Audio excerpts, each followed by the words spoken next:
Hello guys, welcome to Fiction Red Harry. So in this video, we will see, what if the goblins rescued Harry from the doorstep at age 1 and raised him as the richest wizard alive. If you enjoy these kinds of stories, don't forget to show us some love by hitting the like button and subscribing to the channel. Your support means the world to us. Now, let's start the story. Chapter 1, The Asset on the Doorstep. The night of November 1st, 1981, carried the kind of cold that seeped through cloaks and settled into bones. Ragnar pulled his enchanted leather coat tighter and cursed the mission that had brought him to this miserable stretch of suburban England. Privet Drive. Even the name offended him. A street of identical houses with identical lawns, inhabited by identical humans who lived identical lives. The magical signature that had drawn him here felt obscene in such a place, like finding a diamond in a dung heap. Magical residue confirmed, Griphook Sr. muttered, consulting a device that looked like a compass made of brass and spite. Powerful. Very powerful.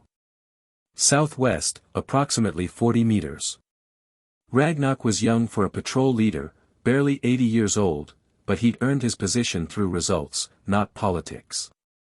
The Reconnaissance Division existed to monitor magical anomalies across Britain, identifying potential threats to Gringotts' interests and, occasionally, opportunities for profit. Most nights produced nothing but paperwork and cold feet. Tonight felt different. There, said Bloodfist, the third member of their team. His nostrils flared. I smell blood magic. Old blood magic. Protection wards. They moved through the shadows with practiced ease.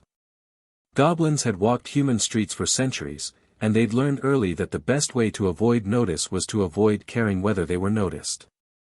Humans saw what they expected to see, and they never expected goblins. Number 4, Privet Drive looked exactly like its neighbors. A privet hedge bordered a small lawn. A car sat in the driveway. The windows were dark, the occupants asleep and dreaming their small dreams. On the doorstep sat a basket. Ragnar felt the magic before he saw the child. Wards wrapped around that basket like a mother's arms, blood wards, sacrifice wards, the kind of protection that could only be created through death. Someone had loved whatever lay in that basket enough to die for it. By the vaults, Griphook Sr. breathed. The baby couldn't have been more than 15 months old. A lightning bolt scar marked his forehead, still fresh, still carrying traces of magical discharge. He slept peacefully despite the cold, wrapped in blankets that bore no warmth charms, protected only by whatever ancient magic had been purchased with blood. A letter sat tucked beside him. Ragnar picked it up, broke the seal, Hogwarts, he noted with contempt, and read quickly. His lips curled back from his teeth in what humans might mistake for a smile.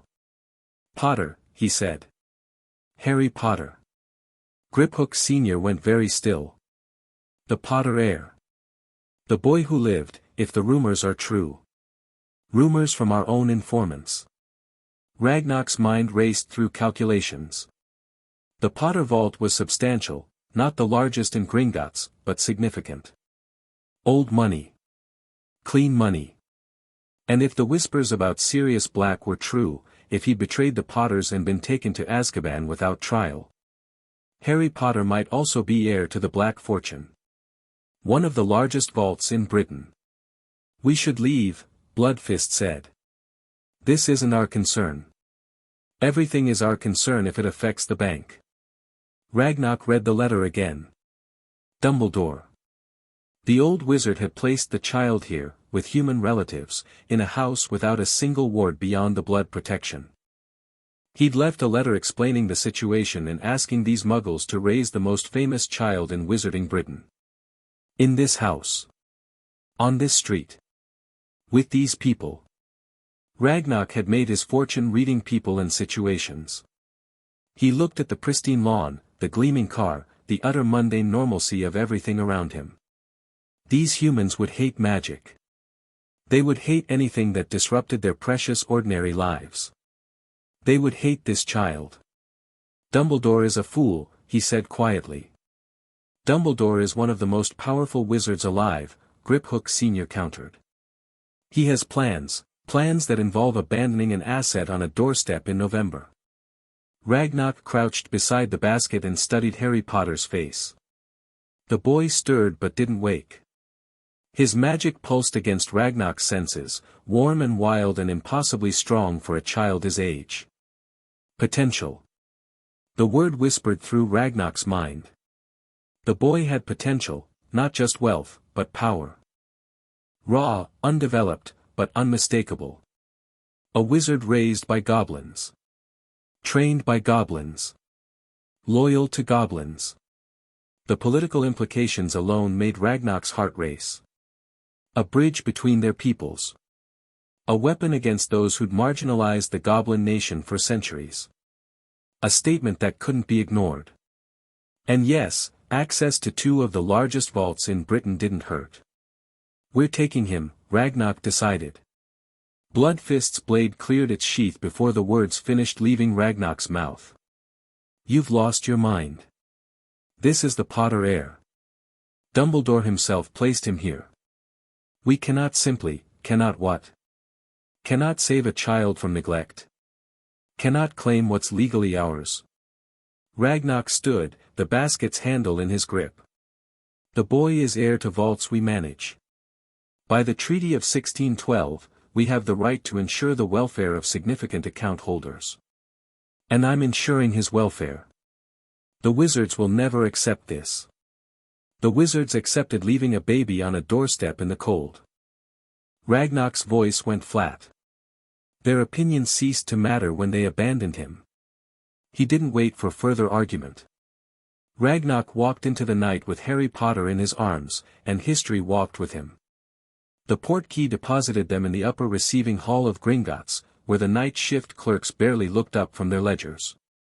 Arriving goblins were common. Arriving goblins carrying human infants were considerably less so. Patrol leader Ragnar. The night supervisor, a heavy-set goblin named Thornback, set down his quill with exaggerated care. Would you care to explain why you've brought a human child into the bank? I'd prefer to explain to the director. The director is asleep. Then wake him. Ragnar shifted Harry's weight against his chest. The boy had woken during the portkey travel but seemed content to observe his surroundings with wide green eyes, showing no fear. Tell him I've recovered the Potter heir from a situation of neglect and that we have perhaps 6 hours before Dumbledore discovers the boy is missing. I expect he'll want to be involved in those discussions. Thornback's expression shifted from irritation to calculation. Every goblin understood the weight of the Potter name. Wait here. He disappeared into the depths of the bank. Ragnar found a chair, goblin-sized, uncomfortable for humans, perfect for him, and sat with Harry Potter in his lap. The boy reached for his ear. No, Ragnar said firmly. Harry's hand stopped. He looked up at Ragnar with an expression of solemn consideration, then reached for his ear again. No. Ragnar moved the boy's hand away. You'll need to learn that word. It's going to save your life someday. Harry babbled something that might have been an argument. His magic pulsed, and a nearby inkwell rattled. Strong, Griphook Sr. observed. He'd followed Ragnar through the portkey, leaving Bloodfist to file reports and pretend he hadn't been part of this madness. Unusually strong for his age. His mother was talented. His father was wealthy and connected. Ragnar allowed Harry to grab his finger instead of his ear. The boy's grip was surprisingly firm. This one will be more than both. If we're allowed to keep him. We'll be allowed. Ragnar's confidence surprised even himself. The director didn't become director by ignoring opportunities. And this boy is the greatest opportunity our people have seen in 300 years. They waited in silence broken only by Harry's occasional babbles. The bank hummed around them, the constant, reassuring sound of wealth being managed, of gold being counted, of power being carefully maintained. Ragnar had spent his entire life in these halls. He knew no other home. Perhaps, he thought, looking at the human child who'd grabbed his finger and refused to let go, that was about to change. Director Grimclaw was ancient even by Goblin standards. His skin had the texture of worn leather, and his eyes held the accumulated weight of centuries of deals, betrayals, and carefully maintained grudges. He ran Gringotts with an iron claw and a diamond-hard mind, and he did not appreciate being woken at 3 in the morning. "Explain," he said, settling into the chair behind his obsidian desk. "Quickly." Ragnarok explained. "The magical signature. The doorstep. The letter. The wards. The child's heritage and potential worth." He left nothing out, including his own unauthorized decision to remove Harry Potter from Privet Drive. Grimclaw listened without expression. When Ragnarok finished, the director remained silent for a long moment, his ancient fingers steepled before him. "You understand," he said finally, "that you may have started a war. The wizards won't go to war over one child. Perhaps not a war of armies. But Dumbledore." Grimclaw's lips curled. "Dumbledore plays a longer game than most. He placed that child deliberately. He has plans for the boy who lived, plans that you have now disrupted. With respect, Director, Dumbledore's plans involved leaving an infant in the cold with nothing but a letter and some blood wards for protection. The Muggles in that house would have abused him. I am certain of it. And you base this certainty on what? A feeling? On a century of experience reading people." Ragnarok met the director's gaze without flinching. "On understanding what humans are capable of when they encounter something they fear.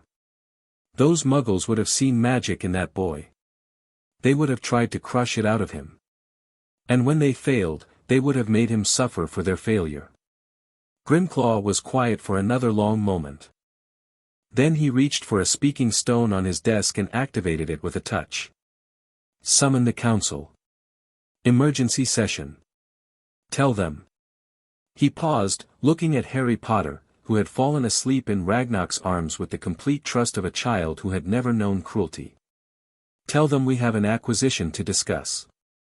The council chamber sat at the heart of Gringotts, carved from living stone 3,000 years ago and modified countless times since.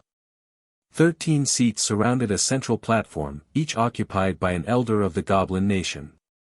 These were the power brokers, the decision-makers, the ones who shaped Goblin destiny from the shadows. Ragnarok had never stood before them. He was a patrol leader, a middle manager, a nobody in the grand scheme of Goblin politics. Now he stood on that central platform with a human child in his arms, facing 13 of the most powerful Goblins alive, and tried not to show his fear. "The facts are not in dispute," said Elder Boneclaw, one of the more conservative voices on the council. "What we debate is whether this acquisition serves our interests. The risks are substantial. Dumbledore will not accept this quietly." "Dumbledore abandoned the child," Ragnarok repeated. "Whatever plans he had, are still his plans." Boneclaw's voice cut like a blade. "He will come for the boy. He will bring pressure, political, economic, potentially military. Is one human child worth such conflict? One human child who stands to inherit 2 of our largest vaults." Elder Silvervein, who managed the bank's investment portfolios, leaned forward with interest. "The Potter Vault alone holds nearly 800,000 galleons in liquid assets. The Black Vault, if Potter's claim holds, contains over 2 million. We're discussing the potential future owner of almost 3 million galleons." "We're discussing a political nightmare," Boneclaw countered. "We're discussing an opportunity." Director Grimclaw spoke for the first time since the session began. The other elders fell silent. "Patrol Leader Ragnarok. You brought this child here. Convince us he's worth keeping." Ragnarok had prepared for this moment during the long minutes of waiting. He'd assembled his arguments like soldiers on a battlefield, positioning each one for maximum impact. Now he deployed them. "The wizards have controlled magical Britain for 1,000 years, he began. They've marginalized us, restricted us, treated us as servants rather than partners. We manage their wealth, but we don't shape their world. We fight their wars, but we don't share their victories. We've accepted this position because we lacked leverage. He shifted Harry's weight and continued. This child is leverage. He's already famous, the boy who lived, the only person to ever survive the killing curse. When he comes of age, he'll be one of the wealthiest wizards in Britain. And if we raise him, if we educate him, if we make him one of us. He'll never be one of us, Boneclaw interrupted. He's human. He'll think like us. Ragnar's voice hardened. He'll value what we value. He'll understand our ways. And when he walks into the wizarding world as an adult, he'll carry our perspectives with him. A bridge between our peoples. A voice in their halls of power that speaks with a goblin's wisdom. Or a weapon, Silvervein added thoughtfully. A wealthy, powerful, goblin-trained wizard who owes us everything. Such a tool could reshape British politics in a generation. He's not a tool. Ragnar surprised himself with the vehemence in his voice. He's a child. A child who deserves better than what Dumbledore planned for him. Raise him well, and he'll serve our interests because he wants to, not because we force him. That's the difference between an ally and a slave. Grimclaw's ancient eyes gleamed. And you believe you can raise him well? I believe we can. Our tutors.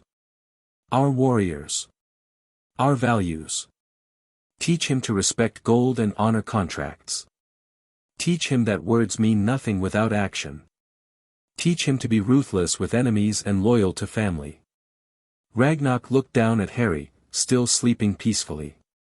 Give him what Dumbledore would have denied him, a home where he's valued for who he is, not what he represents. The council chamber fell silent.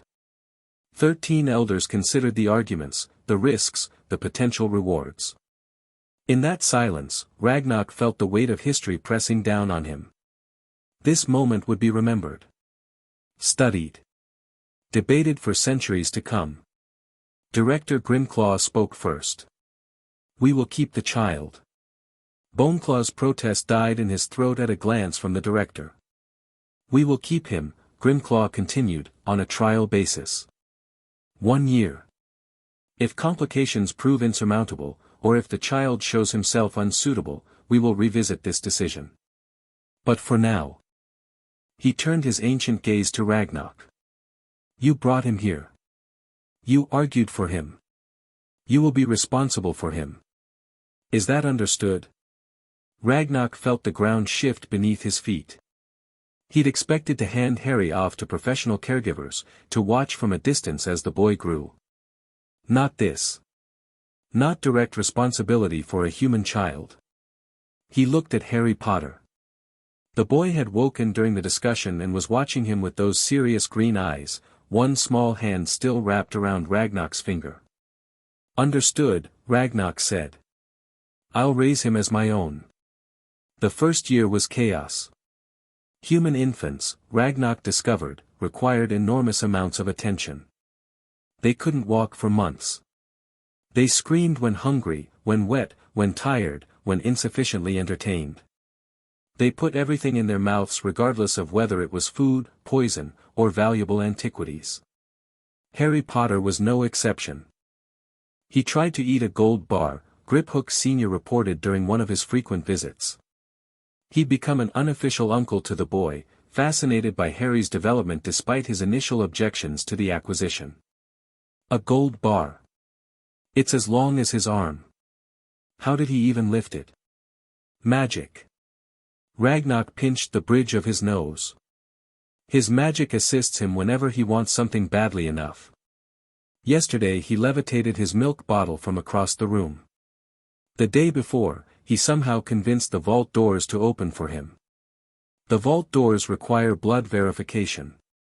I know what they require. He still opened them.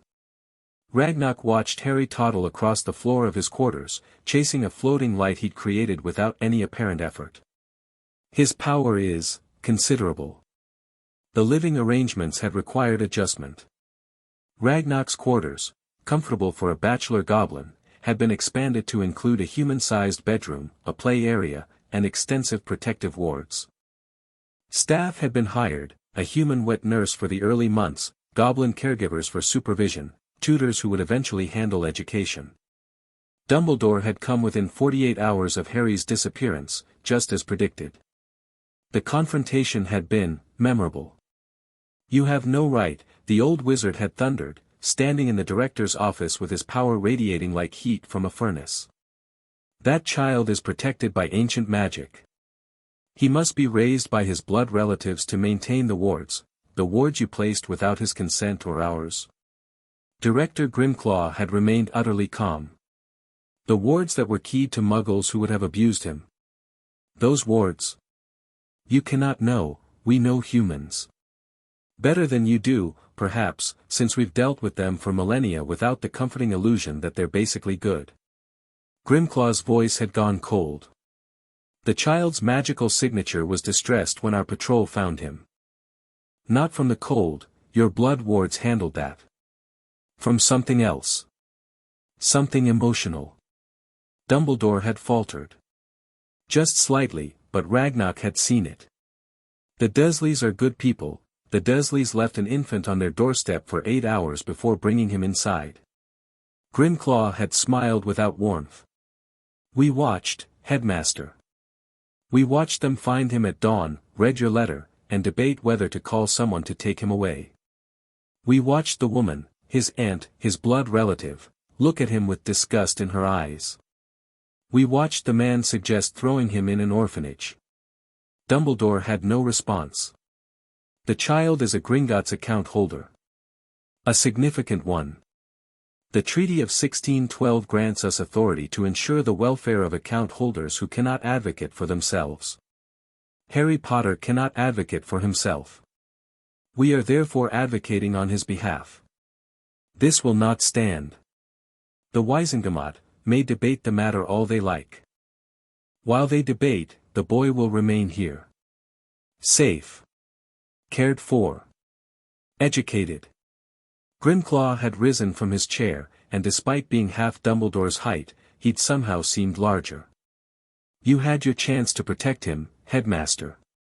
You chose to leave him with people who would have broken him. We will not make the same mistake." Dumbledore had left without Harry Potter.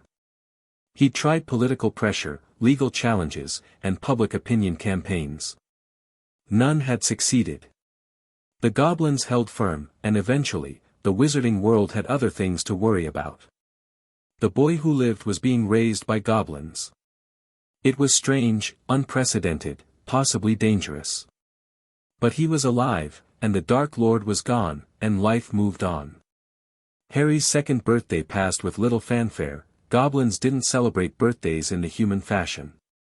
But Ragnar marked the occasion privately, watching the boy who'd become his charge destroy a set of enchanted blocks with systematic enthusiasm. Again, Harry demanded, rebuilding the tower just to knock it down once more.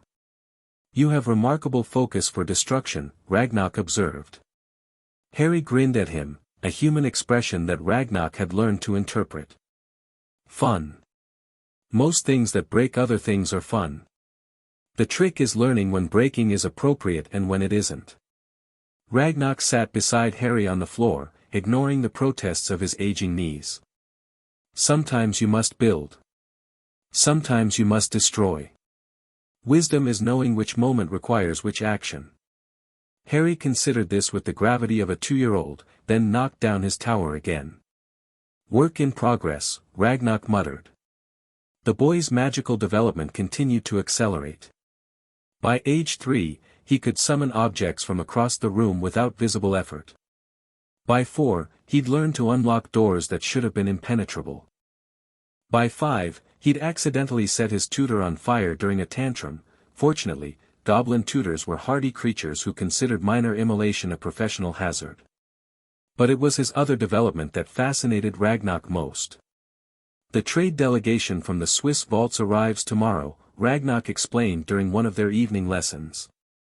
Harry was 6 now, sharp-eyed and quick-minded, absorbing information like a sponge absorbs water. "They'll want to discuss precious metal futures." "What do you know about precious metal futures?" "Contracts to buy or sell metal at a set price on a future date," Harry recited. Used to hedge against price changes or to speculate on market movements. The Swiss prefer conservative positions. They don't like risk. And how do you know that? Because their vaults are mostly defensive. They don't invest aggressively. They protect what they have. Harry tilted his head. That means they'll want guarantees. Fixed terms. Minimal exposure. We can use that. Ragnar felt a swell of pride that he quickly suppressed.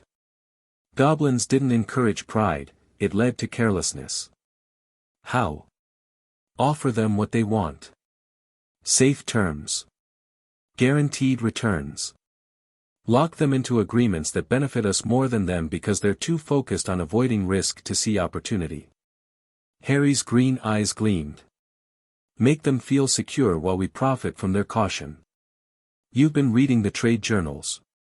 The ones in your office. You leave them on your desk. Harry smiled, the sharp, knowing smile he'd learned from his goblin tutors. You shouldn't leave important documents where anyone can read them. I leave them where the right people can learn from them. Ragnar allowed himself a small smile in return. You're progressing well. But remember, we don't cheat our trading partners. We negotiate firmly, we protect our interests, but we honor our agreements. A goblin's word is his bond. Why? If we can take advantage, because reputation is worth more than any single deal. Ragnar's voice hardened. Cheat someone once, and you profit once. Build a reputation for fairness, and you profit for centuries. Short-term gain is the thinking of fools. We think long-term. Always. Harry absorbed this lesson as he absorbed all lessons, completely and permanently. It was one of his gifts, this ability to learn and retain. His mind was like one of the deep vaults, once something went in, it stayed in. Ragnar sometimes wondered what that vault would contain by the time Harry came of age. The thought excited him almost as much as it terrified him.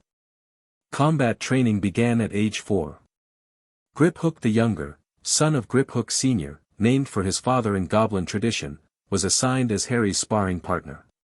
He was the same age as Harry, unusually small for a goblin child, and absolutely vicious in a fight. They hated each other immediately. You're slow, Griphook taunted after their first session, during which he'd knocked Harry down 14 times in 10 minutes. Human reflexes. Soft human muscles. You'll never be a warrior. I'll be whatever I choose to be. Harry picked himself up from the training mat, ignoring the bruises that would color his skin for days. And I choose to beat you. You can't. Watch me. Their rivalry became legendary in the training halls. Harry had strength and magical power, Griphook had speed and centuries of martial tradition. They pushed each other mercilessly, neither willing to accept defeat, neither able to achieve decisive victory. By age 6, Harry could hold his own against goblin warriors twice his age. By 7, he'd developed his own fighting style, a blend of goblin blade work and instinctive magic that his instructors had never seen before. By 8, he and Griphook were evenly matched, their sparring sessions drawing crowds of spectators who wagered on outcomes. Again, Harry said after Griphook swept his legs and sent him crashing to the mat. You said that 5 times already. Then I'll say it 5 more times. Harry rose, blade in hand, blood trickling from a cut on his cheek. We're not done until I win. Griphook's eyes glittered with something that might have been respect. You don't know when to quit. Neither do you. That's why we're friends. We're not friends. We're rivals. Same thing. Harry attacked, and Griphook met him, and their blades sang in the ancient language of war. They never spoke about the shift in their relationship. Goblin culture didn't require such things. But somewhere between ages 8 and 9, they stopped being rivals and started being brothers, not by blood, but by something stronger.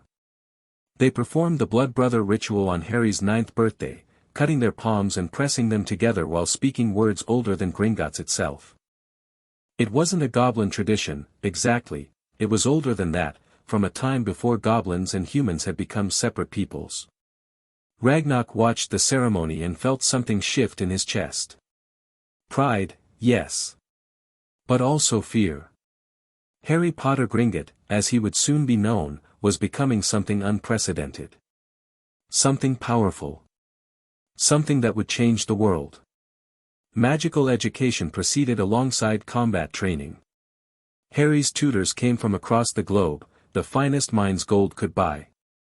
He learned theory from Swiss scholars, practical application from Asian masters, history from ancient goblins who remembered the wars of past centuries. But his true magical education happened in the vaults. This door hasn't been opened in 400 years, Ragnar explained as they descended past levels that most Gringotts employees never saw. The vault behind it contains artifacts from the Mage Wars, items too dangerous to destroy but too valuable to discard. Why are we opening it? Harry was 10 now, tall for his age, with his mother's eyes and his father's unruly hair. His wand, goblin forged, with a dragon heartstring core from a beast that had attacked Gringotts 3 centuries ago, rested in a holster on his forearm. Because you need to understand what magic can do when wielded without wisdom. Ragnar pressed his palm against the door, letting the blood verification wards taste his identity. And because some of what lies within may be useful to you. When the time comes. The vault opened onto darkness so complete it seemed to swallow light. Harry raised his wand and whispered a light charm, and the darkness retreated, revealing rows of shelves that stretched beyond sight, each laden with objects that radiated power and menace. Don't touch anything without asking, Ragnar warned. Some of these items are cursed. Some are sentient. Some are hungry. Harry's eyes moved across the shelves with calculated interest. What's that? He pointed to a sword mounted on the far wall. Even from a distance, Harry could feel it calling to him, a siren song of power and violence that made his magic stir in response. That is the blade of Malachar. Ragnar's voice went flat. It's not for you. Who's Malachar? Ragnar was quiet for a long moment. A name from old stories. A king who ruled before kings. You don't need to know more than that. But I want to know more. And I'm telling you no. Ragnar's tone brooked no argument, the same tone he used in business negotiations, in council meetings, in situations where his word was law. Some knowledge has a price higher than you're willing to pay. Trust me on this. Harry stared at the sword for several long seconds. Then he turned away, accepting the refusal with the grace of someone who understood the value of choosing battles. But Ragnar saw the calculation in his eyes. Harry would remember this moment.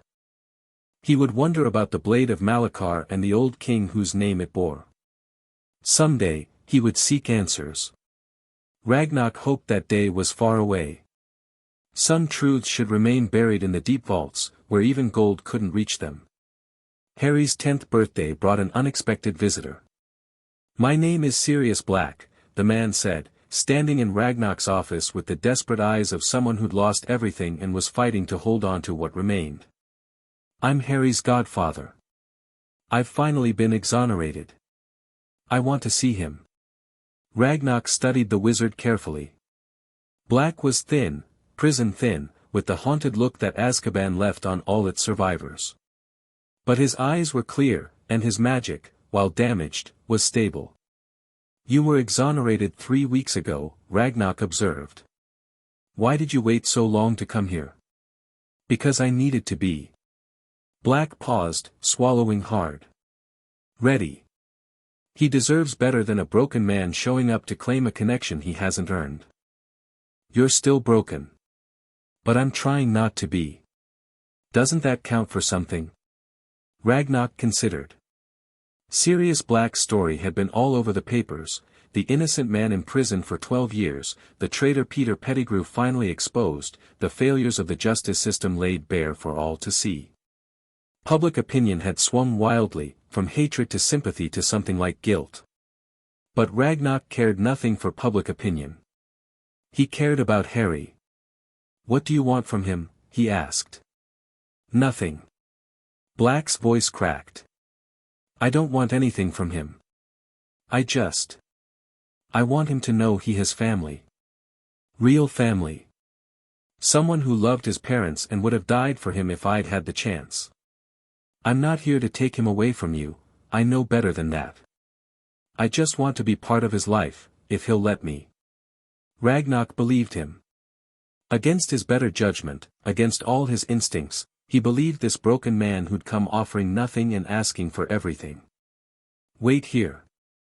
He found Harry in the training halls, running through blade forms with the mechanical precision of someone who'd practiced them 10,000 times. Blood Brother Griphook watched from the sidelines, offering occasional criticism that Harry ignored. There's someone here to see you, Ragnarok said. Harry's blade paused mid-swing. Who? Your godfather. Sirius Black. Something flickered across Harry's face, surprise, curiosity, and beneath them both, a hunger that he quickly suppressed. The one who was in prison. The one who was innocent. Ragnarok moved to stand beside his ward. He wants to meet you. You don't have to see him if you don't want to. What do you think I should do? It was a question Harry rarely asked. He'd learned early to make his own decisions, to trust his own judgment. That he was asking now told Ragnarok how much this moment mattered. I think, Ragnarok said carefully, that family is complicated. That blood ties don't always mean love, and chosen bonds are often stronger than inherited ones. But I also think that you deserve to know where you came from, all of it. The good parts and the bad parts. And Sirius Black was part of your parents' lives. He might help you understand them better. Harry sheathed his blade.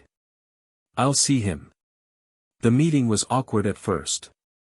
Sirius Black looked at Harry and saw his dead friends, James's face, Lily's eyes, something entirely new in the way he held himself. Harry looked at Sirius and saw a stranger wearing the clothes of family. But they talked. For hours, they talked, about James and Lily, about Hogwarts and the Marauders, about the war and its casualties and the future that had been stolen and the one that might yet be built. When Sirius left, he was crying. Harry wasn't, he'd learned to control such displays from his goblin tutors. But his eyes were bright with something that Ragnarok had rarely seen in them. Hope, perhaps. Or something close to it. He can visit again, Harry said quietly. If he wants to.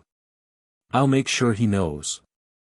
Ragnarok rested a hand on Harry's shoulder, a gesture he'd learned from human caregivers, foreign to goblin culture but natural between them. How do you feel? Harry was silent for a moment. Like something I didn't know was missing has started to fill in. Is that strange? No. Ragnarok tightened his grip briefly, then let go. That's exactly what family should feel like. The adoption ceremony took place on Harry's 11th birthday, before the full Goblin Council. It was an ancient ritual, rarely performed and never for a human. Harry stood in the center of the council chamber, wearing ceremonial armor that had been forged just for him, goblin silver worked with protective enchantments, lighter and stronger than any human craft. Ragnarok stood beside him, dressed in formal robes that he hated and wore only for occasions of supreme importance. Who claims this child? Director Grimclaw intoned. I claim him. Ragnarok's voice carried to every corner of the chamber. By right of guardianship held these 10 years. By bonds of teaching and learning, of blood and honor. I claim Harry Potter as my ward and heir. And does the child accept this claim? Harry stepped forward, and when he spoke, his voice was steady and sure. I accept. I take Ragnarok as my guardian and the Gringotts nation as my family. I pledge my loyalty, my blade, and my magic to the service of the nation, now and always. The words weren't quite the traditional ones, human tongues couldn't form certain goblin sounds. But the intent was clear, and the magic that surged through the chamber recognized that intent. Director Grimclaw nodded slowly. Then let it be witnessed. From this day forward, you shall be known as Harrison James Potter Gringott, ward of Ragnarok son of Ragnarok, brother to Griphook, son of Griphook, member of the Gringotts nation by blood and by choice. Cheers erupted from the gallery, where Harry's tutors and trainers and the many goblins who'd watched him grow had gathered to witness this moment. Even Boneclaw, who'd argued against keeping the child all those years ago, managed something like a smile. But it was Griphook who reached Harry first, gripping his arm in the warrior's salute they'd developed during years of sparring. "Brother," Griphook said. "Brother," Harry answered. And in the depths of Gringotts, beneath levels that no living creature had visited in centuries, something ancient stirred. It felt the blood magic of the adoption ritual, the binding of a Potter to the Goblin nation, and it whispered to itself in a language that had been old when the pyramids were young. Soon, it thought. Soon. The summer before Hogwarts passed in a blur of preparation. Harry's wardrobe was expanded to include robes appropriate for wizard society, fine materials, tasteful colors, nothing ostentatious.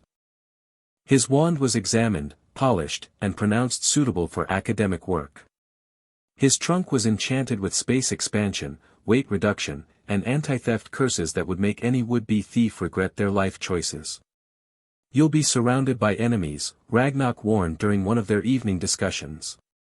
"Not open enemies, the children of our enemies. They'll smile and offer friendship while plotting your downfall. Trust no one completely. Verify everything. Remember that every conversation is a negotiation, and never show weakness." "I know. You know the words. Living them is different." Ragnarok leaned forward. "Dumbledore will try to influence you. He's been waiting 11 years for this opportunity. He believes you're essential to some grand plan he's never fully explained. Don't let him." "I won't. The Ministry will watch you. The pureblood families will watch you. The press will watch you. Everyone will have an opinion about the boy who lived raised by goblins. Some will hate you for it. Some will fear you. Some will try to use you. Let them try." Harry's smile was cold and confident. "I've been preparing for this my whole life. I know what I am. I know what I'm capable of. And I know that everyone who underestimates me does so at their own peril." Ragnarok studied his ward, his son in everything but blood. The boy had grown into something remarkable, intelligent, disciplined, deadly when necessary, and absolutely unwilling to accept limits that others tried to impose on him. He was ready. "There's one more thing," Ragnarok said, pulling a small box from his desk drawer. "This was your mother's. We recovered it from the ruins of her home in Godric's Hollow, years ago. I've been saving it for this moment." Harry opened the box. Inside lay a simple gold necklace with a small pendant, a lily flower, worked in precious metals and enchanted to never tarnish. "She wore it every day," Ragnarok continued. "According to our sources, your father gave it to her when they were married. It carries no magical properties beyond preservation. But it was hers. And now it's yours." Harry held the necklace in his hands, staring at it with an expression that Ragnarok couldn't read. When he finally looked up, his eyes were bright, not with tears, exactly, but with something close to them. "Thank you." His voice was rough. "For this. For everything. For taking me from that doorstep and giving me a life worth living. You earned it." Ragnarok stood and moved to stand beside his ward. "You worked for it. You became someone worthy of it. I merely provided opportunities. You made them count." Harry put on the necklace, tucking it beneath his shirt where it rested against his heart. "I won't let you down. I know." They stood together in silence, guardian and ward, father and son in every way that mattered. Outside the office windows, the endless work of Gringotts continued, gold being counted, deals being struck, wealth being managed. The machine that had shaped Harry Potter Gringot into who he was hummed along, indifferent to the small moments of humanity that occurred within its walls. Tomorrow, Harry would leave for Hogwarts. Tomorrow, everything would change. But tonight, for just a moment, they were simply family. The night before Harry's departure, strange dreams came to him. He stood in a vast underground chamber, larger than any vault he'd ever seen. The walls were lined with gold, not coins or bars, but solid gold panels inscribed with runes that hurt to look at directly. In the center of the chamber stood a throne carved from a single massive ruby, and on that throne sat a figure that was and wasn't a man. "Little king," the figure said. Its voice was like stones grinding together, ancient and cold and utterly inhuman. "Little heir. Do you think you're free?" Harry tried to speak, but no sound emerged. "You wear chains you cannot see. You serve masters you do not know." The figure leaned forward, and Harry caught a glimpse of its face, beautiful and terrible, with eyes that had watched civilizations rise and fall. "Your blood remembers, even if you do not. Your blood knows what it owes." The figure raised one hand, and Harry felt something stir in his chest. His blood. His heritage. The Potter line stretching back through generations, carrying something within it that he'd never known existed. "One day, you will kneel before this throne," the figure said. "One day, you will understand. Until then, grow strong, little king. I prefer my servants formidable." Harry woke with a gasp, his hand pressed to his chest where his mother's necklace rested. The dream was already fading, leaving only impressions: underground chambers, a ruby throne, eyes that had watched the world for thousands of years. He lay in darkness for a long time, trying to remember what had frightened him so badly. But the details slipped away like water through fingers, leaving only a vague sense of unease. Tomorrow, he would leave for Hogwarts. Tomorrow, his real education would begin. In the deep vaults beneath his bed, behind doors that hadn't opened in millennia, something ancient settled back into patient slumber. It had waited 3,000 years. It could wait a little longer. Platform 9 3/4 buzzed with chaos on September 1st. Families crowded the platform, children shouted farewells, owls hooted, cats yowled, and the Hogwarts Express billowed steam like a dragon preparing to breathe fire. Harry observed it all from the entrance to the platform, cataloging faces, noting interactions, filing away information that might prove useful later. His Gringotts escort, 2 guards in civilian clothing who most humans would never notice, maintained a respectful distance. Ragnarok had wanted to come personally, but they'd agreed that Harry's entrance to wizard society should be his alone to make. A statement of independence. A declaration that he belonged here as much as any pureblood heir. "Are you Harry Potter?" The voice came from a girl roughly his age, with bushy brown hair and an eager expression that suggested she'd been waiting for this moment. She thrust out her hand in a gesture of greeting that was slightly too enthusiastic. "I'm Hermione Granger.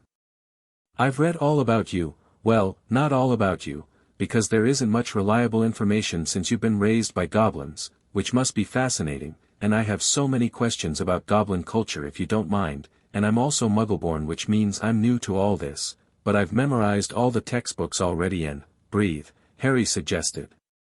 Hermione stopped talking, blinked, and then laughed. "Sorry. I do that when I'm nervous. Talk too much, I mean. My parents say it's a coping mechanism. It's fine." Harry shook her hand with the firm, brief grip that goblins preferred. "Yes, I'm Harry Potter. No, I don't mind questions, though I reserve the right to not answer some of them. And your memory of the textbooks won't help you as much as you think. Practical magic is different from theory. You sound like you know from experience. I've been doing magic since I was 2 years old. Not all of it from books." Harry glanced at the train. "We should find seats. The best compartments will be taken soon." They boarded together, which was how Harry entered wizard society for the first time, with a Muggleborn girl who talked too much and asked too many questions and seemed utterly unintimidated by his reputation. She was nothing like what he'd expected. Perhaps that was why he found himself answering her questions honestly. "Goblin society is based on hierarchy, merit, and contracts," he explained as the train pulled away from the station. "Everyone has a place. Everyone knows their role. Advancement is possible but must be earned through results, not connections. That sounds efficient but exhausting. It can be both. Harry watched the English countryside roll past the window. But it's honest. Goblins don't pretend to be your friend while plotting against you. If they're your enemy, they tell you. If they're your ally, they honor that alliance. Everything is clear. Everything is defined. And wizard society isn't like that.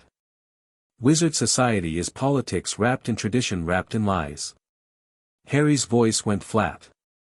Everyone has agendas. Everyone has secrets. The trick is figuring out what people really want and whether it aligns with what you want.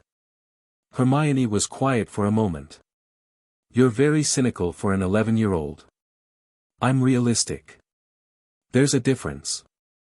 The compartment door slid open before Hermione could respond. A pale boy with platinum blonde hair stood in the entrance, flanked by two larger boys who radiated menace and stupidity in roughly equal measure. I heard Harry Potter was on the train, the pale boy said. I'm Draco Malfoy. These are Crabbe and Goyle.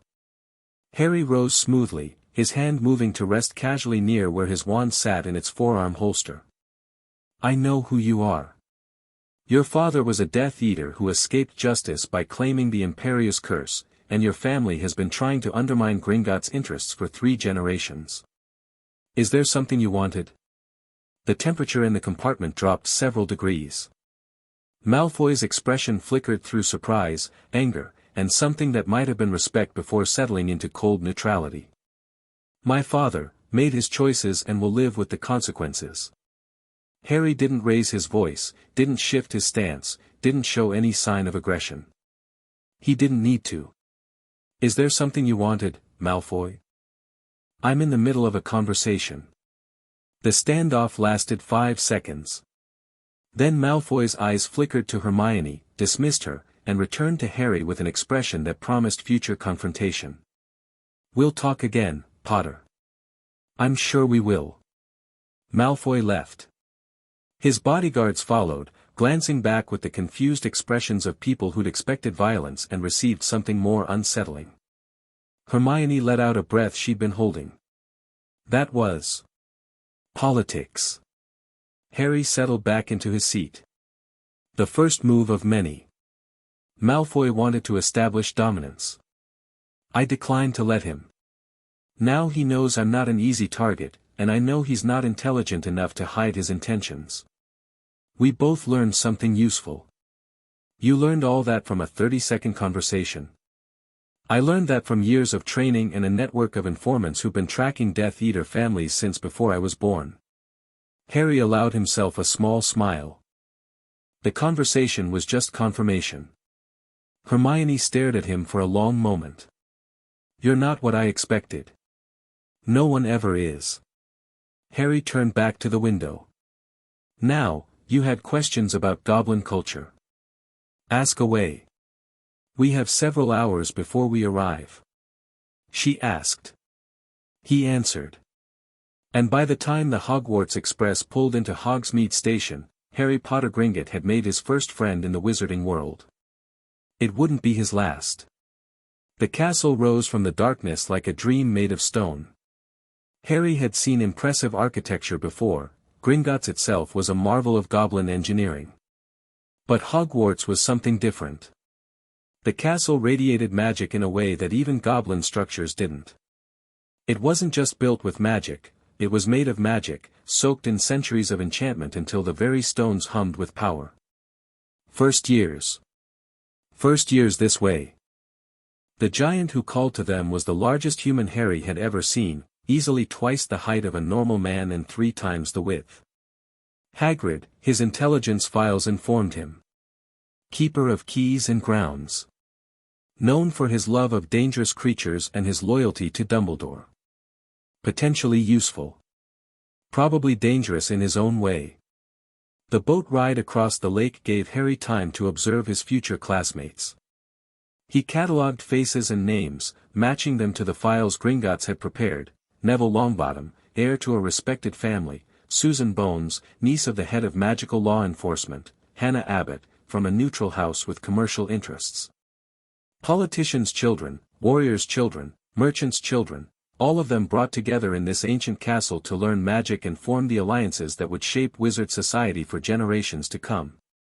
Harry intended to shape those alliances on his own terms. The entrance hall swallowed them when they arrived, vast and torchlit and echoing with the footsteps of nervous 11-year-olds. A stern-looking witch met them at the doors, Professor McGonagall, his files supplied. Deputy Headmistress, Transfiguration Professor, former war hero. Strict but fair. Respected by students and colleagues alike. "Welcome to Hogwarts," she said, and her voice carried effortlessly through the hall. "The sorting ceremony will begin shortly. You will be sorted into your houses, Gryffindor, Hufflepuff, Ravenclaw, or Slytherin. Your house will be like your family while you are here. Your triumphs will earn you points, any rule breaking will lose points. At the end of the year, the house with the most points wins the House Cup." Standard information, delivered with practiced efficiency. Harry listened with half his attention while the other half studied the hall's architecture, noting exits, defensive positions, and potential choke points. Old habits. The great hall took his breath away. For long tables stretched beneath a ceiling that reflected the night sky, stars glittering, clouds drifting, magic so subtle and powerful that it seemed like nature rather than enchantment. At the far end, a high table held the professors, and at its center sat Albus Dumbledore. Their eyes met across the length of the hall. Dumbledore's expression was unreadable, the pleasant mask of a politician hiding whatever he truly thought. But Harry saw something in those ancient eyes. Calculation, certainly. Curiosity. And beneath them both, a frustration that had been building for 11 years. Harry smiled slightly. Let the old man wonder. Let him plan and plot and scheme. Harry had been preparing for this meeting his entire life. The Sorting Hat sat on a stool before the high table, ragged and ancient and somehow managing to look disapproving of everything. When McGonagall called the first name, Abbott, Hannah, it stirred to life and began its work.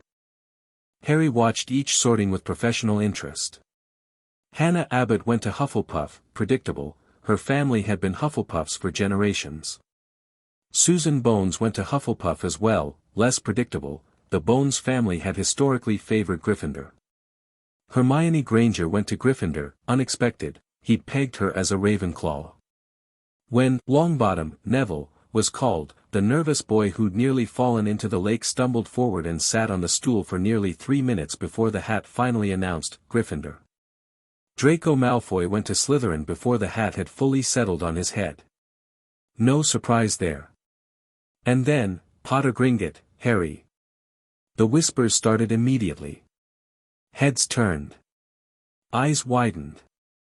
Harry walked to the stool with the measured stride of someone who'd been trained to project confidence in hostile environments, sat down, and felt the hat settle over his eyes.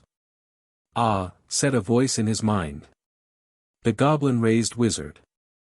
"I've been looking forward to this." Harry kept his mental shields carefully lowered, the hat needed access to sort him, and fighting it would accomplish nothing. "Have you?" "Indeed. You're quite unique, Mr. Potter Gringotts. A mind shaped by goblin philosophy, a heart still capable of human emotion, and enough raw power to make both worlds tremble. Where shall I put you? Where would serve me best?" The hat laughed, an odd sensation inside his own head. A goblin's question. "But I don't sort by advantage. I sort by nature. And your nature is complicated." Harry felt the hat rifling through his memories. His childhood in the vaults. His training with goblin warriors. His blood brotherhood with Griphook. His first meeting with Sirius. Everything he'd experienced, everything he'd learned, everything he'd become. Slytherin would suit your ambition, the hat mused. Ravenclaw would nurture your intellect. Gryffindor would honor your parents' memory. And Hufflepuff, actually, no. Not Hufflepuff. You're far too pragmatic for Hufflepuff. Then decide. The hat was quiet for a long moment. Then, I'll give you a choice. Not because I can't decide, I know exactly where you should go. But because your choice will tell you something about yourself that you need to know. What choice? Gryffindor or Slytherin? The houses of your parents and your enemies. The House of Courage and the House of Cunning. Which do you choose? Harry considered. Gryffindor offered the protection of his parents' legacy, the trust of those who'd loved them, the moral high ground in any political conflict. Slytherin offered access to his enemies' children, the opportunity to reshape a house from within, the strategic advantage of being underestimated. Slytherin, he decided. I'll choose my own legacy. Not my parents'. So be it. The hat's voice carried satisfaction. But remember this, Harry Potter Gringotts, courage and cunning are not opposites. The bravest act is often the cleverest, and the cleverest act often requires more bravery than most possess. You'll need both before the end. Before the end of what? But the hat didn't answer. Instead, it shouted to the great hall, Slytherin. Silence fell. Then, slowly, the Slytherin table began to applaud, not the enthusiastic welcome other students had received, but a measured, calculating acknowledgement. Harry walked to his new house table and found a seat, noting the expressions around him, suspicion, curiosity, hostility barely concealed behind polite masks. He was in enemy territory now. Exactly where he needed to be. The feast began. Food appeared on golden plates, roast beef, chicken, pork, vegetables in a dozen preparations, puddings and pastries and enough variety to feed an army. Harry ate sparingly, his attention on his new housemates rather than the meal. So, said the boy across from him. Blaise Zabini, his file supplied. Italian mother, 7 dead husbands, reputation for neutrality and self-interest. The boy who lived in Slytherin. The pure-blood families must be having collective seizures. Let them. Harry met Zabini's eyes without flinching. I'm not here for them. Then why are you here? To learn. To grow. To prepare for what's coming. Harry glanced at the high table, where Dumbledore was watching him with an expression of polite interest that fooled no one. The wizarding world is changing. I intend to be part of that change. On whose side? My own. Harry allowed himself a thin smile. Always my own. Zabini studied him for a long moment, then nodded slowly. We might be able to work together. Eventually. Perhaps. When you've proven you're worth working with. The conversation moved on, but Harry had made his first impression.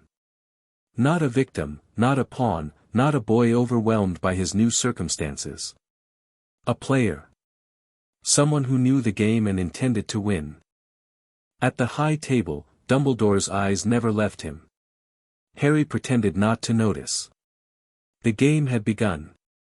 The Slytherin common room waited beneath the lake, a cathedral of green and silver where shadows pooled in corners and the weight of water pressed against enchanted windows. Harry descended with his new housemates, observing the way they arranged themselves, Malfoy at the center of one cluster, older students dominating the prime seating, everyone else finding their level in the hierarchy. Politics, even here. Perhaps especially here. Potter Gringotts. The voice belonged to a prefect, Marcus Flint, his file supplied. 7th year, Quidditch captain, family connections to several Death Eater houses. A word. Harry followed him to a quiet alcove away from the main crowd. Flint loomed over him, using his size to intimidate. A standard tactic. Boring. I don't know what game you're playing, Flint said quietly. But Slytherin has rules. Traditions. We don't welcome outsiders. I'm not an outsider. I'm a Slytherin, sorted by the same hat that sorted you. You're a goblin's pet. A half-blood with delusions of importance. Flint's lip curled. You don't belong here. And the sooner you learn that, the sooner what? Harry didn't raise his voice, didn't shift his stance. But something in his tone made Flint pause. The sooner you'll stop embarrassing yourself. The sooner you'll realize that threatening someone who was trained by goblin warriors might not be your wisest decision. Are you threatening me? I'm informing you. Harry met Flint's eyes without flinching. I know who your family owes money to. I know which vaults are being watched for suspicious activity. I know secrets that would destroy your father's reputation and leave your mother begging for scraps. He stepped closer, close enough to whisper. You think I'm weak because I'm young? Because I was raised by goblins instead of pure-blood fools. I have access to resources you can't imagine. I have allies you'll never match. And I have absolutely no interest in playing dominance games with sixth-year thugs who think size equals power. Flint's face had gone pale. Harry stepped back, resuming his pleasant expression. So here's what's going to happen. You're going to leave me alone. You're going to make sure your friends leave me alone. And in exchange, I'm not going to use any of the leverage I have against your family. That's a fair deal. I suggest you take it. Silence stretched between them. Then, slowly, Flint nodded. Good. Harry turned and walked toward the first-year dormitory. Pleasure meeting you. Behind him, Flint stared at his retreating back and wondered, not for the first time, what exactly the boy who lived had become in those goblin halls. Harry's bed was comfortable but unfamiliar. He lay awake for hours after his dorm-mates fell asleep, listening to the sounds of the castle settling around him. The creak of ancient stones. The whisper of magic through walls. The distant, impossible sound of the lake pressing against the windows. He was alone here in a way he'd never been alone in Gringotts. No Ragnarok to advise him.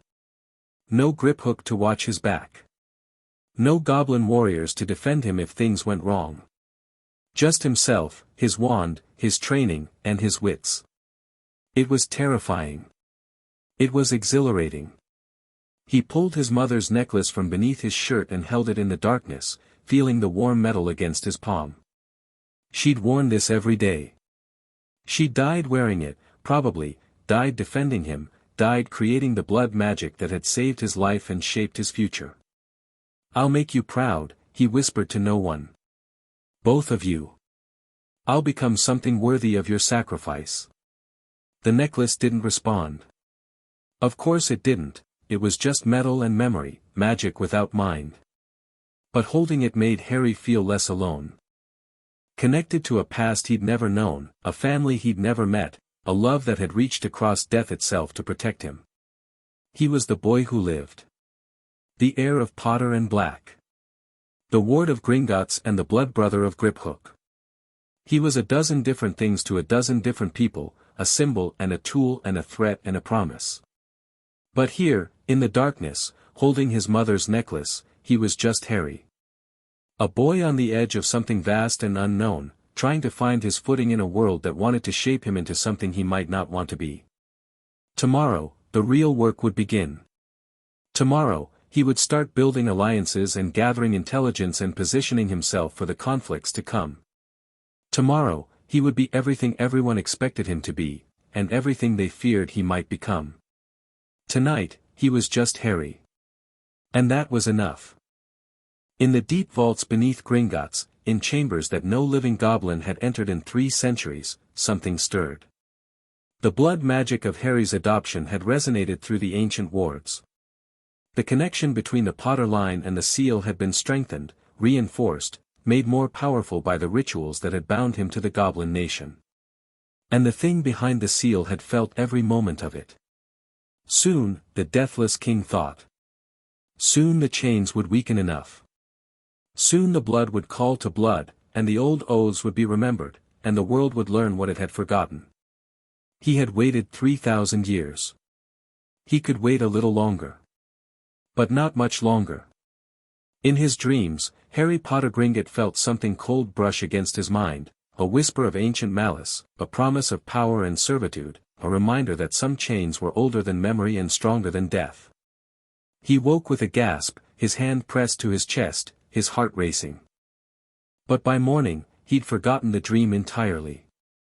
Some knowledge, Ragnarok had once told him, has a price higher than you're willing to pay. Harry was about to learn exactly how high that price could be.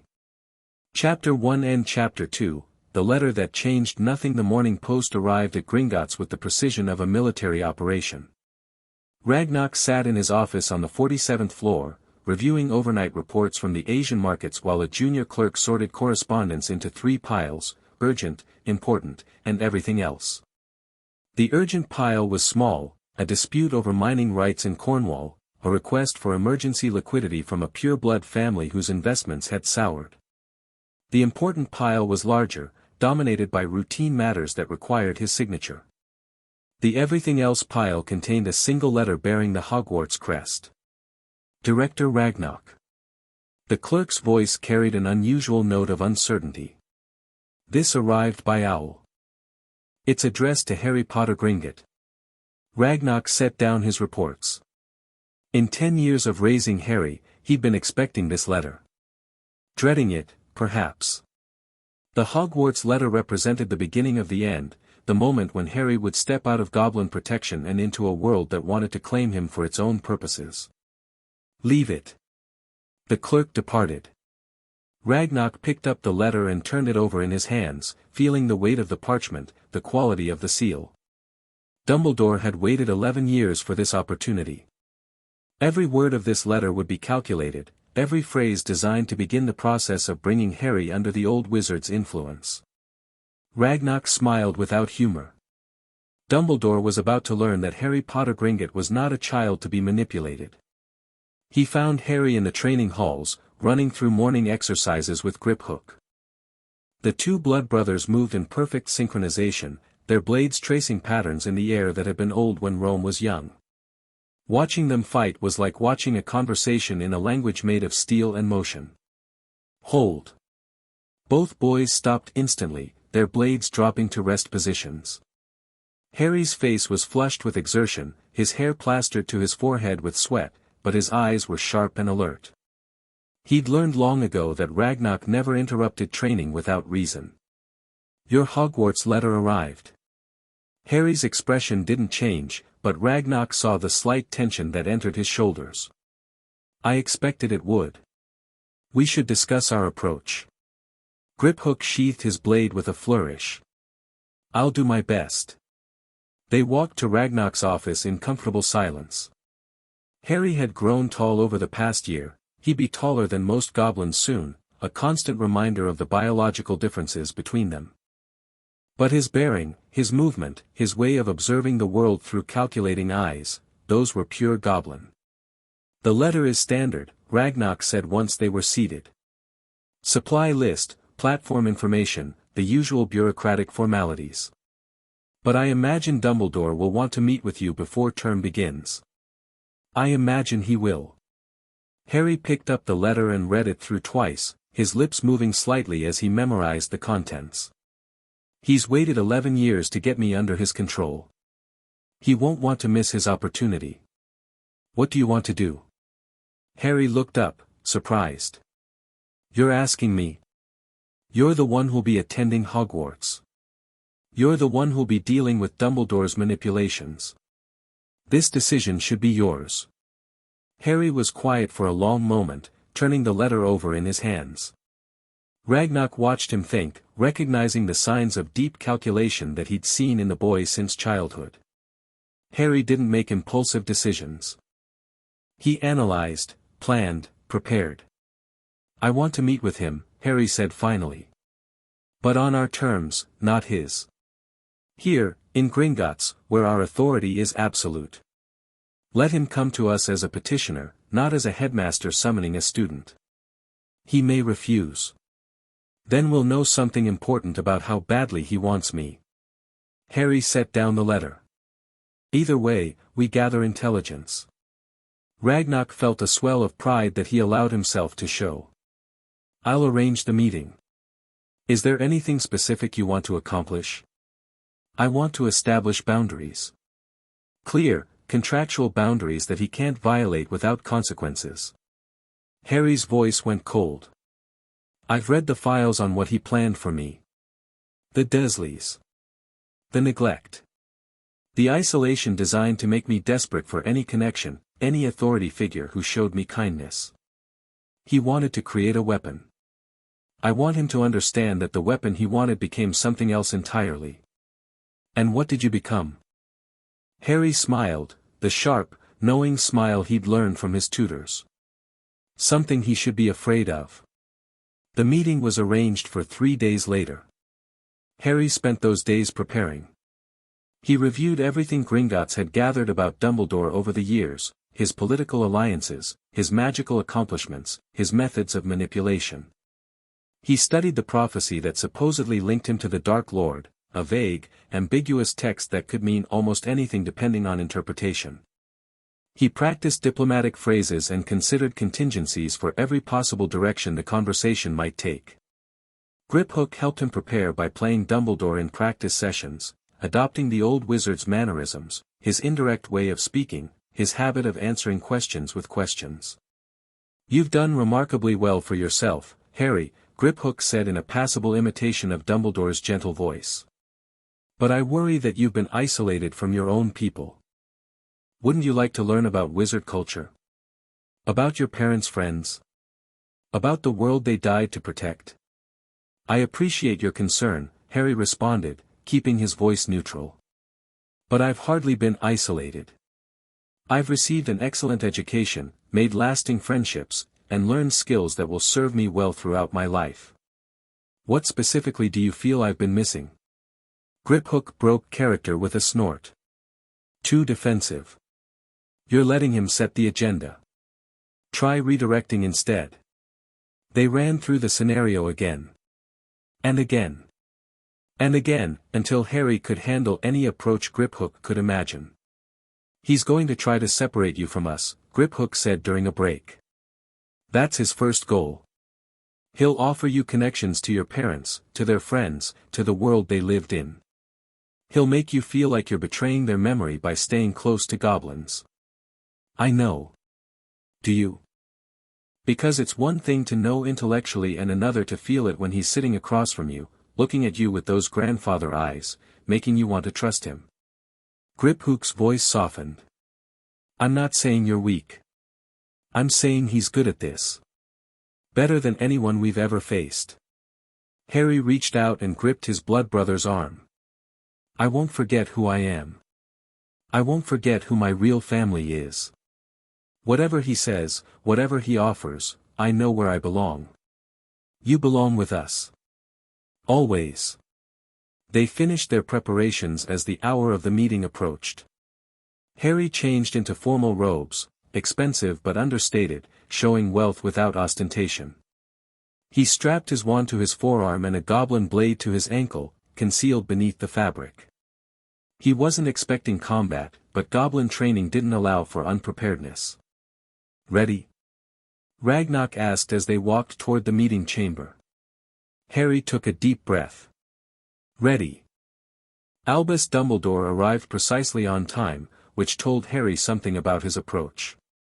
The headmaster of Hogwarts could have come early, eager, desperate, or late, dismissive, establishing dominance. Punctuality suggested he viewed this as a negotiation between equals, or wanted Harry to think he did. The meeting chamber was a masterwork of goblin design. A round table sat at its center, sized so that no participant had a position of advantage. The walls were lined with tapestries depicting famous goblin victories, subtle reminders of who held power here. Enchantments prevented eavesdropping, recording, and most forms of magical interference. Dumbledore entered with the easy grace of someone who was comfortable in any setting. He wore robes of deep purple covered with silver stars, and his long white beard was tucked neatly into his belt.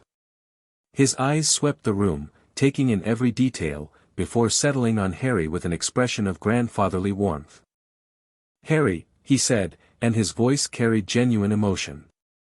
"How wonderful to finally meet you properly. Headmaster Dumbledore." Harry rose and offered a formal bow, the goblin greeting for honored guests, neither warm nor cold. "Thank you for accepting our invitation. I wouldn't have missed it for the world. Dumbledore settled into his chair with the ease of someone who'd spent a century mastering the art of appearing comfortable. I must say, you've grown into a remarkable young man. Your parents would be proud. You knew them. I did. James was one of my favorite students, brilliant, mischievous, loyal to a fault. Lily was perhaps the finest student of her generation, with a talent for charms that I've rarely seen matched. Dumbledore's eyes grew distant. They loved each other deeply, and they loved you most of all. Everything they did at the end was for you. Harry felt something stir in his chest, the hunger for connection that he'd learned to suppress but never fully eliminated. He wanted to ask more, to learn every detail about the parents he'd never known. But he recognized the manipulation for what it was. I appreciate you sharing that, he said carefully. But I suspect you didn't come here to reminisce. Dumbledore smiled, and something like respect flickered in his eyes. Direct. I appreciate that. Very well, let's discuss the matter at hand. He leaned forward, his expression becoming serious. Harry, I won't pretend that I'm comfortable with how things have developed. When I placed you with the Dursleys, I did so with the best intentions. You placed me with people who would have abused me. Harry's voice didn't waver. Our intelligence is very thorough, Headmaster. We know what kind of people the Dursleys are. We know what kind of childhood I would have had if Ragnarok hadn't found me. You cannot know, we watched them for 3 years after you placed me here. Ragnarok's voice cut through like a blade. We documented their behavior. Their comments about freaks and abnormality. The way they treated their own son compared to what they said about their unwanted burden. If you'd like, I can provide transcripts. Dumbledore was silent for a moment. When he spoke again, his voice was quieter. The Blood Wards provided protection from external magical threats. They did nothing to protect against neglect, abuse, or the psychological damage of being raised by people who hated what I am. Harry held the old wizard's gaze without flinching. You made a choice. You decided that keeping me hidden was more important than keeping me healthy. I understand the logic, even if I disagree with it. But let's not pretend your intentions were purely benevolent. The room fell silent. Dumbledore studied Harry with an expression that was impossible to read, not the grandfather mask now, but something older and more calculating. You've been very well trained, he said finally. I've had excellent teachers. Indeed. Dumbledore's eyes moved to Ragnarok, then back to Harry. I imagine you have conditions for attending Hogwarts. Several. Harry pulled a scroll from his robes and placed it on the table. First, formal acknowledgement of my goblin guardianship. The Ministry has been reluctant to recognize Ragnarok's authority over my welfare. I want that settled before I set foot in your school. Dumbledore nodded slowly. That can be arranged. Second, immunity from memory charms or any other mind-altering magic while on Hogwarts grounds. I've heard disturbing reports about students having their memories modified after certain incidents. That will not happen to me. A flicker of something crossed Dumbledore's face, discomfort, perhaps, or guilt. Those measures were taken for students' protection, my protection is my own concern. Third, a formal contract preventing any interference in my financial affairs. No attempts to access my vaults, redirect my assets, or influence my business dealings through your position as headmaster. I would never, then you'll have no objection to signing a contract stating as much. Harry smiled without warmth. You understand, I'm sure. Trust but verify. Dumbledore was quiet for a long moment, reading through the scroll.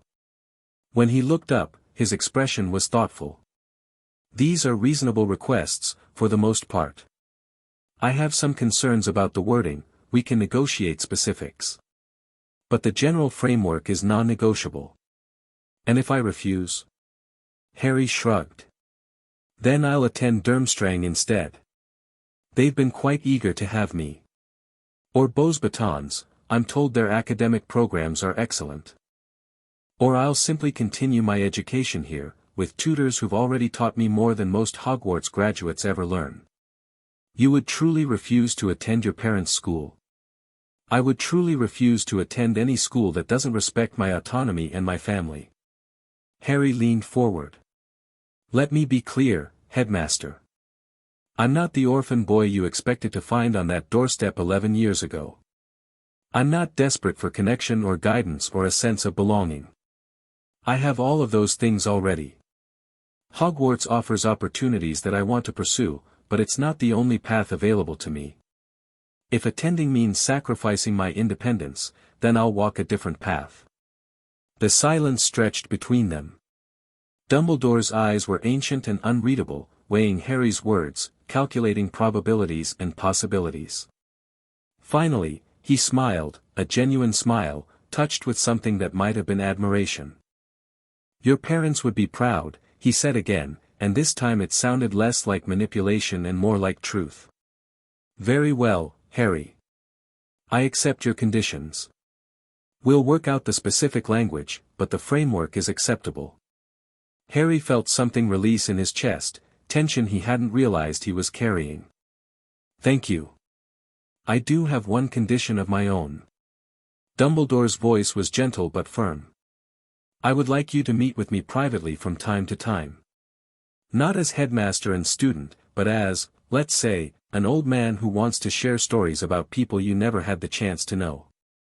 I have memories of your parents that I think you would value. I'm not asking for control or influence. Just conversation. Harry considered. It was a reasonable request, phrased in a way that made refusal seem petty. Classic Dumbledore, giving ground while gaining something more valuable. But the truth was, Harry did want those stories. He wanted to know his parents beyond the files and reports. He wanted to understand who they'd been, not just what they'd done. I accept, he said. With the understanding that our conversations remain private and are not reported to the Ministry, the Wizengamot, or anyone else. Agreed. They shook hands, wizard and goblin-raised child, manipulator and the weapon that had slipped his grasp. Neither fully trusted the other. Neither expected to. But they understood each other. And that was a beginning. The weeks before term began passed quickly. Harry's preparations intensified. He studied Hogwarts, its layout, its history, its political landscape. He memorized the names and backgrounds of every student who might be relevant to his goals. He practiced spells that weren't in any Hogwarts curriculum, tested equipment that goblins had designed for his protection, and ran through contingency plans until they became instinct. You're overthinking this, Griphook observed during one of their final sparring sessions. It's a school, not a war zone. Every social environment is a war zone. Harry ducked under a blade strike and countered with a combination that Griphook barely deflected. Different weapons, same principles. Resources, alliances, territory, reputation, they all must be defended and, when possible, expanded. You sound like Elder Boneclaw. Boneclaw is a survivor. There's wisdom in that. They fought in silence for several minutes, the clash of goblin steel echoing through the training hall. Harry had grown skilled enough that victory was no longer certain for either of them, their matches ended in draws as often as decisive outcomes. I'm going to miss this, Griphook said as they paused for breath. Training alone isn't the same. I'll be back for holidays. And summers. Hogwarts is temporary, family is permanent. Sentimental. I thought goblins taught you better. They taught me to value what matters. Harry gripped Griphook's arm in the warrior's salute. You matter. Whatever happens at Hogwarts, whatever I become there, that won't change. Griphook's expression softened, just slightly, just for a moment. Write to me. Let me know who to put on the enemies list. The list might get long. Good. I like long lists. Sirius visited 2 days before Harry's departure. His godfather had changed over the past year. The haunted look hadn't entirely left his eyes, but it was fading, replaced by something more alive. He'd gained weight, regained color, and found purpose in reconnecting with his godson and rebuilding a life that Azkaban had stolen. Nervous, he asked as they walked through Diagon Alley together, shopping for last-minute supplies. Prepared. That's not the same thing. Harry considered the question honestly. Perhaps a little nervous. Hogwarts is different from what I'm used to. Less structured. Less predictable. I'll be surrounded by people who don't think like I do, who haven't been trained like I've been trained. That might be good for you. How so? Sirius stopped walking and turned to face him. Harry, I love the goblins. They saved you, raised you, made you into someone remarkable. But they also made you into someone who sees the world as a series of transactions and threats. That's useful, essential, even, but it's not everything. What else is there? Fun. Friendship without calculation. Doing stupid things just because they're fun and dealing with the consequences later. Sirius's eyes sparkled with memory. Your father and I were idiots at Hogwarts. Absolute idiots. We broke rules for no reason, played pranks that could have killed us, and generally made nuisances of ourselves. And those were the best years of my life. That sounds irresponsible. It was extremely irresponsible. And wonderful. And I wouldn't trade those memories for anything. Sirius put a hand on Harry's shoulder. I'm not saying abandon everything the goblins taught you. I'm saying let yourself be young sometimes. Make mistakes that aren't strategic. Have experiences that don't serve any purpose except joy. Harry wasn't sure he understood. His entire life had been purposeful, every lesson, every training session, every skill acquired with future utility in mind. The idea of doing something simply because it was fun seemed alien. I'll try, he said. That's all I ask. Sirius grinned. Now, let's get you an owl. Every proper Hogwarts student needs an owl, and I know just the place. They found Hedwig in Elop's Owl Emporium. She was a snowy owl, pure white with amber eyes that seemed to look directly into Harry's soul. The moment he entered the shop, she fixed her gaze on him and refused to look away. That one's been here for months, the shopkeeper said. Won't let anyone buy her. Bit 3 customers who tried. Harry approached the cage slowly. Hedwig watched him come, her eyes unblinking, assessing him the way a warrior assessed a potential opponent. Hello, he said quietly. I'm Harry. Hedwig hooted once, a sound that somehow managed to convey both acknowledgement and challenge.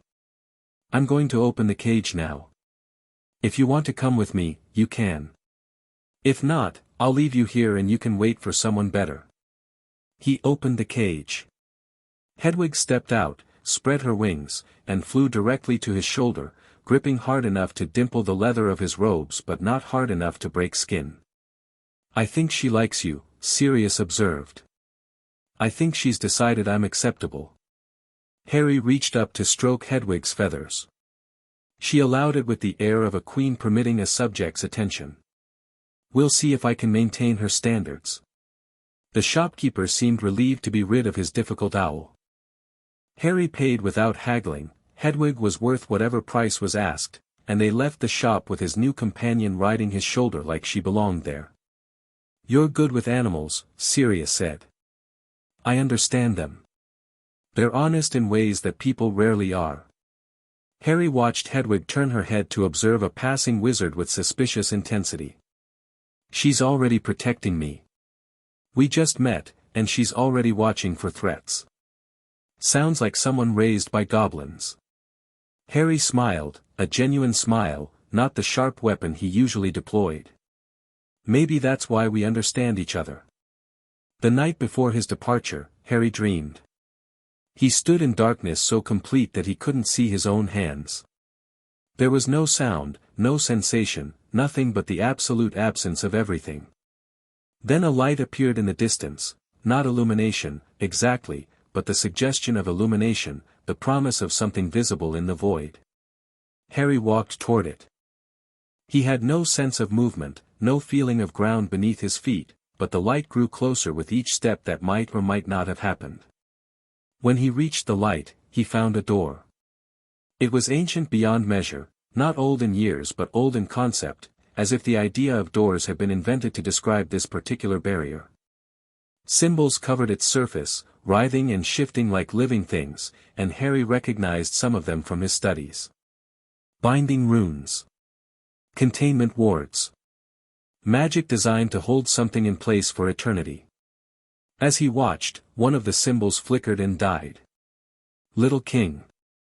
The voice came from beyond the door, from the darkness that it held at bay. Little heir. You feel me, don't you? You sense what waits on the other side. Harry tried to speak, but no sound emerged. Your blood knows me. Your blood remembers the oaths your ancestors swore, the prices they paid, the debts that remain unpaid. The voice was ancient and cold and somehow familiar, like hearing his own heartbeat spoken aloud. One day, you will open this door. One day, you will kneel before me as your fathers knelt. The door shuddered. Another symbol flickered and went dark. Until then, grow strong. Grow powerful. Become worthy of the destiny that awaits you. The voice dropped to a whisper that somehow filled the entire void. I am patient, little king. I have waited 3,000 years. I can wait a little longer. Harry woke gasping, his hand pressed to his chest where his mother's necklace rested. The dream was already fading, slipping away like water through fingers, leaving only fragments, a door, symbols, a voice that promised and threatened in equal measure. He lay in darkness for a long time, trying to remember what had frightened him so badly.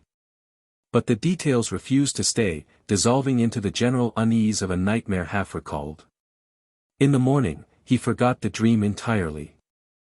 But deep in Gringotts, in vaults that had been sealed since before the founding of Hogwarts, something ancient stirred in its chains.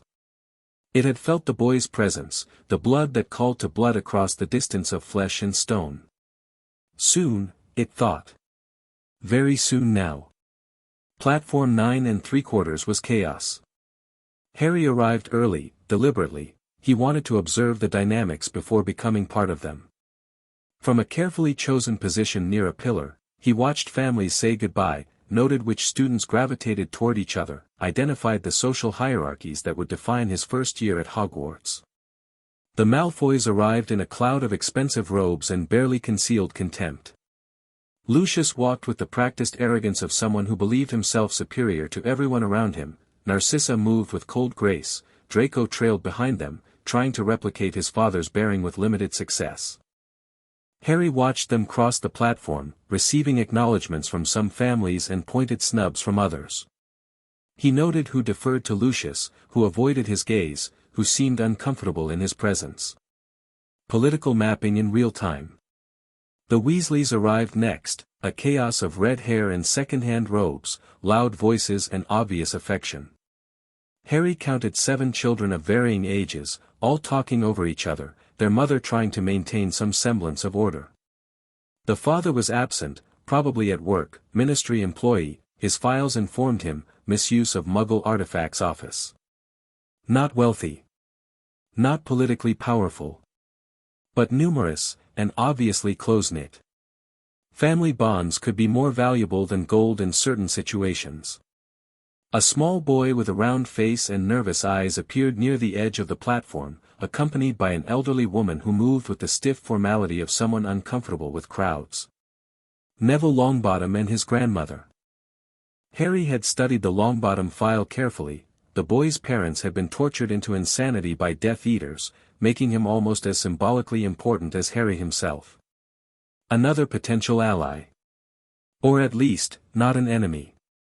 Are you Harry Potter? The voice came from behind him. Harry turned smoothly, one hand moving toward his wand out of habit, and found himself facing a girl his age with bushy brown hair and front teeth slightly too large for her face. I'm Hermione Granger, she continued before he could respond. I've read about you, well, not very much, because there isn't much reliable information, since you've been raised by goblins, which is fascinating. Really, I've read everything I could find about goblin culture, but the books are mostly written by wizards who clearly don't understand. Breathe, Harry suggested. She stopped, blinked, and then laughed with surprising self-awareness. Sorry. I talk too much when I'm nervous. My parents say it's a coping mechanism. Nervous about what? Everything.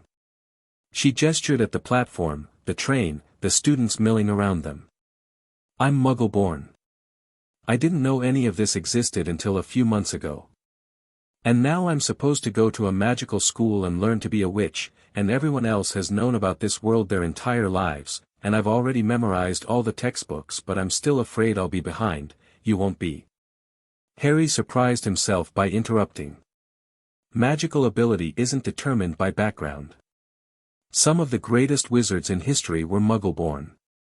And textbook knowledge is useful, but practical skill comes from practice, not heritage. Hermione stared at him. You're not what I expected. What did you expect? I don't know. Someone more, aloof. You're the boy who lived, raised by goblins. All the books say goblins are cold and unfriendly. All the books are written by wizards who've never bothered to understand goblin culture. Harry's voice hardened slightly. Goblins value different things than wizards. They're not cold, they're practical. There's a difference. I didn't mean to offend, you didn't. Harry softened his tone. I'm just tired of hearing my family dismissed as monsters by people who don't know any better. The goblins saved me, raised me, taught me everything I know. I won't apologize for being one of them. Hermione was quiet for a moment, processing. Then she nodded slowly. I'd like to learn more about them. About goblin culture, I mean. If you'd be willing to teach me. It was such an unexpected request that Harry found himself agreeing before he'd fully thought it through. I can try. We'll see how the year develops. Thank you. Her smile was genuine and slightly overwhelming. I think we're going to be friends. Harry wasn't sure he knew how to be friends in the way she meant. But he was willing to learn. The train ride passed in conversation. Hermione asked questions about goblin culture with an intensity that reminded Harry of his own childhood, the endless hunger for knowledge, the need to understand how things worked.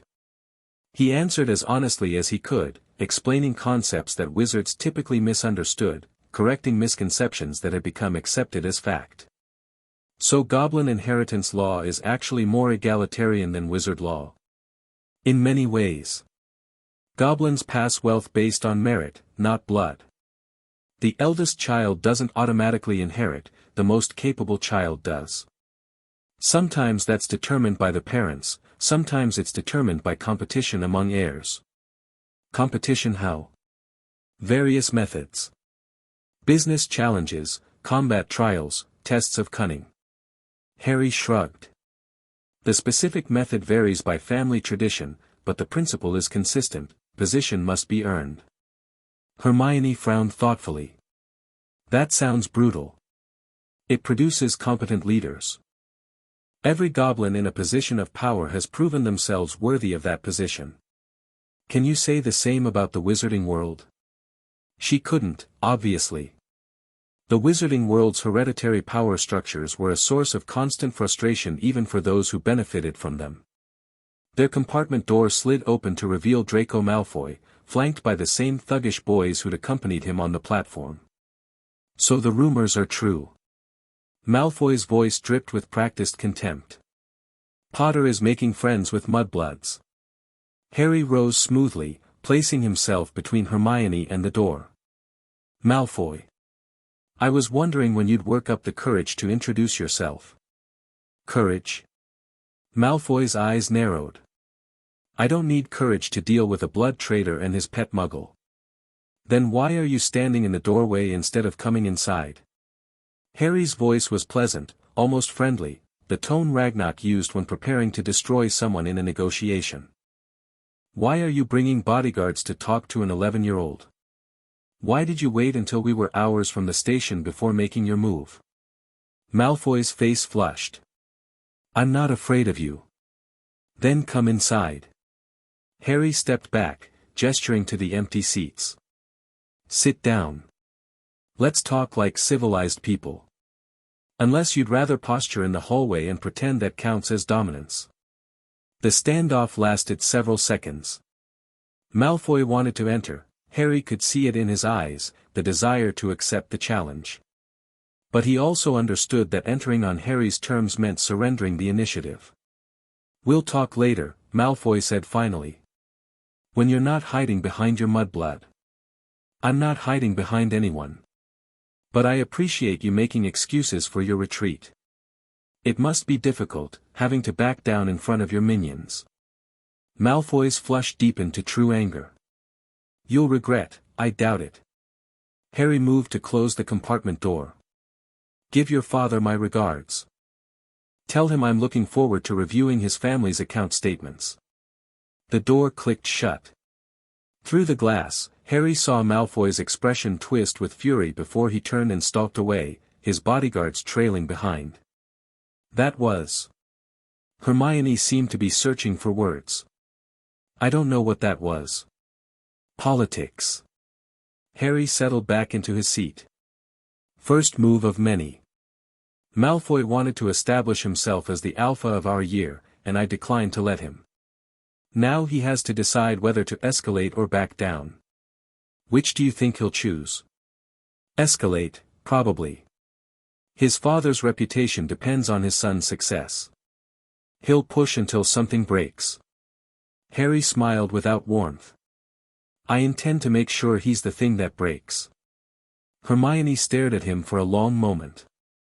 You're terrifying, you know that. I've been told. And I mean that as a compliment. I know. The Hogwarts Express wound through increasingly wild countryside as the afternoon wore on. Harry watched the landscape change, ordered farmland giving way to forests, forests giving way to mountains, and felt the school's presence growing stronger with each passing mile. Hogwarts called to him, its ancient magic resonating with something deep in his blood. Potter magic, perhaps. His family had attended this school for generations, had walked these halls, had left their mark on its stones. Or perhaps it was something older, the connection that all magical beings felt to places of power, the recognition that some locations were more than mere geography. We should change into our robes, Hermione observed as the sun began to set. We'll be arriving soon. Harry retrieved his robes from his trunk, the finest materials, subtly enchanted for protection, displaying his house colors in ways that wouldn't be determined until after the sorting. He'd had them made specifically for this moment, designed to communicate wealth and power without ostentation. Those are beautiful, Hermione said enviously, running her fingers over the fabric. Where did you get them? Gringotts has its own tailors. They don't usually work for humans, but they made an exception. Is it strange? Being human but raised by goblins? Harry considered the question. Sometimes. I'm aware that I don't quite fit in either world. Too human for goblins, too goblin for humans. But I've learned to make that an advantage rather than a weakness. How? By understanding both perspectives. Goblins see things wizards miss. Wizards understand things goblins overlook. I can bridge the gap, translate between cultures, find opportunities that neither group would recognize alone. The train began to slow. Through the windows, Harry caught his first glimpse of Hogwarts, a massive castle perched on a cliff, its towers reaching toward the darkening sky, its windows glowing with magical light. It's beautiful, Hermione breathed. Harry agreed, though he didn't say so aloud. The castle was beautiful, but it was also ancient, powerful, and filled with secrets that nobody fully understood. A place where he could learn, grow, and prepare for the challenges ahead. A place where his real education would begin. The Great Hall was everything the histories had promised and more. For long tables stretched beneath a ceiling that reflected the night sky, stars glittering, clouds drifting, magic so subtle and powerful that it seemed natural rather than manufactured. Floating candles provided illumination that flickered like something alive. And at every table, hundreds of students watched as the first years filed in, judging, assessing, categorizing. Harry kept his expression neutral and his senses alert. He'd been in hostile environments before, this was just another one, with different rules and different weapons. The Sorting Hat sat on a stool at the front of the hall, looking ancient and vaguely disapproving. When Professor McGonagall explained the process, Harry listened with half his attention while the other half studied the high table. Dumbledore sat in the center, wearing the same grandfatherly expression he'd worn in their meeting.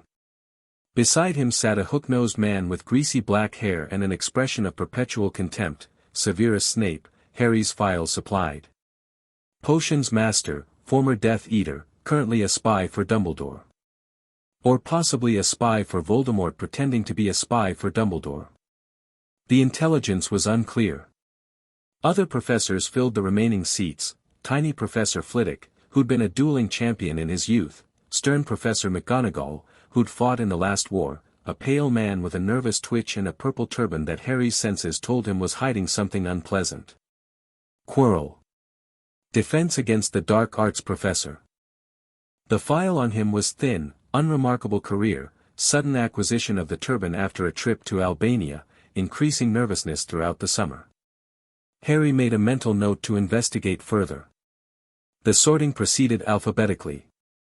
Harry watched each student take their place, matching names to files, noting which houses claimed which students.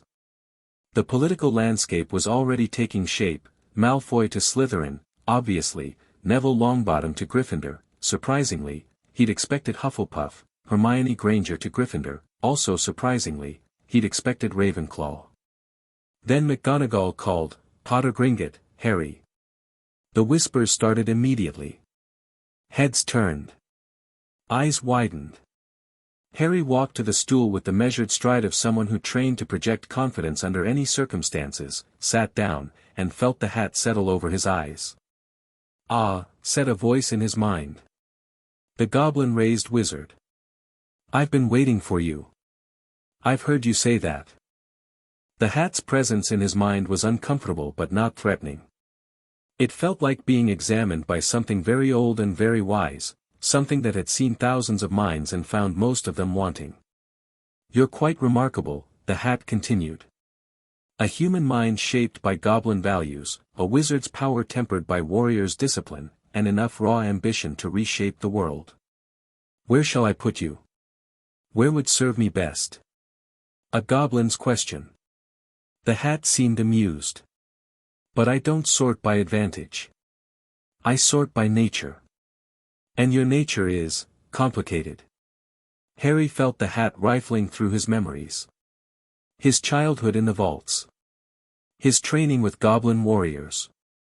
His bond with Griphook. His first meeting with Sirius.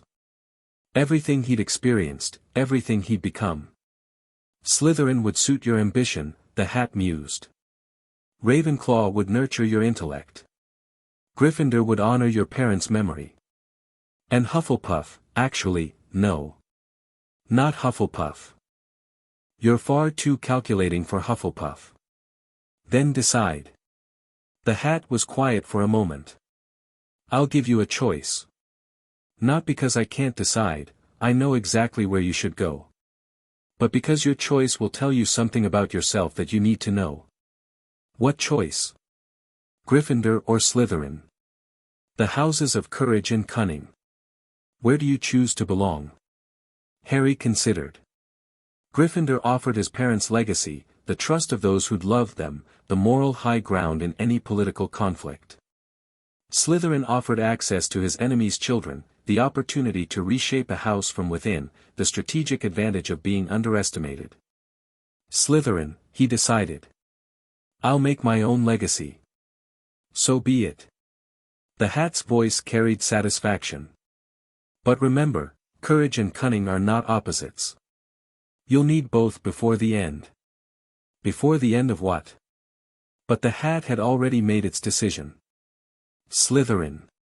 The great hall fell silent. At the high table, Dumbledore's expression flickered with something that might have been concern. Snape's dark eyes fixed on Harry with sudden, intense interest. And at the Slytherin table, Draco Malfoy's face twisted with an emotion too complicated to name. Harry walked to his new house table, found a seat, and smiled. The game had begun. The first week at Hogwarts established patterns that would define the year. Harry woke at dawn each day, running through exercise routines in empty corridors while the castle slept. He attended classes with focused attention, absorbing not just the material but the teaching styles, the political implications, the social hierarchies that each professor reinforced or challenged. Transfiguration with McGonagall was rigorous and demanding. Charms with Flitwick was joyful and creative. Herbology with Sprout was practical and grounding.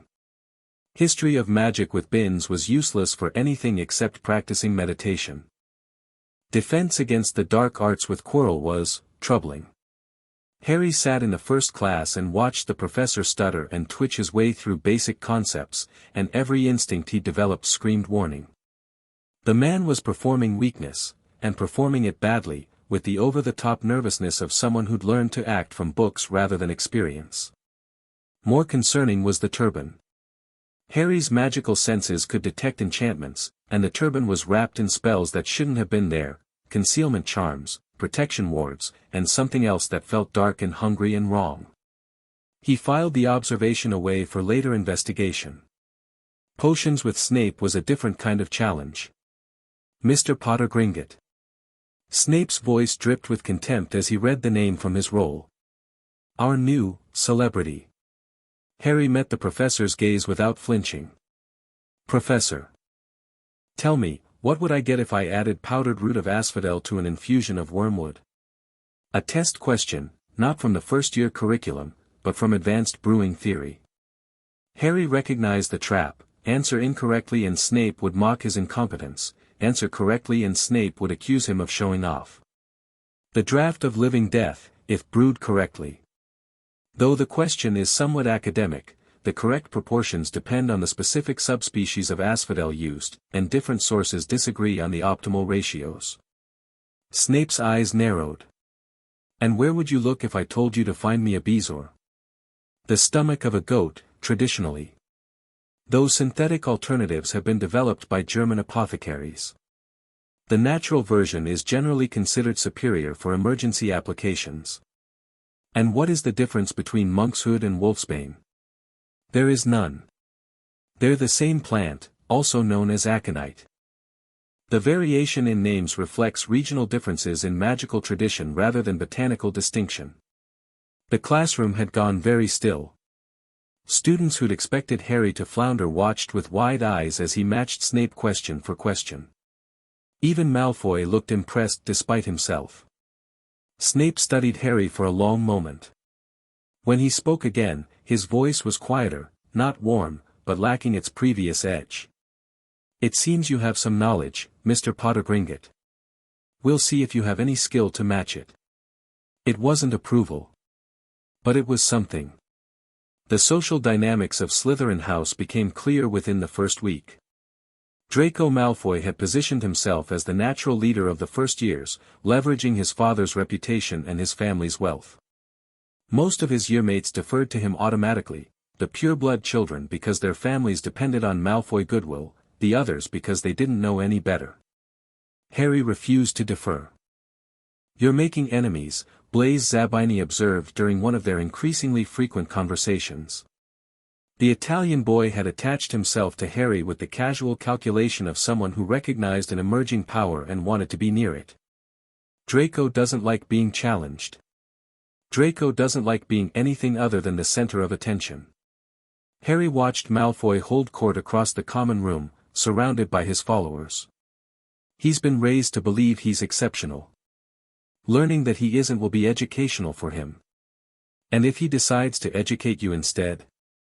Then I'll teach him why that's a mistake. The confrontation came sooner than Harry expected. 3 days into the first week, he returned to the Slytherin common room to find Malfoy waiting with a half-dozen older students, 5th and 6th years, from the look of them. They'd arranged themselves to block the path to the dormitories. Potter Gringotts. Malfoy's voice dripped with false pleasantness. I wanted to introduce you to some friends. They've been curious about the famous boy who lived. Harry assessed the situation with the trained eye of someone who'd been preparing for physical confrontation his entire life. 6 opponents, various sizes, arranged in a semicircle. Malfoy in the center, protected. 2 obvious fighters, probably Quidditch players. 3 followers, nervous, possibly reluctant. Not ideal odds. But not impossible. Draco. Harry matched his pleasant tone. I notice you've brought reinforcements. Does your father know you need older students to handle your conflicts? Malfoy's smile flickered. Your father is under investigation by Gringotts for suspicious financial activity. Harry's voice went cold. His accounts have been flagged, his transactions are being monitored, and if anything happens to me while at Hogwarts, a very detailed report will be delivered to the Wisengamot detailing exactly which pureblood families have been violating wizarding financial law. The older students exchanged uncertain glances. This wasn't what they'd expected. A first year was supposed to cower, not threaten. You're bluffing, Malfoy said, but his voice had lost some of its certainty. I never bluff about money. Harry took a step forward, closing the distance. Let me be clear about something, Draco. I'm not afraid of you. I'm not afraid of your father. I'm not afraid of anyone in this room. I've been trained by warriors who would kill every person here without breaking a sweat. I've had access to information that would destroy your family's reputation beyond repair. And I have resources that make your family's wealth look like pocket change. He stopped directly in front of Malfoy, close enough to see the fear flickering in the other boy's eyes. So here's what's going to happen. You're going to stop trying to intimidate me. You're going to tell your friends to back off. And we're going to coexist in this house without any more of this pathetic posturing. Because if you push me again, I won't just push back. I'll destroy everything your family has ever built. The silence stretched. Harry could feel the older students' uncertainty, their reluctance to commit to a conflict that had suddenly become more complicated than expected. Malfoy broke first. This isn't over. Yes, it is. Harry stepped past him, moving toward the dormitory. But feel free to delude yourself otherwise. He didn't look back. He didn't need to. The incident in the common room changed things. Not publicly, Malfoy wasn't stupid enough to spread the story of his humiliation. But privately, among those who'd witnessed it, Harry's reputation shifted. He wasn't just the boy who lived anymore.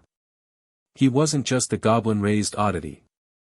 He was someone dangerous, someone who couldn't be pushed without consequences.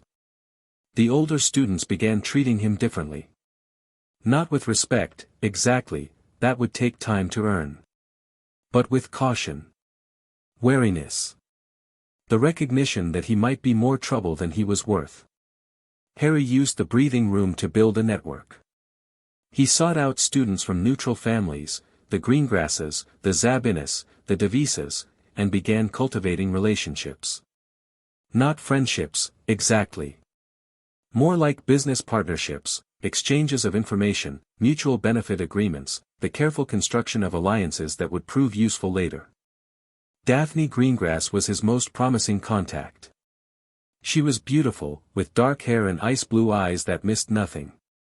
Her family had maintained strict neutrality during the last war, building wealth and influence while others destroyed themselves in ideological conflict. She understood power in ways that most 11-year-olds couldn't imagine. You're not what I expected, she said during one of their quiet conversations in the library. What did you expect? Someone damaged. Traumatized. The boy who lived raised by goblins should have been broken by now, caught between two worlds, belonging to neither. Who says I'm not? She studied him with those calculating eyes. Because broken people don't move like you do. They don't speak like you do.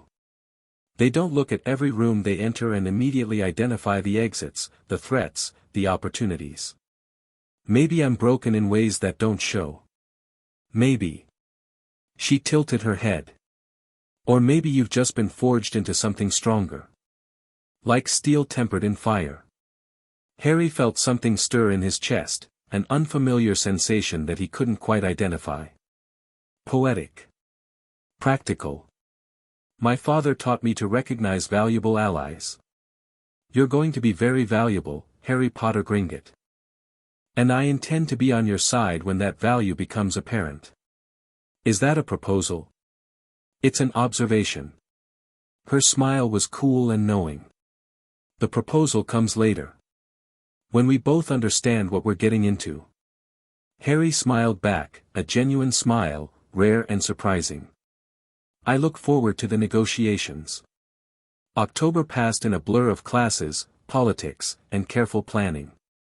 Harry maintained his exercise routines despite the castle's interruptions. He studied late into the night, covering material far beyond the first-year curriculum.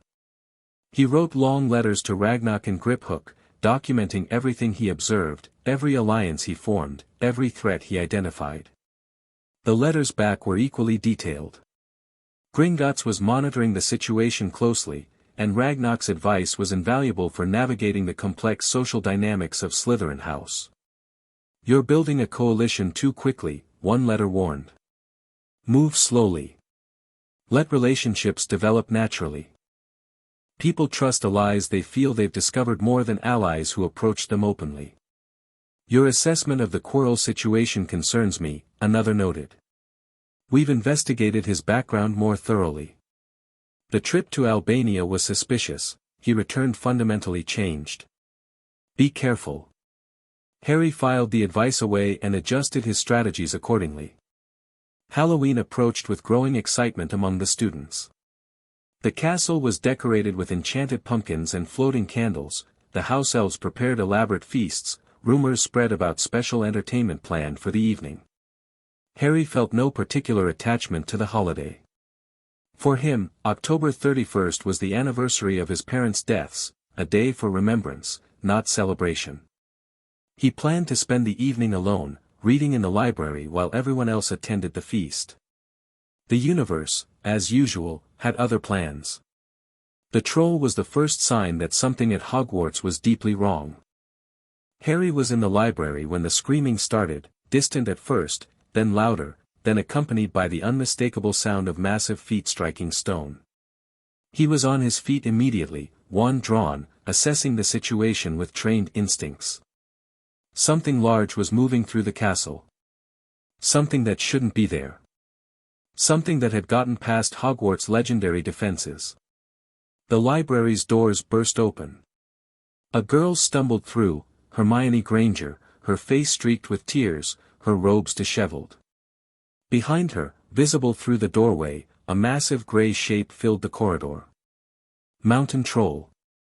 12 feet tall, immensely strong, largely immune to magic below a certain power threshold. Dangerous even for trained wizards. Extremely dangerous for 2 first years. Move. Harry grabbed Hermione's arm and pulled her behind a bookshelf. Stay down. Stay quiet. I was in the bathroom, I didn't hear the warning, it just appeared, later. Harry assessed the troll's approach. It was following Hermione's scent, moving with the single-minded determination of a creature that had found prey. No finesse, no strategy, just pure predatory instinct. He could run. The troll would likely pursue Hermione, not him. He could escape, summon help, wait for the professors to handle the situation. But that would mean abandoning someone who'd called him a friend. Someone who treated him as a person, not a symbol. Someone who'd asked about goblin culture with genuine interest instead of disgusted curiosity. Have experiences that don't serve any purpose except joy, Sirius had told him. Protecting a friend probably counted. Harry stepped out from behind the bookshelf and faced the troll. Hey, he called, his voice cutting through the creature's growl. Over here. The troll's tiny eyes fixed on him. It roared, a sound that shook books from their shelves, and charged. Harry waited until the last possible moment, then dove aside. The troll crashed into the bookshelf behind him, shattering wood and sending volumes flying. Before it could recover, Harry was casting. Not stunning spells, a troll's magical resistance would shrug those off. Not transfiguration, he didn't have time for anything complex enough to matter. Instead, he used what the goblins had taught him, practical magic for practical problems. Lubricus. The floor beneath the troll became slick as ice. The creature stumbled, its massive feet sliding, its arms windmilling for balance. Secus. A flash of light blinded it, filling its vision with searing white. The troll roared again, now stumbling and blind, crashing into walls and furniture. Conjunctivitis. The spell hit its eyes, and the creature screamed in genuine pain. It dropped its club and clawed at its face, no longer hunting, only hurting. Harry didn't hesitate. While the troll was distracted, he grabbed a heavy metal bookend from a fallen shelf, climbed the wreckage of a destroyed cabinet, and brought the bookend down on the troll's skull with every ounce of strength he possessed. The creature swayed, stumbled, and crashed to the ground, unconscious. Harry stood atop its massive form, breathing hard, feeling the adrenaline rush that always followed combat. His robes were torn, his hands bleeding from the climb, his magic slightly depleted from the rapid-fire casting. But he was alive. And so was Hermione. How? She emerged from behind the bookshelf, staring at him with an expression of absolute shock. How did you do that? Training. Harry jumped down from the troll's body. Lots and lots of training. The doors burst open again, and professors flooded into the library. McGonagall, Snape, Quirrell, all of them stopping short at the sight of an unconscious mountain troll and 2 first-years standing over it. What is the meaning of this? McGonagall's voice was sharp with a mixture of fear and fury. Mr. Potter Gringotts, explain yourself. The troll cornered Miss Granger in the library. Harry's voice was calm, measured, the voice of someone reporting to superiors after a successful mission. I engaged it to protect her and disabled it using non-lethal methods. No students were harmed, and the creature appears to be merely unconscious. Snape stepped forward, his dark eyes moving from Harry to the troll to the surrounding destruction. Something flickered across his face, something that might have been reluctant respect. You fought a mountain troll. His voice was flat. As a first year. With no assistance. I had excellent teachers. Clearly. Snape's gaze lingered on Harry for a long moment. 10 points to Slytherin 4, exceptional performance under pressure. It was the first time a Slytherin had earned points from Snape in anyone's memory. The troll incident had consequences. Harry's reputation shifted again, not just among Slytherins now, but throughout the school. The story spread like wildfire. The boy who lived had defeated a mountain troll single-handedly, protecting a classmate who would have died without his intervention. Some students viewed him with new respect. Others, with new fear. A few, with jealousy that bordered on hatred. Dumbledore summoned him for a private conversation 2 days later. That was remarkably skilled work, the headmaster said, his eyes twinkling over half-moon spectacles. Most adult wizards would have struggled with such an opponent. Your teachers must be very proud. They trained me to survive. Harry kept his voice neutral. I survived. Indeed you did. But I find myself wondering, why didn't you simply flee?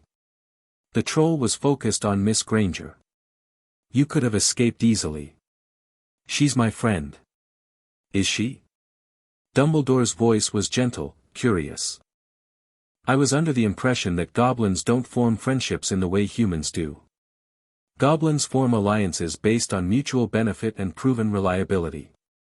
That's not so different from friendship, just more honest about its foundations. Harry met the old wizard's gaze. And regardless of how goblins view friendship, I'm not entirely goblin. I'm something new. Something that makes my own rules. Something remarkable. Dumbledore was quiet for a moment. Harry, I want you to know that my door is always open. If you ever need guidance, or assistance, or simply someone to talk to, thank you for the offer. I'll keep it in mind. Harry left the headmaster's office knowing that Dumbledore was playing a longer game than ever. The troll incident had demonstrated Harry's capabilities, and Dumbledore would use that knowledge to plan his next moves. Two could play at that game. The weeks that followed Halloween saw Harry consolidating his position. His alliance with Daphne Greengrass deepened into something approaching genuine partnership. They shared information, analyzed situations, and coordinated their social maneuvers with increasing sophistication. Neither fully trusted the other, that would take years to develop, but they recognized each other as valuable allies. His friendship with Hermione strengthened as well. She began seeking him out for study sessions, and he found her perspective valuable. Her muggle-born ignorance of wizarding traditions allowed her to question assumptions that purebloods accepted without thought. "Why are goblins not allowed to use wands?" she asked during one late-night conversation in an empty classroom. "Because wizards feared what goblins might do with that power." Harry's voice was flat. The wand ban of 1631 was naked oppression disguised as security measures. Goblins have their own magical traditions that don't require wands, but the ban is still a constant insult, a reminder that wizards consider themselves superior.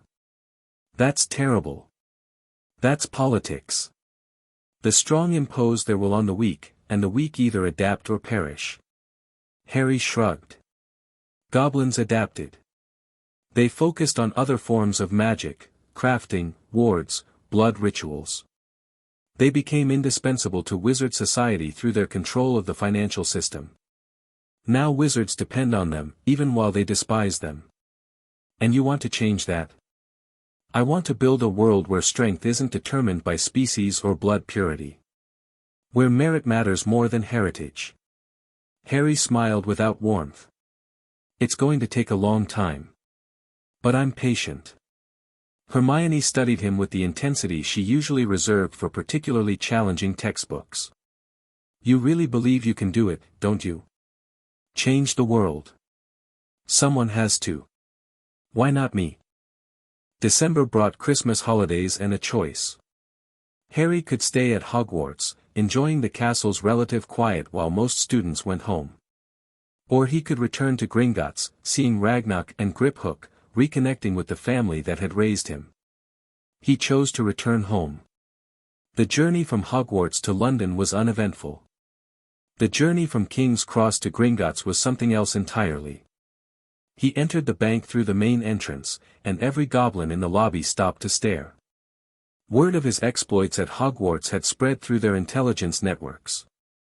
They'd heard about the troll, the political maneuvering, the way he'd established himself as a power among the wizard children. Ragnarok met him in the receiving hall, and for a moment, neither spoke. Then Ragnarok smiled, a genuine smile, warm and proud in ways that goblin culture usually discouraged.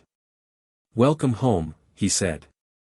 Harry felt something loosen in his chest, tension he hadn't realized he'd been carrying. "It's good to be back. You've done well. Better than I expected, if I'm being honest." "You expected a lot." "I did. And you exceeded it." Ragnarok gestured toward the interior of the bank. "Come. Griphook is waiting, and he's been insufferably curious about everything that's happened. You can tell us both over dinner." They walked into Gringotts together, guardian and ward, and Harry felt the rightness of it settle into his bones. Hogwarts was important. The wizarding world was important. But this was home. Whatever challenges the future held, whatever enemies emerged, whatever ancient threats stirred in the deep vaults, he would face them as a goblin-raised wizard. He would face them as Harry Potter Gringotts. Deep beneath the bank, in vaults that had been sealed for millennia, something ancient stirred. It had felt the boy's return, the blood calling to blood across stone and shadow. The connection was stronger now than it had been before. The seal was weaker than it had been before. Soon, the deathless king thought. Very soon. He reached out with his mind, touching the dreams of his scattered followers, sending messages that would be felt as urges, as obsessions, as ideas that seemed to spring from nowhere. The time approaches, he whispered across the darkness. Prepare. In a dozen hidden places across Britain, people who had almost forgotten their heritage felt something stir in their blood. Old loyalties awakened. Ancient oaths remembered. The game was bigger than anyone at Hogwarts knew. And the pieces were already moving. Chapter 2 and Chapter 3, The Sorting of the Century. The Hogwarts Express pulled away from platform 9 3/4 precisely at 11 o'clock, and Harry Potter Gringotts was not on it. This was deliberate. The train is for children who need to arrive with everyone else, Ragnarok had explained during their final strategy session. You need to arrive in a way that establishes your position from the first moment. Harry had agreed. First impressions mattered enormously in politics, and his entrance to Hogwarts would set the tone for everything that followed. Arriving on the train meant being one student among hundreds, anonymous, unremarkable, just another first-year finding their place. Arriving by flow directly into the Great Hall meant being impossible to ignore. The logistics had required careful negotiation. Hogwarts flow connections were restricted to authorized personnel only, and Dumbledore had initially resisted Harry's request for special accommodation. But Gringotts' legal team had found precedents in the original Hogwarts Charter, provisions for students of exceptional circumstance that hadn't been invoked in 3 centuries. Harry qualified as exceptional by any reasonable definition. So while his future classmates settled into train compartments and began the long journey north, Harry spent the morning in final preparations. He reviewed his files on key students one last time. He practiced diplomatic phrases until they felt natural. He checked his equipment, wand and forearm holster, goblin blade concealed at his ankle, emergency port key sewn into his robes, protective enchantments layered into every garment. "You're overthinking this," Griphook observed from his position on Harry's bed. "It's a school, not a battlefield. Every social environment is a battlefield. Different weapons, same principles. You sound like Elder Boneclaw." Elder Boneclaw has survived 100 years of goblin politics. There's wisdom in that. Griphook rolled his eyes, a gesture he'd picked up from Harry over the years. "Just try not to start any wars on your first day." "I make no promises." They shared a warrior's clasp, and Harry felt the familiar ache of separation. Griphook was his blood brother, his closest confidant, the one person in the world he trusted without reservation. Leaving him behind felt like leaving part of himself. "Write to me," Griphook said. "Let me know who needs to go on the enemy's list. The list might get long." "Good. I like long lists." The Great Hall of Hogwarts was designed to impress. Four enormous tables stretched beneath a ceiling enchanted to mirror the sky outside, currently showing the deep blue of early evening, stars beginning to emerge. Thousands of candles floated in the air, their light warm and golden. At the far end, a high table held the professors, and behind them, enormous windows looked out over the Black Lake.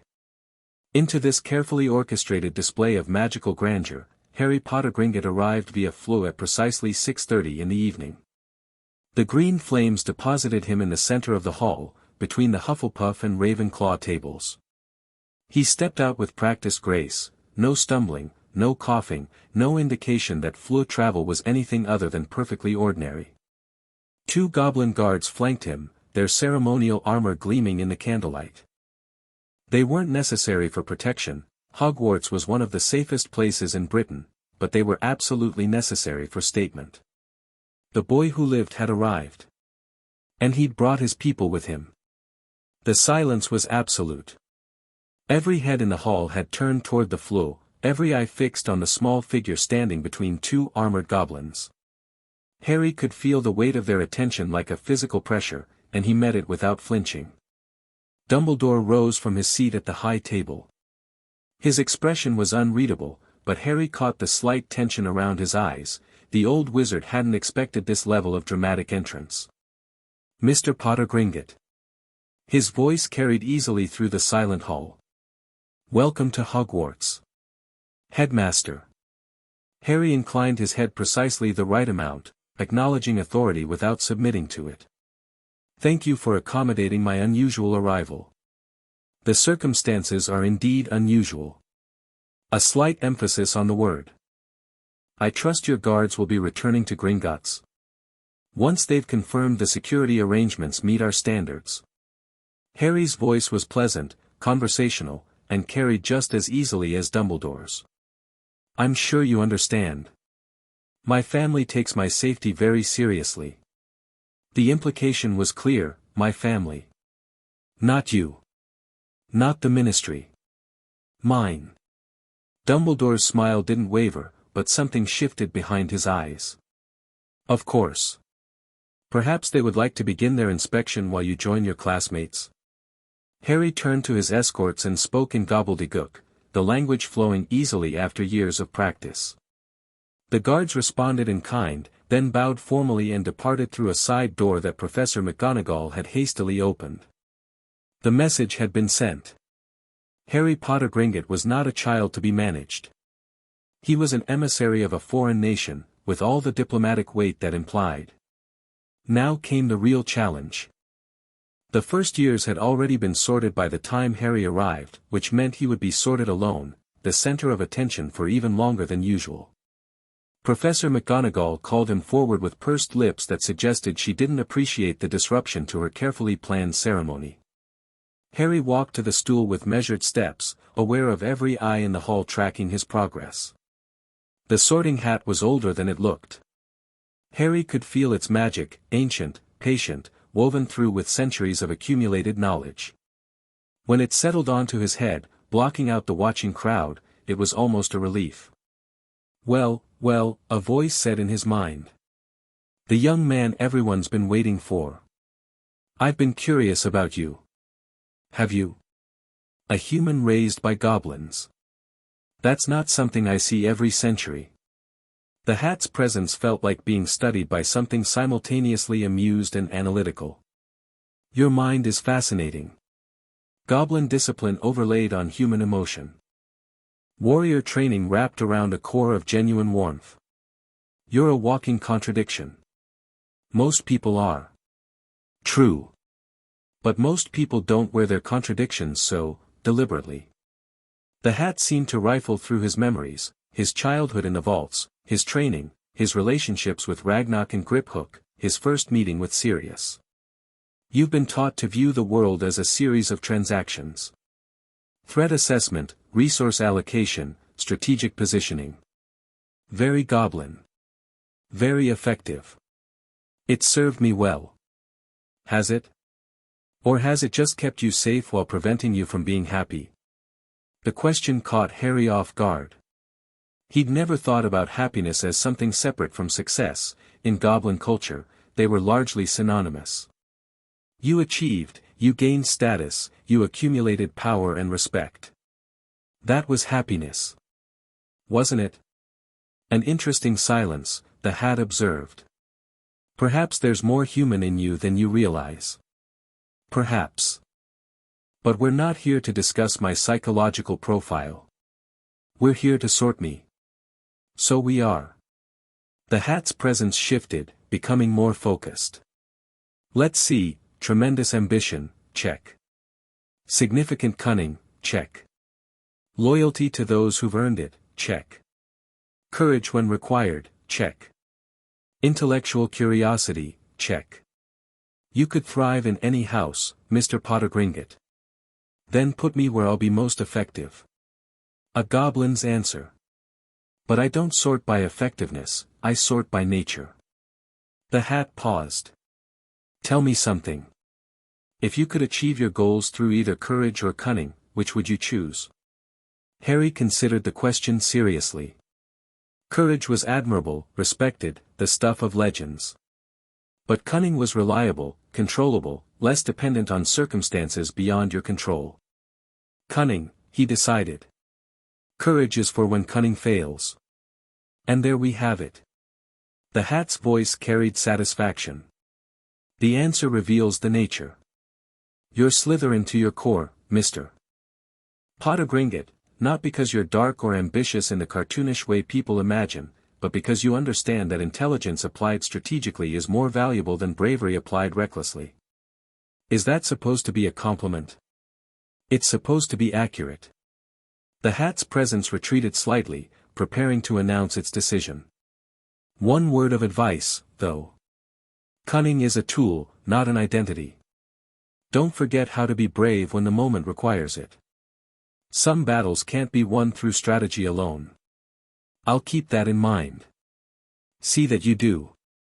The hat's brim opened, and its voice rang through the great hall, Slytherin. The reaction was immediate and visceral. At the Slytherin table, expressions ranged from smug satisfaction to barely concealed hostility. The boy who lived, symbol of the light's victory over Voldemort, had been sorted into the house that had produced more dark wizards than all the others combined. Some students saw opportunity, others saw threat, a few saw both. At the Gryffindor table, there was something like betrayal. Harry's parents had been Gryffindors, heroes of the light, everything that Slytherin supposedly opposed. Their son choosing the snake pit felt like a rejection of their legacy. At the high table, Dumbledore's expression remained carefully neutral, but Harry saw the calculation happening behind those ancient eyes. Plans were being revised. Strategies adjusted.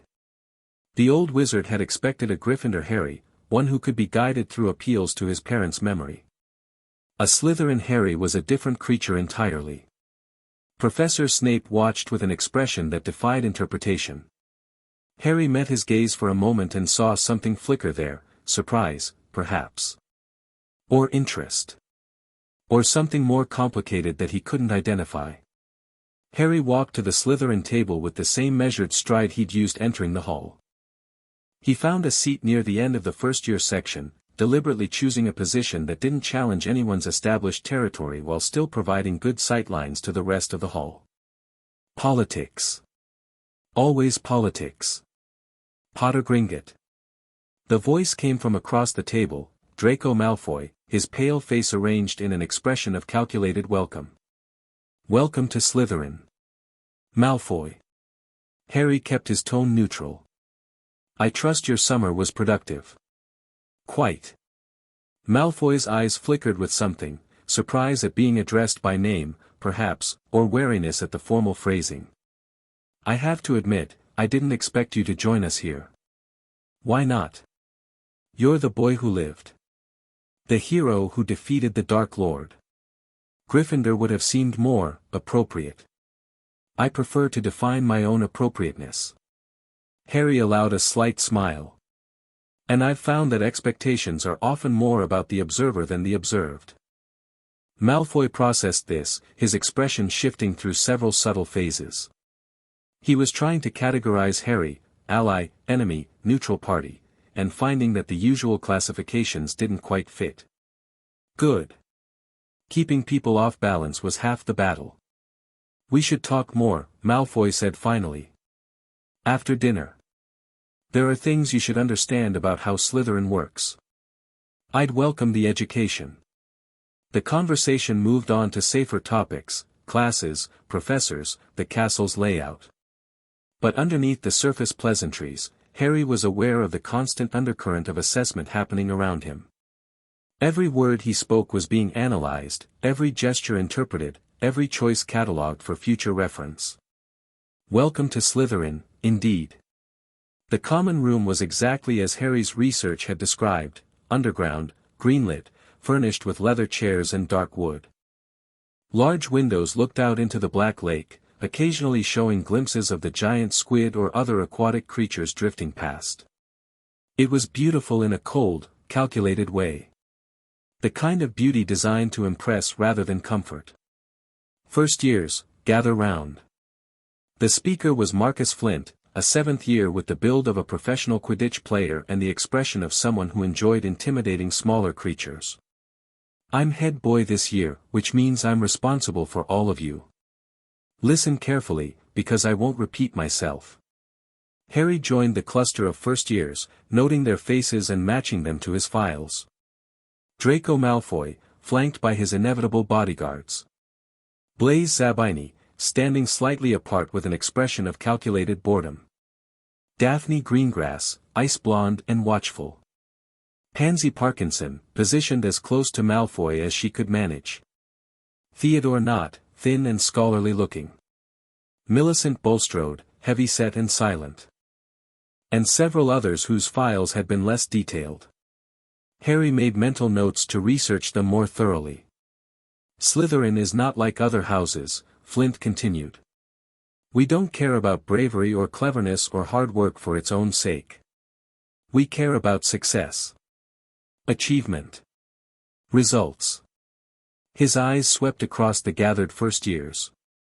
You will be judged by what you accomplish, not by what you attempt. Failure is not tolerated. Weakness is not protected. If you can't survive here, you deserve what happens to you. A charming welcome speech. Harry filed it under, expected intimidation tactics, and continued observing. That said, we protect our own, from outsiders. Flint's voice hardened. Whatever conflicts exist within these walls stay within these walls. You do not air Slytherin business to other houses. You do not side with outsiders against your housemates.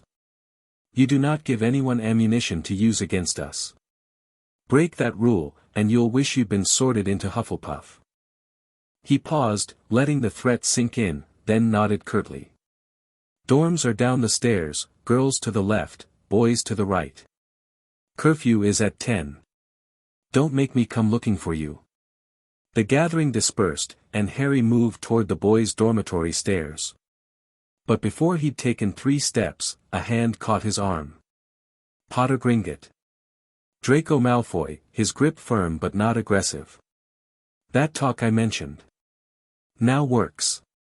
Harry considered refusing, establishing immediately that he didn't jump when Malfoy called. But there was value in gathering intelligence, and Malfoy clearly had something to say. Lead the way.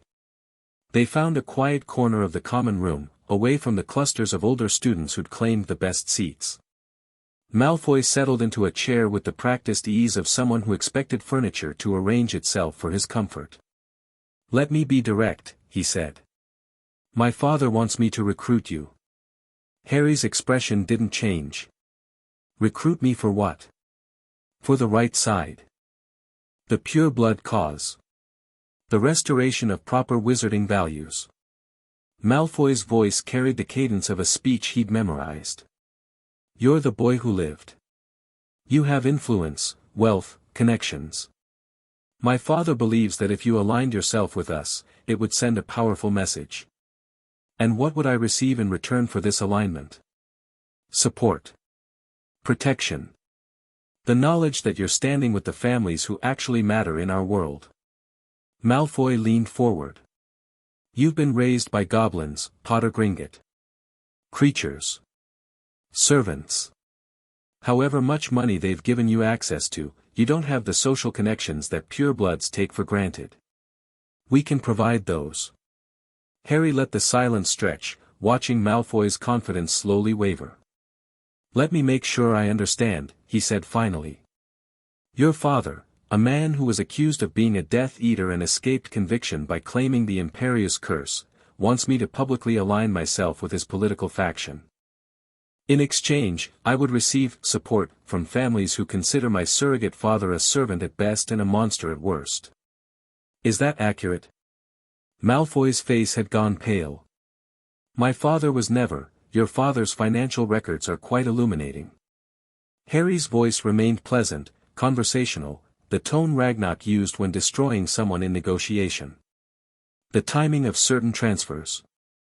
The recipients of certain gifts. The suspicious gaps that correspond perfectly with known Death Eater activities. You're bluffing. I never bluff about money. Harry rose from his chair. Here's what's going to happen, Malfoy. You're going to go back to your father and tell him that Harry Potter Gringotts is not interested in his recruitment efforts. You're going to suggest that he focus on keeping his own affairs in order, because Gringotts takes financial irregularities very seriously. He leaned down, bringing his face close to Malfoy's. And you're going to remember that I'm not some orphan boy desperate for connections. I have family. I have resources. I have information that could destroy your father's reputation beyond repair. Cross me, and I'll use every bit of it. Malfoy's face had gone from pale to almost grey. You can't, watch me. Harry walked away, leaving Malfoy in his corner, and felt the first real satisfaction of the evening. The opening moves had been made. Now the real game could begin. The first night in Slytherin was restless. Harry's bed was comfortable enough, silk sheets, firm mattress, curtains that could be spelled shut for privacy. But the environment was foreign in ways that his body couldn't ignore. The sounds were wrong, the smells were wrong, the very air felt different from the goblin halls where he'd spent his entire life. He lay awake for hours, reviewing the day's events, planning tomorrow's strategies, trying to process the emotional weight of everything that had happened. The Sorting Hat's question kept echoing in his mind, has cunning kept you safe while preventing you from being happy? He'd never thought about happiness as a separate category from success. In goblin culture, the two were interchangeable: you achieved, you advanced, you accumulated power and status. That was the path to fulfillment. But humans seemed to see it differently. Sirius talked about fun and friendship, about doing stupid things just because they felt good. Hermione had sought him out for conversation, not because it served her interests but because she was genuinely interested in him as a person. Was that happiness? Connection without calculation. Relationships that didn't serve strategic purposes. Harry didn't know. And the not knowing bothered him more than he wanted to admit. Sleep eventually came, and with it, dreams. He stood in darkness, surrounded by whispers that might have been voices or might have been wind. Something ancient watched from the shadows, patient, hungry, waiting. Little king, the whispers said. Little heir. Do you think you're free? Harry tried to respond, tried to demand answers, but his voice wouldn't come. The darkness pressed closer, and the whispers grew louder, and somewhere in the depths below him, something massive shifted in its chains. Your blood remembers. Your blood knows what it owes. He woke with a gasp, his heart pounding, his hand pressed to his chest where his mother's necklace rested. The dream was already fading, leaving only fragments, darkness, whispers, the sensation of being watched by something impossibly old. Through the dormitory windows, the black lake pressed against the glass, dark and deep and full of secrets. Harry didn't sleep again until dawn. The first morning at Hogwarts began with exercise. Harry rose before his dormmates, dressed in workout clothes, and found his way to an empty courtyard that his research had identified as unused in the early hours. The cool September air bit at his exposed skin as he ran through the routines that goblin warriors had drilled into him since childhood. Stretches first, then bodyweight exercises, then forms, the precise movements that built muscle memory for combat. His body moved through patterns it had performed thousands of times, and his mind gradually settled into the focused calm that training always brought. You're up early. The voice came from the courtyard entrance. Harry finished his current form before turning to face the speaker. It was Daphne Greengrass, dressed in casual robes that somehow managed to look expensive. Her ice-blue eyes watched him with the calculating interest he'd noticed in the Great Hall. Early training is efficient training, Harry said. Fewer distractions. And fewer witnesses. She moved into the courtyard, examining his setup with undisguised curiosity. Those movements, they're not from any dueling tradition I recognize. They're goblin. Combat forms developed over centuries of warfare. Against wizards. Against everyone. Harry began cooling down stretches, not willing to let his muscles stiffen just because he had company. Goblins have fought wizards, giants, vampires, other goblins. Their martial traditions incorporate techniques from all of those conflicts. Daphne was quiet for a moment, processing. And they taught you. I'm one of them. They teach their own. But you're not, are you? One of them, I mean. You're human. Harry considered the question seriously. It was one he'd asked himself many times over the years. I'm something new. Not fully goblin, not fully wizard. Something in between. That sounds lonely. The observation caught him off guard. He'd expected probing questions about goblin fighting techniques, not emotional insight. Sometimes. I understand loneliness. Daphne's voice was soft, almost vulnerable, a stark contrast to the Ice Queen persona she'd displayed the previous evening. My family values political neutrality above everything.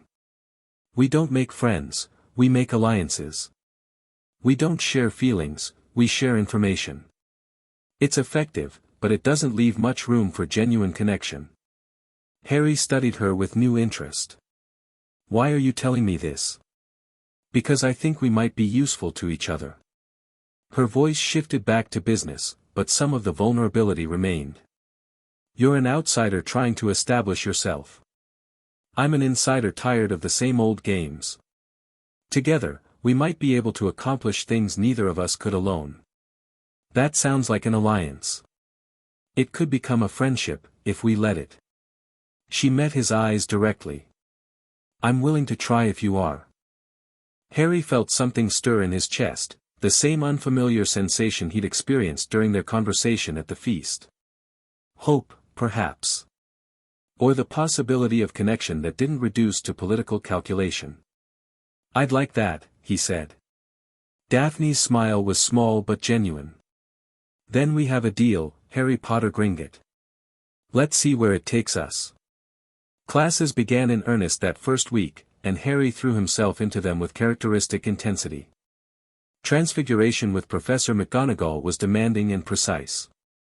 She expected perfection and accepted nothing less, her Scottish brogue cutting through any excuse or evasion. Harry found her refreshing, she reminded him of goblin instructors, direct and uncompromising. Mr. Potter Gringotts. She stopped beside his desk during their third lesson. Your wand work is technically correct, but you're treating the magic like a mechanical process. Transfiguration requires intent, visualization, will. You must believe in the change you're creating. I understand the theory is worthless without application. Her eyes were sharp but not unkind. You've been trained to approach magic systematically, haven't you? Step by step, predictable and controlled. Yes. That approach has value, but it's limited. True magic requires something more, a willingness to let go of control, to trust the process, to believe that the world will reshape itself according to your will. She tapped his matchstick, which was supposed to have become a needle. Try again. This time, don't think about the steps. Just want the needle to exist. Harry closed his eyes and tried to follow her advice.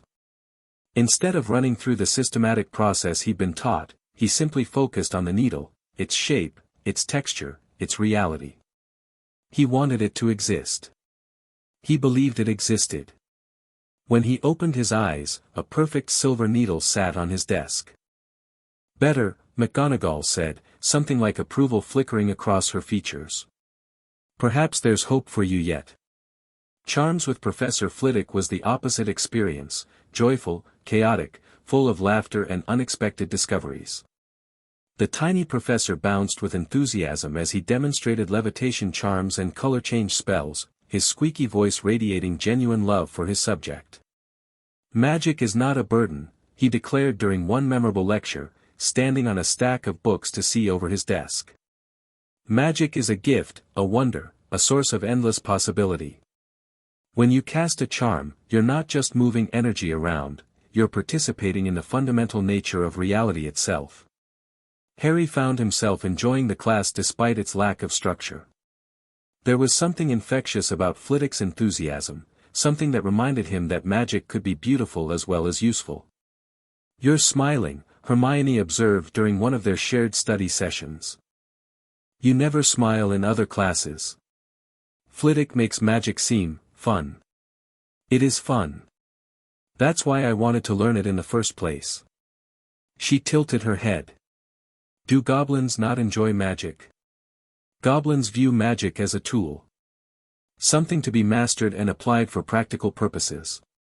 The idea of magic for magic's sake is. He searched for the right word. Foreign. That sounds sad. I never thought about it that way. Maybe you should. Hermione's voice was gentle. You're allowed to enjoy things, Harry. Even if they don't serve a practical purpose. It was remarkably similar to what Sirius had told him. Harry filed it away for later consideration. Defense against the dark arts was troubling. Professor Quirrell continued his performance of nervous incompetence, stuttering through basic material that Harry had mastered years ago. The turban remained, constantly present, radiating that subtle wrongness that Harry's senses couldn't quite identify. During the third class, Harry positioned himself at the back of the room and watched Quirrell carefully while pretending to take notes. The professor's movements were wrong, not in any obvious way, but in the small details. His hands sometimes reached for things before he looked at them. His head turned toward sounds a fraction of a second too early. His eyes tracked movement with a precision that his clumsy body language contradicted. Someone was playing a role. And they were playing it for an audience. After class, Harry lingered until the other students had left. Pee-pee Potter Gringot, Quirrell said, his stutter somehow sounding forced now that Harry was really listening. Is there something I can help you with? I was curious about your turban, Professor. Quirrell's hand moved toward his head, a defensive gesture, quickly suppressed. My tea turban?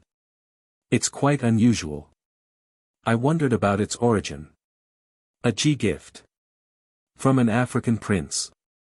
For ridding him of a troublesome zombie. Quirrell's eyes flickered with something that wasn't quite nerves.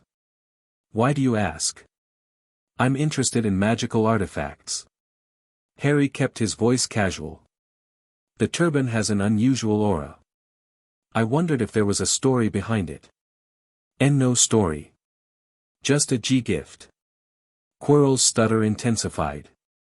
Now if you'll excuse me, I have papers to grade. Harry left the classroom with his suspicions confirmed. Whatever Quirrell was hiding, it wasn't just nervousness. There was something powerful concealed beneath that turban, something that reacted when Harry got too close. He needed more information. And he knew exactly where to get it. The letter to Gringotts went out that evening. Ragnarok, I've encountered something concerning. The defense professor, Quirinus Quirrell, is not what he appears to be. His behavior suggests concealment of something significant, and my senses detect unusual magic concentrated around a turban he never removes. I require detailed intelligence on Quirrell's movements over the past 2 years, particularly his trip to Albania. Any information about magical artifacts associated with that region would also be valuable. Additionally, I've begun establishing political position within Slytherin House. The Malfoy heir attempted recruitment on his father's behalf. I declined and established clear consequences for future pressure. I'm forming an alliance with Daphne Greengrass that may prove strategically valuable. I will continue to gather intelligence and report regularly. Harry Potter Gringot. The response came 3 days later, delivered by a Gringotts owl that bypassed Hogwarts mail wards through diplomatic immunity. Harry, your concerns about Quirrell are noted and taken seriously. Our investigation has revealed troubling gaps in his history. He departed for Albania 2 years ago, ostensibly for academic research. He returned fundamentally changed, nervous, jumpy, and newly religious about his turban. Albania is significant. It was the last known location of the Dark Lord's spirit after his defeat at Godric's Hollow. Our analysts believe there may be a connection. Proceed with extreme caution. If our suspicions are correct, you may be in proximity to something far more dangerous than a nervous professor. Your political maneuvering sounds appropriate. The Greengrass family is known for sharp dealing but honorable conduct, a valuable combination. Continue developing that relationship. I will arrange for enhanced surveillance on Quirrell through our contacts. In the meantime, do not confront him directly. Observe, document, and report. Ragnarok. Harry read the letter twice, then destroyed it with a precision fire charm. The implications were clear. Quirrell might be connected to Voldemort. The most dangerous Dark Lord in a century might have a presence at Hogwarts, yards away from the boy prophesied to destroy him. The game had suddenly become much more complicated. October brought colder weather and escalating tensions within Slytherin House. Draco Malfoy had not taken Harry's rejection well. He'd retreated from direct confrontation, but his resentment manifested in other ways: pointed comments, subtle exclusions, attempts to turn neutral students against the goblin lover in their midst. Harry countered with patience and precision. He built relationships with students Malfoy had neglected or dismissed. He demonstrated value through academic performance and useful information. He made himself indispensable to those who could see past pureblood prejudice. The alliance with Daphne deepened. Their morning meetings became routine. She would find him in the courtyard after his exercises, and they would talk about everything from house politics to their respective childhoods. She was sharp, ambitious, and surprisingly funny once she relaxed. "Tell me about Griphook," she said one morning, watching Harry cool down from a particularly intense training session. "He's my blood brother. The closest thing I have to a sibling." "Blood brother?" Her eyebrows rose. "That's ancient magic. Binding magic. Goblins take bonds seriously." Harry finished his stretches and sat on a stone bench. "We performed the ritual when we were 9. Cut our palms, mixed our blood, spoke words older than Gringotts. We're family now, in every way that matters. You miss him?" It wasn't a question, and Harry didn't pretend otherwise. "Every day. He's the one person who's always understood me. I don't have anyone like that." Daphne's voice was soft. "My family loves me, in their way. But it's always conditional. Always based on performance and politics." "That sounds familiar." "I suppose it does." She was quiet for a moment. "Maybe that's why we understand each other. We've both been raised to see relationships as transactions. But we're trying to learn something different." "Yes." She met his eyes. "We are." The moment stretched between them, heavy with possibility. Harry felt that unfamiliar stirring in his chest again, the sensation of walls lowering, of connection forming without calculation. Then the breakfast bell rang, shattering the moment. "We should go," Daphne said, her public mask sliding back into place. "Wouldn't want to miss the morning announcements." "Wouldn't want that." They walked to the great hall together, maintaining appropriate distance, but something had shifted between them. Something that felt like the beginning of something real. Halloween approached with its usual mixture of excitement and dread. For most students, it was a celebration: costumes and candy, the annual feast, the festive decorations that transformed the castle. For Harry, it was the anniversary of his parents' deaths, a day that carried weight even though he'd never known them. He planned to spend the evening in the library, reading and reflecting. A quiet observance of loss. Fate, as usual, had other plans. The day started normally enough. Classes proceeded as expected, though Harry noticed increased tension among the professors. Quirrell seemed more nervous than usual, his stutter intensifying, his eyes darting toward exits. Snape watched the defense professor with undisguised suspicion. Something was building. Harry could feel it in the air. The feast began at 6, and Harry forced himself to attend. Absence would be noticed and might create more problems than it solved. He sat with Daphne and Blaise Zabini, eating mechanically while his mind processed the day's observations. The doors burst open at 7:15. Professor Quirrell ran into the great hall, his face white, his turban askew. "Troll," he screamed. "Troll in the dungeons. Thought you ought to know." Then he collapsed in a dead faint. The chaos was immediate and total. Students screamed, professors shouted, Dumbledore's amplified voice barely managing to restore order. Harry watched Quirrell's unconscious form and felt certain, absolutely certain, that the feint was fake. "Slytherin students, follow your prefects to the dungeons." McGonagall commanded. The dungeons. where the troll was supposedly located. Either the professors weren't thinking clearly, or this was an incredibly stupid trap. Harry broke from the group as soon as they were out of the Great Hall. Years of training had taught him to move without being noticed, and he slipped into a side corridor while his classmates proceeded toward potential danger. He needed more information. He needed to know what was really happening. Following Quirrell seemed like the best lead. The professor had recovered from his faint remarkably quickly and was now moving through the castle with purpose that completely contradicted his usual nervousness. Harry trailed him at a distance, using every stealth technique the goblins had taught him. Quirrell climbed stairs instead of descending toward the dungeons. He moved through empty corridors with practiced efficiency, his stutter absent, his movements confident. The nervous professor had disappeared entirely, replaced by someone else. Someone dangerous. They reached the third floor, the forbidden corridor that Dumbledore had warned about at the opening feast. Quirrell stopped before a door that radiated protective magic, pulled out his wand, and began dismantling wards with expert precision. Harry pressed himself against a shadowed alcove and watched, barely breathing. "The stone," Quirrell murmured, his voice steady, unaccented, completely different from the persona he'd been maintaining. "Finally, the path is clear."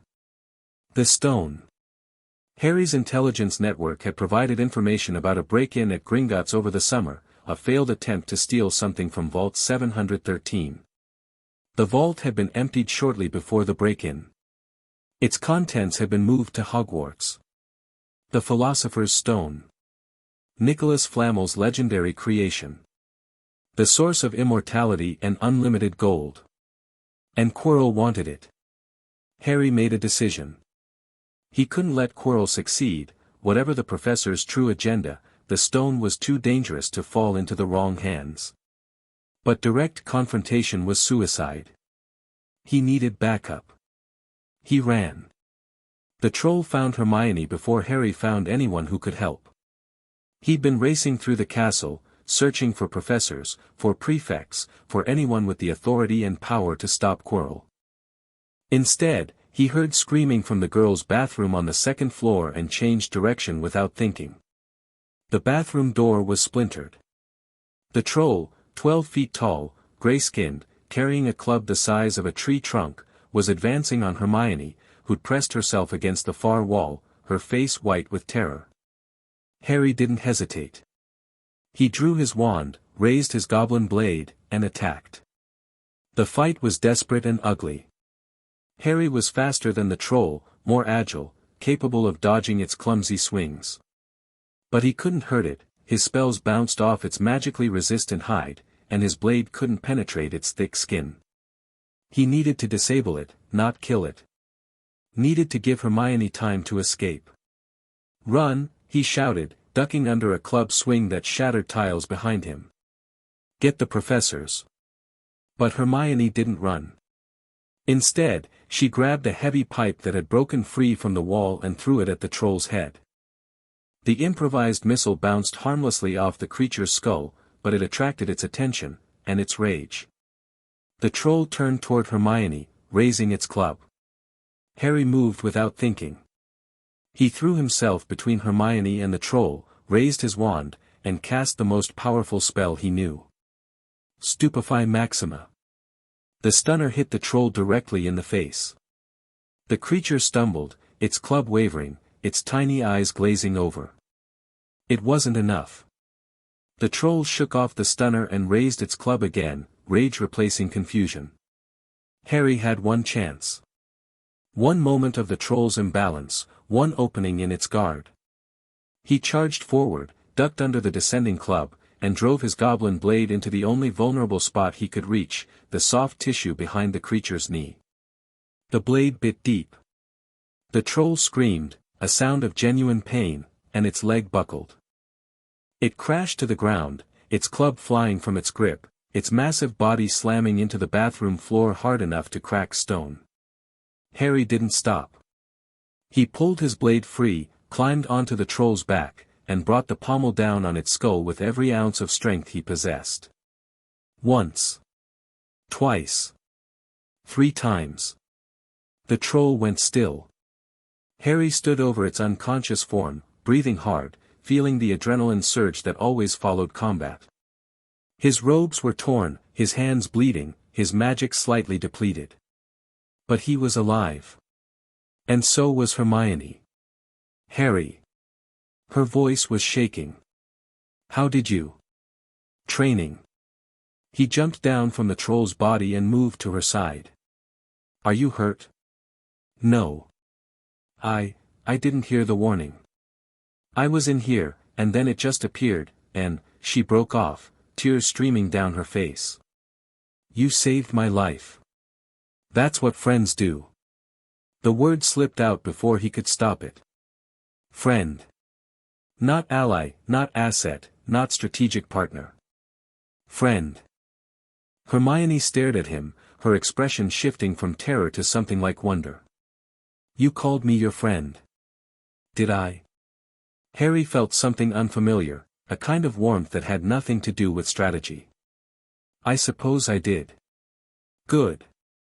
She wiped her tears and managed a tremulous smile. Because you're my friend too. Even if you are terrifying sometimes. The bathroom door burst open, and professors flooded in.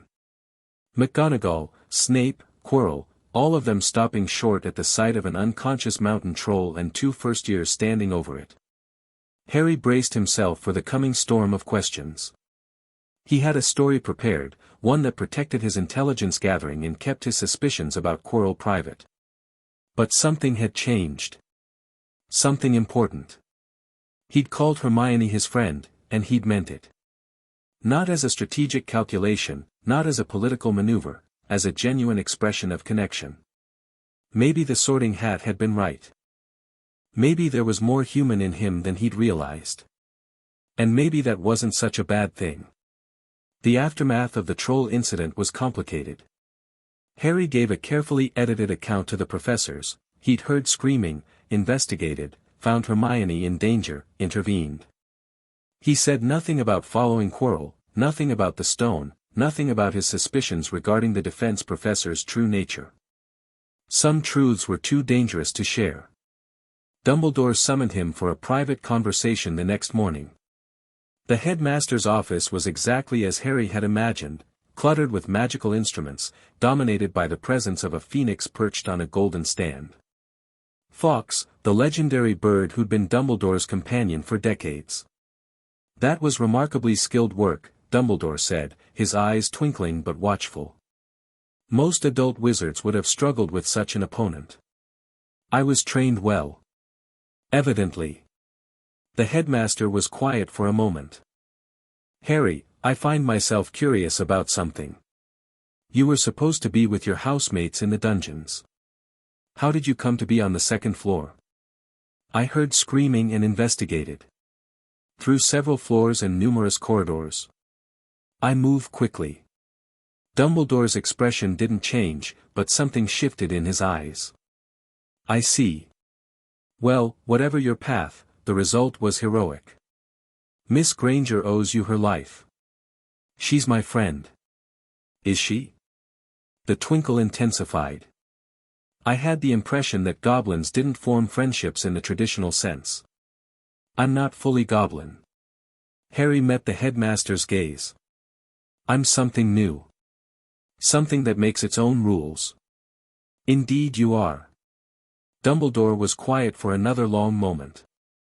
Harry, I want you to know that my door is always open. If you ever learn anything concerning, anything that might relate to, unusual activities within the castle, I hope you'll feel comfortable sharing it with me. Harry heard what wasn't said. I know you were doing more than just rescuing a friend. I know you're investigating something. I want you to trust me. But trust was earned, not assumed. And Harry wasn't ready to share his intelligence with anyone until he understood the full picture. I appreciate that, Professor. I'll keep it in mind. November brought the first real cold of the season and a shift in Harry's priorities. His investigation of Quirrell continued, but cautiously. He gathered information without direct observation, relying on questions asked casually, patterns noted from a distance. The picture that emerged was troubling. Quirrell had definitely been to Albania. He'd spent months there, allegedly studying vampires.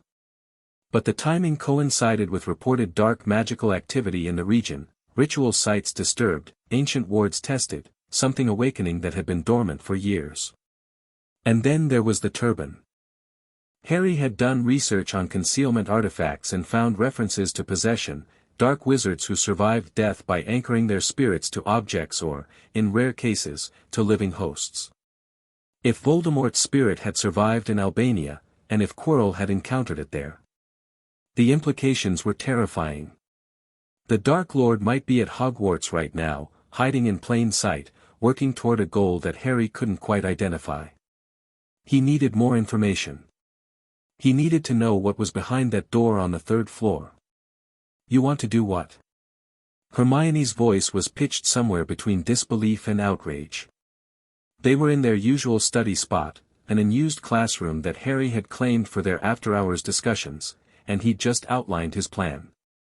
I want to investigate the 3rd floor corridor. I need to know what Quirrell is after. You need to tell a professor.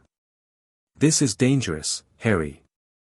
You can't just, I can't tell a professor because I don't know which ones to trust.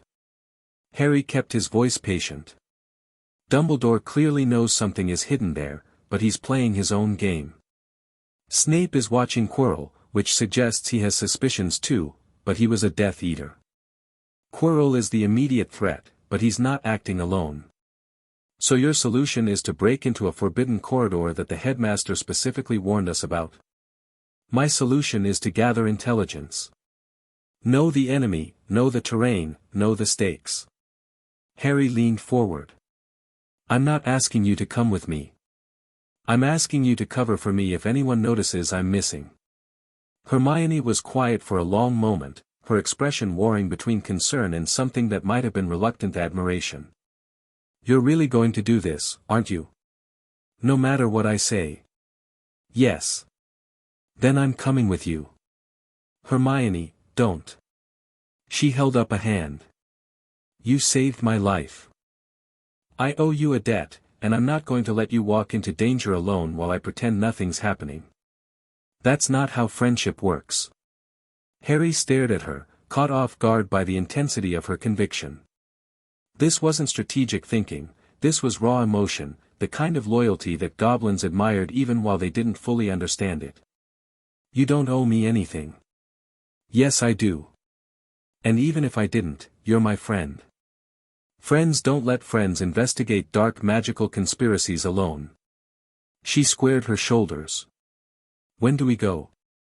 Harry felt that warmth again, the unfamiliar sensation of connection without calculation. Tomorrow night. After curfew. I'll be ready. The 3rd floor corridor was dark and silent. Harry moved through the shadows with practiced ease, Hermione following close behind.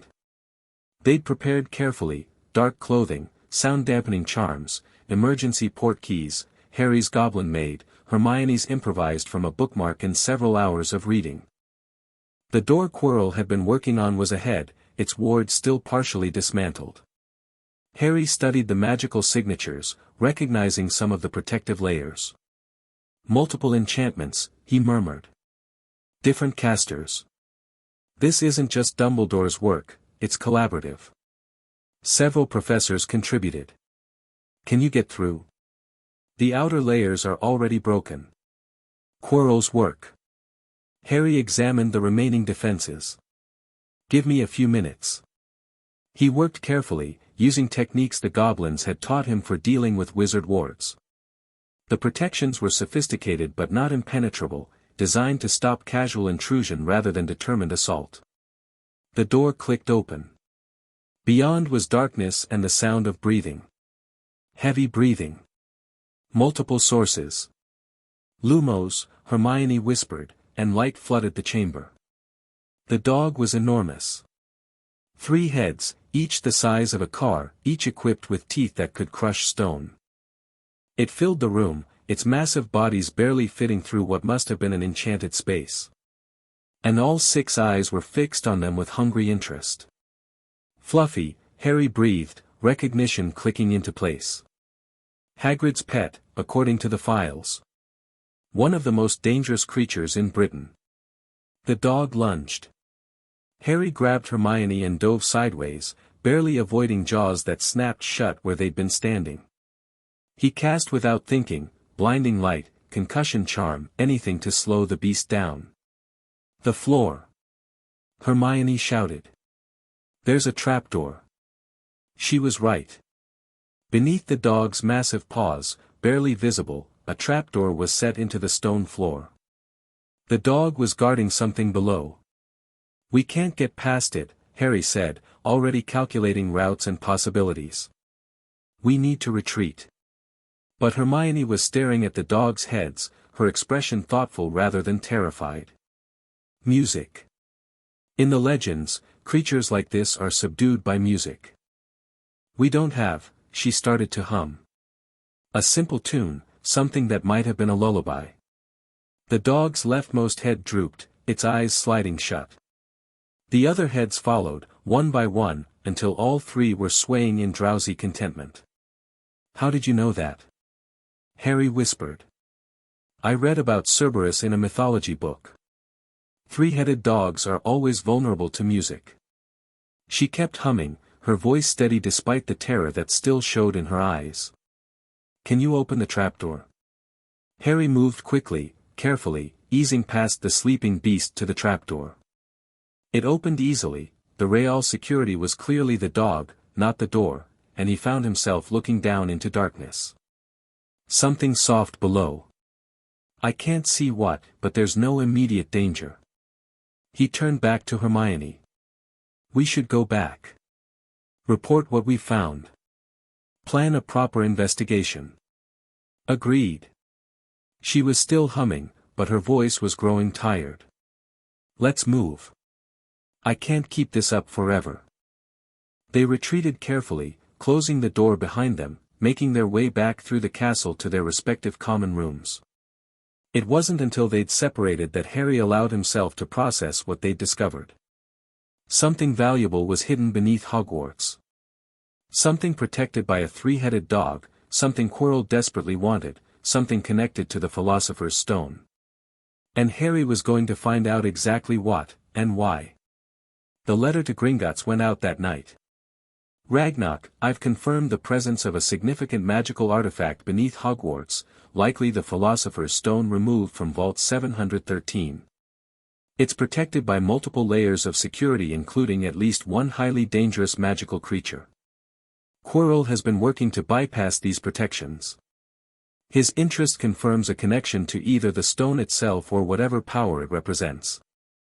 I require additional information, any intelligence about the stone's capabilities, its creator Nicholas Flamel, and why Dumbledore would risk keeping such a valuable target within a school full of children. I will continue investigating and report developments as they occur. Harry Potter Gringotts. The response came within 24 hours. Harry, your intelligence is concerning but not surprising. The Philosopher's Stone is one of the most valuable magical artifacts in existence, capable of producing the elixir of life, which grants immortality to its drinker. If our suspicions about Quirrell are correct, the connection becomes clear. A spirit seeking to return to physical form would need exactly this kind of artifact. The stone represents not just wealth but resurrection. Dumbledore's motives are less clear. He may be using the stone as bait, attempting to draw out whatever darkness he suspects. Or he may have other reasons we haven't yet identified. Do not engage Quirrell directly. Your safety is our paramount concern. Continue gathering intelligence and report immediately if the situation changes. Additionally, we've received concerning reports from the deep vaults. Unusual activity in sectors that have been dormant for centuries. I mention this only to keep you informed, it likely has no connection to your current situation. Stay safe. Ragnarok. Harry read the letter twice before destroying it. The deep vaults. Ancient sectors. Unusual activity. He remembered his dreams, the darkness, the whispers, the sensation of being watched by something impossibly old. He remembered the glimpse he'd had of the Blade of Malachar during his childhood tour, Ragnar's refusal to explain who Malachar had been. Some truths should remain buried in the deep vaults, where even gold couldn't reach them. But Harry had learned long ago that buried truths had a way of clawing their way back to the surface.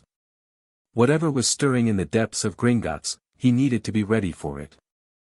December brought Christmas holidays and a decision. Harry could stay at Hogwarts, continuing his investigation during the quiet of break. Or he could return to Gringotts, reconnecting with his family and gathering resources for whatever confrontation was coming. He chose to return home.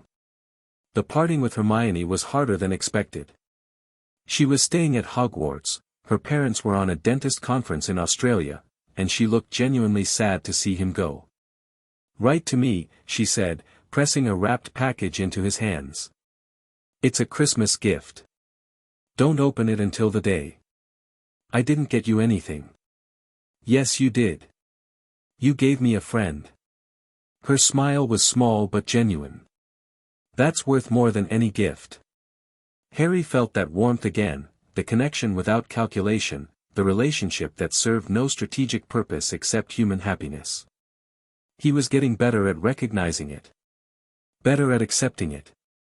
"I'll write every week," he promised. "And I'll bring you something from Gringotts. Something interesting. Something about goblins. Something about goblins." He left Hogwarts with a strange mixture of relief and reluctance. The castle had become familiar over the past months, its dangers and opportunities equally weighed. He'd made allies, learned secrets, begun to establish himself as a power among his peers. But Gringotts was home. And home was where he needed to be. Ragnar met him in the receiving hall, and Harry felt the rightness of it settle into his bones. "Welcome back," Ragnar said, and his voice carried warmth that goblin culture usually discouraged. "It's good to be home. You've done well. Better than I expected, if I'm honest." "You expected a lot." "I did." Ragnar studied him with eyes that missed nothing. "And you exceeded it. But you're also different than when you left.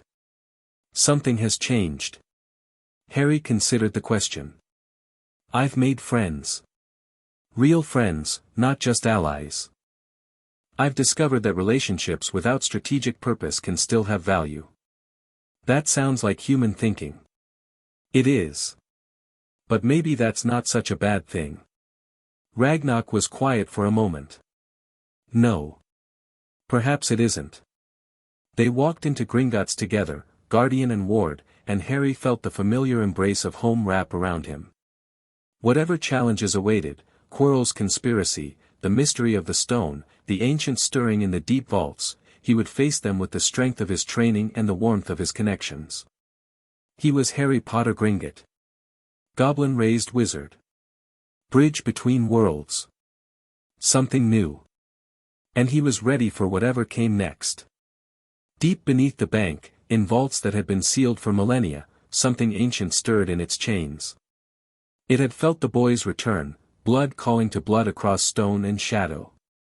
The connection was stronger now than it had been before. The seal was weaker than it had been before. "Little king," the deathless king whispered into the darkness. "Little heir. You grow stronger. Good. Soon you will understand what you truly are. Soon you will take your proper place. And then, finally, we will meet face to face." In his dreams that night, Harry saw a door covered in dying symbols. He heard whispers that promised power and demanded submission. He felt the weight of ancient malice pressing against walls that were beginning to crack. He woke with the taste of copper on his tongue and no memory of what had frightened him. But the necklace at his chest felt colder than usual. And somewhere in the depths below, something patient waited. Chapter 3 and Chapter 4, Blood and Gold. The Christmas holidays at Gringotts passed in a blur of reunion and revelation. Harry spent his first morning home in the training halls with Griphook, their blades singing the familiar language of combat. Neither spoke for the first hour, they didn't need to. The rhythm of strike and parry, advance and retreat, said everything that words couldn't express. "You've improved," Griphook admitted after Harry nearly disarmed him with a combination they'd never practiced together. Hogwarts hasn't made you soft. I train every morning. An empty courtyard, before dawn. Alone. Mostly. Daphne Greengrass sometimes watches. Griphook's blade paused mid-swing. Greengrass. The Ice Queen's daughter. Ragnarok mentioned her in his briefings. She's different than I expected. Different how? Harry considered the question while they reset for another bout. She understands isolation. Growing up valued for what you can provide rather than who you are. We have that in common. Sounds like you've made a friend. An ally. Maybe a friend. The line is blurry. Griphook attacked without warning, a test of Harry's reflexes that he passed by millimeters. The line is always blurry. That's what makes relationships complicated. They fought in silence for another 10 minutes, pushing each other to the limits of their skill. When they finally broke, both breathing hard, Griphook gripped Harry's arm in the warrior's salute. I missed you, brother. I missed you too. The briefing with Ragnarok happened that afternoon in the director's private study, a room Harry had visited hundreds of times but never quite considered home. Too formal, too political. A space for business rather than family. Today, though, the atmosphere was different. Ragnarok sat in his usual chair, but his posture was relaxed, his expression warm. The mask of the director had slipped, revealing the guardian underneath. Tell me everything, he said. Not the reports, those I've read. Tell me what the reports don't capture. So Harry told him. About the loneliness of those first nights in the Slytherin dormitory. About the unexpected connection with Hermione Granger and the slow-building alliance with Daphne Greengrass. About the moment he'd called Hermione his friend and meant it. You sound surprised by your own capacity for connection, Ragnarok observed. I was raised to view relationships as transactions. Mutual benefit, clearly defined terms, measurable outcomes. Friendship doesn't work that way. No. It doesn't. Ragnarok was quiet for a moment. Harry, I need to ask you something, and I want you to answer honestly. Always. Are you happy at Hogwarts? The question caught Harry off guard. Happiness wasn't something they usually discussed. Goblin culture focused on achievement, success, the accumulation of power and respect. Happiness was assumed to follow from those things. I don't know, he admitted. I'm successful. I'm establishing myself, building alliances, gathering intelligence. By any objective measure, I'm doing well. That's not what I asked. Harry considered the question seriously. Was he happy? The word felt foreign, imprecise, hard to pin down. I'm less unhappy than I expected to be, he said finally. There are moments, with Hermione, with Daphne, even occasionally in class, when I feel something that might be happiness. But I don't know if I'm experiencing it correctly. There's no correct way to experience happiness. That's a very human thing to say. Perhaps. Ragnarok's expression softened. Harry, I've spent 11 years trying to raise you as a goblin. Teaching you our values, our methods, our way of seeing the world. And I believe I've succeeded. You think like us, you fight like us, you negotiate like us. But you're not a goblin. You're human. And I wonder sometimes if I've given you the tools to be happy as a human, or only the tools to be successful as a goblin. Ragnarok leaned forward. I want you to be both. I want you to achieve everything you're capable of and enjoy the life you build. If that means learning things I can't teach you, human things, friendship things, then I want you to learn them. Harry felt something shift in his chest, not the warmth of connection, but something deeper. The recognition that he was loved not for what he could accomplish, but for who he was. Thank you, he said quietly. For everything. For taking me from that doorstep. For raising me.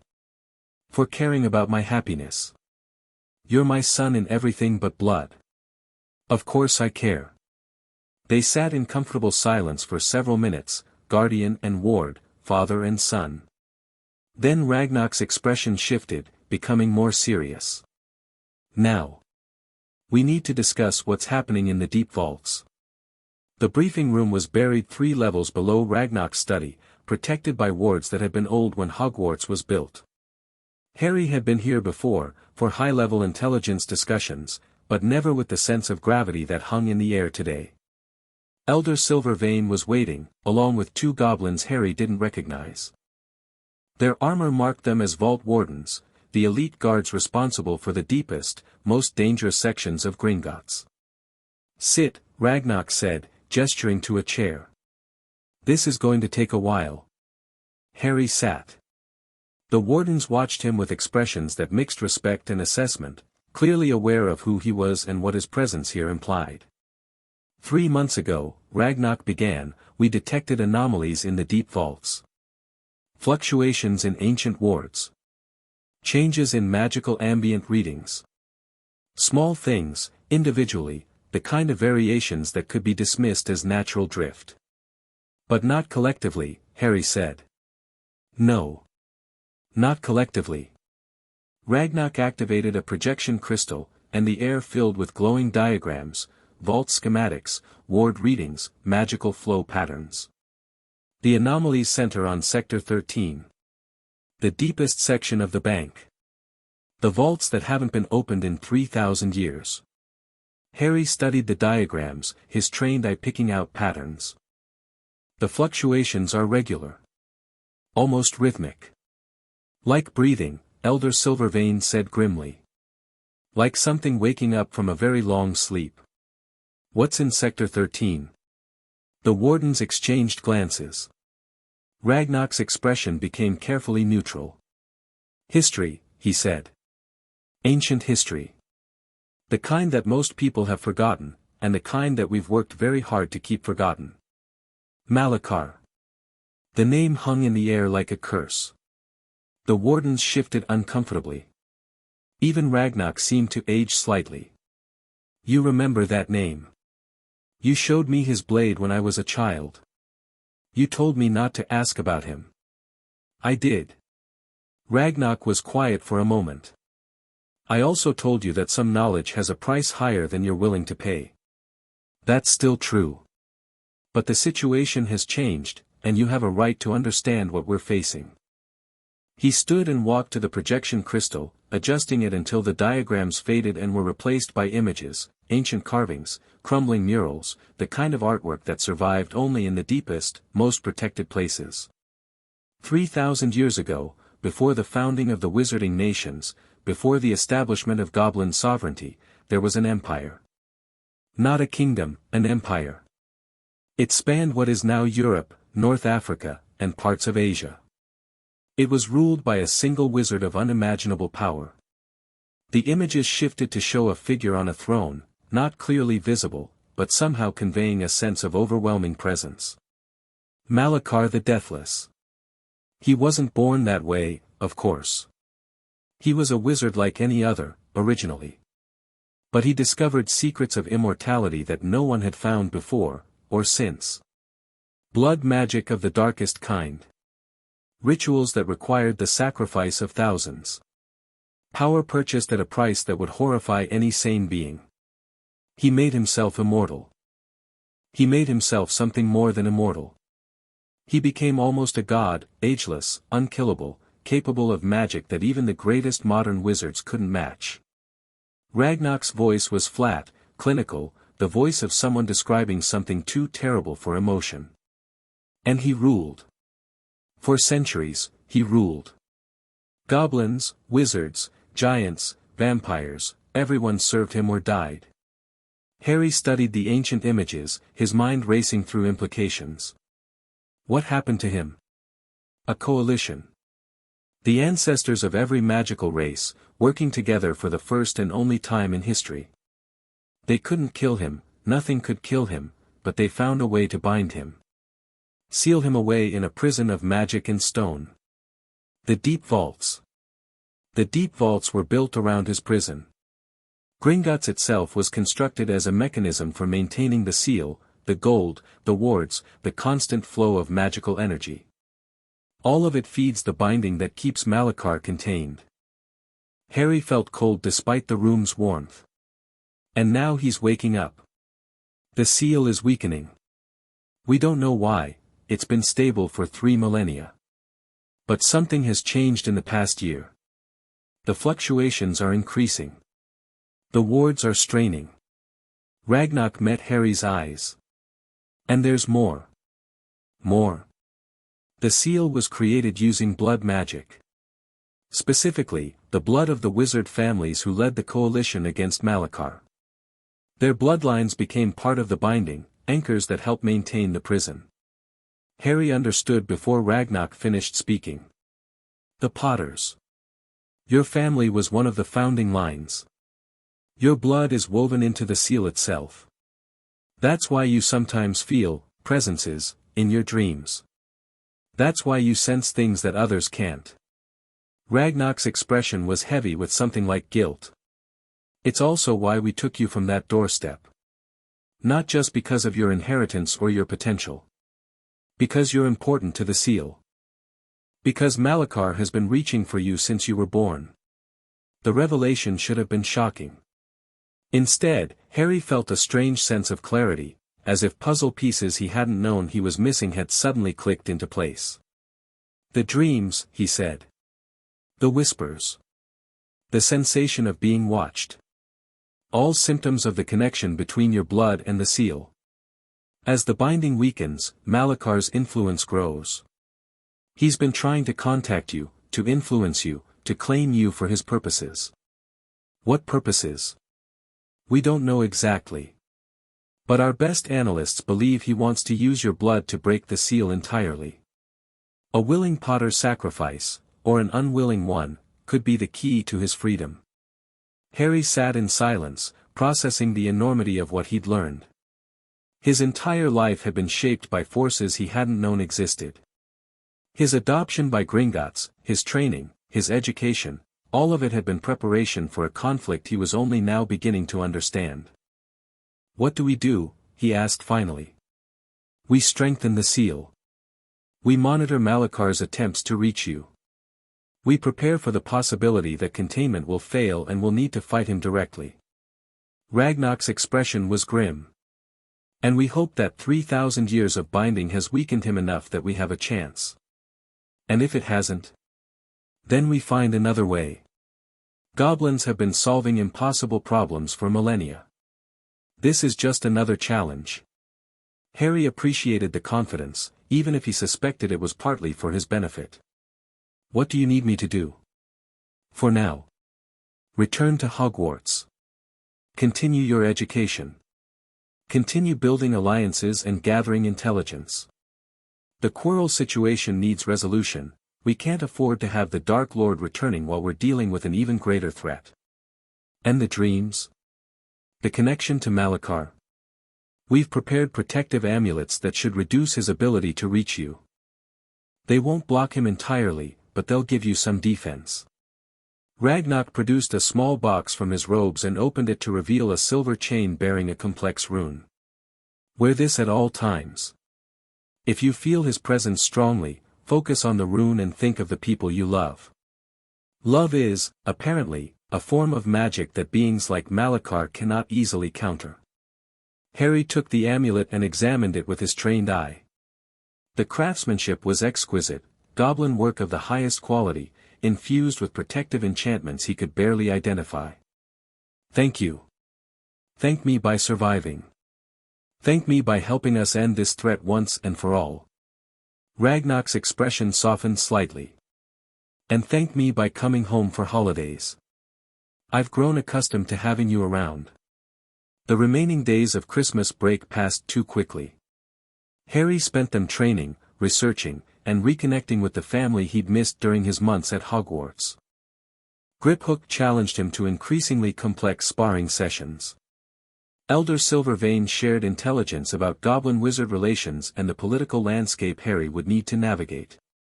Ragnarok provided guidance on the Quirrell situation and the best approaches for the coming confrontation. But there were quieter moments too. Evenings spent reading in Ragnar's study, sharing comfortable silence. Meals with Griphook where they talked about everything except the weight of the world. Visits to the smithing halls where Harry watched goblin craftsmen create artifacts of impossible beauty. Home, Harry realized. This was what home felt like. Hermione's gift, opened on Christmas morning, turned out to be a journal bound in enchanted leather. Inside the cover, she'd written, "For recording your thoughts. Because even warriors need to reflect sometimes." He wrote his first entry that night. "I've learned things this holiday that have changed how I see the world. My blood carries obligations I never knew existed. My family, my goblin family, has been protecting me from threats I couldn't imagine. And somewhere beneath this bank, something ancient is stirring. But I've also learned other things. That happiness is possible even in the midst of danger. That relationships without strategic purpose can still have value. That being human isn't a weakness, it's a different kind of strength. I don't know what the future holds. I don't know if I'll survive the confrontations that are coming. But I know who I am and what I fight for. I am Harry Potter Gringotts, son of James and Lily, ward of Ragnar, blood brother of Griphook, friend of Hermione and Daphne, bridge between worlds. And I will face whatever comes with all the strength I have." The return to Hogwarts in January brought immediate challenges. The castle felt different after the holidays, colder, more hostile, filled with tensions that hadn't been present before Christmas. Harry sensed it the moment he stepped through the entrance hall, something had shifted in the political landscape while he'd been away. "There you are." Daphne materialized from a side corridor, her expression carefully controlled in a way that told Harry she had news. "We need to talk. Privately." They found their usual meeting spot, an unused classroom on the 4th floor, and Daphne's mask dropped the moment the door closed. "Things have escalated.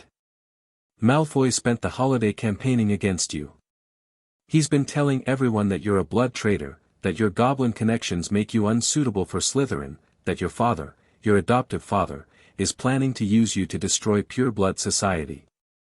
Creative. Any of it gaining traction? More than I'd like.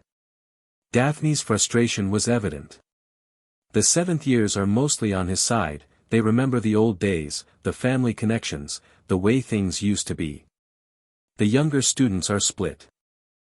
Some are afraid of him, some are afraid of you, and most are just trying to stay out of the crossfire. And you? I'm exactly where I've always been. On my own side, which happens to align with yours at the moment. She met his eyes directly. But if you're going to counter his campaign, you need to do it soon. The longer you let his narrative dominate, the harder it'll be to change perceptions. Harry considered the situation. Direct confrontation would play into Malfoy's hands. He wanted Harry to appear aggressive, uncontrolled, the threat that his narrative claimed. A subtler approach was needed. I won't attack his credibility directly. I'll undermine it through demonstration. I'll be so obviously competent, so clearly valuable to the house, that his claims will seem ridiculous by comparison. That's a long game. I have time. And I have resources he doesn't know about. Harry smiled without warmth. Let him build his coalition of fear. I'll build something stronger. What? A coalition of success. The first opportunity came 3 days later in potions class.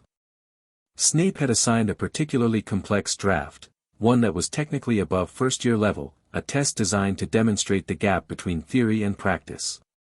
Most students were struggling, their cauldrons producing results that ranged from useless to dangerous. Harry's potion was perfect. He'd studied far beyond the Hogwarts curriculum, and his goblin tutors had included alchemy in his education. The draft wasn't easy, but it wasn't impossible either, not for someone who understood the underlying principles. When Snape inspected his cauldron, the professor's expression flickered through several emotions too quickly to identify. Acceptable, he said finally, the highest praise Harry had ever heard him give a student. Perhaps there's hope for this class after all. It wasn't much, but it was enough. Whispers spread through the Slytherin common room that night. Potter Gringotts had impressed Snape. Potter Gringotts might actually be competent. Potter Gringotts might be worth paying attention to. Small wins, but they accumulated. The second opportunity came from an unexpected source. Marcus Flint, the head boy who delivered the intimidating welcome speech at the start of term, approached Harry in the common room one evening. His expression was calculating rather than hostile, a significant change from his usual contempt. Potter Gringotts. A word. They moved to a quiet corner, away from the clusters of students pretending not to watch. "I've been paying attention to you," Flint said without preamble. "You're not what I expected." "What did you expect?" "A liability. Some goblin-raised freak who'd embarrass the house and cause problems." Flint's eyes were hard but honest. "Instead, you've handled yourself well. You've built alliances, impressed professors, and shut down Malfoy without making him a martyr. And I'm wondering if we might have mutual interests." Flint leaned against the wall, affecting casualness that didn't reach his eyes. "Malfoy's father has been pressuring certain families, mine included, to take sides in whatever conflict he's planning. He's calling in debts, making threats, acting like he still has the power he had during the war." "Does he?"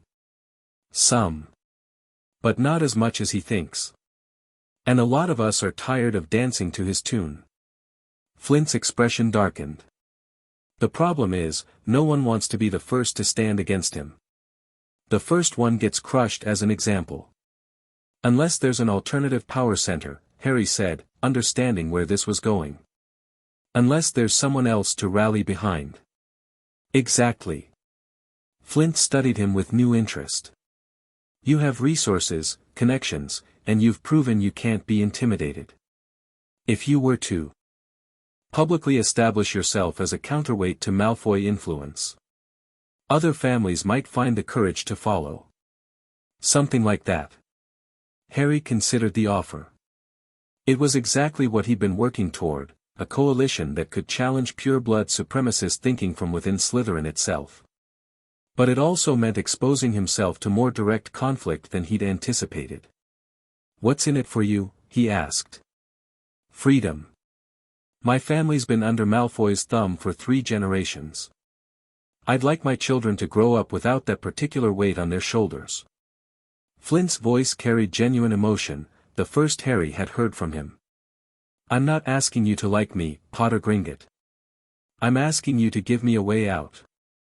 I'll think about it. Don't think too long. Opportunities like this don't last."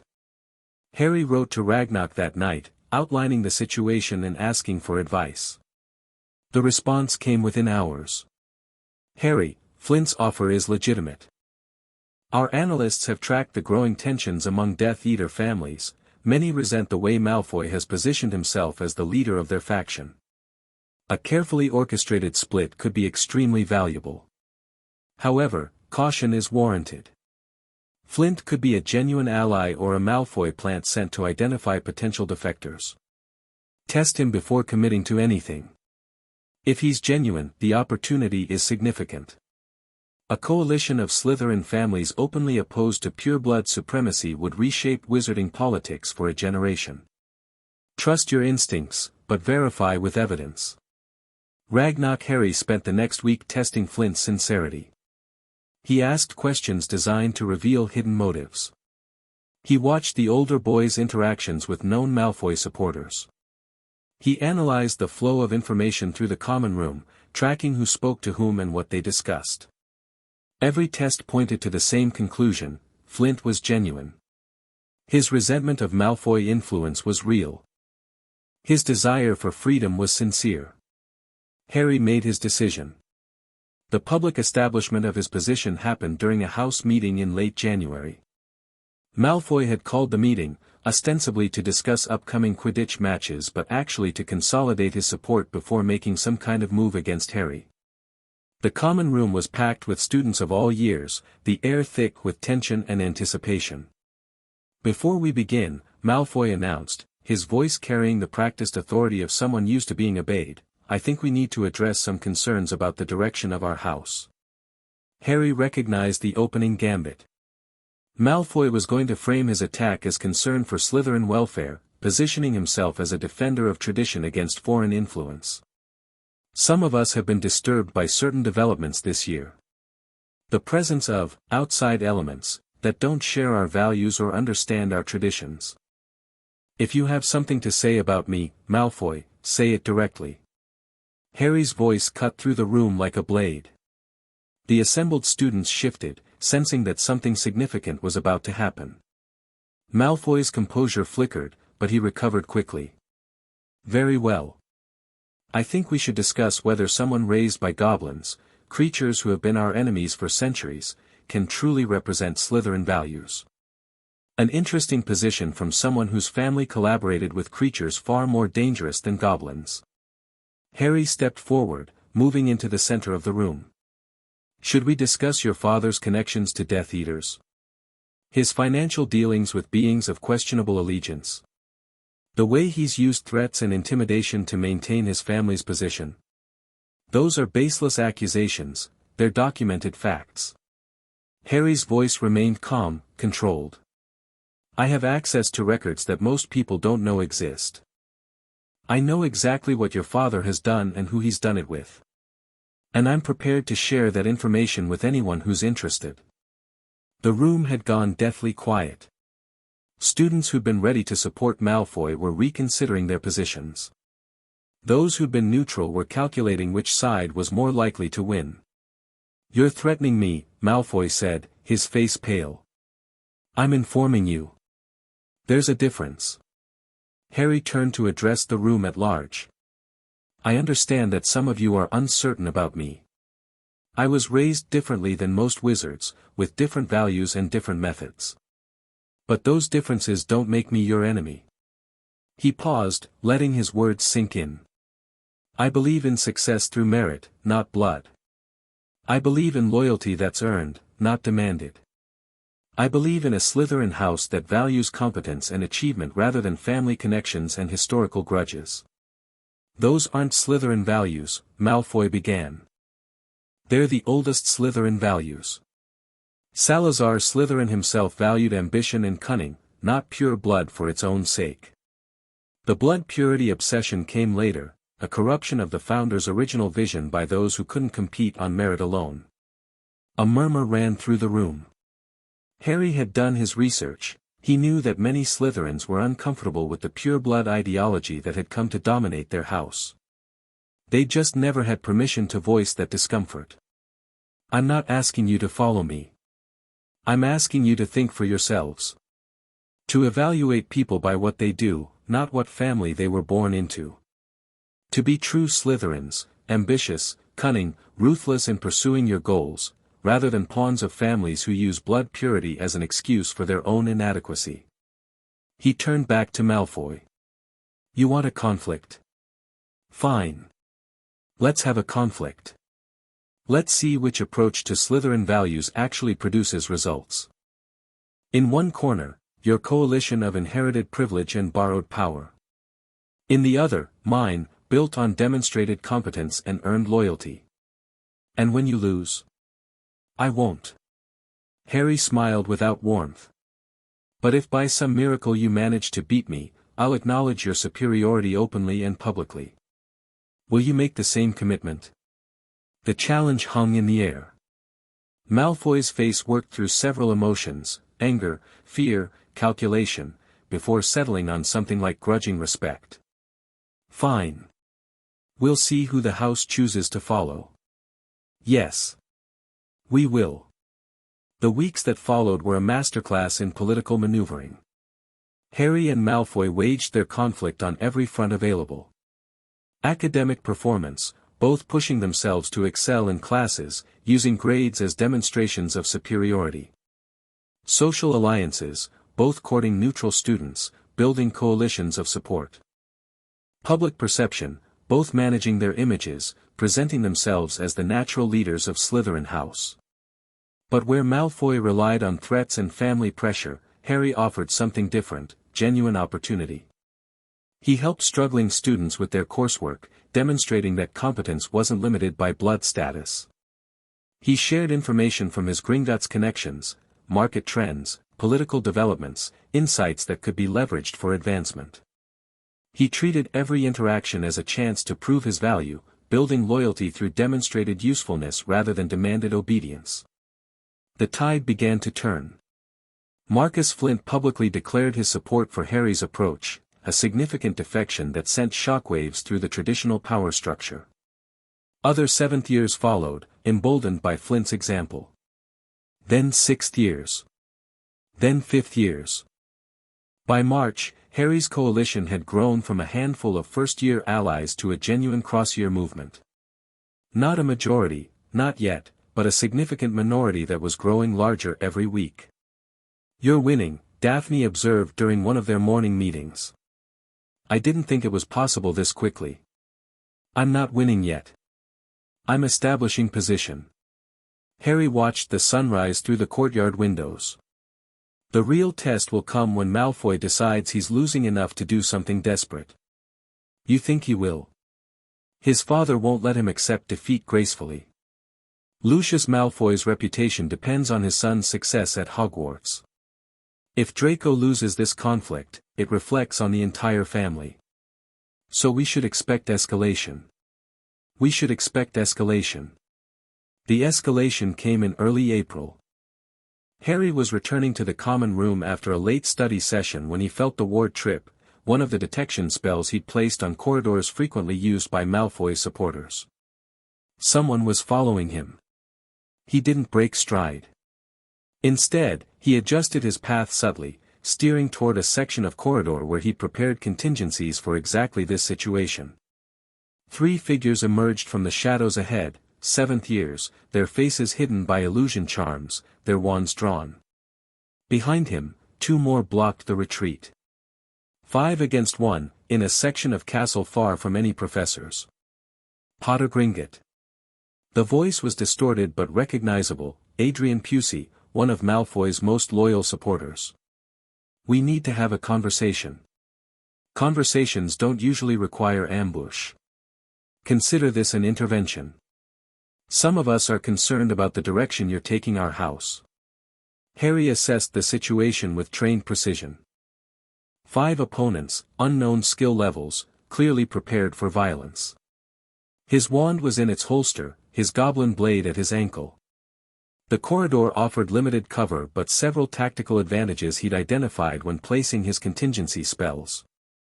"What exactly are you concerned about?" "You're stirring up trouble. Challenging traditions.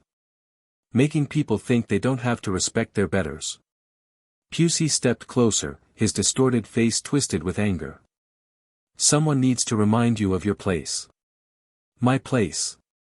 You're an orphan raised by goblins. You're tolerated here because of your name and your money. But you're not one of us, and you never will be." Harry let the insult wash over him without reaction. "Is that what Malfoy told you to say? Or did you come up with that on your own?" "What we came up with on our own is this, a lesson. Something to remind you that connections and money don't protect you from wizards who know what's right." Interesting perspective. Harry's hand moved toward his wand, slowly, deliberately, making sure they saw the motion. "Let me offer a counter-perspective." He triggered the first contingency. The corridor exploded with light, blinding flash charms he'd embedded in the stones weeks ago, activated by a whispered command word. The attackers stumbled, cursing, their carefully planned ambush dissolving into chaos. Harry moved. His blade cleared its sheath before the first attacker recovered. He wasn't here to fight fair, he was here to survive and send a message. The first seventh year went down with a slash across his wand arm, his weapon clattering to the floor. The second caught Harry's elbow in his solar plexus, doubling over with a wheeze. 3 left. Their vision was clearing, their wands coming up, spells forming on their lips. Harry spoke a goblin command word, and the second contingency activated. The corridor floor became ice, a patch of perfectly frictionless surface that sent his remaining attackers sprawling. Harry danced across it with the practiced ease of someone who trained for exactly this scenario, his blade finding targets with surgical precision. 20 seconds. That was all it took. 5 seventh-year wizards lay groaning on the floor, disarmed and defeated, their ambush turned into a humiliation. Harry stood over them, barely breathing hard, his blade still gleaming in the torchlight. "Let me make something clear," he said, his voice cold and steady. "I don't play by your rules. I don't respect your traditions. And I don't accept limitations based on blood or heritage." He crouched beside Pusey, who was clutching a shallow cut across his cheek. "Tell Malfoy this, if he wants to challenge me, he can do it himself. If he sends proxies again, I'll hurt them worse. And if he tries anything that threatens people I care about, I'll destroy everything his family has ever built." He stood and walked away, leaving 5 defeated students in his wake. The message would spread. By morning, everyone in Slytherin would know what had happened. And Malfoy would have to decide whether to accept defeat or commit to a conflict he couldn't win. Malfoy chose retreat. Not openly, his pride wouldn't allow that. But the attacks stopped. The aggressive recruitment stopped. The public challenges stopped. He maintained his coalition, held his ground, but ceased his attempts to expand at Harry's expense. It wasn't surrender, but it was acknowledgement. A recognition that Harry Potter Gringotts was not someone to be crushed, but someone to be dealt with as an equal. The political landscape of Slytherin House had shifted. Not completely, Malfoy still commanded loyalty from the most traditional pure-blood families. But Harry had carved out a space for an alternative approach, and students who'd never dared to question the old order were beginning to ask new questions. "You've done something remarkable," Daphne said during one of their now daily conversations. "You've given people permission to think differently. I've just shown them that different thinking can succeed." "Same thing, really." She studied him with those calculating ice-blue eyes. "Where do we go from here?" "Consolidation. Building strength. Preparing for whatever comes next." Harry looked toward the common room, where his allies were gathered in small groups, discussing plans and possibilities. This conflict with Malfoy was just the beginning. The real challenges are still ahead. "You mean Quirrell?" "I mean everything. Quirrell, the stone, the thing stirring beneath Gringotts." He met her eyes. "I haven't told you everything about my holiday discoveries." "I assumed not. You're too careful for complete transparency. Maybe it's time for a bit more honesty." Harry gestured toward an empty corner. "Let me tell you about something called the Deathless King." He told her. Not everything, some secrets were too dangerous to share, but enough. The ancient emperor who had ruled both goblins and wizards.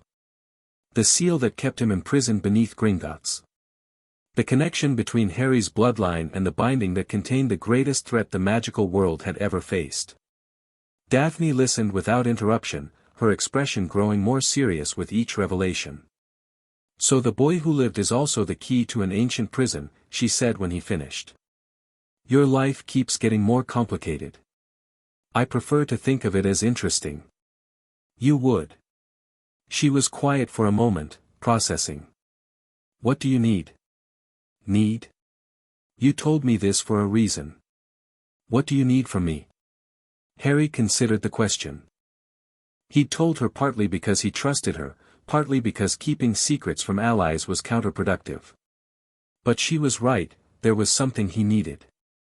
Backup. "I don't know when Malachar will make his move, or what form it will take. But when it happens, I'll need people I can rely on. People who know the truth and won't panic. You want me to be one of those people. I want you to choose whether to be one of those people. With full knowledge of what it means." Daphne was silent for a long time. Harry waited, respecting her need to process. "My family taught me to avoid risks that don't come with proportional rewards," she said finally. "This sounds like enormous risk with no clear reward." "That's a fair assessment. But..." She met his eyes. They also taught me that some opportunities are worth pursuing even when the calculus is unclear. That sometimes you have to invest in people rather than positions. And I think you're worth investing in, Harry Potter Gringotts. Even if the returns are uncertain. He felt that warmth again, the connection without calculation that he was learning to recognize. Then you're in. I'm in. Whatever that means. It means we're partners. Truly. No more secrets between us. I can live with that. Her smile was small but genuine. Now. What's our next move regarding Quirrell? Harry grinned, a real grin, full of the fierce joy of having an ally he could trust. I thought you'd never ask. Deep beneath Gringotts, in the sealed vaults where nothing should be able to penetrate, the deathless king felt the boy's growing strength. He felt the alliances forming. The loyalties deepening. The power accumulating around the child who carried his blood. Good, he thought. Grow strong, little king. Build your army. Forge your bonds. You'll need all of it for what's coming. The chains that bound him groaned with ancient metal stress. Another symbol on the door had flickered and gone dark during the night. Time was running out. But then again, so was Malakar's patience. Chapter 4 and Chapter 5, The Stone and the Shadow Spring at Hogwarts brought warmer weather and colder calculations. Harry spent April building his intelligence network, planting observation spells in key corridors, cultivating informants among the house elves who cleaned the teachers' quarters. The picture that emerged was troubling. Quirrell was making his move soon. The nervous twitches had increased, the midnight wanderings had become more frequent, and the turban, that damned turban, seemed to pulse with barely contained energy.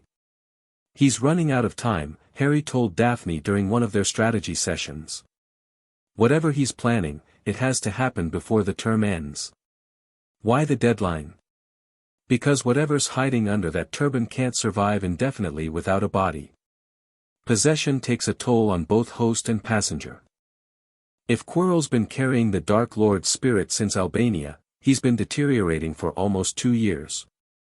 Daphne absorbed this with the calm pragmatism that Harry had come to appreciate. So we're facing a desperate enemy with nothing to lose. Exactly. Which makes him more dangerous, not less. They'd established a routine over the past months, morning meetings for strategy, afternoon collaboration on coursework, evening discussions of political developments. What had started as alliance had evolved into something closer to partnership, though neither of them had put a name to it yet. What's your plan? She asked. I'm going to force his hand. Give him an opportunity that he can't refuse, then be waiting when he takes it. That sounds dangerous. It is. But waiting for him to move on his own terms is worse. Harry pulled a sheaf of notes from his bag, intelligence reports, ward schematics, analysis of Quirrell's patterns. I know the protections guarding the stone. I know the path through them. And I know that Quirrell has been working to bypass each obstacle. You're going to let him reach the stone. I'm going to be there when he does. Harry met her eyes. This ends. One way or another, this ends. The opportunity came 3 weeks later. Hagrid, the gamekeeper, had won a dragon egg in a card game, a fact that Harry learned through his house elf network and filed under useful leverage. Dragons were illegal to breed in Britain, and Hagrid's affection for dangerous creatures was well documented. If Harry could use this situation to his advantage. He visited Hagrid's hut on a rainy Thursday evening, bringing Hermione along as cover. The giant man was thrilled to have visitors, especially visitors interested in his newest acquisition. Norwegian Ridgeback, Hagrid said proudly, showing them the egg nestled in his fireplace. Won it off a stranger in the pub. Said he was glad to be rid of it. A stranger? Harry kept his voice casual. What did he look like? Dunno, really. Kept his hood up. But he was interested in all sorts of creatures, asked me about the ones I've worked with, what I knew about caring for different beasts.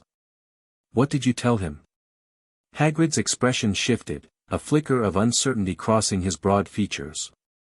Well, I might have mentioned Fluffy. My three-headed dog. The stranger was real curious about how you'd calm a creature like that. Harry felt cold despite the fire's warmth. And what did you tell him? Just that Fluffy's a sweetheart, really. Play him a bit of music and he falls right asleep. The final piece of the puzzle clicked into place. Quirrell, or whoever had been controlling him, had extracted the last secret protecting the stone. The path was clear now. The only thing remaining was the attempt itself. Hagrid, Harry said carefully, I think the stranger who gave you that egg might have been trying to get information from you. Information about what Fluffy's guarding. The giant man's face went pale. But, no, he couldn't have, I'd never, it's not your fault. But I need you to tell Professor Dumbledore what happened. Tonight. Dumbledore? But he's not here, got called away to the ministry this morning. Emergency Wisengamot session. Harry's blood went cold. Called away. The timing was too perfect to be coincidental.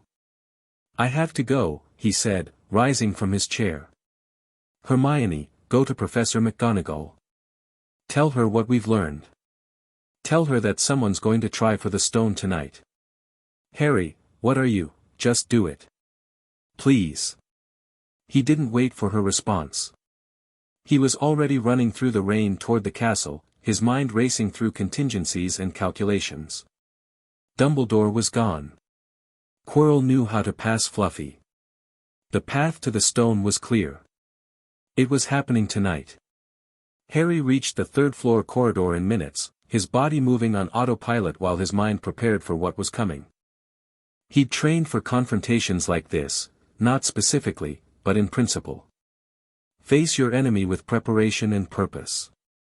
Control the terrain. Never give them time to set the terms of engagement. The door to Fluffy's chamber was already open.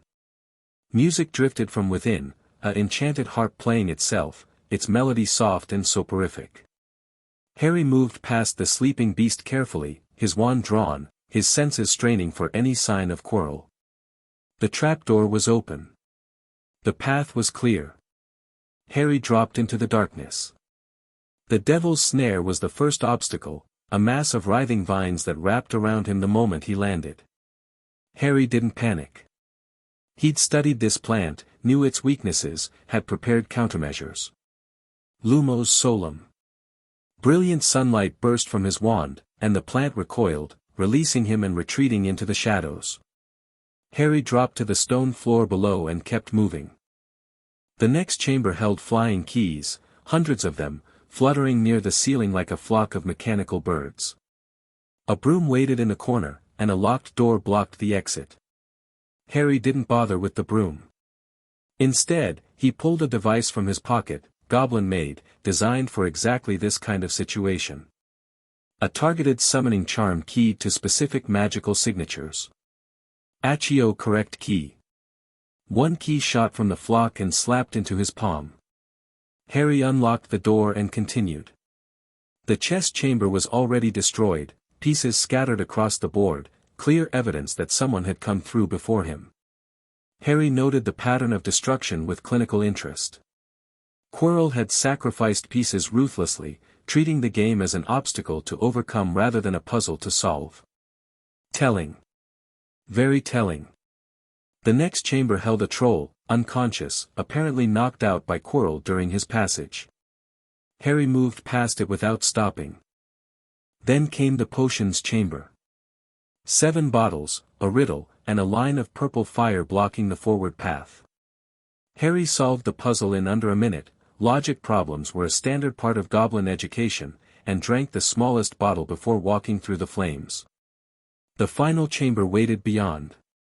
The mirror of Richest stood in the center of the room, its ornate frame gleaming in the torchlight. And before it, his back to Harry, stood Professor Quirrell. Without the turban. I wondered when you'd arrive, Quirrell said, his voice steady and clear, no trace of the stutter he'd performed all year. You've been following me for months, gathering intelligence, preparing for this moment. I had to assume you'd find a way to be here. You played the part of a nervous fool convincingly. Almost convincingly. A necessary deception. Quirrell turned, and Harry saw what the turban had hidden, a face on the back of his head. Gray, serpentine, barely human, the face of something that had survived death through sheer malevolent will. Harry Potter. The face spoke with a voice like dry leaves scraping stone. At last we meet properly. Harry felt the scar on his forehead pulse with sudden, blinding pain. He forced himself to remain standing, to show no weakness, even as agony lanced through his skull. Voldemort. In a sense. I am what remains, a spirit clinging to existence through the grace of my servant and the weakness of those who failed to destroy me completely. The face twisted into something that might have been a smile. But I am still Lord Voldemort. And I will be whole again. The stone won't help you. Won't it? Eternal life, unlimited gold, the power to restore my body, the stone offers everything I need. The face's eyes gleamed with hunger. All that remains is claiming it. Then why haven't you? Quirrell answered, his voice tight with frustration. The mirror. Dumbledore's final protection. The stone is hidden within, but I cannot find how to retrieve it. Let the boy look, Voldemort commanded. He may see what we cannot. Harry found himself shoved toward the mirror, Quirrell's wand pressed against his back. He stumbled, caught himself, and faced the glass. His reflection stared back at him, but it wasn't quite right. The reflection Harry was smiling, his hand in his pocket, and as Harry watched, he pulled something out. A blood-red stone that glowed with inner fire. The reflection Harry winked and dropped the stone into his pocket. And Harry felt a weight appear in his real pocket. He had the stone. What do you see? Quirrell demanded. I see myself. Harry's voice was steady despite the racing of his heart. Successful. Powerful. Everything I've worked to become. Lies. Voldemort's voice cut through the air. I can taste your deception. The stone is in your pocket. Give it to me. Harry turned to face them, his hand closing around the stone. No. You would defy me.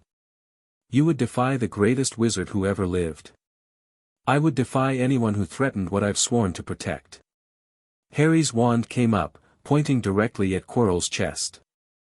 You were the greatest Dark Lord of your generation. That doesn't make you the greatest wizard who ever lived. It just makes you the most destructive. Seize him, Voldemort commanded. Quirrell lunged. Harry was faster.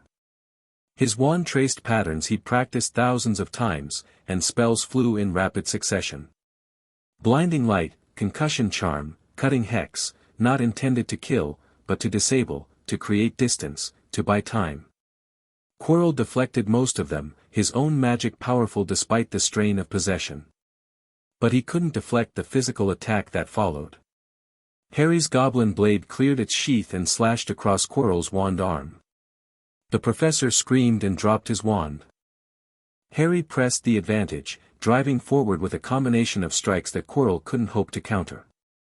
The man was a wizard, not a warrior, skilled with spells but helpless against close-quarters combat.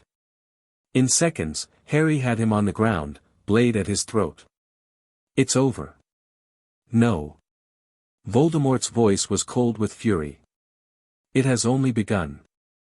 Kill him. Kill him now. Quirrell can't kill me. Harry pressed the blade closer, drawing a thin line of blood. Something in my protection prevents it. My mother's sacrifice, the love that saved me from your curse. You can't touch me without causing yourself pain. Then we shall see how much pain I can endure. Quirrell's hands shot up and grabbed Harry's face.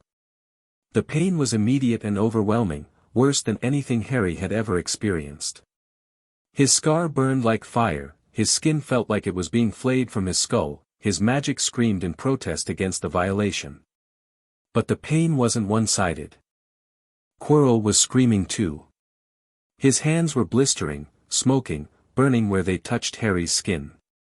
The love that had protected Harry as an infant was still active, still deadly to those who had embraced the darkest magic. Harry didn't think. He acted. He grabbed Quirrell's face with both hands and held on. The professor's skin began to crumble. His screams became something inhuman, not just pain now, but terror, the realization that he was dying. The body that Voldemort had used as a vessel was disintegrating, and there was nothing either of them could do to stop it. No. Voldemort's spirit tore free of the dying flesh, a dark shadow that howled with rage and desperation. This is not the end. I will return. I will have my revenge. The shadow fled through the chamber walls, leaving behind the ruined remains of what had been Professor Quirrell. Harry collapsed beside the corpse, his body racked with pain, his mind reeling from what he'd done. He'd killed someone. The thought hit him like a physical blow. He'd killed another human being. It had been self-defense, it had been necessary, but he'd still taken a life. The stone was still in his pocket. Heavy. Important. A reminder of what had been at stake. He had to get out. Had to find help. Darkness took him. Harry woke in the hospital wing with Dumbledore sitting beside his bed. The headmaster looked old in a way he hadn't before, not just aged, but tired. The weight of years and responsibilities pressing down on shoulders that had carried too much for too long. "You've been unconscious for 3 days, Dumbledore said gently. The backlash from destroying Quirrell's body took a significant toll on your magic. The stone? Safe. Nicholas and I have discussed the matter and agreed that it's best if the stone is destroyed. It's caused enough trouble already." Harry processed this. Flamel will die. He's lived for 6 centuries. He and Perenelle have agreed that it's time to embrace the next great adventure. Dumbledore's expression softened. There are things worse than death, Harry. Flamel understood that. I hope, someday, you will too. I killed Quirrell. You defended yourself against someone who intended to kill you. There's a difference. Is there? Dumbledore was quiet for a moment. Quirrell made his choices. He invited Voldemort into his body. He participated willingly in schemes that would have caused countless deaths. What happened to him was the consequence of his own decisions, not your cruelty. Harry wanted to believe that. Wanted to accept the absolution being offered. But the memory of Quirrell's face crumbling under his hands wouldn't leave him. I've killed before, he admitted quietly. The troll at Halloween. I could have run, but I chose to fight. I could have subdued it without lethal force, but I chose efficiency over mercy. Do you regret those choices? I regret that they were necessary. I regret that the world is built in ways that make violence unavoidable. Harry met Dumbledore's ancient eyes. But I don't regret surviving. And I don't regret protecting people I care about. Then you understand more than most adults ever will. Dumbledore's expression carried something like respect. Harry, there's something I need to tell you. Something I should have told you long ago. The prophecy. Dumbledore's surprise was evident. You know. I have excellent intelligence sources. Neither can live while the other survives. Voldemort can't be truly destroyed while I live, and I can't have a normal life while he exists. Harry's voice was flat. We're bound together. One of us has to kill the other. That's one interpretation. Is there another? Dumbledore was quiet for a long moment. Prophecies are tricky things. They describe potentials, not certainties. The prophecy means that neither of you can have peace while the other exists, but peace doesn't necessarily require death. What else would it require? That, I cannot say. The future is not yet written. The choices you make, the person you become, these things will shape how the prophecy ultimately resolves. Dumbledore leaned forward. Harry, I know I've made mistakes with you. I know my plans for your upbringing were disrupted. But I want you to understand something. What? I believe you are remarkable. Not because of the prophecy, not because of your heritage, but because of who you've chosen to become. You've faced challenges that would have broken most adults, and you've emerged stronger. You've built alliances, earned loyalties, and demonstrated wisdom beyond your years. High praise from someone who spent 11 years trying to shape me into his weapon. Dumbledore winced. That's not inaccurate. I did have plans for you. I believed those plans were necessary, that without proper guidance, you might become something dangerous. But the goblins gave you guidance I couldn't have provided. They made you into something I never anticipated. What's that? Someone who doesn't need me. Dumbledore smiled sadly. And perhaps that's for the best.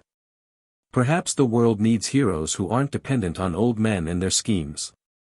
Harry studied the headmaster, searching for hidden agendas, manipulations concealed beneath apparent sincerity.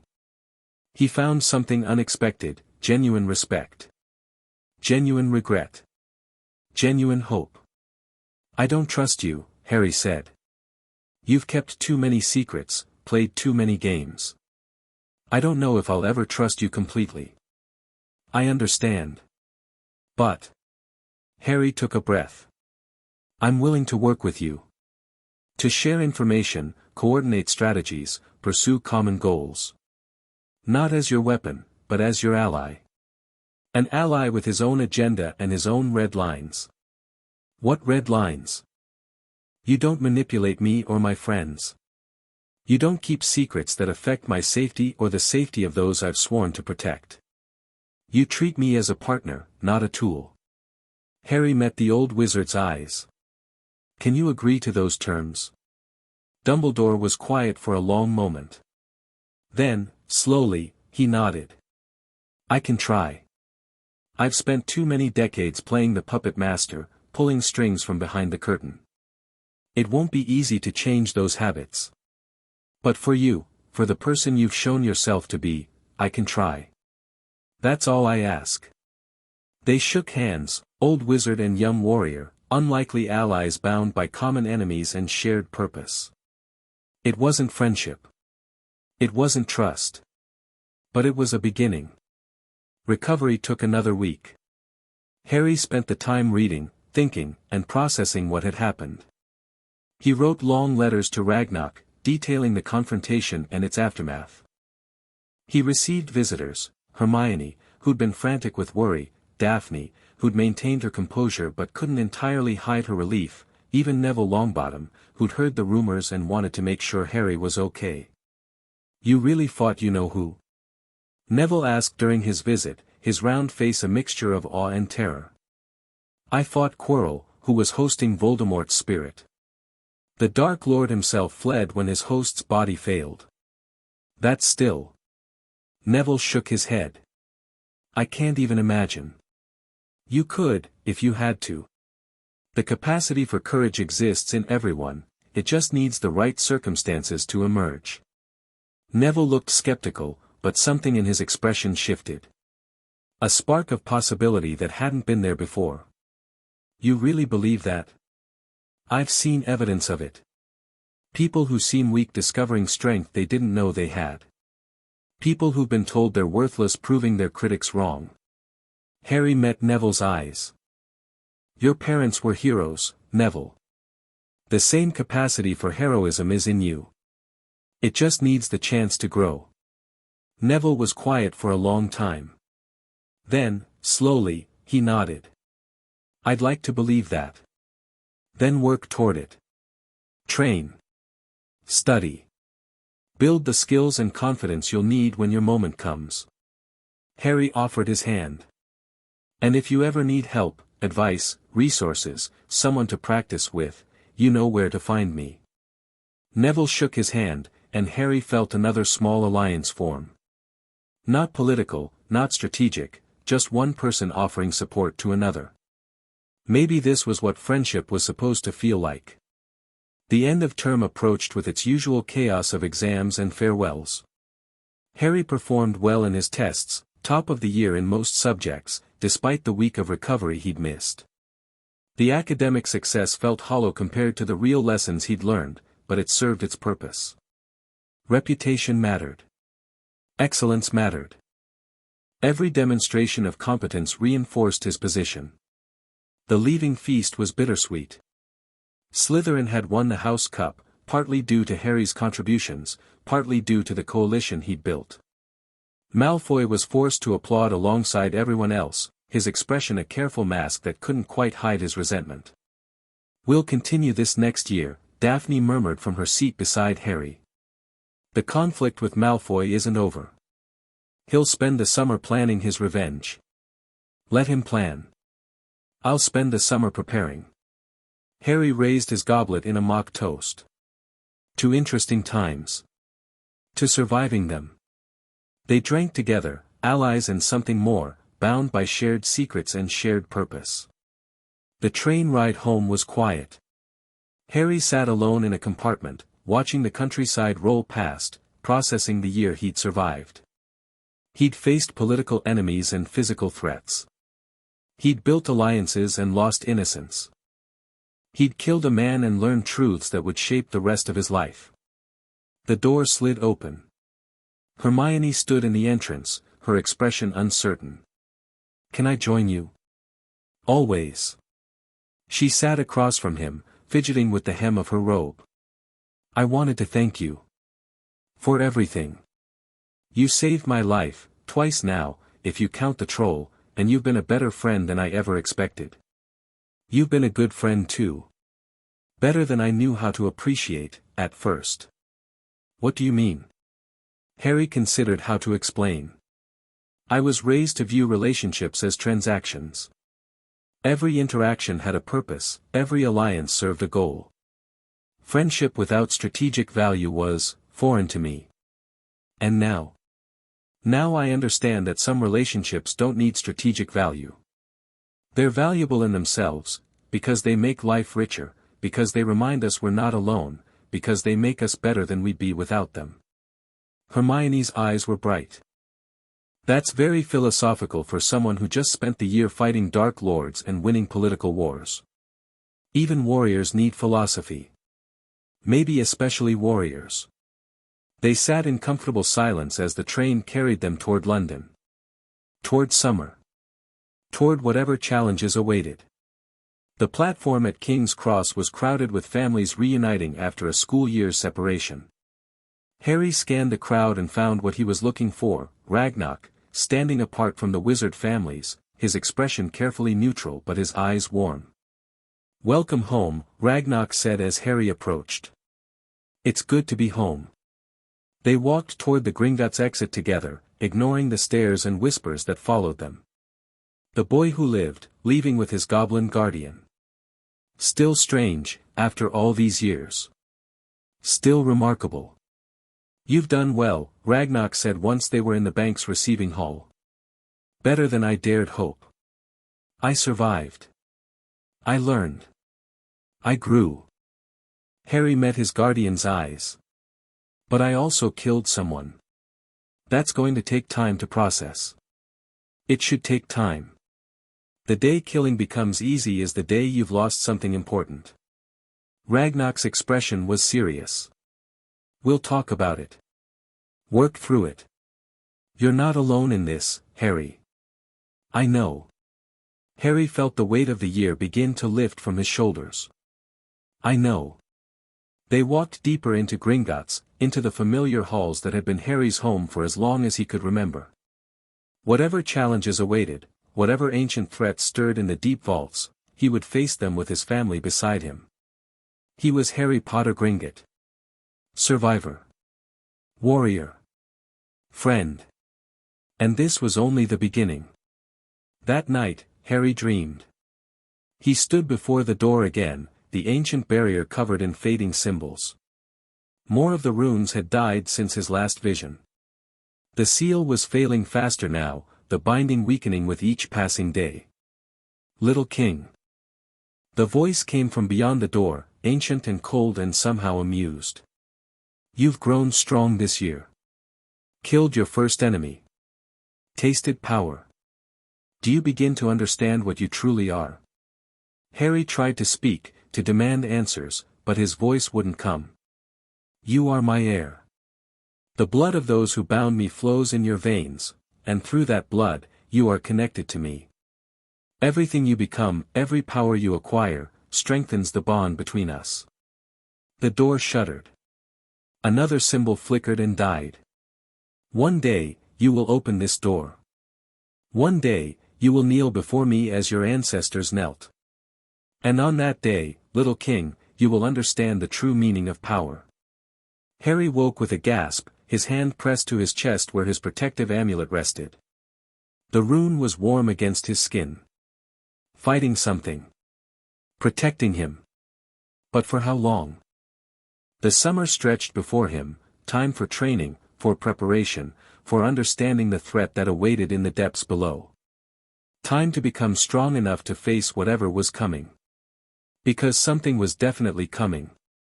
And when it arrived, Harry Potter Gringotts intended to be ready. Chapter 5 and Chapter 6, the debt unpaid summer came to Gringotts like a held breath finally released. Harry spent his first week home doing nothing but recovering, sleeping late, eating well, allowing his body and mind to process the traumas of his first year at Hogwarts. Ragnar insisted on it, canceling training sessions and political briefings, creating space for the healing that couldn't be rushed. You killed someone, Ragnar said during one of their quiet evening conversations. That changes a person. It should change a person. The alternative, finding it easy, feeling nothing, that's the path to becoming something you don't want to be. I keep seeing his face, Harry admitted. Not when I'm awake, I can control my thoughts then. But in dreams, in the moments between sleeping and waking, I see Quirrell's skin crumbling under my hands. I hear his screams. Good. Harry looked up sharply. Good. Not the pain. The memory. The fact that it haunts you means you haven't lost your soul. Ragnar's ancient eyes held something like compassion. Warriors who feel nothing after killing become monsters. Warriors who feel everything but continue anyway, they become heroes. I don't feel like a hero. Heroes rarely do. That's what distinguishes them from the people who merely want to be admired. They sat in comfortable silence, guardian and ward, processing together what couldn't be processed alone. The second week brought the return of training. Harry threw himself into physical exercise with a desperation that Griphook recognized immediately. His blood brother didn't comment on it, didn't need to. They'd known each other too long for words. Instead, Griphook simply matched Harry's intensity, pushing him harder than ever before, demanding more precision, more speed, more ruthlessness. When they finally collapsed after a 4-hour session, both bleeding from minor cuts and bruised in a dozen places, something had shifted. Better? Griphook asked. Getting there. Good. Because I need you functional. The situation in the deep vaults has gotten worse while you were away. Harry sat up despite his exhaustion. Worse how? More fluctuations. More symbols dying on the seal. And Griphook hesitated. And some of the older goblins have started hearing whispers. In their dreams. In the quiet moments when their minds wander. Malachar is reaching beyond the seal. It seems so. Not just to you anymore, to anyone with a connection to the original binding. Elder Silvervein woke screaming last week. Said he saw a throne made of bones and a king who promised him power beyond imagining. Harry felt cold despite the training room's warmth. The seal is failing faster than they predicted. Much faster. The analysts think we have maybe 2 years before complete collapse. Maybe less, depending on factors we don't fully understand. 2 years. Harry had expected decades, time to grow, to prepare, to build the alliances and acquire the power he'd need to face an ancient evil. 2 years was nothing. 2 years was barely enough time to graduate from Hogwarts. We need to accelerate everything, he said. Training, intelligence gathering, coalition building. If Malachar breaks free while I'm still a student, then we'll face him as we are. Goblins have survived worse odds. Griphook's voice carried confidence that his eyes didn't quite support. But yes. Acceleration is advisable. The briefing happened 3 days later, in the same secured room where Harry had first learned about Malachar. This time, the attendance was larger. Ragnak and Elder Silvervein were present, along with the Vault Wardens, but they'd been joined by representatives from Goblin clans across Europe. The Swiss delegation. The German analysts. The French intelligence specialists. This wasn't a Gringotts problem anymore, it was a Goblin nation problem. The situation is as follows, Ragnak began, his voice carrying the weight of the director's authority. The seal on Malachar's prison has degraded approximately 40% faster than our models predicted. At current rates, complete failure will occur within 18 to 24 months. Murmurs rippled through the assembled goblins. Harry kept his expression neutral, filing away reactions for later analysis. We have identified several factors contributing to the acceleration. First, the Potter bloodline connection has been activated. Young Harry's magical maturation has created resonance effects that we didn't anticipate. Second, the magical ambient levels across Britain have increased significantly over the past decade, providing additional energy that Malachar appears to be siphoning. Third, and most troubling, we have evidence that Malachar has established contact with external agents. External agents? The question came from the Swiss delegate, a grizzled warrior named Steelhammer. What kind of agents? Human agents. Specifically, members of old wizard families whose ancestors served Malachar willingly during his reign. Ragnak's expression darkened. We've identified at least 3 bloodlines that appear to be receiving communications from the sealed vault. The Rosiers. The Lestranges. And, possibly, the Blacks. Harry felt the words like a physical blow. The Blacks. Sirius's family. His godfather's bloodline, potentially connected to the ancient evil that was reaching for Harry's soul. What kind of communications, he asked, keeping his voice steady. Dreams, mostly. Urges. Compulsions that emerge in moments of weakness. Ragnak met Harry's eyes. We believe Malachar is attempting to build a network of supporters who will aid his return. Not Death Eaters, something older. Something that predates the Dark Lord by millennia. A cult, Elder Silvervein added grimly. Or the remnants of one. The faithful of the Deathless King, that's what they called themselves, according to ancient records. They believed that Malachar's return would restore the natural order of magical hierarchy.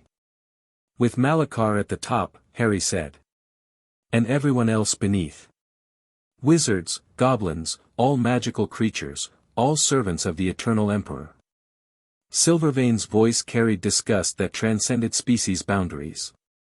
It was slavery wrapped in religious devotion. And apparently, that devotion has survived 3,000 years of imprisonment. The room fell silent as everyone processed the implications. They weren't just facing an ancient evil, they were facing an ancient evil with a support network that had been preparing for his return since before recorded history began.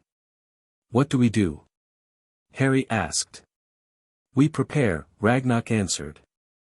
We strengthen the seal as much as possible, buying whatever time we can. We identify and neutralize Malachar's human allies before they can assist his emergence. And we find a way to defeat him permanently, something the original coalition couldn't accomplish. Is that even possible? The histories say he's immortal. The histories say he achieved immortality through blood magic. Blood magic can be countered, disrupted, redirected, broken. We need to understand exactly what rituals he used and find their weaknesses. And you think that information exists? We think it exists in the sealed records. The deep archives that document his reign. The problem is, Ragnak paused. The problem is that accessing those archives requires entering the outer perimeter of his prison. And anyone who enters risks exposure to his direct influence. You want me to go? We want to discuss the possibility. You have the strongest connection to the seal through your bloodline. You might be able to access areas that would destroy other investigators. But the risks are substantial. Harry considered the options. Stay safe, maintain distance, hope that the analysts could find another way. Or take the risk, face the danger directly, and potentially acquire the knowledge they needed to win. It wasn't really a choice. When do we go? The preparation took 2 weeks. Harry trained with intensified focus, building endurance and refining combat techniques.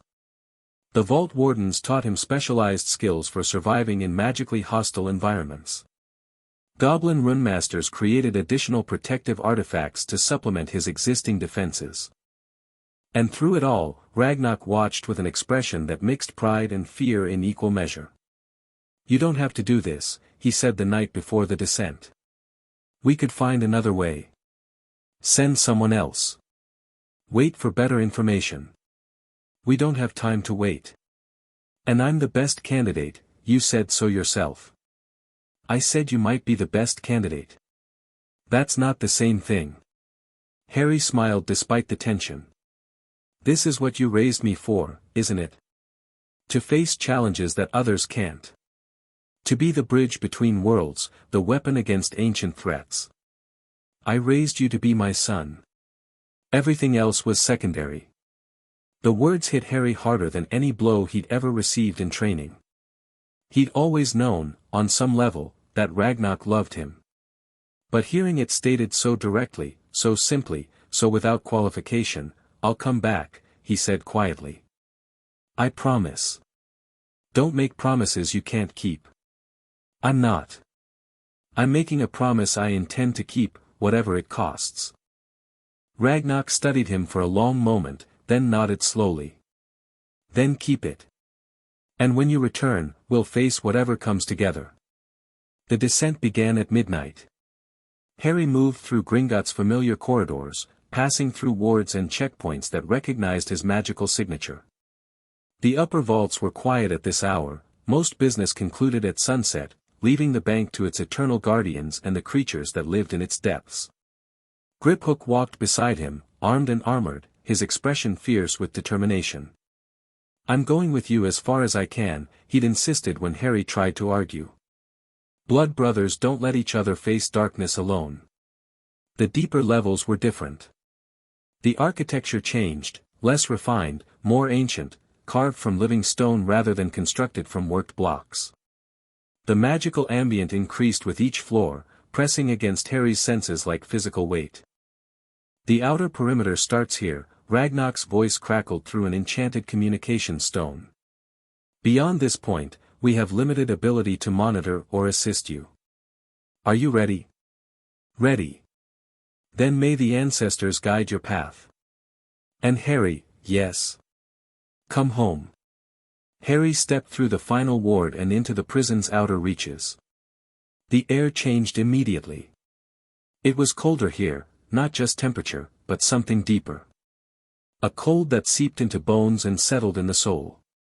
Harry felt it trying to penetrate his defenses, probing for weaknesses in the protections he carried. The corridor stretched before him, wider than anything in the upper vaults, its walls covered in carvings that depicted scenes of conquest and worship. Armies kneeling before a throne. Cities burning. Creatures of every description bowing to a figure whose face had been scratched away by time, or by those who feared to look upon it. "Can you hear me?" Griphook's voice came through the communication stone, faint and distorted. "Barely. The interference is significant. I'm at the perimeter. I can't follow further, the wards won't let me pass." "I know. Stay safe. I'll signal when I'm returning." "You'd better." Harry moved deeper into the ancient complex. The passages twisted and turned in ways that defied normal architecture. Sometimes he descended, sometimes he climbed. Sometimes he passed through chambers that seemed to have no purpose, empty spaces that might have held ceremonies or prisoners or things he didn't want to imagine. And everywhere, the whispers. "Little king. Little heir. You come to me at last. Harry focused on his protective amulet, letting its warmth anchor him against the cold voice that echoed through his mind. I've waited so long for this moment. Watching you grow. Feeling your power increase. You've become everything I hoped for. I'm not here for you, Harry said aloud, his voice strange in the ancient silence. I'm here for information. Information I will freely give. Knowledge is power, after all, and I want you to be powerful. I want you to understand what we can accomplish together. There is no together. I'm here to learn how to destroy you. The laughter that followed was like grinding stones, ancient, terrible, utterly inhuman. Destroy me? Child, I cannot be destroyed. I am eternal. I am the truth behind magic itself. The seal that holds me is failing, and when it fails completely, I will rise as I rose before. Then I'll strengthen the seal. With what? The blood of your ancestors. That blood runs thin now. Your family is almost extinct, just you and a handful of distant cousins. The binding needs power, and you cannot provide enough alone. Harry didn't respond. He kept walking, kept searching, looking for the archives that supposedly contained information about Malakar's immortality rituals. You want to know my secrets? I'll tell you freely. My immortality was purchased with the blood of 10,000 wizards, sacrificed over a century of conquest. Their life force was woven into my being, their souls bound to my existence. To kill me, you would need to unravel the magic that holds them, and in doing so, you would release 10,000 years of accumulated suffering into the world. There has to be another way. There is always another way. Join me. Become my heir in truth, not just in blood. I can give you power beyond imagining. I can make you a god among mortals. Harry found the archive chamber. It was smaller than he'd expected, a circular room with walls lined in stone tablets covered in ancient script. The writing was familiar, he'd studied goblin history extensively, and this was the predecessor language that had given rise to modern gobbledygook. But it was also different. Changed by time and the influence of the being it described. Yes. Read my history. Learn what I was before the coalition of cowards sealed me away. I was a wizard like any other once, talented, ambitious, hungry for knowledge. I discovered truths that others feared to explore. I built an empire that brought order to chaos. Harry began translating the tablets, his trained mind working through the archaic language. The history was as Malakar claimed, a wizard who had discovered forbidden magic, who had used blood sacrifice to achieve immortality, who had conquered and ruled until an alliance of all magical races had finally brought him down. But there was more. Ah! You found the binding records. The details of my imprisonment. Read carefully, little king. Understand what holds me. The tablets described the seal in exhaustive detail. The blood of 7 founding families, willingly given, had been used to create a cage of living magic. The cage required constant maintenance, energy drawn from the magical ambient, anchored by the continued existence of the founding bloodlines. And there was a weakness. You see it now. The seal was designed to hold me forever, but forever is a long time. The binding requires living descendants of the founding families. Kill them all, and the seal fails immediately. Or strengthen them, Harry said. Increase their magical power, reinforce their connection to the binding. Silence. For the first time since entering the prison, Malakar didn't respond immediately. An interesting interpretation. But where would you find the power to strengthen 7 bloodlines? The magic required would be substantial. But not impossible. Harry finished his translation and committed the information to memory. The tablets mention an alternative. A way to reinforce the binding without requiring blood sacrifice. That option was theoretical. Never tested. The coalition didn't have time, they didn't have time because you were killing them too quickly. But I have time. I have resources. And I have something they didn't have. What? Harry smiled, though there was no one to see it. I have goblins who've been studying magical theory for 3,000 years. Whatever theoretical option your enemies identified, my family has had millennia to refine it. The cold presence pressed against him with sudden, terrible intensity. For a moment, Harry felt the full weight of Malakar's attention, an ancient consciousness focused entirely on him, evaluating, calculating, deciding. You are more dangerous than I anticipated. Perhaps I've made an error, allowing you to grow unchecked. Perhaps you have. No matter. You're in my domain now. Even with your protections, I can hurt you here.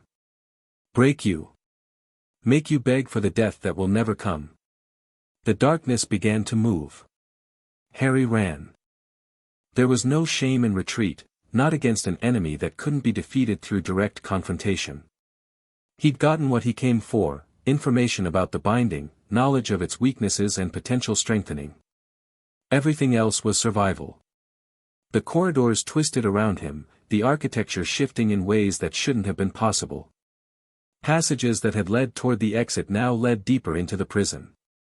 Chambers he'd passed through had changed, becoming dead ends or opening onto chasms that hadn't existed before. You cannot escape. This is my realm. The very stones obey my will.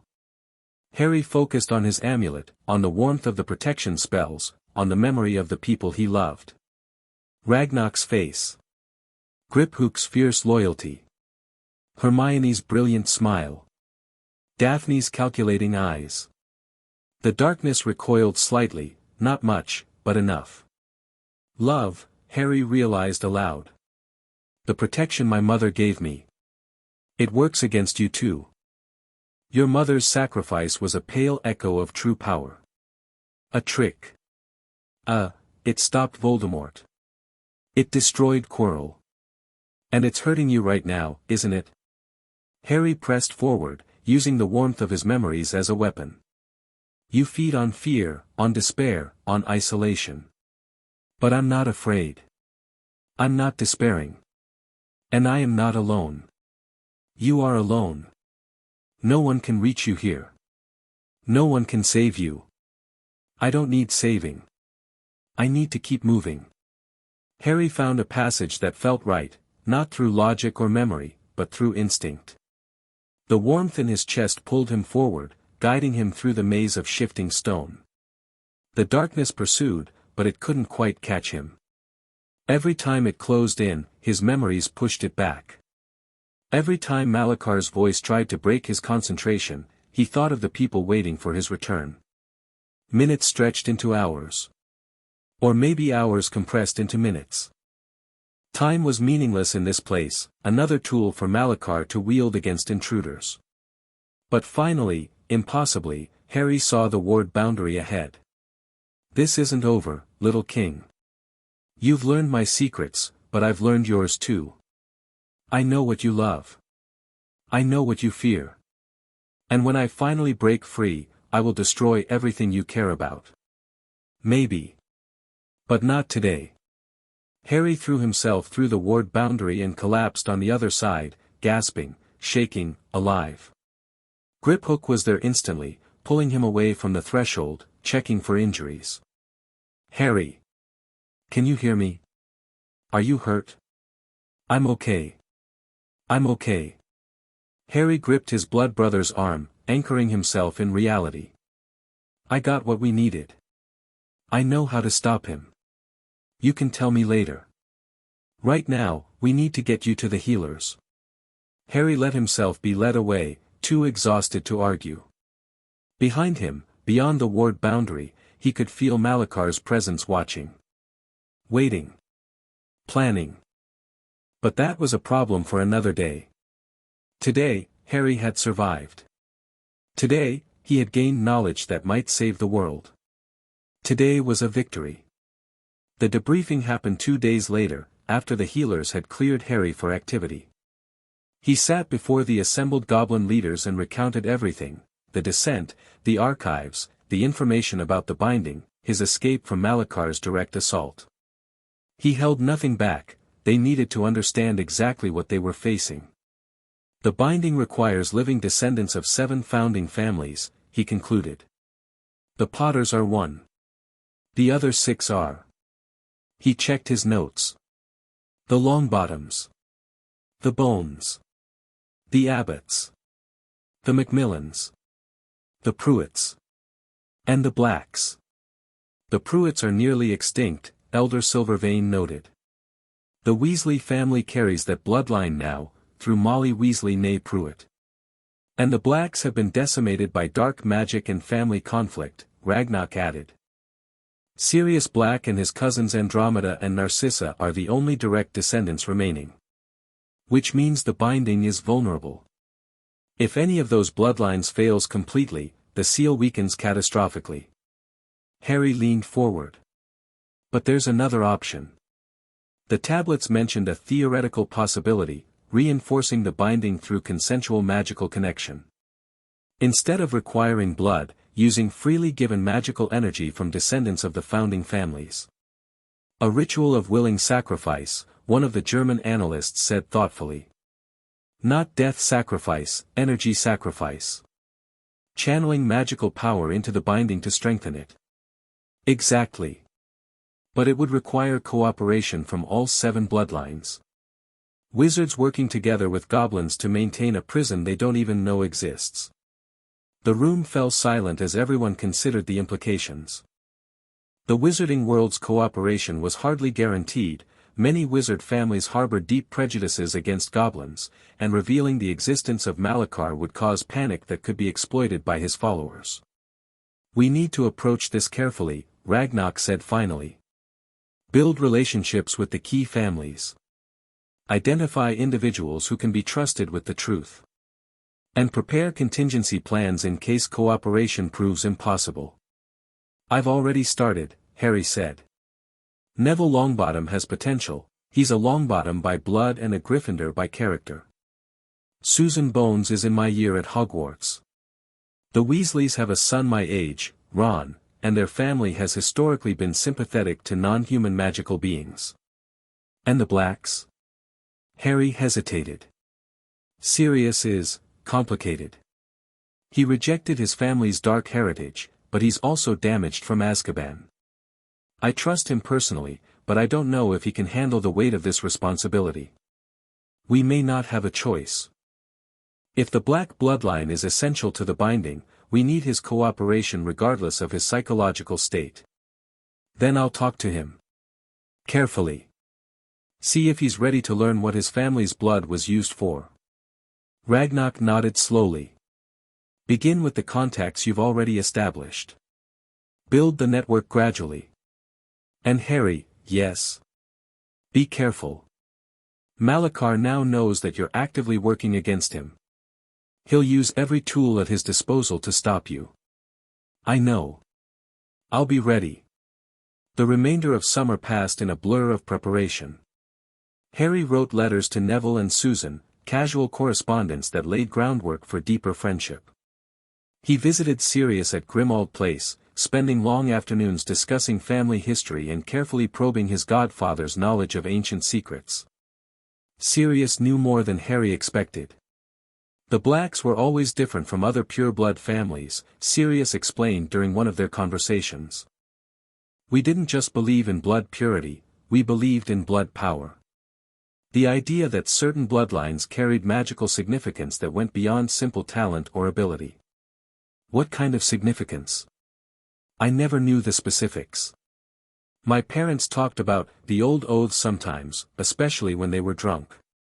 Ancient obligations that the family had carried for generations. But they never explained what those oaths actually meant. Harry filed the information away.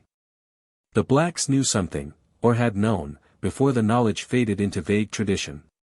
Perhaps there were records somewhere, documents that detailed the family's role in the original binding. Would you be willing to let me research your family archives? He asked carefully. There might be information relevant to some things I'm working on. Sirius's expression flickered, curiosity warring with the deep discomfort he felt regarding his heritage. What kind of things? I'm not ready to explain fully. Not yet. But it's important, serious. Possibly the most important thing I'll ever do. More important than defeating Voldemort. Related to defeating Voldemort. And to something even bigger. Harry met his godfather's eyes.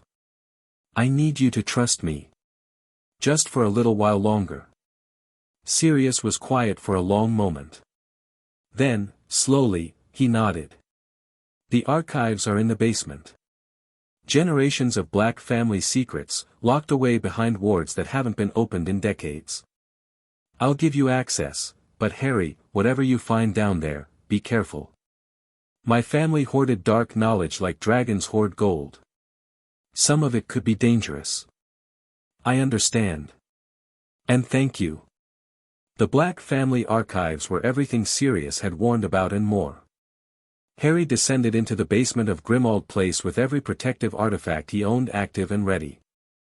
The wards recognized his blood. Apparently, the Potters had intermarried with the Blacks at some point in history, and allowed him passage into chambers that had been sealed for centuries.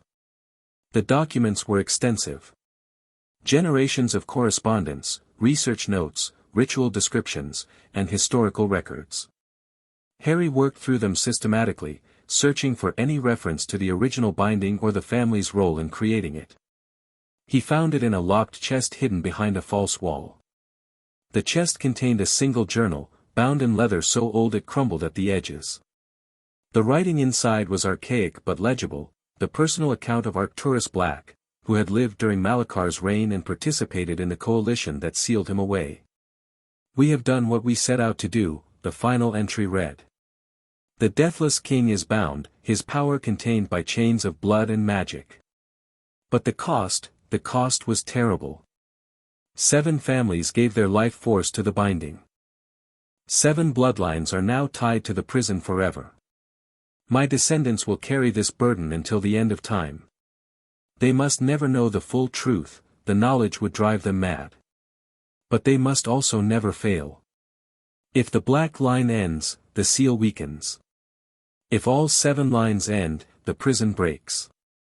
I have hidden this journal where only a true Black with the right to know can find it. If you are reading this, descendant of my blood, then the time has come to learn your heritage.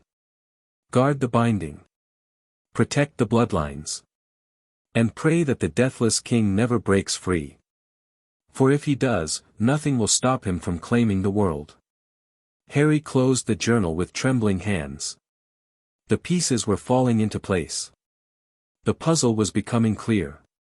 But clarity brought its own burden, the weight of responsibility that he'd been carrying since childhood, now multiplied by the addition of 6 more bloodlines and the fate of the entire magical world. He had less than 2 years. Probably less. Time to accelerate everything. The return to Hogwarts in September brought familiar rhythms and new urgencies. Harry threw himself into his second year with renewed focus, balancing academic excellence with political maneuvering and the slow, careful work of building alliances with the other founding family descendants. Neville Longbottom became a regular study partner. Susan Bones joined their group after Harry helped her with a potions assignment. And in the background, always, the clock ticking toward Malakar's eventual release. You seem different this year, Daphne observed during one of their morning meetings. More intense. More focused. Like you're racing against something. I am racing against something. Harry debated how much to tell her. She deserved honesty, they were partners now, bound by shared secrets and mutual trust. The situation in the deep vaults has gotten worse. We have less time than I thought. How much less? Maybe 2 years. Maybe less. Daphne's expression didn't change, but something shifted behind her eyes. The calculation of risk and reward, recalibrated in light of new information. What do you need? I need to build relationships with specific people. Longbottom, Bones, the Weasleys. Their bloodlines are important to something I'm working on. Something connected to the deep vaults. Yes. I can't explain everything yet, the knowledge itself is dangerous. But trust me when I say that their cooperation might be essential to preventing a catastrophe. Daphne studied him for a long moment. The Weasleys will be difficult. They're Gryffindors through and through, and Ron Weasley has shown nothing but hostility toward Slytherins. I know. But his mother carries Pruitt blood, and that connection matters more than house rivalries. You're talking about bloodlines like they're strategic assets. Right now, they are. I wish it were different, but I can't afford to be sentimental about this. Harry met her eyes. I'm trying to save the world, Daphne. Literally. And I'll do whatever it takes to succeed. Even manipulate people who trust you. The question stung because it was fair. Harry was building relationships partly because he genuinely liked people like Neville and Susan, but partly because their blood was useful to his goals. The two motivations were tangled together in ways he couldn't entirely separate. I'll try to be honest with them when the time comes. Explain why their participation matters. Give them the choice to help willingly rather than being manipulated into it. He ran a hand through his hair. But I won't pretend that pure friendship is my only motivation. Too much depends on getting this right. At least you're honest about it. Daphne's expression softened slightly.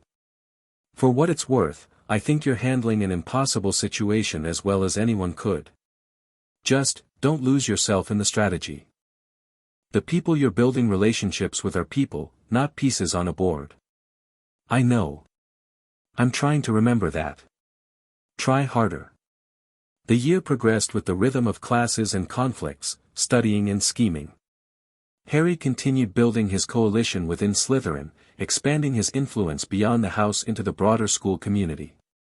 His friendship with Hermione remained strong despite their different houses, and his alliance with Daphne deepened into something that neither of them had quite defined yet. But underneath the surface, darker currents were moving. Whispers spread through the castle of a chamber hidden somewhere in the school, a chamber of secrets left by Salazar Slytherin himself. Students were found petrified, frozen in states of magical paralysis with no clear cause. And writing appeared on walls and letters that seemed to glow with malevolent intent. The chamber of secrets has been opened. Enemies of the air, beware. It's connected to Parseltongue, Hermione explained during one of their research sessions. The ability to speak to snakes. Legend says that Slytherin hid a monster in the chamber that only his true heir could control. A monster that petrifies rather than kills, Harry mused. That suggests a basilisk, the king of serpents. Their gaze is lethal, but reflected or indirect exposure causes petrification. You've studied dark creatures. Goblin education is thorough. Harry stared at the notes they'd accumulated. The question is, who's the heir?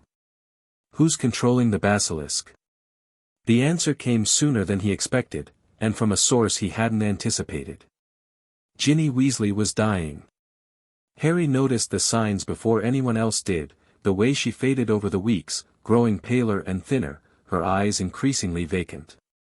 She was a first year, Ron's younger sister, and she was being consumed by something that Harry recognized from his experience with Malachar. Possession. Something was draining her life force, using her as a vessel, just as Voldemort had used Quirrell. He confronted her one evening in a quiet corridor, using the skills he'd developed to isolate potential allies, or in this case, potential victims. "Show me the diary," he said without preamble.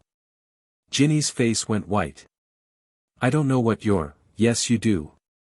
Something's been writing back to you. Something that seems to understand, to care, to offer comfort. But it's taking more than it gives, isn't it? Taking your memories, your energy, your life." Tears welled in her eyes. "How did you know?" "Because I've faced something similar. An ancient consciousness reaching through barriers, trying to claim living vessels.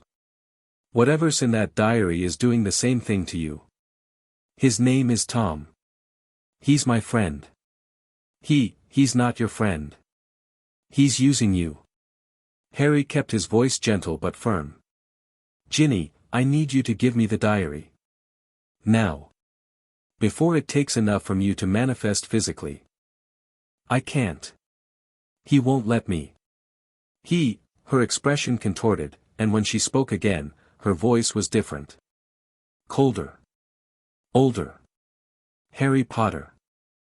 I've been wondering when you'd notice. Tom Riddle, I presume. A name I used before I became something greater. The thing wearing Ginny's face smiled without warmth. You're more perceptive than I expected. That goblin upbringing, perhaps. They see darkness clearly. Let her go.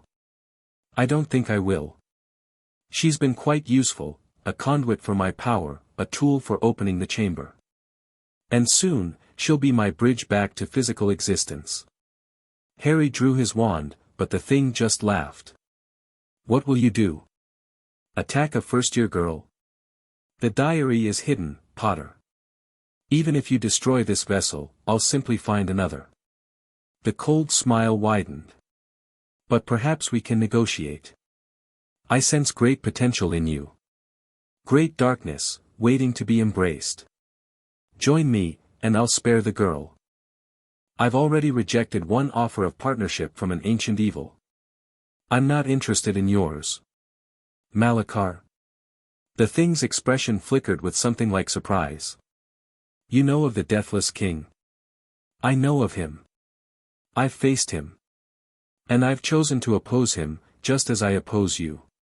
Interesting. Perhaps you're more valuable than I realized. The cold presence studied him through Ginny's eyes. Very well, Potter. We'll meet again, in the chamber, when my return is complete. Don't keep me waiting. Ginny collapsed. Harry caught her before she hit the ground, feeling the cold residue of possession clinging to her skin. The diary was the key. Find it, destroy it, and Tom Riddle's fragment would lose its anchor. But the Chamber of Secrets was another matter entirely. Whatever monster waited there would need to be dealt with, and Harry had a feeling that his basilisk research was about to become very practical. The hunt for the diary consumed the next several weeks. Harry used every resource at his disposal, his house elf informants, his observation spells, his growing network of allies throughout the school. The diary wasn't in Ginny's possessions anymore. Tom Riddle had hidden it somewhere in the castle, using his increasing control over her to remove it from easy discovery. Finally, through a combination of detective work and magical tracking, Harry traced it to a girl's bathroom on the second floor. Moaning Myrtle's bathroom. The entrance to the Chamber of Secrets. The diary's in there, he told Daphne as they observed from a distance. But so is whatever's been petrifying students.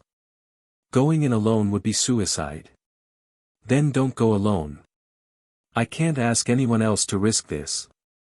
The basilisk is a magical creature that can be fought with preparation and teamwork. Daphne's expression was fierce. You keep trying to carry everything yourself, Harry. You have allies. Use us. If something happens to you, then something happens to me. That's my choice to make, not yours. She gripped his arm. We're partners. That means sharing the risks, not just the rewards. Harry stared at her, caught between the strategic logic of her argument and the very human fear of seeing someone he cared about hurt. I'll go with you as backup, she continued. Hermione can research additional defenses. Neville, he's been asking to help with something important. This could be his chance. Neville. He's braver than he seems. He just needs the opportunity to prove it. Daphne's expression softened. Let people help you, Harry. You can't save the world alone. Harry took a breath, released it slowly, and made a decision. Okay. We do this together. The assault on the Chamber of Secrets happened 3 nights later. Harry entered the bathroom first, speaking the Parseltongue command that opened the hidden passage. The tunnel beyond was dark and ancient, lined with carved snakes that seemed to watch as he descended. Daphne followed close behind, her wand lit, her expression calm despite the obvious danger. Neville came third, his face pale but determined, armed with the emergency port key that Harry had given him. If things go wrong, you get out, Harry had instructed.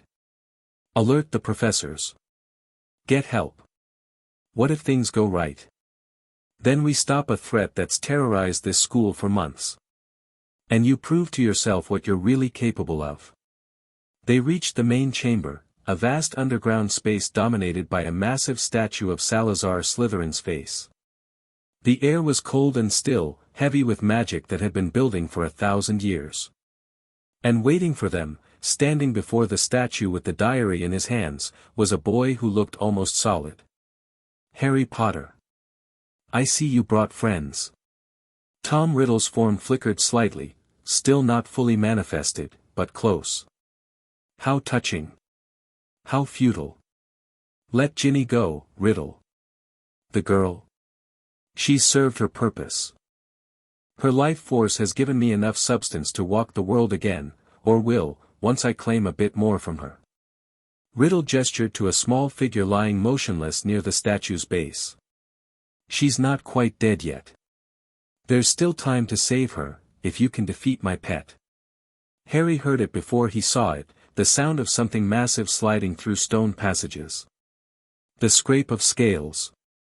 The hiss of a creature that had lived in darkness for centuries. Close your eyes, he commanded. Whatever happens, don't look at it directly. The basilisk emerged from the statue's mouth, 60 feet of death wrapped in scales of venomous green.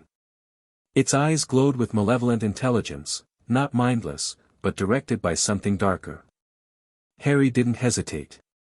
He'd prepared for this, studied basilisk weaknesses, planned countermeasures, practiced the spells he'd need. But theory was different from practice, and practice was different from facing an ancient monster in the darkness. He attacked. The battle was chaos. Harry kept his eyes averted, using sound and magical senses to track the basilisk's movements. His wand traced patterns of fire and force, trying to slow the creature, to blind it, to create openings for lethal strikes.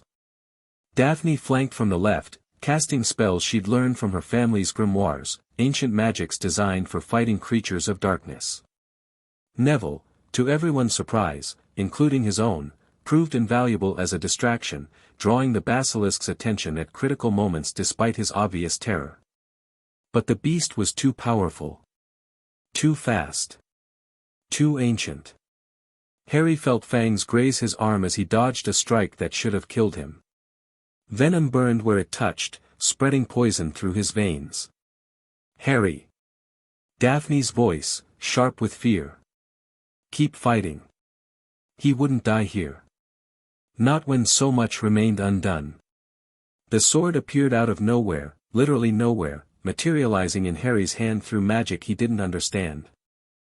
Goblin silver, gleaming with power, humming with 1,000 years of accumulated enchantment. Gryffindor's sword. Given to those who show true courage in moments of desperate need. Harry didn't question it. He charged. The basilisk struck at him, jaws wide, death gleaming in eyes he refused to meet. Harry ducked, rolled, came up with the sword extended. The blade plunged through the roof of the serpent's mouth and into its brain. The basilisk convulsed once, twice, and collapsed. Dead. Harry fell beside it, the venom spreading through his body, darkness closing in around his vision. He'd won. He'd killed the monster. But the poison was killing him in return. The Phoenix arrived as Harry was slipping into death. Fawkes, Dumbledore's companion, appeared in a burst of flame and settled beside him. Before Harry could wonder why, the bird lowered its head and wept. Phoenix tears. The only known antidote to basilisk venom. The poison receded. The darkness lifted. Harry found himself alive, impossibly alive, with a phoenix crooning softly beside him. "Thank you," he managed. Fawkes trilled once, a sound of acknowledgement, then flew to where Ginny lay motionless near the statue. The diary. Harry still needed to destroy the diary.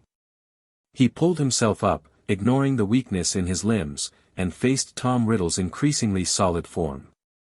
Impressive, Riddle admitted. Killing a basilisk at 12 years old.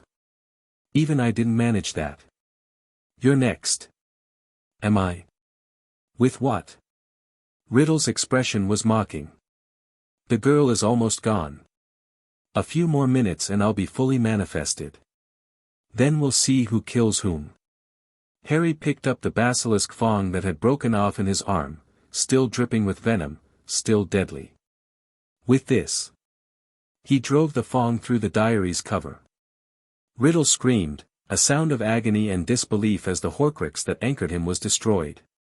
His form contorted, flickered, dissolved into darkness that scattered like smoke in wind. And then he was gone. The aftermath was complicated. Harry carried Ginny out of the chamber, supported by Daphne and Neville, to find half the faculty waiting above. Dumbledore had returned from wherever he'd been summoned, McGonagall was pale with a mixture of fury and relief, and Snape. Snape looked at Harry with an expression that defied interpretation. "The Chamber of Secrets," Dumbledore said quietly. "You found it." "I destroyed what was inside." Harry was too exhausted for diplomacy. "The monster is dead. The diary that was controlling it is destroyed. Ginny Weasley is alive. And the diary was a piece of Voldemort. A fragment of his soul, bound to an object. A Horcrux." The word sent a ripple of shock through the assembled professors. Dumbledore's expression became very serious. "We need to talk, Harry. Privately. Tomorrow.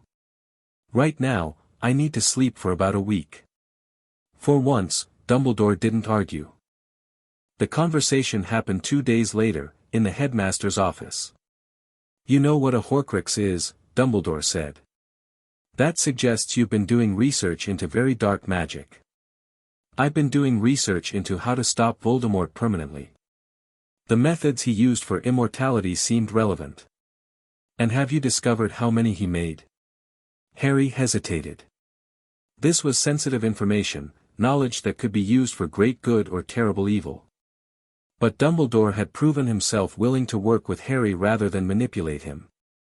A measure of trust seemed appropriate. "I don't know exactly.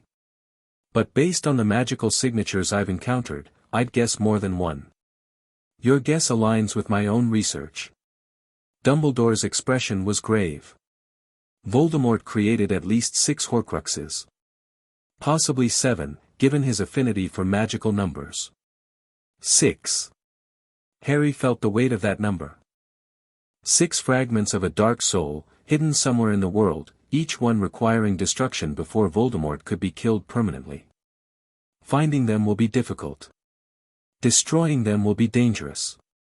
But it must be done if we're to end the threat he represents." Dumbledore leaned forward. "Harry, I know you prefer to work independently. But this task is too large for any one person. I'm asking you to let me help." "I'm not opposed to help. I'm opposed to manipulation."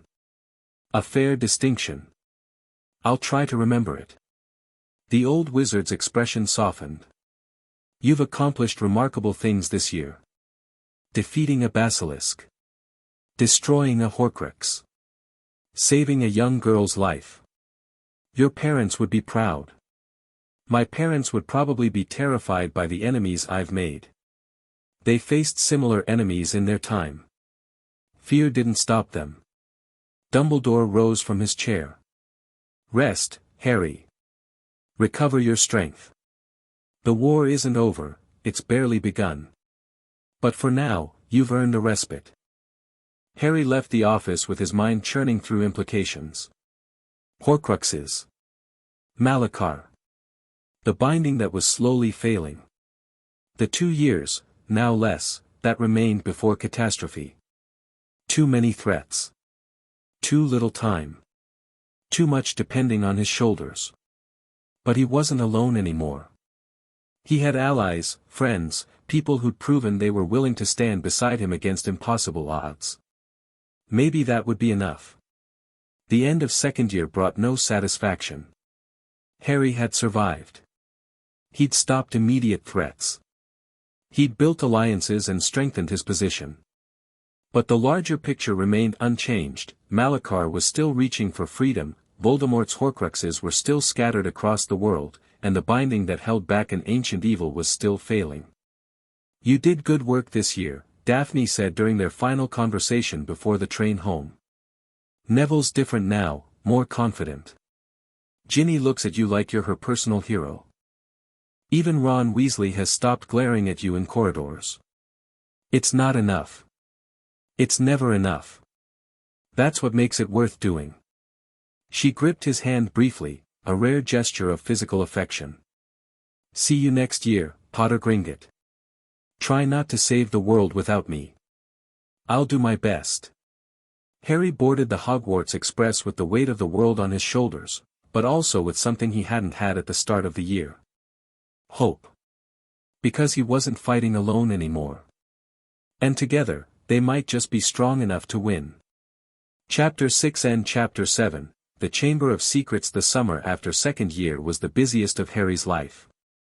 He arrived at Gringotts with a list of objectives longer than any he'd ever carried: research into Horcrux destruction, analysis of the binding's deterioration rate, intelligence gathering on Malakar's human followers, and the delicate work of building relationships with the other founding bloodlines. Sleep became a luxury he couldn't afford.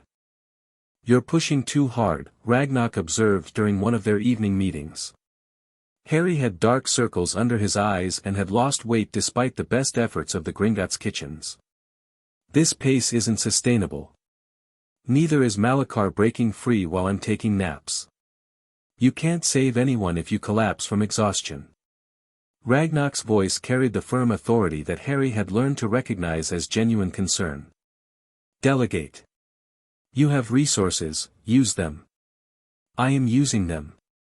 But some things only I can do." "Such as?" Harry hesitated. He'd been holding back information even from Ragnarok, not out of distrust, but out of a desire to protect his guardian from knowledge that might be dangerous. "The binding," he said finally. "I've been studying it more closely. The connection between my blood and the seal, it's stronger than we thought. I can feel Malakar now, almost constantly. Not words anymore, just pressure. Like something massive pressing against a door." Ragnarok's expression shifted to alarm. "Why didn't you tell me?" "Because there's nothing you can do about it. The connection is in my blood, it can't be severed without killing me. The protective amulet helps, but it's like trying to block a river with a handkerchief. The healers should examine you. If Malakar is establishing a permanent link, he's not establishing anything. He's exploiting what already exists." Harry met his guardian's eyes. "I'm a Potter. My blood was used to create the binding 3,000 years ago. That connection has always been there, it's just becoming more active as the seal weakens. All the more reason to accelerate our timeline. We need to strengthen the binding before your connection becomes a vulnerability." "I know. That's why I've been pushing so hard." They sat in silence for a moment, guardian and ward, both carrying weights they couldn't fully share. "There's something else," Harry said quietly. "Something I learned in the Chamber of Secrets. The diary, the Horcrux, it wasn't just a piece of Voldemort's soul. It was a template. A method for preserving consciousness beyond death. You think Malakar used something similar? I think Malakar invented something similar. The blood magic that made him immortal, it's related to Horcrux creation, but older. More fundamental.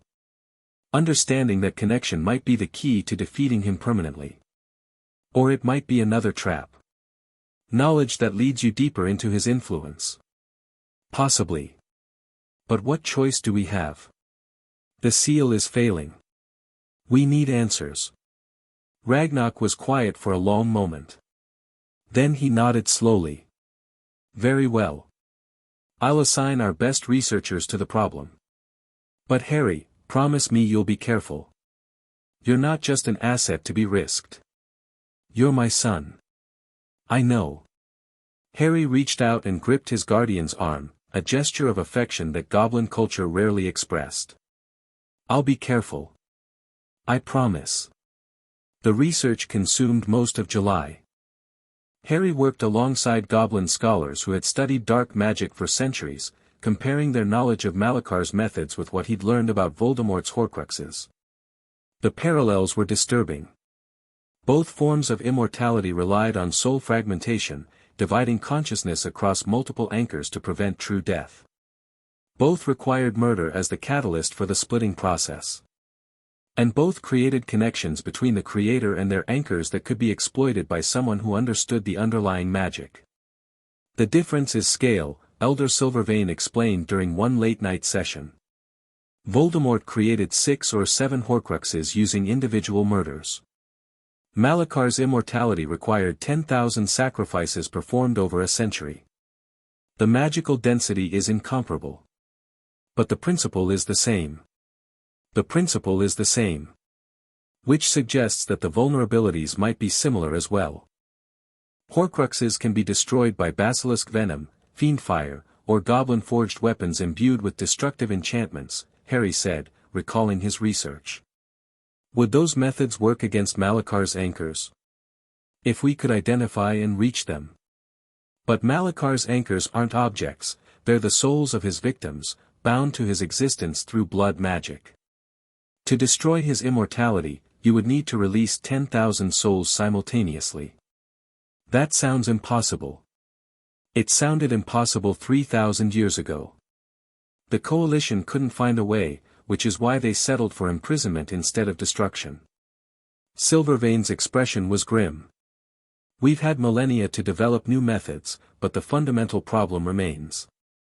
Malakar's immortality is woven into the fabric of magic itself. Unraveling it might cause damage we can't predict.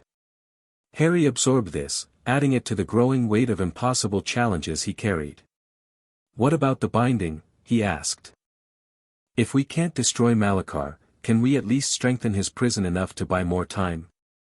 That's more promising. The ritual described in the archives, the one that uses willing magical contribution rather than blood sacrifice, it's theoretically sound. But it requires participation from all 7 founding bloodlines. I'm working on that. Work faster. The latest measurements suggest we have less than 18 months before critical failure. 18 months. Harry had started the summer thinking he had 2 years. The timeline was compressing, the pressure mounting with each passing day. I'll reach out to the other bloodlines, he said. It's time to start being honest with them about what's at stake. The first conversation was with Neville Longbottom. Harry visited the Longbottom estate in early August, presenting himself as a friend making a social call. Augusta Longbottom, Neville's formidable grandmother, received him with the suspicious courtesy of someone who didn't quite trust a goblin-raised wizard in her home. Mr. Potter Gringotts. An unexpected pleasure.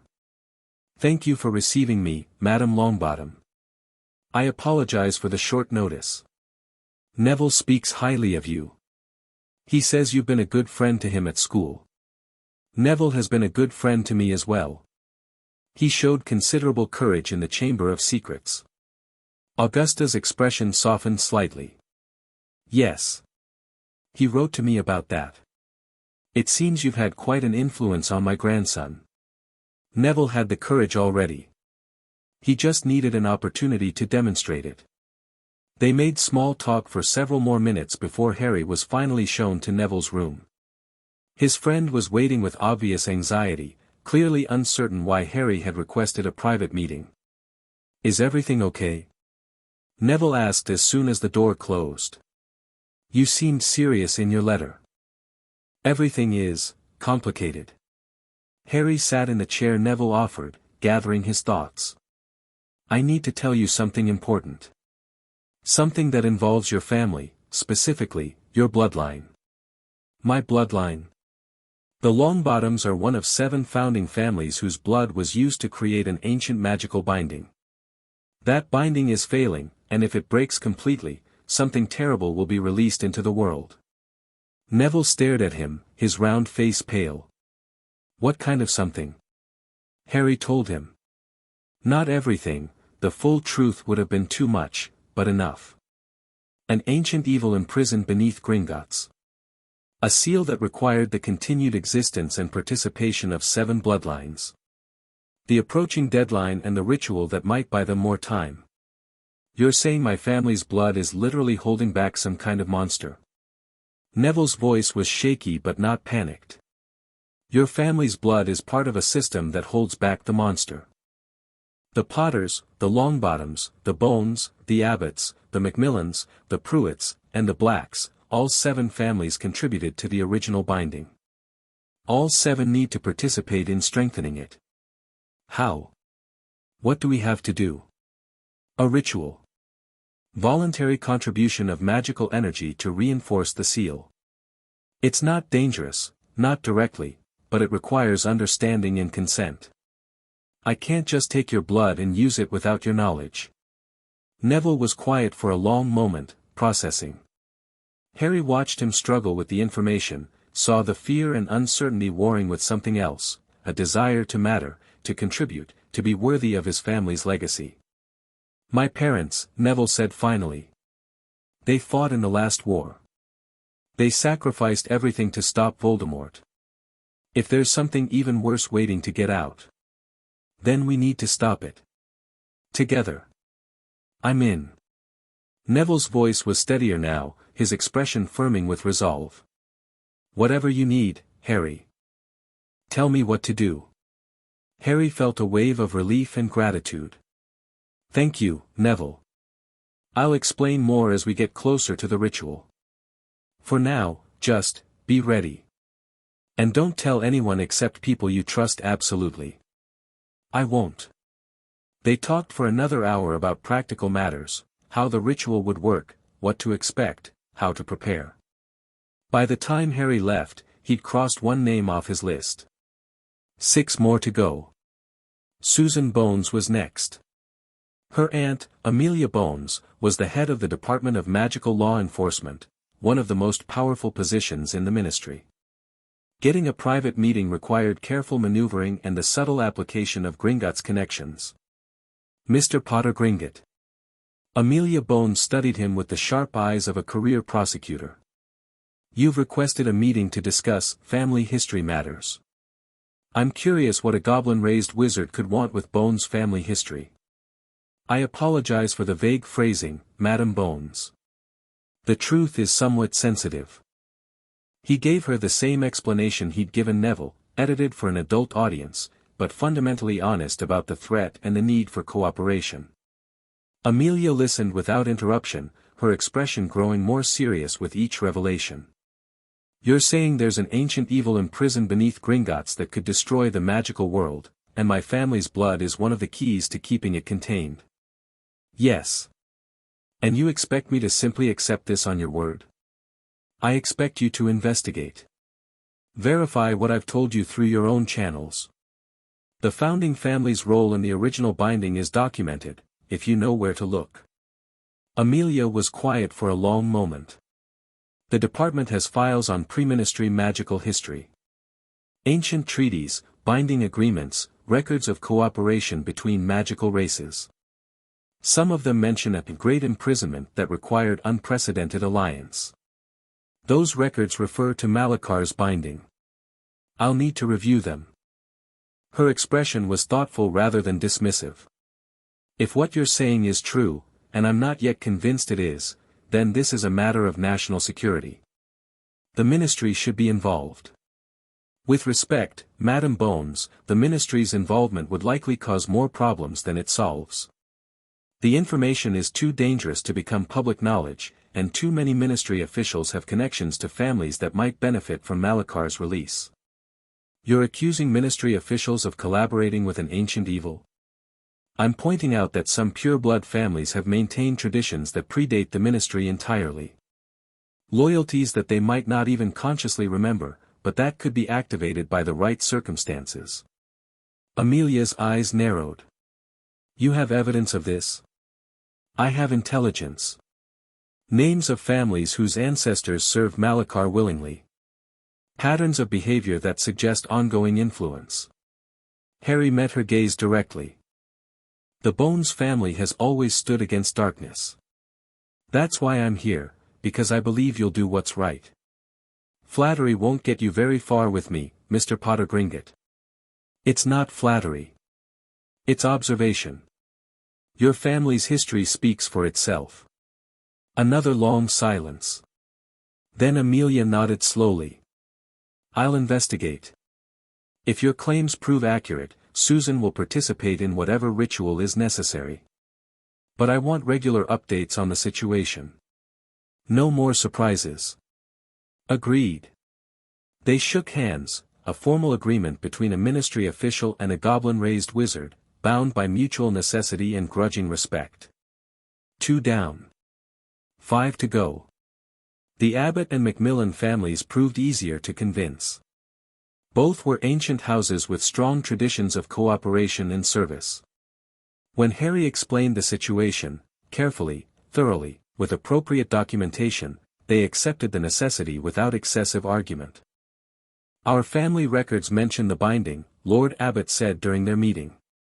I always assumed it was metaphorical, ancient wizards being dramatic about some long-forgotten conflict. I didn't realize it was literal. It's very literal. And very urgent. Then Hannah will participate. Whatever her bloodline requires of her. Similar conversations with the Macmillans produced similar results. Ernie Macmillan's father was a traditionalist who valued ancient obligations, and the idea that his family had a sacred duty to maintain seemed to appeal to his sense of honor. The Macmillans have never shirked their responsibilities, he said formally. We won't start now. 4 down. 3 to go. The Weasleys were complicated. They weren't wealthy, weren't politically influential, weren't part of the old power structures that governed pure-blood society. But Molly Weasley née Pruitt carried the blood of a founding family, and her children, all 7 of them, shared that heritage. Harry approached through Ron. It wasn't easy. Ron Weasley had viewed Harry with suspicion since first year, a Slytherin, a goblin-raised outsider, someone who represented everything Ron had been taught to distrust. But the Chamber of Secrets incident had changed things. Harry had saved Ron's sister. That created a debt that even house rivalries couldn't erase. You want to talk to my mum? Ron's expression was bewildered. About family history? About something important. Something that involves the Pruitt bloodline. The Pruitts were my mum's family. Most of them died in the last war. I know. That's part of why this is urgent. Harry explained what he could without revealing everything, enough to convey the seriousness of the situation, not enough to cause panic. Ron listened with growing alarm, his freckled face shifting through confusion, skepticism, and finally something like understanding. You're saying there's something ancient and evil that my family's blood helps keep locked up. Your family's blood is part of a system that keeps it locked up. If the Pruitt line fails, if your mother or her children were to die without heirs, the binding would weaken significantly. That's... Ron shook his head. That's mental, is what it is. It's real. And it's happening. I need to speak with your mother, Ron. I need to explain what's at stake and what she can do to help. Ron was quiet for a long moment. She won't trust you. A Slytherin, raised by goblins? She'll think it's some kind of trick. Then help me convince her. Vouch for me. Tell her about the Chamber of Secrets, about what we faced together. We didn't face it together. You faced it. I was just there. You were there when it mattered. That's what counts. Another long silence. Then Ron nodded slowly. Okay. I'll talk to her. But you'd better not be lying about this, Potter Gringotts. If this is some kind of scheme, it's not a scheme. It's the truth. And when you hear your mother's reaction, you'll know I'm telling you honestly. Molly Weasley wept when Harry told her. Not from fear, from recognition. Something in the story resonated with memories she'd carried her entire life, half-forgotten impressions from her childhood that suddenly made terrible sense. My brothers used to have nightmares, she said, her voice thick with tears. Fabian and Gideon. They'd wake up screaming about darkness and chains and something hungry waiting in the deep. I thought it was just night terrors. Children's imagination. It wasn't imagination. The connection to the binding is stronger in some family members than others. Your brothers might have been particularly sensitive. They died fighting you-know-who. Died protecting the family. Protecting me. Molly's expression hardened. If there's something else threatening my children, something older and worse, I'll do whatever it takes to stop it. I was hoping you'd say that. They discussed the ritual, the timeline, the preparations that would be needed. Molly was practical despite her emotions, a mother who'd raised 7 children and survived 2 wars. She understood necessity. You'll have the Weasleys behind you, Mr. Pottergringot. All of us. Whatever you need. 5 down. 2 to go. The Blacks were the hardest. Sirius was easy. Harry had already established trust with his godfather, and the Black family archives had given him context for the conversation. Sirius accepted the truth about his bloodline's role with the bitter humor that characterized everything related to his family. Of course the Blacks are bound to some ancient evil, he said with a harsh laugh. It would be stranger if we weren't. This is serious, serious. Everything about the Blacks is serious. That's the family motto, would be, if the real one weren't even worse. He sobered slightly. What do you need from me? Participation in the binding ritual. And help convincing the other living Blacks. The other living, you mean Narcissa and Andromeda? Their blood carries the same connection. Ideally, all 3 of you would participate. Sirius's expression darkened. Narcissa is married to Lucius Malfoy. She's not going to help with anything that threatens her husband's interests. Malakar's release wouldn't serve anyone's interests. He was an equal opportunity tyrant, purebloods would kneel alongside everyone else. Try convincing Narcissa of that. She's spent her whole life believing the pureblood supremacy narrative. The idea that an ancient wizard emperor would treat her as a servant rather than a queen won't compute. Then we approach Andromeda instead. Andromeda was disowned. Burned off the family tapestry. She married a Muggle-born, had a half-blood daughter. The family magic might not recognize her as a Black anymore. Blood doesn't care about tapestries. Her heritage is biological, not political. Sirius considered this. She might be willing to help. She and I reconnected after my exoneration. She's not happy about what the Black family represents, but she's never pretended it doesn't exist. Can you arrange a meeting? I can try. But Harry, don't get your hopes up.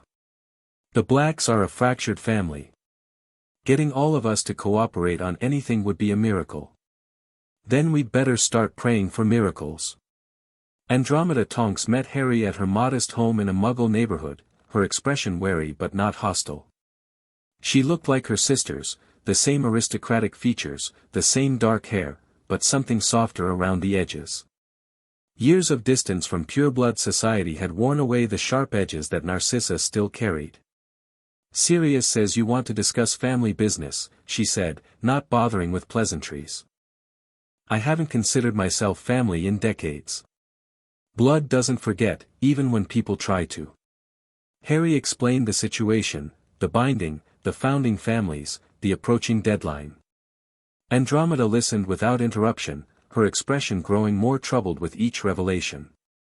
You're saying that my blood, the same heritage I ran from, that I've spent my life trying to escape, is actually important?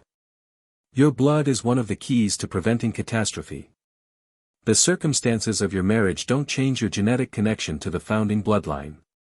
And you want me to participate in some kind of ritual? A ritual of willing contribution. Your magical energy, freely given, to strengthen the seal that holds Malakar imprisoned. Andromeda was quiet for a long time. Harry waited, understanding that this decision carried weight beyond the immediate crisis. It meant reconnecting with a heritage she'd spent decades rejecting. My daughter, she said finally. Nymphadora. Does she carry the connection too? If she's your biological daughter, then yes. She's an Auror. Training under Amelia Bones, actually. She has her father's coloring, but... Andromeda's voice grew soft. But she has the black magic. I've always known that, even though I tried to pretend otherwise. Would she be willing to participate? I don't know. We've never discussed the family heritage in any detail. She knows her grandmother disowned me, knows the family reputation. But the specifics. The specifics are what I'm here to explain. If you're willing to listen. Andromeda studied him with eyes that had seen too much disappointment to trust easily. But something in his sincerity must have reached her, because finally, slowly, she nodded. Tell me everything. And then we'll discuss whether the Tonks branch of the Black family will help save the world. By the end of August, Harry had secured commitments from 6 of the 7 bloodlines. The Potters, represented by Harry himself. The Longbottoms, through Neville. The Bones, through Susan and Amelia. The Abbotts, through Hannah. The Macmillans, through Ernie. The Pruitts/Weasleys, through Molly and her children. And the Blacks, through Sirius, Andromeda, and Nymphadora. Only Narcissa Malfoy remained uncommitted, and her refusal to participate didn't necessarily doom the ritual. 6 bloodlines might be enough to stabilize the binding, even if all 7 would be ideal. You've done remarkable work, Ragnox said when Harry presented his final report. 6 families, united in purpose, prepared to participate in a ritual they barely understand because they trust you. They trust the necessity. I'm just the messenger. Don't underestimate your role. Building coalitions is one of the hardest skills in politics. You've managed it across species boundaries, blood prejudices, and ancient feuds. Ragnar's expression carried pride that he didn't try to hide. Your parents would be impressed. My parents never had to deal with anything like this. No. They faced Voldemort instead. Different scale, similar challenges. Ragnar leaned back in his chair. The ritual is scheduled for the winter solstice, the point when magical ambient is highest and the binding is most receptive to reinforcement. That gives us about 4 months to prepare. 4 months. And then? And then we see if we've bought ourselves more time. If the ritual works, the binding could be stable for another century. If it doesn't. If it doesn't, we face Malachar directly. Yes. With whatever weapons and allies we've managed to gather. Ragnar's expression grew serious. Harry, there's something else we need to discuss. Something I've been hesitant to mention. What is it? The ritual requires more than just bloodline participation. It requires an anchor, someone to channel the combined magical energy into the binding. Someone with a strong enough connection to the seal to serve as a focal point. Harry understood immediately. Me. You. Your blood connection is the strongest of any living descendant. You're the natural choice for anchor. What are the risks? Significant. The amount of magical energy flowing through you could cause permanent damage, to your magical core, to your physical body, possibly to your mind. The Goblin healers have analyzed the ritual extensively. They believe you have approximately a 70% chance of surviving without lasting harm. 70%. 70%. Harry absorbed the number. 3 chances in 10 that the ritual would kill or cripple him. Reasonable odds for saving the world, but not exactly comfortable. Is there an alternative? We could attempt to use one of the other bloodline descendants as anchor. But their connections are weaker, and the ritual would be less effective. Possibly ineffective entirely. So it's me or nothing. That's an oversimplification. But essentially, yes. Harry sat in silence for a long moment, weighing the decision. He could refuse, could live out whatever time remained before Malachar's release, hope that some other solution emerged. Or he could accept the risk, trust his training and his luck, and give the world its best chance at survival. I'll do it, he said quietly. Set up the ritual. I'll be there. Harry, don't try to talk me out of it. You raised me to face challenges like this. You gave me the skills and the knowledge and the courage to do what's necessary. Harry met his guardian's eyes. I won't waste that preparation by being afraid when it matters most. Ragnar was quiet for a long moment. Then, slowly, he nodded. You've grown into everything I hoped you'd become. And more. His voice carried emotion that goblin culture rarely expressed. Whatever happens in the ritual, know that I'm proud of you. As proud as any father has ever been of any son. I know. Harry reached out and gripped Ragnar's arm. I know.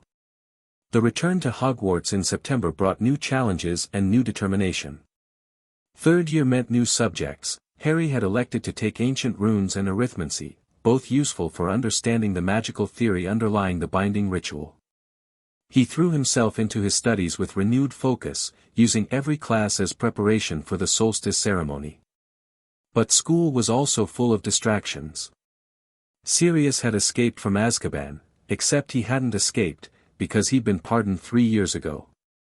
The confusion in the wizarding press was actually about someone else, Peter Pettigrew, who'd been revealed as the true traitor and was now on the run. The rat's been spotted near Hogwarts, Sirius explained during one of their communication mirror conversations. The Aurors think he's trying to reach you-know-who's followers, or maybe some hidden cache of Death Eater resources. Or maybe he's coming for Harry, Ragnar's voice added. He was listening in on the conversation, as he often did. Pettigrew served Voldemort directly. He might believe that killing Harry would serve his master's interests. Then we increase security, Harry said. But Pettigrew is a secondary concern. The binding ritual is what matters. You can't perform the ritual if you're dead, Sirius pointed out. I can't perform the ritual if I'm distracted by every possible threat either. Pettigrew is dangerous but not unstoppable. The Aurors will catch him eventually. And if they don't? If he gets into Hogwarts? Then I'll deal with him myself. Pettigrew made his move in early October. Harry was walking back from a late study session when he felt the ward trip, one of the detection spells he'd placed around common infiltration points. Something small had entered the castle through a drainage grate, something that moved like a rat. He changed direction immediately, moving to intercept. The confrontation happened in an empty corridor near the astronomy tower. Harry rounded a corner and found himself facing a thin, balding man with watery eyes and a nervous twitch, Peter Pettigrew, the traitor who'd betrayed his parents. Harry Potter. Pettigrew's voice was reedy, desperate. I need to talk to you. You need to surrender to the Aurors. No. They'll kill me. Or worse, they'll give me to Sirius. He's been hunting me for years. Pettigrew's hands twisted together. I can help you, Harry. I know things. Things about the Dark Lord, about his plans, about, nothing I need. I know about the Horcruxes. Pettigrew's voice rose in desperation. I was there when he made some of them. I know where they're hidden. Harry paused. This was valuable intelligence, if it was genuine. Talk. Not here. Not where anyone could hear. Somewhere private, somewhere safe. You're not in a position to make demands. I'm offering information that could save your life. The Dark Lord is coming back, Harry. He's been gathering strength, reaching out to his followers. And when he returns, he'll come for you first. Voldemort is a secondary concern right now. Secondary?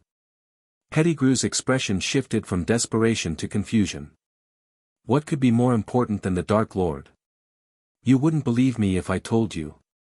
Harry studied the man before him, pathetic, craven, utterly lacking in the loyalty that should have been his defining trait.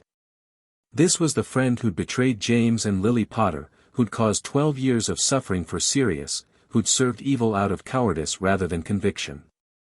He deserved death. Or at least imprisonment. But he also had information. And Harry had learned from the goblins that useful enemies were more valuable than dead ones. "Here's what's going to happen," Harry said, his voice cold and precise. "You're going to tell me everything you know about Voldemort's Horcruxes. Locations, protections, creation dates, everything. And in exchange, I'll ensure you're not executed. You can do that. I have influence. Use it wisely, and you might even survive what's coming." Pettigrew's watery eyes darted around, calculating odds, measuring options. Finally, he nodded. "The cup. Hufflepuff's cup. It's in the Lestrange vault at Gringotts." Harry felt a jolt of recognition. A Horcrux at Gringotts, in the vaults he'd walked past hundreds of times, the vaults his family controlled. What else? The locket. Slytherin's locket. The Dark Lord gave it to Regulus Black for safekeeping, but Regulus betrayed him. Took the locket, replaced it with a fake. The real one is somewhere in London. Regulus hid it before he died. Keep going.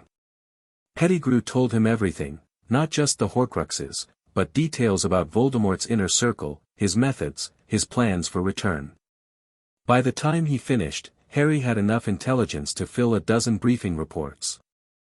"Now," Pettigrew said, his voice hopeful, "about my safety." Harry stunned him with a single spell, then summoned a house elf to alert the professors. He'd promised not to have Pettigrew executed. He hadn't promised anything about a comfortable imprisonment. The information about Hufflepuff's cup changed everything. Harry contacted Ragnarok immediately, explaining what he'd learned. A Horcrux in the Lestrange vault. A piece of Voldemort's soul sitting in the depths of Gringotts, potentially corrupting everything around it. "We knew there was dark energy in that vault," Ragnarok admitted. "We assumed it was related to the Lestrange's Death Eater activities. A Horcrux explains the readings we couldn't identify. Can we access it? Destroy it? The vault belongs to Bellatrix Lestrange. Even with our authority as bank managers, we can't simply take possessions from a customer's vault without legal justification. What about public safety? A Horcrux is a dark artifact that she may claim was placed there without her knowledge. The legal battles could take years." Ragnarok's voice carried frustration. "However, there are other approaches. Such as? A dragon currently guards the lower vaults, including the Lestrange area. If that dragon were to, hypothetically, cause damage during some kind of incident, and if the bank were forced to relocate the affected vault contents for safety assessment, you could examine everything under the guise of security procedures." Exactly. The cup could be identified, isolated, and destroyed without ever officially acknowledging what it was. How long would that take? A few weeks to arrange. Perhaps a month. Do it. And Ragnarok, thank you. Thank me when the Horcrux is destroyed. Until then, we're just planning.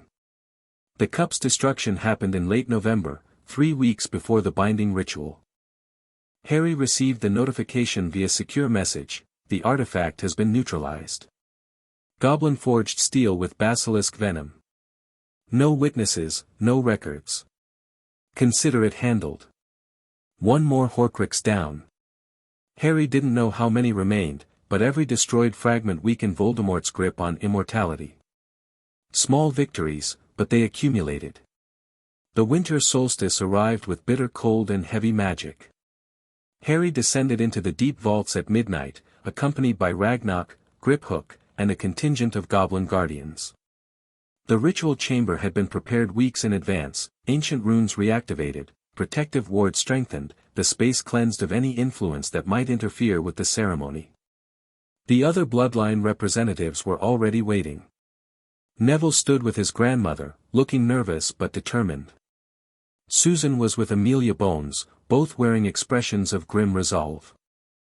Hannah Abbott and Ernie Macmillan had come with their fathers, traditional families fulfilling ancient obligations. The Weasleys were present in force, Molly, Arthur, and all 7 children, their red hair bright against the chamber's dim stone. Sirius stood with Andromeda and her daughter Nymphadora, the fractured black family reunited for the first time in decades. "Thank you all for coming," Harry said, his voice steady despite the weight of the moment. What we're about to do has never been attempted before. We're reinforcing a binding that was created 3,000 years ago, using methods that were theoretical until today. There are risks, for me especially, but for all of us. We understand the risks, Amelia Bones said firmly. We're here anyway. Then let's begin. The ritual was complex, requiring precise choreography and perfectly timed contributions of magical energy. The bloodline representatives arranged themselves in a circle around Harry, each standing at a point corresponding to their family's role in the original binding. Harry took his place at the center. The chanting started, goblin priests speaking words that had been old when Hogwarts was built. Harry felt the magic gathering, drawn from the earth and air, from the assembled wizards, from the ancient stones of Gringotts itself. The first wave of energy hit him like a physical blow. He gasped but held his position, channeling the power through his body and into the binding below. He could feel the seal responding, feel Malakar's prison strengthening as new magic poured into the ancient chains. And he could feel Malakar himself, pressing against the barrier, raging at the reinforcement of his prison. "Little King," the ancient voice hissed through the connection. "You think this will stop me? You think your pathetic ritual can hold back what I am?" Harry didn't respond. He focused on the magic, on the flow of energy, on the purpose that united everyone in the chamber. "I will break free. Today, tomorrow, 100 years from now, I will escape. And when I do, I will make you watch as I destroy everything you love." The second wave hit, stronger than the first. Harry felt something tear inside him, some boundary between his magic and the binding, some wall that had always separated his consciousness from Malakar's. For one terrible moment, he saw through the ancient king's eyes. Saw the prison from the inside, the chains of blood magic, the layers of enchantment, the seal that was strengthening even as he watched. And he saw something else. A weakness. A flaw in the binding that the original coalition hadn't noticed, or perhaps had been unable to fix. A point where the magic was thin, vulnerable to the right kind of attack. "Yes," Malakar's voice echoed with dark satisfaction. "You see it now.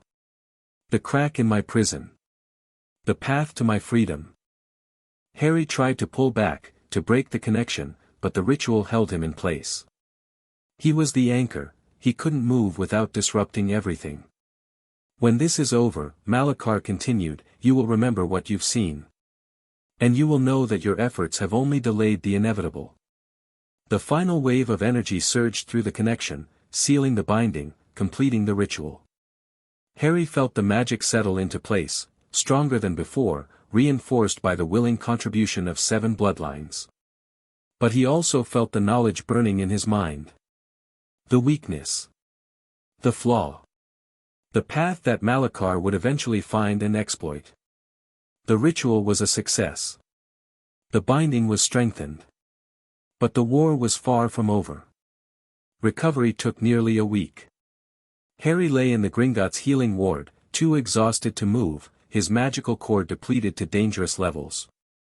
The healers monitored him constantly, administering potions and performing rituals to restore what the binding ceremony had taken. Ragnarok visited every day, his expression caught between relief and concern. "You survived," he said during one visit. "Better than we expected, actually. The healers say you should make a full recovery within the month." "The binding?" "Stable. Our analysts estimate we've bought at least a century, possibly more. The immediate crisis is over." Harry closed his eyes, feeling relief wash through him. A century. Time to grow, to prepare, to find a permanent solution. "There's something else," he said quietly. "Something I saw during the ritual." He told Ragnarok about the vision, the weakness in the binding, the flaw that Malakar had shown him. Ragnarok listened with growing concern. "He could have been deceiving you. Showing you something false to create doubt. Maybe. But it felt true. Felt real." Harry opened his eyes. "We need to investigate." If there is a weakness, we need to find it and fix it before Malachar can exploit it. I'll assign our best analysts. But Harry, for now, focus on recovery. You've done enough. I've done what was necessary. What's necessary next is figuring out how to win this war permanently. Always planning. Always preparing. Ragnar's expression softened. You truly are my son. I learned from the best. Harry returned to Hogwarts in mid-January, physically recovered but mentally changed. The binding ritual had shown him things, not just Malachar's weakness, but the scope of the threat they faced. An enemy that had ruled the world for centuries, that had been sealed away by the combined might of every magical race, that was still reaching for freedom despite 3 millennia of imprisonment. How did you defeat something like that?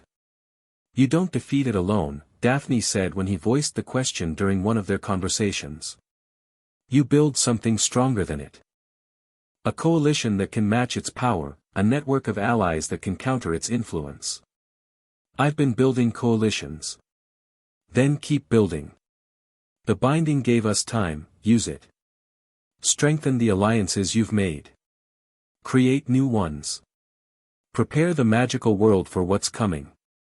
And if preparation isn't enough, then we fight anyway. And maybe lose.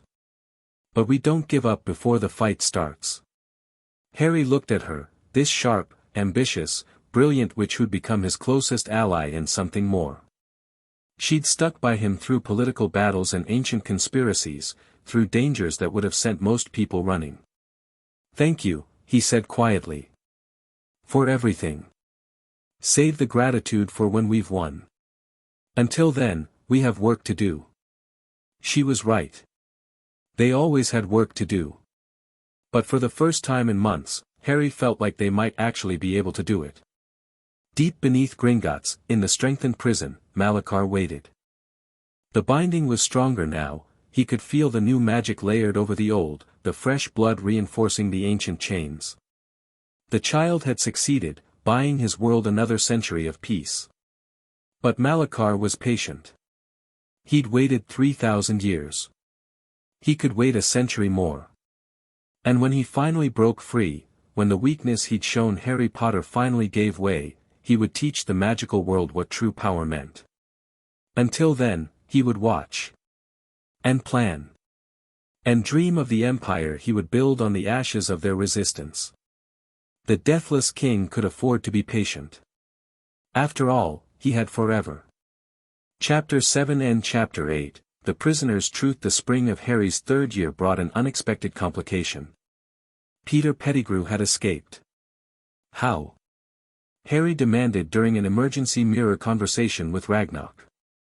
He was in ministry custody, surrounded by Aurors, locked in the most secure holding cell they have. Someone helped him. We're still gathering intelligence on who, but the escape was clearly coordinated. Guards were stunned, wards were disabled, and Pettigrew walked out through the front door. Ragnar's expression was grim. The ministry is claiming it was Death Eater sympathizers, but our analysts believe it was something else entirely. Malachar's followers. Possibly. The Rosier family has connections within the ministry, and their recent behavior suggests activated loyalties. If they're working to free servants of darkness, then they might see Voldemort's return as beneficial to their true master's agenda. Harry's mind raced through implications. Chaos in the wizarding world.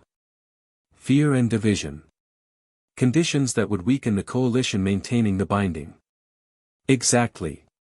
Whatever happens with Pettigrew, we need to be prepared for escalation. Harry ended the call and sat in silence, processing the news. Pettigrew was free, the traitor who'd betrayed his parents, the rat who'd served Voldemort, the coward who'd provided intelligence about Horcruxes. That intelligence had proven valuable. The cup was destroyed. The locket's location was known, if not yet accessed. But Pettigrew alive and free was a threat that couldn't be ignored. He needed to hunt the rat down. But he also needed to continue his work at Hogwarts, the alliance building, the preparation, the careful cultivation of relationships that might prove essential in the coming conflicts. Too many priorities. Not enough time. You look troubled. Daphne's voice came from the doorway of the empty classroom they'd claimed for their private meetings. More than usual, I mean. Pettigrew escaped. I heard. The rumors are all over the castle. She settled into the chair across from him. What are you going to do about it? I don't know yet. Part of me wants to drop everything and hunt him down. But that would mean abandoning everything else I'm working on. So delegate the hunt. You have resources, use them. It's not that simple. Pettigrew knows things. If he reaches Voldemort's remaining followers, if he helps them accelerate the Dark Lord's return, then we deal with that when it happens. You can't prevent every possible disaster, Harry. Sometimes you have to trust that others will handle their parts while you handle yours. She was right. He knew she was right. But the idea of letting Pettigrew run free, of trusting others to catch him, went against every instinct Harry had developed. The Aurors are hunting him, Daphne continued. So is Sirius, according to the papers. And Gringotts has its own intelligence network tracking his movements. You don't need to do everything yourself. I know. It's just. Harry ran a hand through his hair. It's hard to let go. To trust that things will work out without my direct involvement. That's your goblin training talking. Everything has to be controlled, managed, accounted for. Daphne's voice softened. But you're not just a goblin, Harry. You're also human. And humans have to accept that some things are beyond their control. Wise words from a Slytherin. Slytherins can be wise. We just prefer to be cunning. She smiled slightly. Now. What's your actual priority right now? Not Pettigrew, what were you working on before this distraction? Harry forced himself to refocus. The locket. Regulus Black hid it somewhere in London before he died. Sirius has been searching the family properties, but he hasn't found it yet. Then help him search. That's something concrete you can do, something that advances your actual goals rather than chasing a rat across Britain. You're right. Harry took a breath, centering himself. You're right. I'll contact Sirius, coordinate the search. Pettigrew can wait. Good. Daphne rose from her chair. And Harry? Try to sleep occasionally. You look terrible. Thanks for the confidence boost. What are partners for? The search for the locket consumed most of Harry's remaining school year. Sirius had eliminated most of the obvious Black family properties, the houses, the vaults, the hidden caches that generations of paranoid ancestors had created. But Regulus had been clever, had known his family's secrets better than most. He was always the smart one, Sirius admitted during one of their coordination meetings. I was the rebel, the troublemaker. Regulus was the one who paid attention, who learned the family magic, who understood the traditions I rejected. That understanding might be why he turned against Voldemort. Maybe. Or maybe he just realized what he'd gotten himself into and wanted out. Sirius's expression was complicated, grief and guilt and something like pride tangled together. Either way, he died trying to destroy one of those Horcruxes. That has to count for something. It counts for a lot. But it won't count for anything if we can't find where he hid the locket. The breakthrough came in late May, from an unexpected source. Creature. Sirius's voice was flat with disbelief. The house elf has known all along. Creature was there when Regulus died, Harry explained. He helped retrieve the locket, helped hide it. He's been protecting the secret for over a decade. Then why hasn't he told anyone? Because no one asked him properly. House elf loyalty is literal. He was bound to keep Regulus's secrets unless directly commanded to reveal them by a Black family member. Sirius's expression shifted from disbelief to something like understanding. And I never asked because I didn't know there was anything to ask about. Exactly. But now we know. Now we can command him to show us where the locket is hidden. The confrontation with Creature happened at Grimmauld Place, in the kitchen where the ancient elf spent most of his time muttering about blood traders and disgrace. Creature. Sirius's voice carried the weight of black family authority. I command you to tell us everything you know about the locket that Regulus hid. Where is it? How do we retrieve it? The elf's expression twisted through several emotions: resentment, fear, something that might have been relief.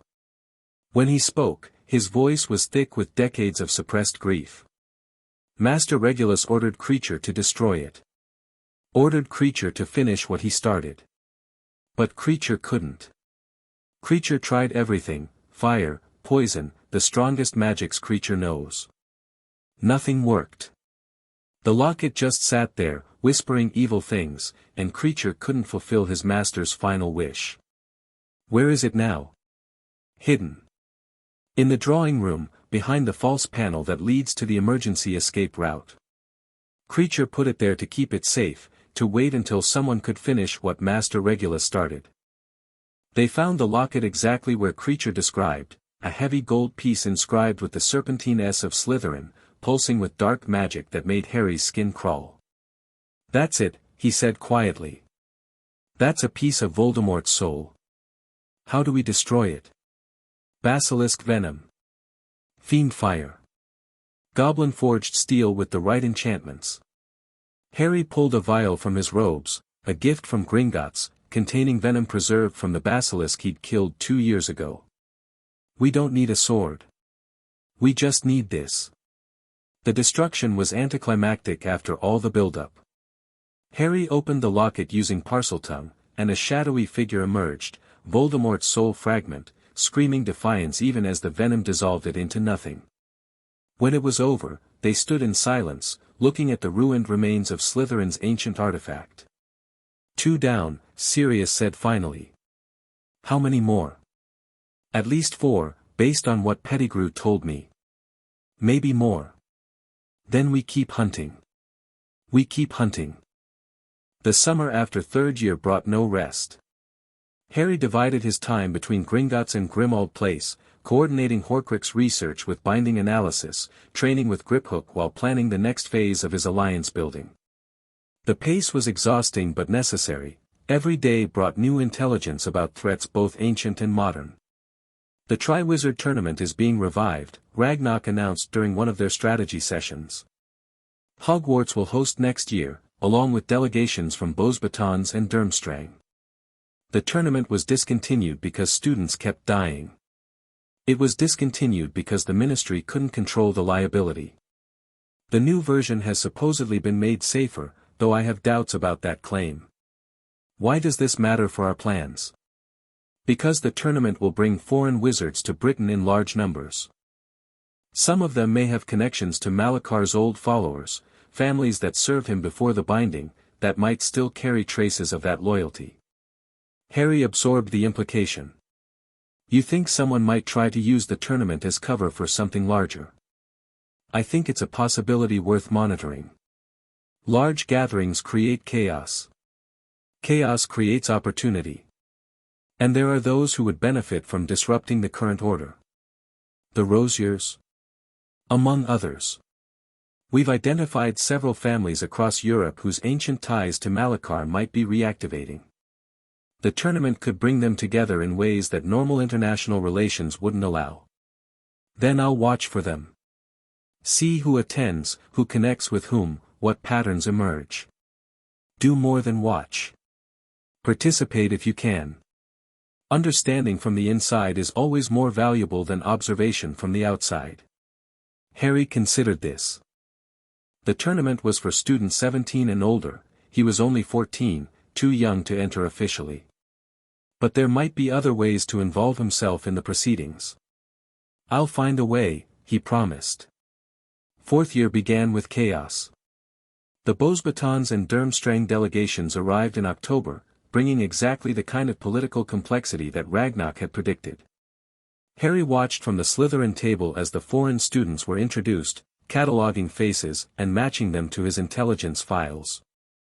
The Beauxbatons delegation included Fleur Delacour, a Partvila witch whose magical aura was visible even from across the Great Hall. The Durmstrang contingent was led by Victor Crumb, the international Quidditch star, but Harry was more interested in the students around him, children of families with documented ties to dark magic traditions. The tall one with the scar, Daphne murmured beside him. That's Eric Dolohov. His family served Grindelwald during the last war. And before that? Before that, according to your files, they served Malachar. One of the faithful families that survived the binding. Harry studied Dolohov with new attention. The young man moved with the casual confidence of someone who believed himself superior to everyone around him, pure-blood arrogance amplified by dark magical heritage. Worth watching, Harry said. But not confronting directly. Not yet. Agreed. We wait and observe. The tournament's rules were explained at a feast that Harry barely tasted. Champions would be selected by the Goblet of Fire, an impartial magical artifact that would choose the most worthy competitor from each school. Students wishing to enter had until Halloween to submit their names. Harry had no intention of entering. He was underage, and the tournament was a distraction from his real objectives. But the universe, as usual, had other plans. Halloween night brought the selection ceremony. Harry watched with appropriate interest as the Goblet selected its champions, Victor Crumb for Durmstrang, Fleur Delacour for Beauxbatons, and Cedric Diggory for Hogwarts. Standard choices, reflecting the best each school had to offer. Then the goblet flared again. A fourth piece of parchment shot from the flames, and Dumbledore's face went pale as he read the name written there. Harry Potter Gringotts. The silence was absolute. Every head turned toward the Slytherin table, where Harry sat frozen with shock that he didn't have to fake. Someone had entered his name in the goblet. Someone had circumvented the age line and the magical contract that bound champions to compete. Someone wanted him in this tournament, and Harry had a very good idea of who that someone might be. Harry. Daphne's voice was urgent. You have to go up there. I know. He walked to the front of the hall on legs that felt like they belonged to someone else. Dumbledore's expression was complicated, concern, calculation, something that might have been suspicion.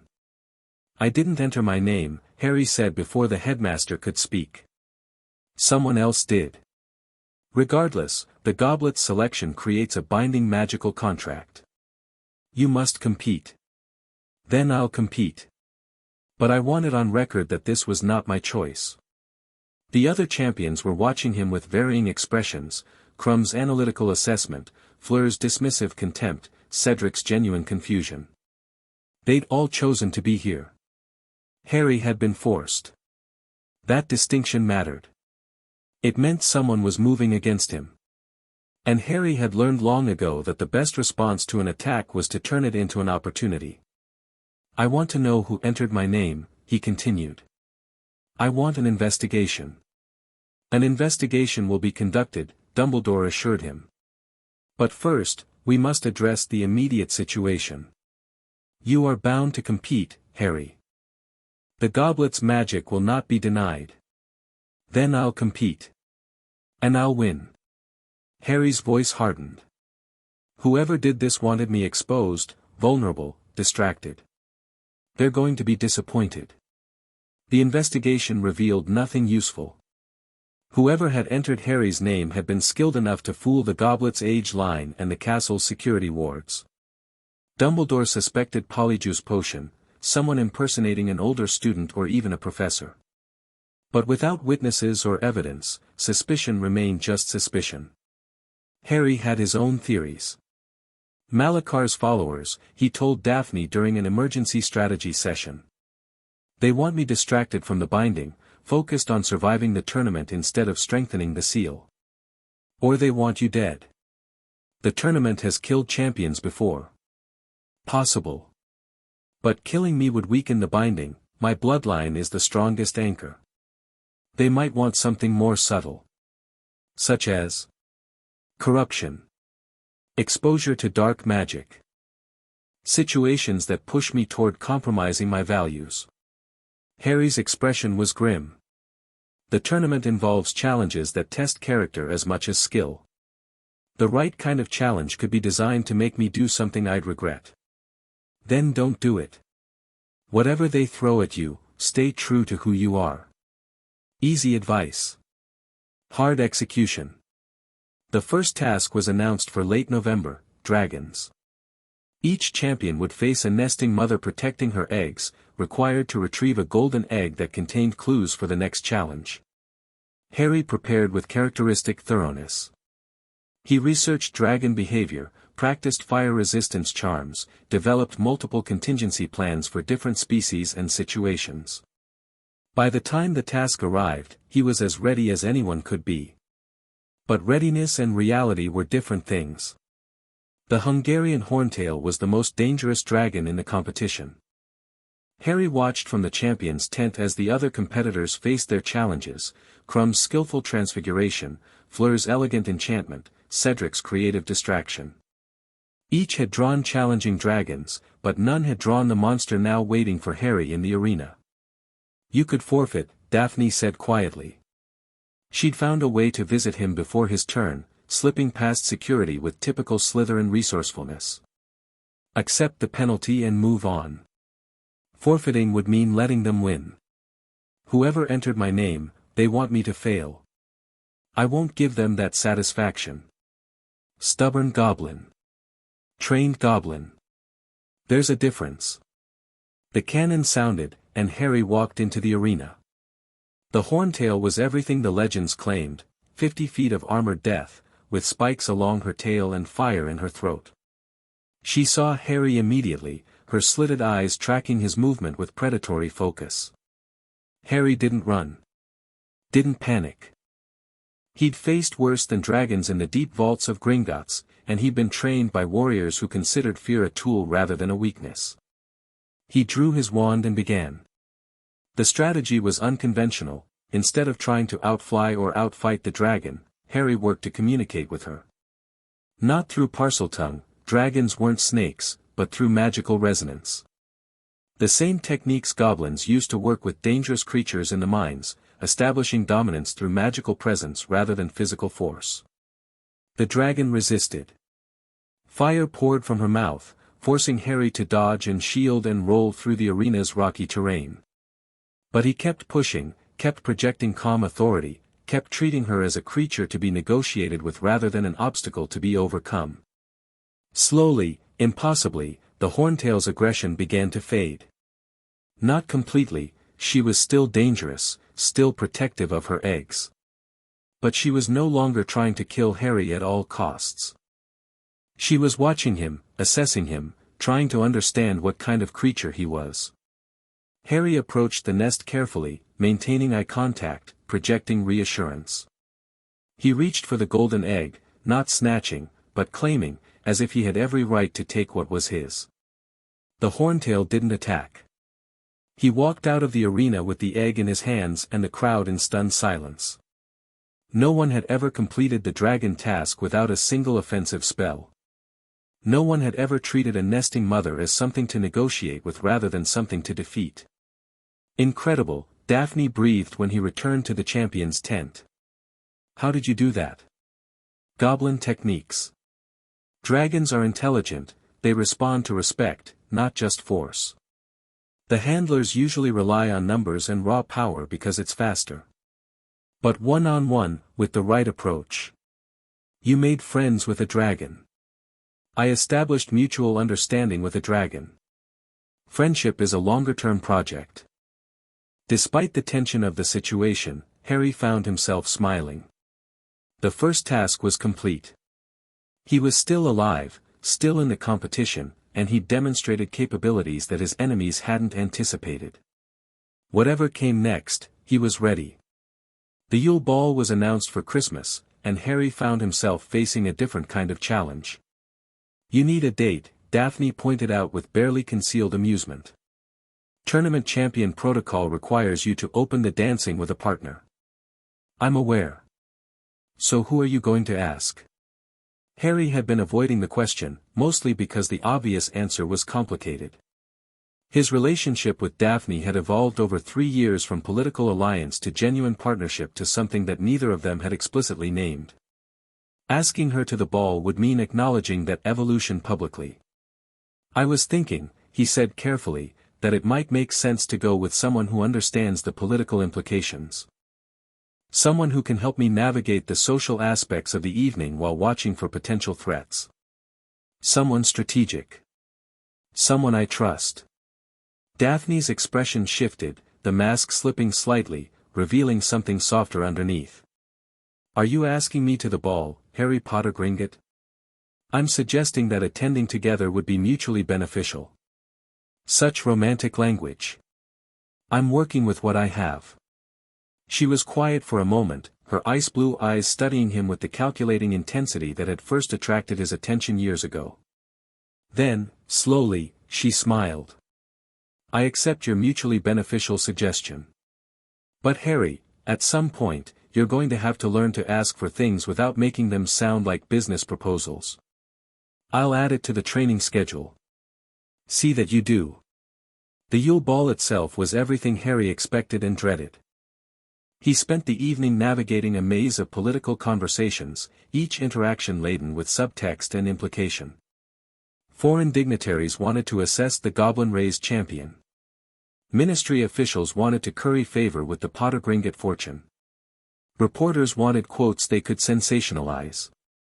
Through it all, Daphne was a perfect partner, graceful, intelligent, helping him manage the social demands while gathering intelligence of her own. They danced the opening waltz with practiced precision, their movement reflecting years of coordinated partnership. Eric Dolohov has been watching you all evening, she murmured during a quieter moment. Him and two others from the Durmstrang delegation. I noticed. They've been conferring with someone outside, I saw them slip out twice during the last hour. Reporting to handlers? Probably. The question is what they're reporting. The answer came later that night, when Harry found a note slipped under his dormitory door. The heir of the Deathless King requests an audience. Midnight, the Astronomy Tower. Come alone, or face the consequences. Harry studied the note with cold calculation. A trap, obviously, no one making a legitimate request would phrase it so dramatically. But also an opportunity. Whoever had sent this message was connected to Malakar's followers. Meeting them might provide intelligence he couldn't get any other way. He went. But he didn't go unprepared. Eric Dolohov was waiting on the tower when Harry arrived. The Durmstrang student stood against the parapet, his scarred face half hidden in shadow. Two others flanked him, the same students Harry had noticed at the ball, their expressions a mixture of arrogance and anticipation. Potter Gringotts. Dolohov's voice carried an accent that Harry couldn't quite place. I was uncertain whether you would come. I was curious. It's not every day someone claims to speak for an ancient evil. Ancient evil. Dolohov's lip curled. Is that what your goblin masters call him? The greatest wizard who ever lived, reduced to a monster in a story. Malakar was a tyrant who enslaved entire civilizations. I think monster is appropriate. Malakar was a visionary. He understood what magic truly meant, not tools and tricks, but power. The power to reshape reality itself, to transcend the limitations of mortal existence. Dolohov's eyes gleamed with fervent light. He offered his followers eternity. What does your coalition offer? Slavery to a binding that preserves the status quo. The status quo involves freedom. People making their own choices, living their own lives. Malakar's empire was built on blood and suffering. All great empires are built on blood. The question is whose blood, and for what purpose? Dolohov stepped closer. I'm not here to debate philosophy. I'm here to make an offer. I'm listening. Join us. Your bloodline is the key to the binding, everyone knows that. If you choose to serve the true king instead of opposing him, the transition could be peaceful. Malakar rewards loyalty. You could be first among his servants, second only to the king himself. And if I refuse? Then you become an obstacle. And obstacles are removed. Harry felt the shift in the air, the other two students raising wands behind him, cutting off his retreat. A trap, as he'd expected. But also an opportunity to send a message. You know, he said conversationally, my goblin training included lessons on dealing with ambushes. Would you like a demonstration? He moved before Dolohov could respond. The fight was short and brutal. Harry's combat training was designed for killing, not schoolyard dueling, and his opponents were clearly unprepared for his speed and ruthlessness. Within 30 seconds, all three Durmstrang students were on the ground, stunned, disarmed, and thoroughly defeated. Harry stood over Dolohov, his wand pointed at the young man's chest.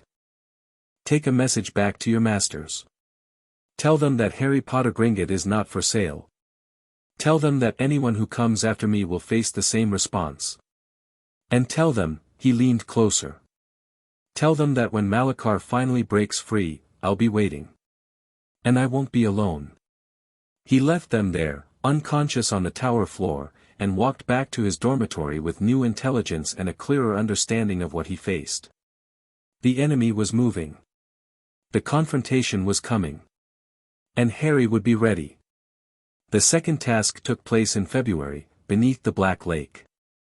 Harry had solved the golden eggs riddle weeks earlier, understanding that the challenge involved retrieving something precious from the merpeople's village. What he hadn't anticipated was what that something precious would be. They've taken someone you care about, Dumbledore explained during the pre-task briefing. You'll have 1 hour to retrieve them from the lake bottom. Who? That, you'll discover when you begin. The lake water was freezing despite the heating charms Harry had prepared. He swam through darkness lit only by his wand, following the merpeople's haunting song toward their village. When he arrived, he found 4 figures floating in enchanted sleep, tethered to the village square. Ron Weasley for Victor Crumb. A young girl, presumably Fleur's sister, for Fleur. Cho Chang for Cedric. And for Harry, tied to the 4th post, Hermione Granger.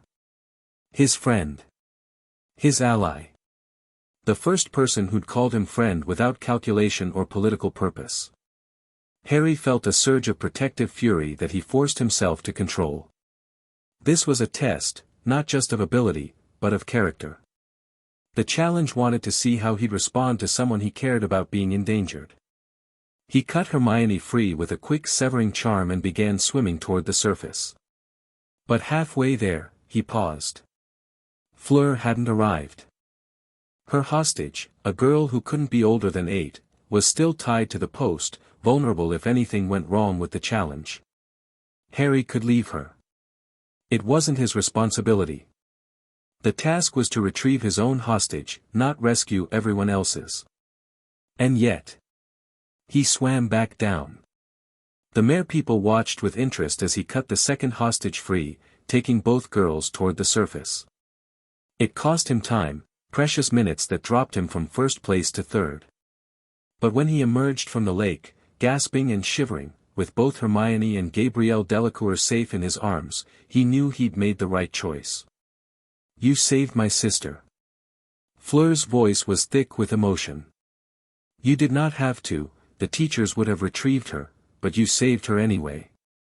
I couldn't leave her there. Not when I had the ability to help. That is. She seemed to struggle for words. That is not what I expected from a Slytherin. Maybe your expectations were wrong. Fleur studied him with new eyes, reassessing, recalculating, seeing something she hadn't noticed before. Perhaps they were. I think I have misjudged you, Harry Potter Gringotts. Most people do. I'm used to it. But as he walked back to the castle, wrapped in warming charms and surrounded by friends, Harry felt something shift. His 3rd place finish didn't matter. The lost points didn't matter. What mattered was that he'd stayed true to his values under pressure. That he'd chosen compassion over competition, help over advancement. That was the kind of person he wanted to be. That was the kind of person who could face ancient evil and win. The final task approached with growing tension. Harry spent the weeks leading up to June preparing for everything, physical challenges, magical obstacles, political manipulation. He trained harder than ever, pushing his body and magic to their limits. But the real challenge, he suspected, wouldn't be in the maze. Someone's been manipulating this tournament from the beginning, he told Daphne during their final strategy session. Entering my name, setting up challenges that test specific qualities, putting people I care about in danger. There's a pattern here, I just can't see what it's building toward. Voldemort's return. That's what Pettigrew was working toward before he escaped. Maybe. But the involvement of Malakar's followers suggests something bigger. They don't serve Voldemort, they serve something older. Could they be working together? Using Voldemort's return as cover for their own agenda? Harry considered this. It's possible. The Dark Lord would be a useful distraction, keeping everyone focused on the obvious threat while the real danger builds underneath. Then we watch for both. And we prepare for whatever they're planning. The night before the final task, Harry dreamed. He stood before the door again, Malakar's prison, its symbols dying one by one. But this time, the door was different. Cracks ran across its surface, thin lines of light seeping through from whatever waited beyond. Little King. The voice was stronger now, clearer, almost present. Tomorrow, everything changes. Tomorrow, the game enters its final phase. What are you planning? Planning? I plan nothing. I merely wait and watch as events unfold according to their nature. The voice carried dark amusement. But others are planning. Your enemies are moving pieces into position, preparing a gambit that will reshape the board entirely. What gambit? You'll see soon enough. The question is whether you're ready for it. Whether all your training, all your alliances, all your precious coalition building has prepared you for what's coming. I'm ready. We'll see, little king. We'll see. Harry woke with the taste of copper in his mouth and the certainty that tomorrow would bring more than a maze. Tomorrow would bring war. The maze was everything and nothing like Harry expected. He navigated its twisting passages with the focused intensity of his training, dealing with obstacles that ranged from magical creatures to enchanted puzzles to tests of willpower. Cedric Diggory was somewhere ahead of him, Crumb and Fleur had fallen behind. But as Harry approached the center, where the Triwizard Cup waited on its pedestal, he felt something wrong. The air was heavy with magic, not the maze's magic, but something older. Darker. A familiar presence that he'd learned to recognize over years of exposure. The trap springs, Malakar's voice whispered in his mind. Watch carefully, little king. Learn what your enemies are capable of. Cedric reached the cup first. Harry arrived seconds later, finding the Hufflepuff champion already reaching for the prize. Wait! Harry shouted, but it was too late. Cedric touched the cup, and vanished. A portkey. The cup was a portkey, sending the winner, and anyone else who touched it, to an unknown destination.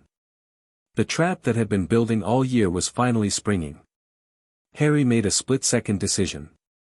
He grabbed the cup and felt the world twist around him. The graveyard was ancient and abandoned. Harry stumbled as he landed, his wand already drawn, his senses scanning for threats. Cedric was on the ground nearby, looking disoriented but unharmed. Where are we? Cedric asked. Somewhere bad. Get behind me. The robed figure emerged from the shadows, a small man carrying something bundled in cloth. Pettigrew, escaped and apparently working toward whatever this ritual required. Kill the spare, a high, cold voice commanded from the bundle.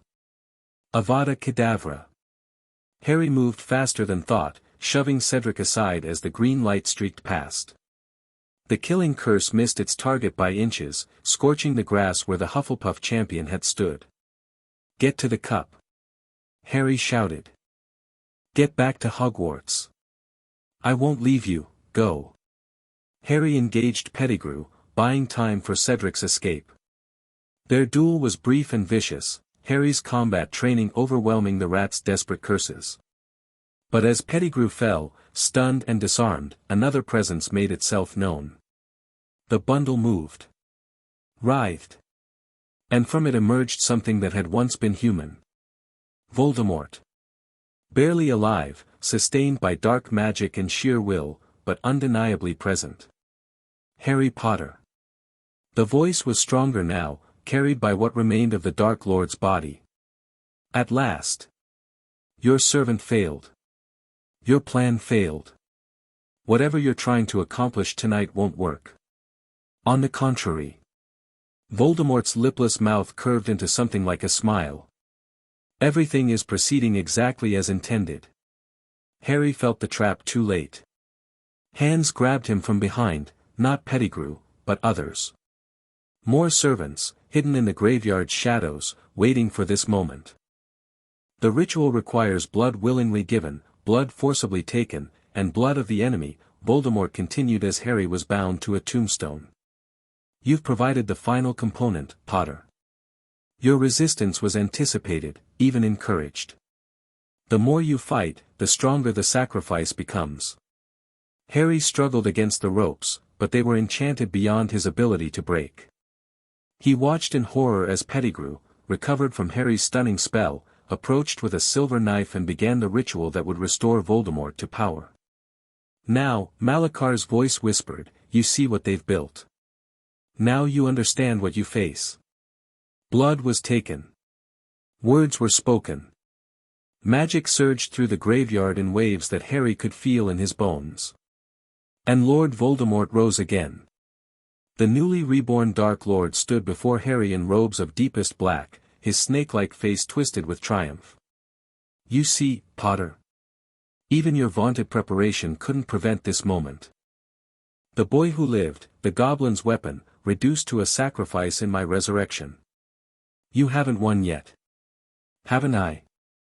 I've returned to a body, summoned my followers, and you're bound and helpless before me. What possible card do you have left to play? Harry smiled despite his fear. You think I came here unprepared? The emergency port key activated on his command, a goblin-made device keyed to his magical signature, designed to bypass any ward or binding. The ropes fell away as the teleportation magic took hold. But Voldemort was faster than Harry expected. A spell caught him mid-transit, warping the portkey's destination, sending him somewhere he hadn't intended. He landed hard on cold stone, his body screaming with the impact of interrupted teleportation. When he looked up, he found himself in a familiar place. The entrance to Gringotts' deep vaults. The outer perimeter of Malakar's prison. And standing before him, wreathed in dark magic and cruel satisfaction, was Eric Dolohov. Welcome, Potter Gringott. The Durmstrang student's voice echoed through the ancient corridor. The Deathless King has been waiting for you. Harry understood, finally, the full scope of the trap. Voldemort's resurrection was a distraction. The real goal had always been this, getting Harry into the deep vaults, into Malakar's direct influence, where the ancient king could begin the corruption that would eventually set him free. You won't get what you want, Harry said, pulling himself to his feet despite his injuries. Whatever you've planned, I'll stop it. You'll try. Dolohov's smile was cold. That's what makes this interesting. He stepped aside, revealing the corridor beyond, the path that led to Malakar's prison. The path that Harry would have to walk, whether he wanted to or not. To be continued. Chapter 8 and Chapter 9, the Triwizard Deception. The corridor stretched before Harry like the throat of some ancient beast, its walls carved with symbols that pulsed with malevolent light. Behind him, Dolohov and two other faithful blocked the only exit. Ahead lay the path to Malakar's prison, and whatever trap waited there. Harry's mind raced through options. His emergency port key had been corrupted, his wand was still in his hand, but his magical reserves were depleted from the graveyard confrontation, and he was deep in territory that even Gringotts security couldn't easily reach. You're calculating escape routes, Dolohov observed. Don't bother. This section of the vaults has been warded against teleportation for 3,000 years. The only way out is through us, or forward. Forward to what? To your destiny. The Deathless King has been preparing for this moment since the day you were born. Your bloodline, your training, your precious coalition, all of it has been building toward tonight. I doubt Malachar planned for me to be raised by goblins. On the contrary. The goblins made you strong. Made you resourceful. Made you exactly the kind of vessel he needs. Dolahov's smile widened. Did you think it was coincidence that Ragnarok found you on that doorstep? That a goblin patrol happened to be monitoring Privet Drive on the one night you were vulnerable? Harry felt cold despite the corridor's oppressive warmth. You're lying. Am I? The faithful have been planning this for generations. We knew the seal would eventually weaken. We knew we'd need the Potter bloodline to complete the final ritual. When your parents died and Dumbledore placed you with those muggles. Dolohov shrugged. We simply arranged for a more suitable guardian to find you first. Ragnarok would never serve Malachar. Ragnarok doesn't know he's serving anyone. The intelligence that led him to Privet Drive came through channels he trusted. The analysts who recommended keeping you came from families with old loyalties they've forgotten. Everything that's happened to you, your training, your allies, your precious binding ritual, has been guided by hands you never saw. Harry's world tilted. If Dolohov was telling the truth, then his entire life had been manipulation. Every choice, every achievement, every relationship, all of it orchestrated by enemies who'd been planning his corruption since before he was born. But something didn't fit. If you controlled everything, Harry said slowly, then why did the binding ritual succeed? Why did my coalition strengthen the seal instead of weakening it? Dolahov's smile flickered. Setbacks occur. The ritual was unexpected. But it changes nothing. The seal will still fall. You will still serve the true king. No. Harry felt certainty crystallize in his chest. You're not as in control as you claim. The binding ritual worked because my allies chose to help willingly, not because you manipulated them, but because they believed in something worth protecting. That's not part of your plan. That's something you couldn't predict. Believe what you like. It won't save you. Maybe not. But it means I'm not as alone as you think. Harry attacked. The fight was desperate and ugly. 3 against 1, in a confined space, with depleted magical reserves. But Harry had been trained for exactly this kind of situation, outnumbered, outgunned, fighting for survival against enemies who expected him to surrender. He didn't surrender. He fought with the vicious efficiency of goblin combat, using the corridor's narrow width to prevent his enemies from flanking him, turning their numbers into a liability rather than an advantage. Dolohov fell first, a cutting curse opening his wand arm from elbow to wrist.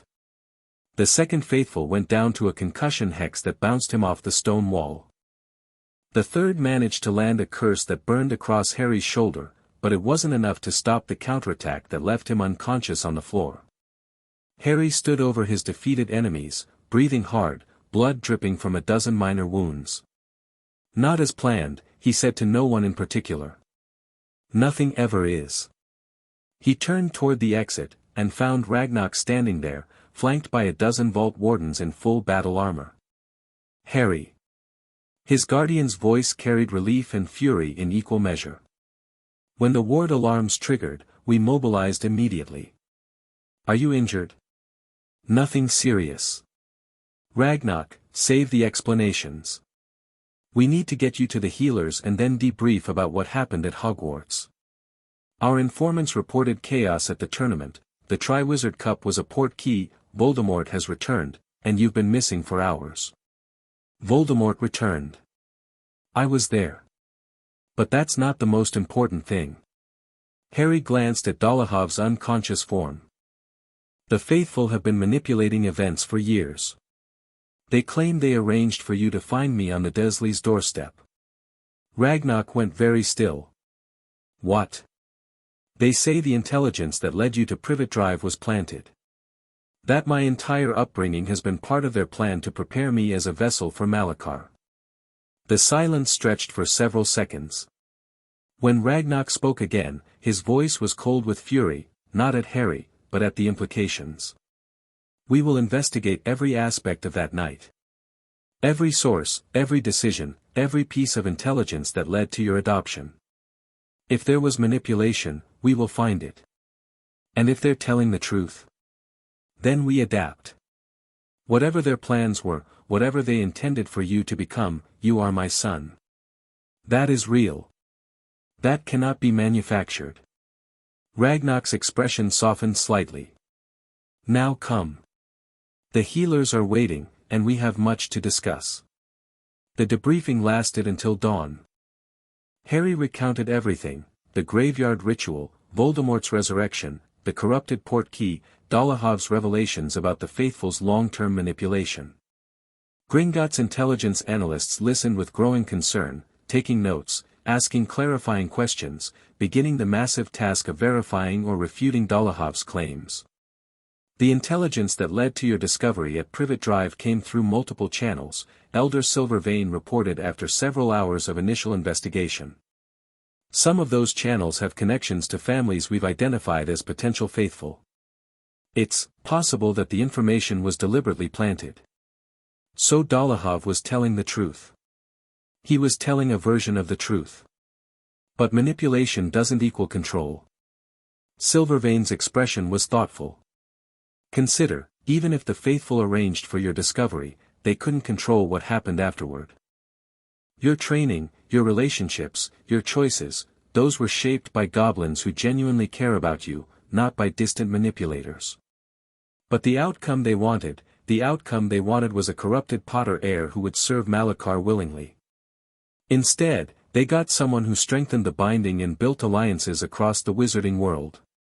Their manipulation backfired precisely because they underestimated how much genuine connection matters. Harry absorbed this, feeling something loosen in his chest.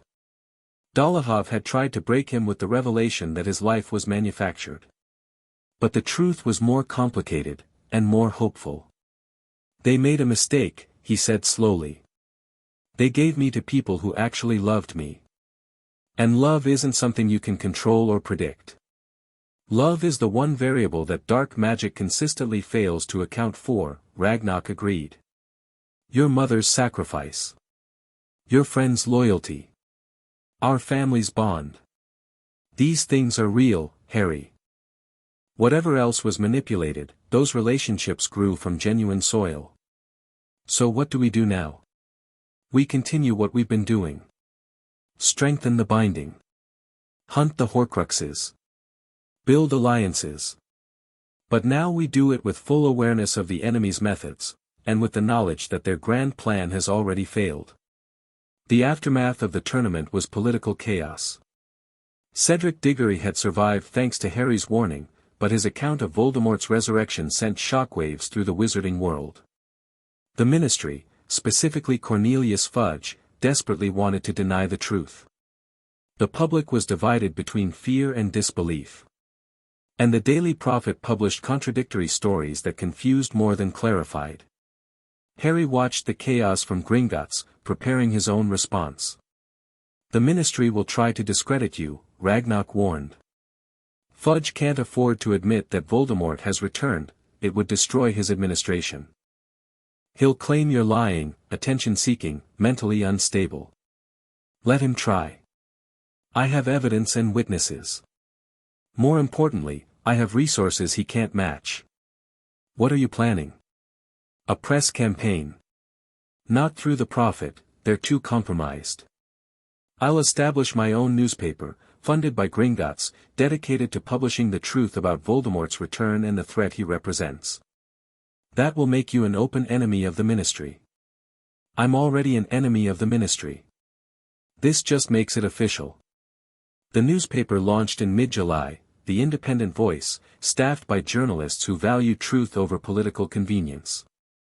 Its first issue contained Harry's eyewitness account of the graveyard, Cedric's corroborating testimony, and detailed analysis of the evidence supporting Voldemort's return. The response was immediate and polarizing. Some readers embraced the truth, grateful for a source that didn't toe the Ministry line. Others rejected it, accusing Harry of everything from attention-seeking to dark wizard sympathies. The ministry moved to suppress the publication, but Gringotts' legal team was ready with challenges that kept the paper in circulation. "You've started a war," Daphne observed during one of their summer meetings. "Not just against Voldemort, against the entire political establishment. The establishment was already failing. I'm just accelerating the collapse. That's a dangerous strategy. Chaos benefits our enemies as much as it benefits us.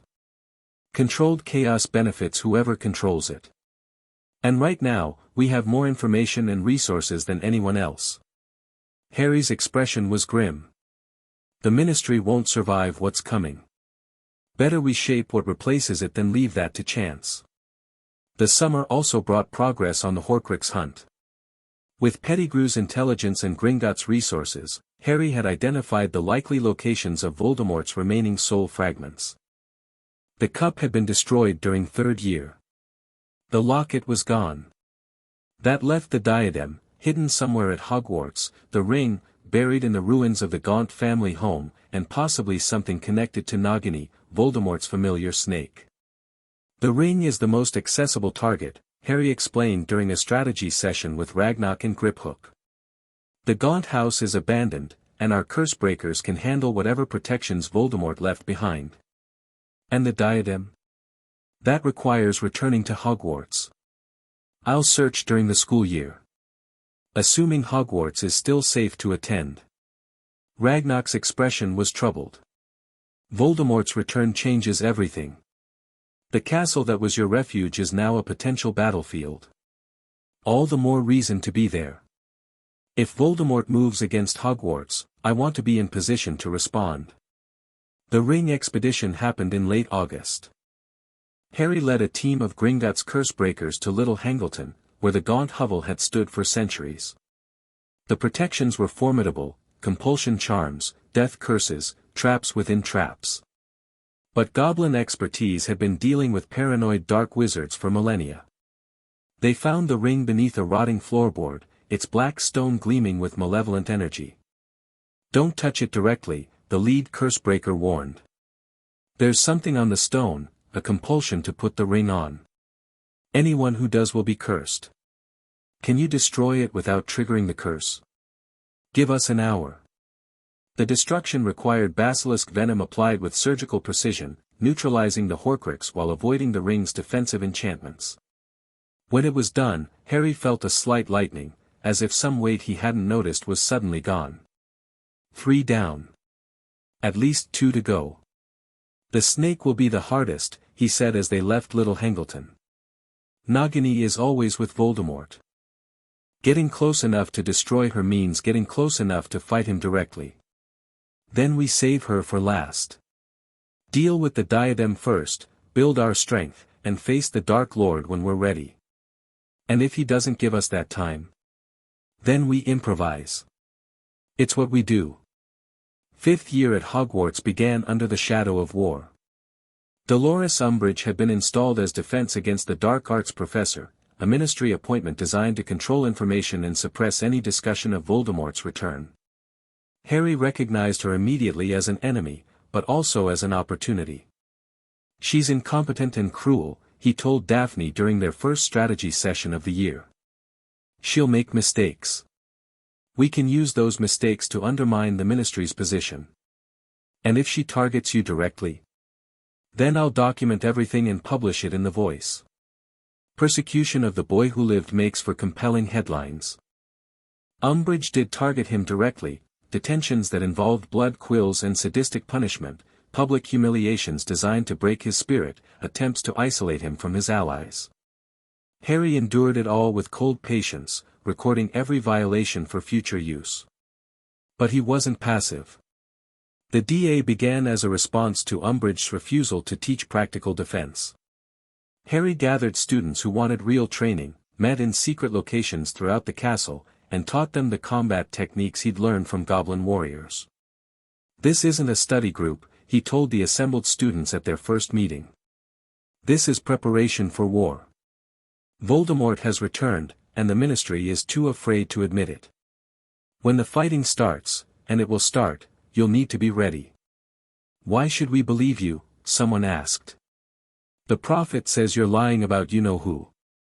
The prophet is controlled by people who benefit from your ignorance. I have no such interest. I gain nothing from scaring you, except allies who might help me survive what's coming. And what is coming? Battle. Death. The worst conflict our world has seen since Grindelwald. If you're not prepared to face that reality, leave now. If you are. Harry's expression hardened. Then stay. And learn. Most of them stayed. The search for the diadem occupied Harry's spare time throughout the fall. Hogwarts was vast, filled with hidden rooms and secret passages that had accumulated over 1,000 years. Finding a single artifact, even a Horcrux, was like finding a needle in a haystack the size of a mountain. But Harry had advantages that most searchers lacked. The Room of Requirement, Hermione said during one of their research sessions. It's a legend among Hogwarts students, a room that appears only when you need it, configured to provide whatever you require. That sounds like a perfect hiding place. Exactly. And according to the historical records I've found, the room has been used by students for centuries to hide things they didn't want discovered. Harry found the room on a cold November night, pacing before a blank stretch of wall on the 7th floor, concentrating on his need to find things that were hidden. The door appeared. Inside was chaos, mountains of discarded objects piled haphazardly across a space that seemed to stretch forever. Books and furniture and broken artifacts and things that defied description, all jumbled together in a hoarder's paradise. This could take months, Griphook observed. He'd come to Hogwarts secretly, using goblin methods to bypass the castle's wards. Maybe years. We don't have years. Harry closed his eyes, reaching for his connection to the binding, the blood magic that tied him to ancient enchantments. If the diadem was a Horcrux, it would have a dark signature. If he could sense that signature. There. Faint but unmistakable. A pulse of wrongness coming from deep within the maze of junk. This way. They navigated the piles carefully, following Harry's instinct until they found it, a tarnished tiara sitting atop a stack of old textbooks, its dark magic radiating like heat from a furnace. Ravenclaw's diadem, Griphook breathed. I never thought I'd see it. You're seeing it get destroyed. Harry pulled out the basilisk venom and began the careful process of neutralizing the Horcrux. The destruction was violent, the soul fragment screamed as it dissolved, manifesting briefly as a shadowy figure that bore Voldemort's features. But it couldn't escape the venom's power. Within minutes, the diadem was just another piece of tarnished metal. For down. Nagini remained. December brought crisis. Harry woke one morning with his scar burning, a sensation he'd learned to recognize as Voldemort's emotions bleeding through their connection. Something had happened. Something that made the Dark Lord furious. He found out at breakfast, when the Daily Prophet's headline screamed, "Mass breakout from Azkaban, Death Eaters escape." 10 of Voldemort's most dangerous followers had escaped from the prison that was supposed to be unbreakable. Bellatrix Lestrange. The Carrows. Names that Harry recognized from his intelligence files, each one a killer with blood on their hands. The war just escalated, Daphne said quietly. With these followers free, Voldemort can move openly. He's been waiting for this. Building his forces, preparing his strategy. Now he has the pieces he needs. Harry's expression was grim. We need to accelerate everything. The attack on the Ministry came 3 weeks later. Harry was at Hogwarts when the news arrived, but his intelligence network provided real-time updates. Death Eaters had stormed the Department of Mysteries, seeking something in the Hall of Prophecies. Aurors had responded, but they were outmatched. Dumbledore had arrived and fought Voldemort directly in the Ministry atrium. When it was over, Voldemort's return could no longer be denied. The minister himself had seen the Dark Lord with his own eyes. Fudge resigned. The Ministry went into emergency session. And the wizarding world woke up to the reality that Harry had been warning them about for a year. Too late, Harry said when he heard the news. They waited too long. Now we're playing catch-up instead of fighting from strength. Better late than never, Ragnar's voice came through the communication mirror. The important thing is that the denial is over. Now the real war can begin. And Malakar? The faithful? Have they been affected by any of this? They're watching. Waiting. Using Voldemort's chaos as cover for their own preparations. Ragnar's expression was serious. Harry, our analysts have completed their review of the intelligence that led to your adoption. They found evidence of manipulation, subtle, professional, almost undetectable. Dolohov was telling the truth about that much.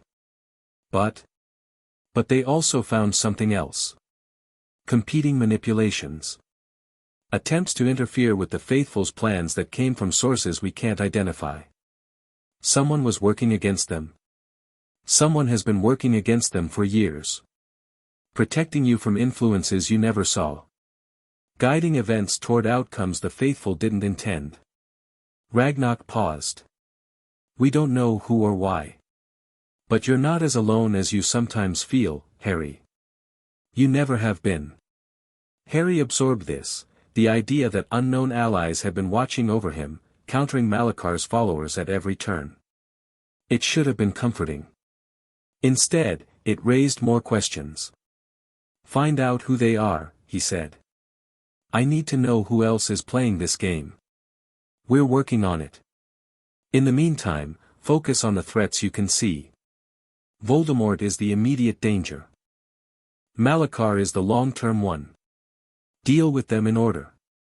And if they're working together, then we'll deal with that too. One battle at a time, Harry. One victory at a time. The spring of 5th year brought Dumbledore's army into the open. Umbridge had been removed, her crimes exposed, her authority stripped, her political career destroyed. The new defense professor was an Auror named Kingsley Shacklebolt, who immediately recognized the value of what Harry had built. Your students are better prepared than most of my trainees, Shacklebolt admitted during a private meeting. Where did you learn to teach combat like this? From Goblins. They don't believe in theoretical defense, they believe in winning fights. It shows. Shacklebolt's expression was thoughtful. The Order could use fighters like you. Dumbledore has been building a resistance against Voldemort, but we're short on people who can actually fight. I'm aware of the Order. I've been aware of it for years. And you haven't joined? I don't join organizations I don't control. But I'm willing to coordinate. Harry met the Auror's eyes. My resources against your experience. My intelligence against your connections. A partnership rather than a hierarchy. Dumbledore might have opinions about that. Dumbledore has opinions about everything. That doesn't make them right. The alliance was formalized in late spring, not a merger, but a coordination agreement. The Order would share intelligence with Gringotts' network. Harry would share resources with the Order's operations. Both would work toward Voldemort's defeat while maintaining their independence. You've built something remarkable, Dumbledore said during their meeting to finalize the arrangement. An alliance that crosses species boundaries, political factions, historical grudges. If anyone had told me a decade ago that goblins and wizards would be coordinating a war effort, I would have thought them mad. Desperate times. We're stronger together than apart. Indeed we are. The headmaster's expression was serious. Harry, there's something I must tell you. Something I should have told you years ago. The prophecy. You know. I've known since first year.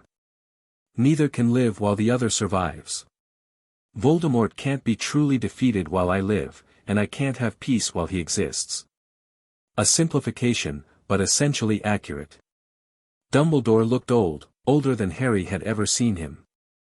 I've spent years trying to protect you from that knowledge. Trying to give you a childhood before burdening you with destiny.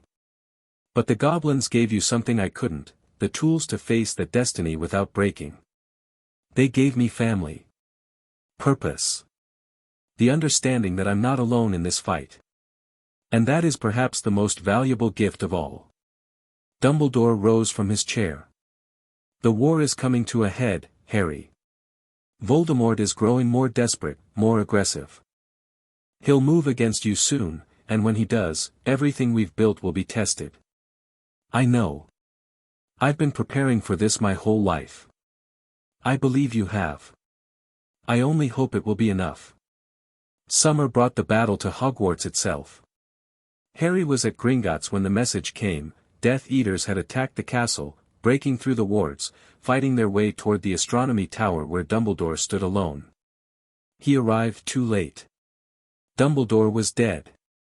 Snape had killed him, the professor Harry had never fully trusted, the double agent who had apparently been a triple agent all along. The order was in chaos, the students were traumatized, and the last great wizard of the age was gone. Harry stood over the body and felt something break inside him. Not grief, exactly, he and Dumbledore had never been close in the way that fathers and sons were close. But respect. Admiration. The recognition that a giant had fallen and the world was darker for his absence. We need to move, Ragnarok's voice came through the mirror. Voldemort will exploit this. He'll press his advantage before we can reorganize. I know. Harry. Are you all right? No. He turned away from Dumbledore's body. But I will be. We have work to do.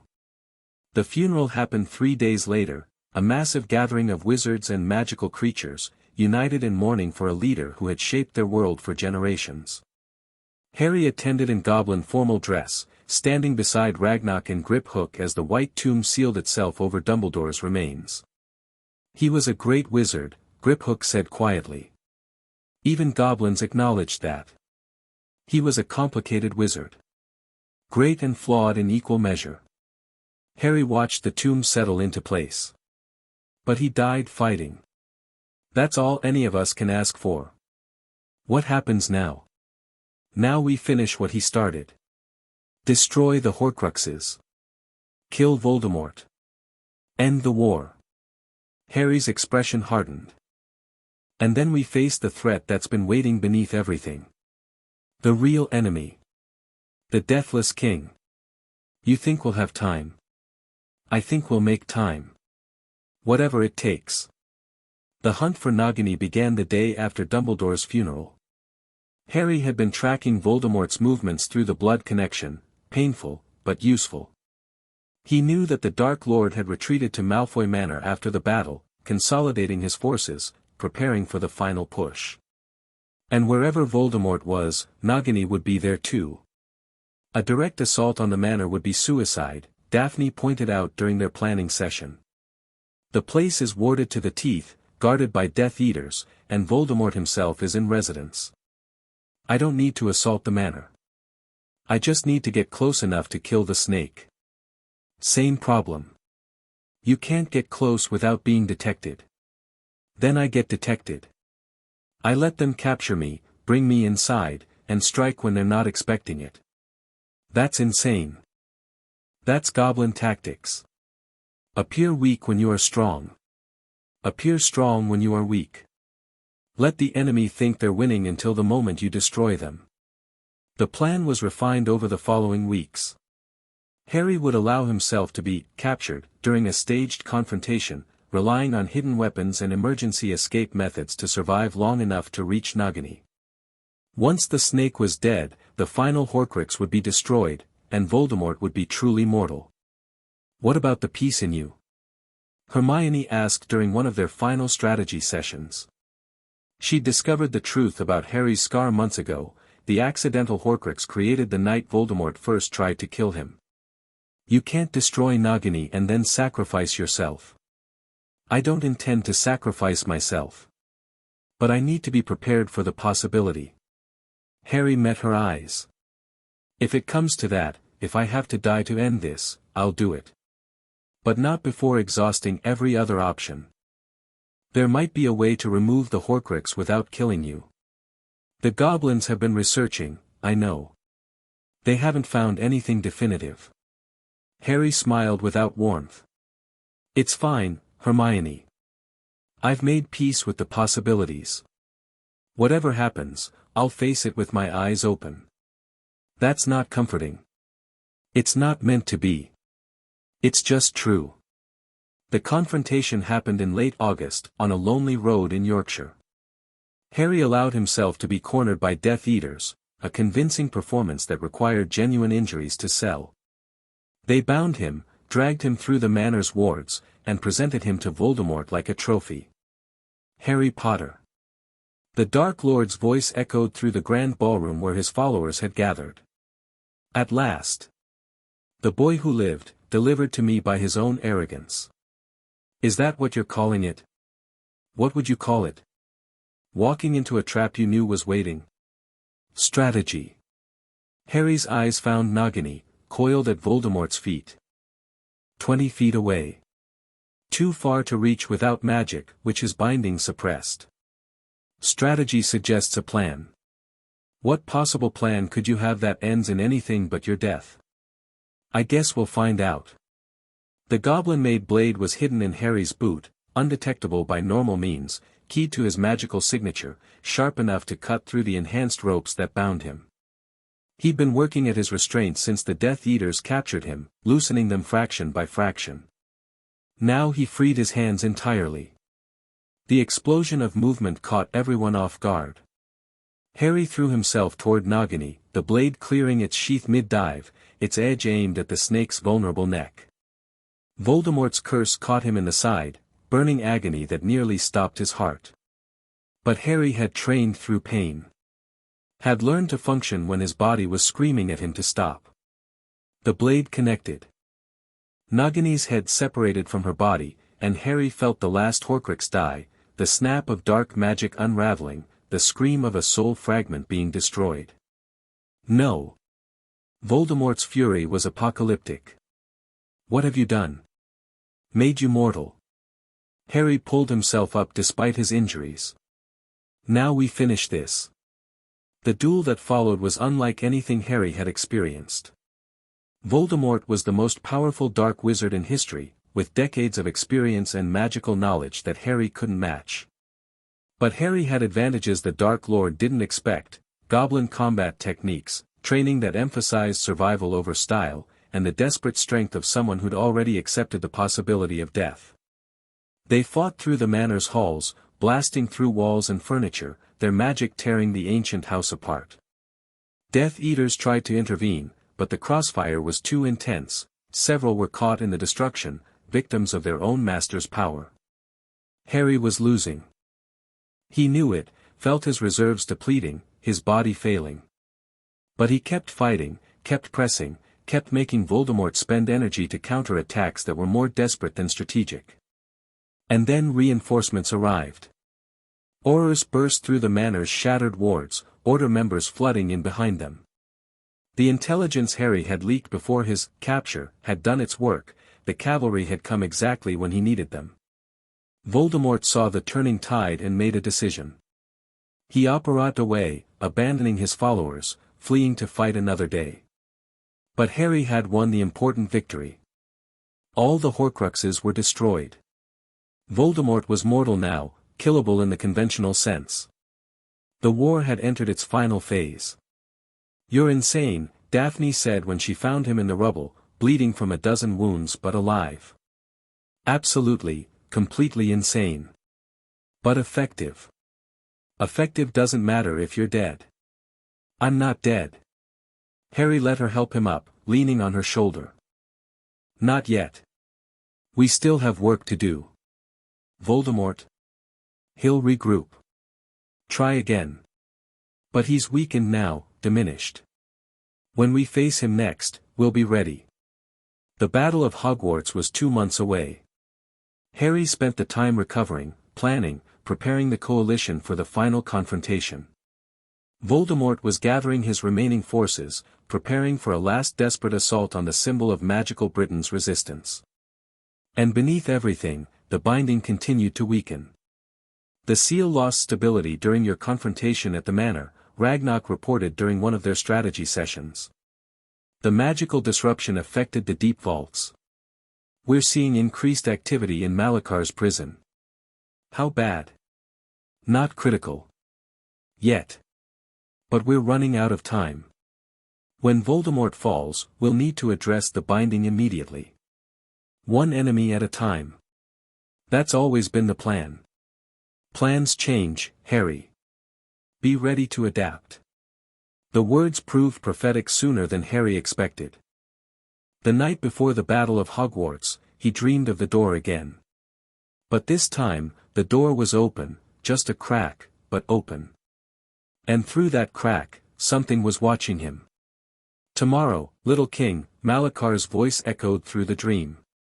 Tomorrow, everything changes. I'm ready. Are you? You've destroyed the Dark Lord's immortality. You've built your alliances. You've prepared for war. The voice carried dark amusement. But have you prepared for what comes after? Have you considered what happens when you win? I survive. I rebuild. I face whatever comes next. And what comes next is me. The door creaked wider. I've waited 3,000 years, little king. I've watched your world rise and fall, your civilizations grow and crumble. I've seen Dark Lords come and go like seasons. Voldemort is nothing. A child playing with powers he doesn't understand. When he falls, the real game begins. Harry woke with Malakar's laughter echoing in his ears. Tomorrow, the war against Voldemort would end. And the war against something far older would begin. Chapter 9 and Chapter 10, The Graveyard. The morning of the Battle of Hogwarts dawned grey and cold. Harry stood on the ramparts of the castle, watching the distant tree line where Voldemort's forces were gathering. The Dark Lord had sent his ultimatum at midnight: surrender Harry Potter, or face annihilation. The defenders had responded by strengthening their wards and preparing for war. The count is approximately 300 Death Eaters and supporters, Kingsley Shacklebolt reported, joining Harry on the wall. Plus giants, dementors, and various dark creatures. We have maybe 200 fighters, including students who refuse to evacuate. Numbers don't tell the whole story. Our people are defending their home. His are fighting for a cause they're increasingly uncertain about. Morale matters, but it doesn't stop killing curses.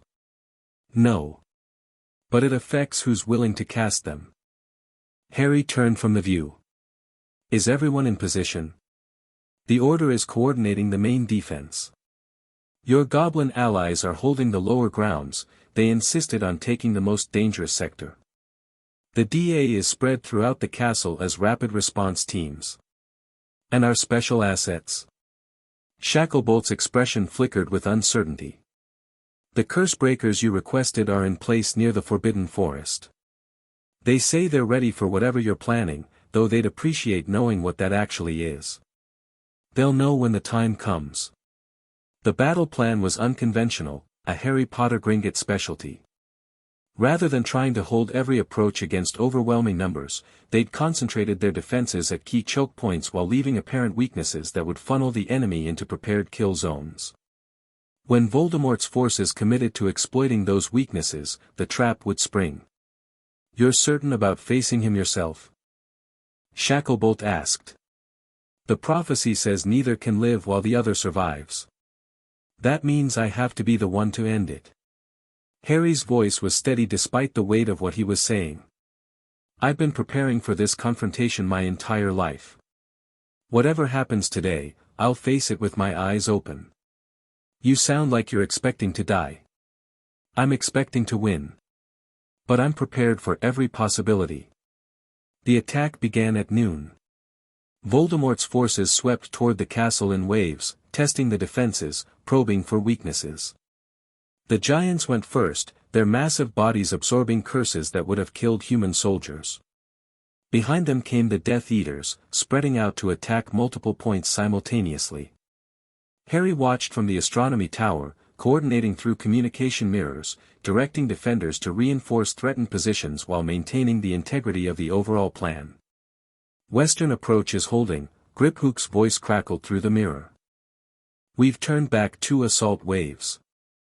They're regrouping for a third. Let them come. The rune traps aren't triggered yet. They'll figure out something's wrong if we keep letting them retreat. They'll figure it out too late. Trust the plan. The third wave came, larger than before, with Death Eaters leading instead of following. They charged through the western approach, confident that they'd identified the weakest point in the defense. The rune traps activated. Harry heard the explosions from across the castle, goblin-crafted charges that had been buried in the ground weeks ago, waiting for exactly this moment. The western approach became a killing field, dozens of attackers falling in seconds. Trap successful, Griphook reported, satisfaction evident in his voice. Western approach is blocked with debris. They won't be coming that way again. Similar reports came from other sectors. The enemy was being funneled exactly where Harry wanted them, toward the main gate, where the strongest defenses waited. And toward the Forbidden Forest, where Harry himself would be waiting for Voldemort. Because the Dark Lord would come for him personally. Harry was certain of that. Voldemort's obsession with the prophecy, with the boy who defied him repeatedly, would demand a personal confrontation. All Harry had to do was give him the opportunity. The message came at sunset. A silver Patronus streaked into the castle, Voldemort's voice, cold and commanding, "Your resistance has been impressive, Harry Potter. But it ends now. Come to the Forbidden Forest within the hour, or I will begin executing prisoners. 1 per minute until you appear." "It's a trap," Daphne said immediately. She'd been coordinating the hospital wing, but had come to find Harry when the message arrived. "Of course it's a trap. But it's also my opportunity." Harry was already gathering his equipment, wand, blade, the protective amulets he'd been relying on for years. Voldemort wants a personal confrontation. I'll give him one. You can't face him alone. I won't be alone. Not entirely. Harry met her eyes. The Cursebreakers are in position. The plan is in motion. Whatever happens in that forest, we've prepared for it. And if the preparation isn't enough, then I'll improvise. It's what I do. He kissed her, quickly, fiercely, the first time they'd acknowledged what had been building between them for years. When he pulled back, her eyes were bright with emotions she rarely showed. "Come back," she said. "That's not a request. I'll do my best." The Forbidden Forest was dark despite the lingering twilight. Harry walked through the ancient trees with the calm focus of someone who'd accepted the possibility of death long ago. His senses were sharp, alert for any sign of ambush, but he knew Voldemort would want this confrontation to be dramatic. The Dark Lord's ego demanded nothing less. He found them in a clearing, Voldemort at the center, surrounded by his remaining Death Eaters, prisoners bound and kneeling at his feet. Among them Harry recognized faces: Luna Lovegood, captured during the battle, Colin Creevey, too young to be here but too brave to stay away, and others he'd fought alongside, called friends. "Harry Potter." Voldemort's voice carried satisfaction. "You came. You knew I would." "Indeed. Your predictable heroism has always been your weakness." The Dark Lord gestured at the prisoners. "Release them. All of them. This is between us." "My lord," Bellatrix Lestrange began. "Silence. This is my moment. I will not share it with interference." The Death Eaters released the prisoners, who scrambled away from the clearing. Harry watched them go, waiting until they disappeared into the trees before turning his full attention to Voldemort. "Just us now," he said. "Just us. As it was always meant to be." Voldemort raised his wand. "The boy who lived, come to die. The Dark Lord who wouldn't stay dead, come to finally end." They circled each other, predators measuring prey, each waiting for the perfect moment to strike. "You've destroyed my Horcruxes," Voldemort said. "I felt each one die. Clever work, though ultimately futile." "Futile? You're mortal now. One killing curse and you're gone forever. As are you. The difference is, I'm the most powerful wizard alive. You're a child playing at war. Voldemort's red eyes gleamed. But I admit, you've exceeded expectations. A worthy opponent, in the end. I'm not your opponent. I'm your ending. They struck simultaneously. The duel was everything the legends would later describe and more. Killing curses and shield charms, transfigurations and counter-transfigurations, magic so powerful it tore the forest apart around them. Trees shattered. Earth erupted. The air itself seemed to burn with the force of their combat. Harry fought with everything he had, every technique he'd learned from goblin warriors, every spell he'd mastered through years of training, every dirty trick he'd picked up from a life spent preparing for exactly this moment. But Voldemort was stronger. Faster. More experienced. Slowly, inevitably, Harry was losing. A curse caught him in the leg, sending him sprawling. Another grazed his shoulder, leaving a burning wound that wouldn't stop bleeding. He rolled to avoid a third, but his body was failing, his magic depleted, his options running out. Pathetic, Voldemort said, standing over him. All your preparation, all your alliances, and you still end up dying at my feet. Not done yet. Yes. You are. The Dark Lord raised his wand.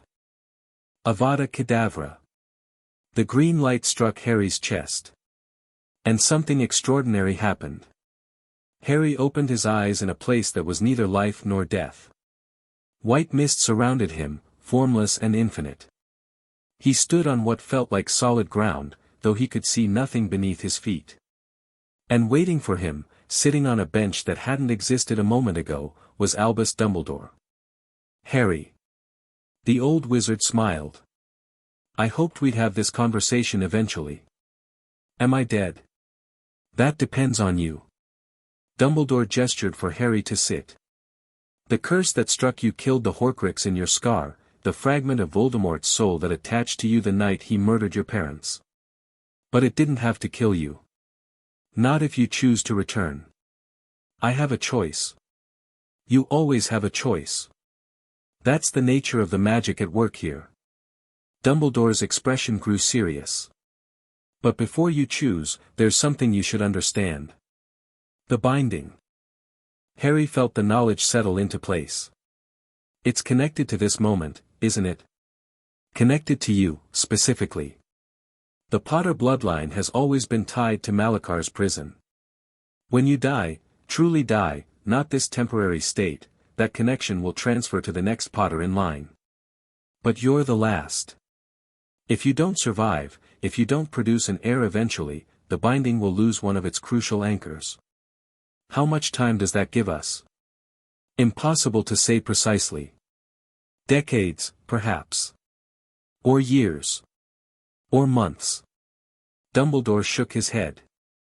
The seal was designed to last forever, assuming the founding bloodlines continued. We never anticipated a scenario where any of those lines might end. Harry absorbed this. Another burden. Another reason why his survival mattered beyond the obvious. What do you think I should do? Go back. Defeat Voldemort. Live your life. Find love, have children, continue your bloodline. Dumbledore smiled sadly. All the things I never did myself. Don't make my mistakes, Harry. Don't sacrifice everything for the greater good and end up with nothing personal to show for it. And Malakar? Will be your problem eventually. But not today. Today, you have a Dark Lord to kill and a world to save. Dumbledore rose from the bench. The choice is yours. Always has been. Harry stood as well, feeling the weight of the decision. He could move on, let go of the pain and struggle, find peace in whatever came next. Or he could return to a world full of challenges and enemies and responsibilities that would never fully end. It wasn't really a choice at all. I'm going back. I knew you would. Dumbledore's image began to fade. Give my regards to the world of the living, Harry. And try to enjoy it occasionally. You've earned that much. Harry's eyes snapped open. He was lying on the forest floor, Voldemort standing over him with an expression of dawning horror. The clearing was silent, Death Eaters staring at the boy who'd survived the killing curse twice. Impossible, Voldemort whispered. You can't. Harry moved. His wand came up from where it had fallen beside him, and he spoke the words he'd been waiting his entire life to say. Avada Kedavra. The green light struck Voldemort in the chest. And this time, with no Horcruxes to anchor him, the Dark Lord died. His body crumpled like a puppet with cut strings, empty eyes staring at nothing, the terror of a final death frozen on his face forever. Harry pulled himself to his feet, ignoring the pain that radiated through every part of his body. Around the clearing, Death Eaters were panicking, some fleeing into the forest, others falling to their knees in surrender. It's over, he said to no one in particular. It's finally over. But even as he spoke the words, he knew they weren't entirely true. The war against Voldemort was finished. But deep beneath Gringotts, in chains that had held for 3,000 years, Malachar the Deathless felt the magical disruption of a Dark Lord's death, and smiled. His time was coming. Soon. The aftermath of the battle was chaos. Harry was mobbed the moment he emerged from the forest, defenders and survivors wanting to touch him, thank him, confirm that the nightmare was really over. He endured it as long as he could before Ragnarok's arrival gave him an excuse to escape. You did it, his guardian said, pulling him aside. You actually did it. We did it. Everyone who fought, everyone who prepared, everyone who held the line while I went to face him. Harry leaned against a wall, exhaustion finally catching up with him. What's the situation? Voldemort's forces are scattered. Most of the Death Eaters have surrendered or been captured. The giants fled when their master fell. The Dementors. Ragnarok paused. The Dementors are a problem. Without Voldemort's control, they're running wild. That's a Ministry problem now. Let them handle it. The Ministry is in shambles. There's no clear leadership, no functional chain of command. Someone needs to take charge, and quickly, or the chaos will spread. Harry knew what Ragnarok was suggesting.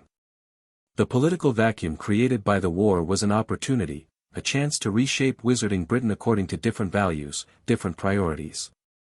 Everything Harry had been building toward for years. But he was so tired. Tomorrow, he said. We'll deal with politics tomorrow. Tonight, I need to rest. There's something else. Ragnarok's expression grew serious. The Cursebreakers you positioned in the forest, they detected something during your confrontation with Voldemort. A magical surge from the deep vaults. The binding fluctuated significantly. Malachar. He's more active than we've ever measured. The seal held, but barely. Our analysts think the magical energy released by Voldemort's death may have weakened it further. So much for rest. How long do we have? Months at best. Perhaps weeks. The binding is failing, Harry. Whatever we're going to do about it, we need to do it soon. Harry closed his eyes, feeling the weight of one war ending and another beginning. He'd hoped, foolishly, perhaps, that defeating Voldemort would give him time to prepare for Malachar. Instead, the victory might have accelerated the very threat he'd been trying to forestall. Gather the coalition, he said finally. Everyone from the binding ritual, plus anyone else who might be useful. We need to discuss contingency plans. You should rest, I'll rest when the world isn't ending. Harry opened his eyes, finding reserves of determination he hadn't known he still possessed. Contact Neville, Susan, the Weasleys. Get word to Sirius and the Blacks. And brief our military assets. If Malachar breaks free, we need to be ready to fight. You think it'll come to that? I think we need to be ready for everything. Harry pushed himself off the wall. One war ends, another begins. That's been the pattern my whole life. I don't expect it to change now. The coalition meeting happened 3 days later, in the same chamber where they'd performed the binding ritual. Harry looked around at the assembled faces, representatives of every founding bloodline, plus allies who'd proven themselves in the war against Voldemort. Neville Longbottom, his confidence transformed by battle. Susan Bones, her aunt's pragmatism combined with her own fierce loyalty. The Weasleys, battered but unbroken after losing Fred in the battle. Sirius, Andromeda, and Nymphadora, the fractured black family reunited by necessity. You've all been briefed on the situation, Harry began. Malakar's prison is failing. The magical disruption from Voldemort's defeat accelerated the deterioration. Our analysts estimate we have weeks, maybe days, before the seal collapses entirely. Can we reinforce it again? Molly Weasley asked. Like we did before. The previous ritual bought us time, but it was a stopgap, not a solution. Another reinforcement might work, but it would only delay the inevitable. We need a permanent fix, or we need to prepare for Malakar's release. How do you prepare for something like that? Neville's voice was steady despite the impossible question. You said he was the most powerful Dark Lord in history. That he conquered the entire magical world. He was powerful. Is powerful. But he was also defeated once, by a coalition of every magical race working together. That's what we're building now. Harry gestured at the assembled representatives. The Founder's descendants, bound by blood and purpose. Goblins with 3,000 years of preparation. Allies who've proven they'll fight when it matters. It's not the army that defeated Malakar before, but it's a start. And if it's not enough, then we die fighting. But I'd rather go down swinging than wait for the end to come. The room was quiet as everyone processed the grim reality. They'd just survived one war, many of them were still healing from wounds, still mourning losses. The idea of facing something even worse was almost too much to absorb. I'm in, Neville said finally. Whatever you need, I'm in. So are we, Susan added, speaking for herself and the Bones family. One by one, the others voiced their commitment. Whatever came next, they would face it together. Harry felt something ease in his chest, not hope exactly, but something like it. He wasn't alone in this fight. Had never been alone, really, even when he'd felt most isolated. Then let's get to work, he said. We have a prison to reinforce, and if that fails, an ancient evil to kill. The next 2 weeks were the most intense of Harry's life. He coordinated multiple fronts simultaneously, strengthening the binding with every technique they could devise, preparing military defenses in case Malakar broke free, researching any possible weakness in the Deathless King's immortality. The research revealed disturbing truths. The blood magic that makes him immortal is self-sustaining, Elder Silvervein explained during one late-night briefing. 10,000 souls, bound to his existence through ritual sacrifice. Each one a battery that feeds his power. Even if you could somehow kill his physical form, the souls would reconstitute him within hours. So we need to release the souls, Harry said. Release 10,000 souls simultaneously. Even theoretically, the magical energy required would be astronomical. You'd need to channel more power than any wizard has ever controlled. What about multiple wizards? What about the Binding Coalition? Silvervein paused, considering. It's possible. The bloodline connection to the seal might provide a framework for directing that much energy. But the risks would be enormous. I understand. Harry's expression was grim. Draw up the theoretical ritual. Include every safety measure you can think of. If we need to attempt it, I want us as prepared as possible. And if the preparation isn't enough, then we try anyway. Because the alternative is letting Malakar win. The seal collapsed on a Tuesday. Harry felt it happen, a snap of ancient magic finally giving way, 3,000 years of binding unraveling in a single catastrophic moment. The shock wave rippled through Gringotts, triggering every alarm, sending goblins scrambling for battle positions. And from the depths below, something rose. Malakar's voice echoed through the bank, not in Harry's mind this time but in the air itself, a projection of power that demonstrated exactly how strong the Deathless King had grown during his millennia of imprisonment. Free. At last. After 3,000 years, I am free. Harry grabbed his wand and headed for the deep vaults. Harry, wait. Ragnarok caught his arm. You can't face him alone. The coalition is being summoned. But someone needs to slow him down while they assemble. Harry met his guardian's eyes. I've been preparing for this moment my entire life. Let me do what I was trained to do. You'll die. Maybe. But I won't go quietly. Ragnarok held his gaze for a long moment, then released his arm. Go. But Harry, come back. That's an order. I'll do my best. The descent into Malakar's prison was like entering a nightmare made real. The architecture had changed, twisted by 3,000 years of contained power, warped into something that barely resembled the original construction. Walls pulsed with dark energy. The air itself seemed hungry, pressing against Harry's protective amulets like something alive. And ahead, in the chamber that had held his prison, Malakar waited. The Deathless King was terrible in person, 12 feet tall, his body a mixture of flesh and shadow, his eyes burning with the accumulated malice of millennia. He wore no armor, needed none, his skin was harder than steel, his magic stronger than any spell Harry could cast. Harry Potter Gringotts. The voice was thunder and earthquake and the screaming of countless souls. I have waited so long for this moment. Not as long as I've been preparing for it. Preparing? Malakar's laugh shook the chamber. What preparation could possibly matter against me? I ruled the world when your ancestors were savages. I've seen empires rise and fall like tides. You are nothing, a mayfly, here for a moment and gone the next. And yet here I am. Still standing. Still fighting. For now. But not for long. Malakar attacked. The battle was like nothing Harry had experienced.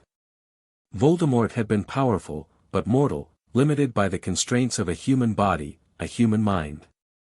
Malakar had transcended those limitations millennia ago. His magic was elemental, fundamental, drawn from sources that predated the very concept of wizardry. Harry fought with everything he had, but it wasn't enough. Couldn't be enough. The gap in power was too vast, too absolute.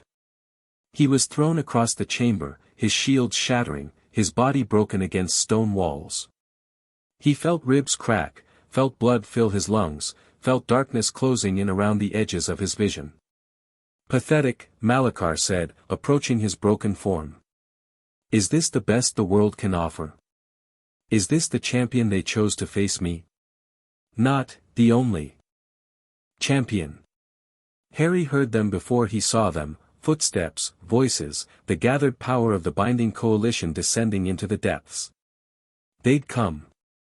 Despite the danger, despite the impossible odds, they'd come. Neville Longbottom led them, his face pale but determined. Behind him came Susan Bones, the Weasleys, the Blacks, everyone who'd sworn to fight when the moment came. You wanted a war, Harry said, pulling himself to his feet despite his injuries. You've got one. Malakar studied the assembled wizards with something like amusement. This is your coalition. These children and wounded veterans. You insult me. We're the descendants of those who sealed you away, Neville said, stepping forward. Our bloodlines held the binding for 3,000 years. And we're here to finish what our ancestors started. Finish it? You'll barely slow me down. Then let's find out. They attacked together, not with individual spells, but with the coordinated ritual they'd been preparing. The bloodline magic surged through their connection, amplified by the framework of the ancient binding, directed at the one weakness they'd identified in Malakar's immortality. The souls. The 10,000 prisoners who fueled his eternal existence. What are you doing? Malakar's voice lost some of its confidence. You cannot, we can try, Harry said, channeling the combined power of 7 bloodlines. And maybe trying is enough. The magic built, slowly at first, then faster, a cascade of power that drew from the very foundations of the deep vaults. Harry felt it flowing through him, felt the connection to something vast and ancient, felt the souls trapped within Malakar's essence stirring. They wanted to be free. Had wanted it for 3,000 years. And for the first time, someone was offering them a path. Stop this. Malakar's attacks became desperate, trying to break the ritual's connection.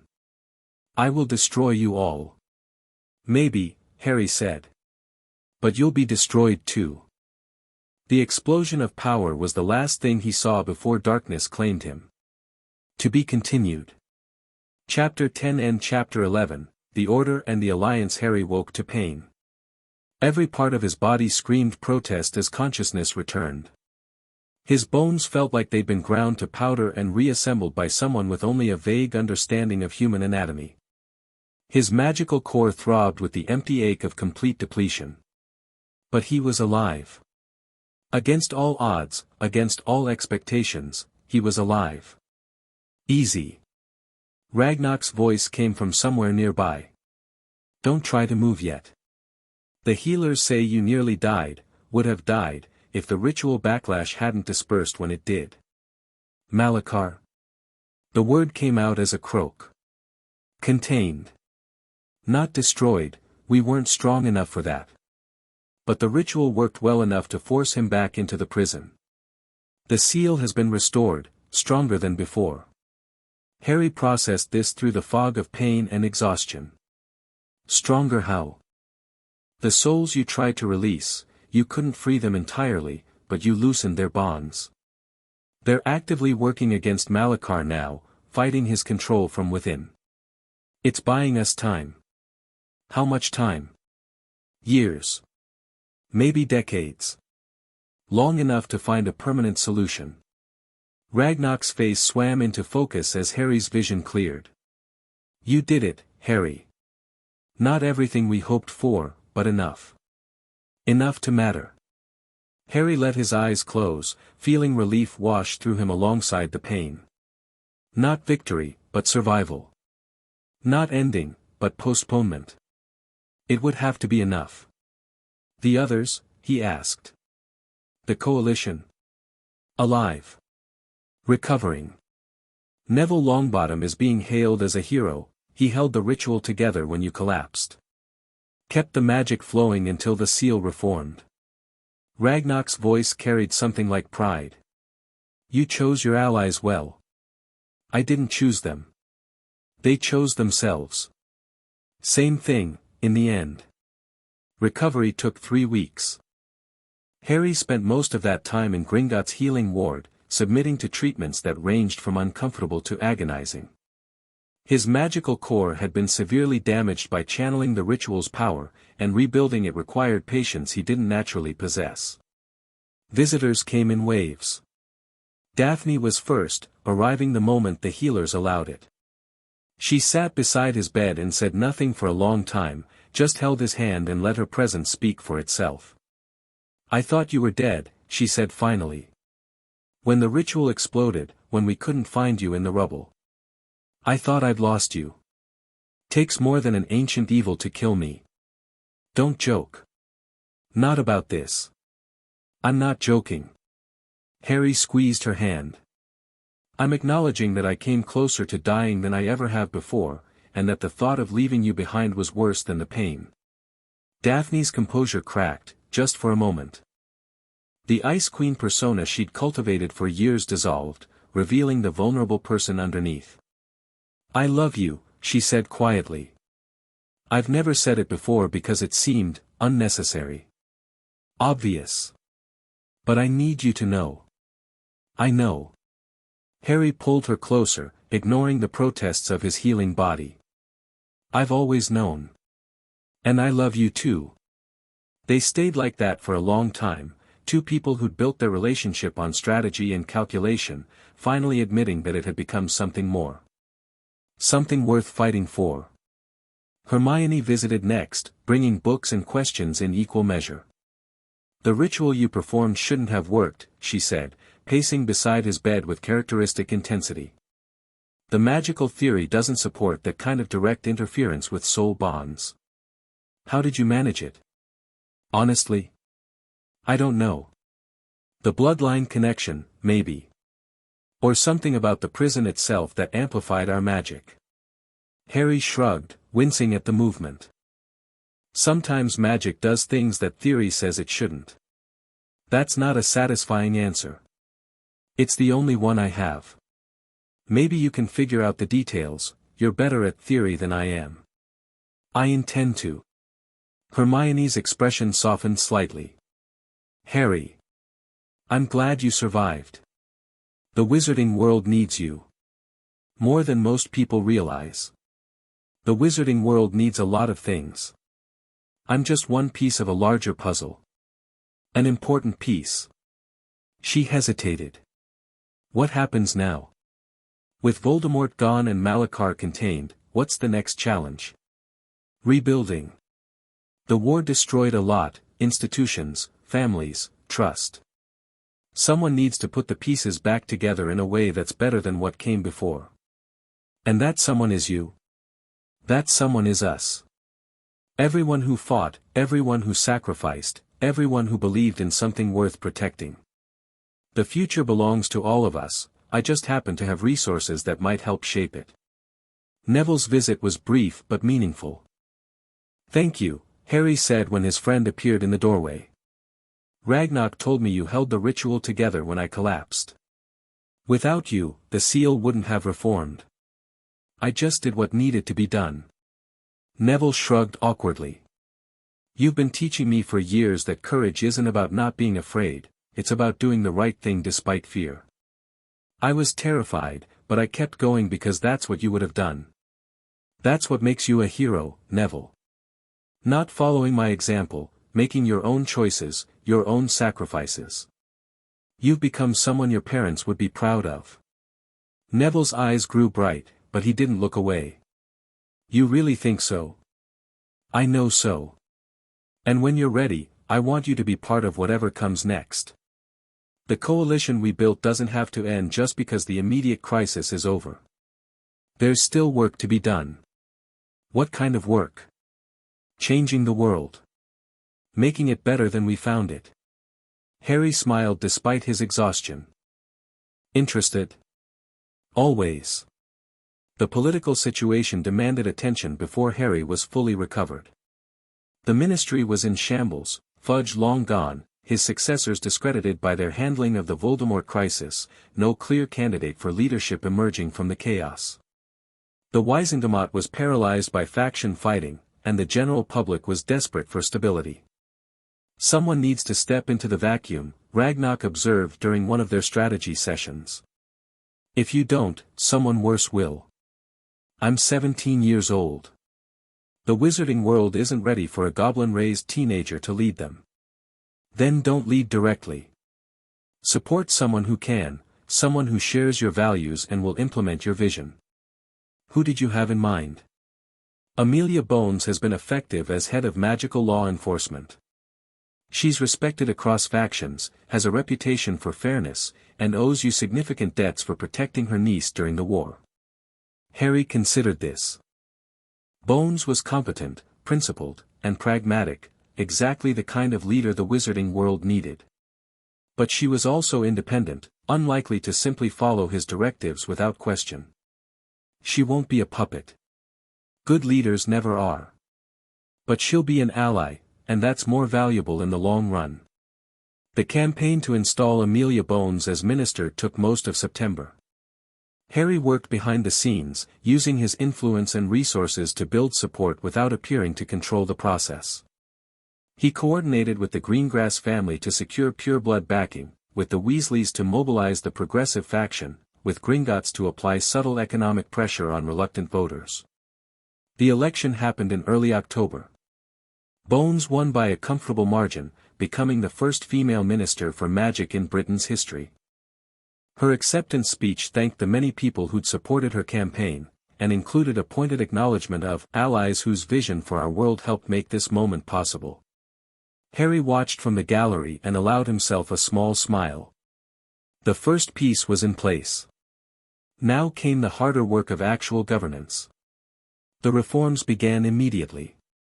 Working through Bones and sympathetic Wisengamot members, Harry pushed for changes that had been impossible under the old regime. Werewolf rights legislation that gave lycanthropes legal protections they'd never had. House elf welfare laws that established minimum standards for treatment. Most importantly, a comprehensive review of goblin-wizard relations that laid groundwork for true partnership rather than grudging coexistence. "You're moving too fast," Daphne warned during one of their evening discussions. The war had ended, but their partnership continued, evolving from alliance to something more personal without losing its strategic foundation. The traditionalists are getting nervous. Push too hard and they'll push back. The traditionalists are always nervous. That's what makes them traditionalists. But they still have power. Influence. The ability to obstruct everything you're trying to build. She leaned forward, her expression serious. Slow down. Consolidate gains. Let people adjust before demanding more change. And while we're waiting for them to adjust, how many werewolves get denied employment? How many house elves get abused? How many goblins get treated as second-class beings? Harry's voice hardened. I didn't survive 2 wars to implement incrementalism. You didn't survive 2 wars to get assassinated by frustrated purebloods either. The warning gave Harry pause. Daphne wasn't wrong, he'd made enemies during his rapid rise to influence.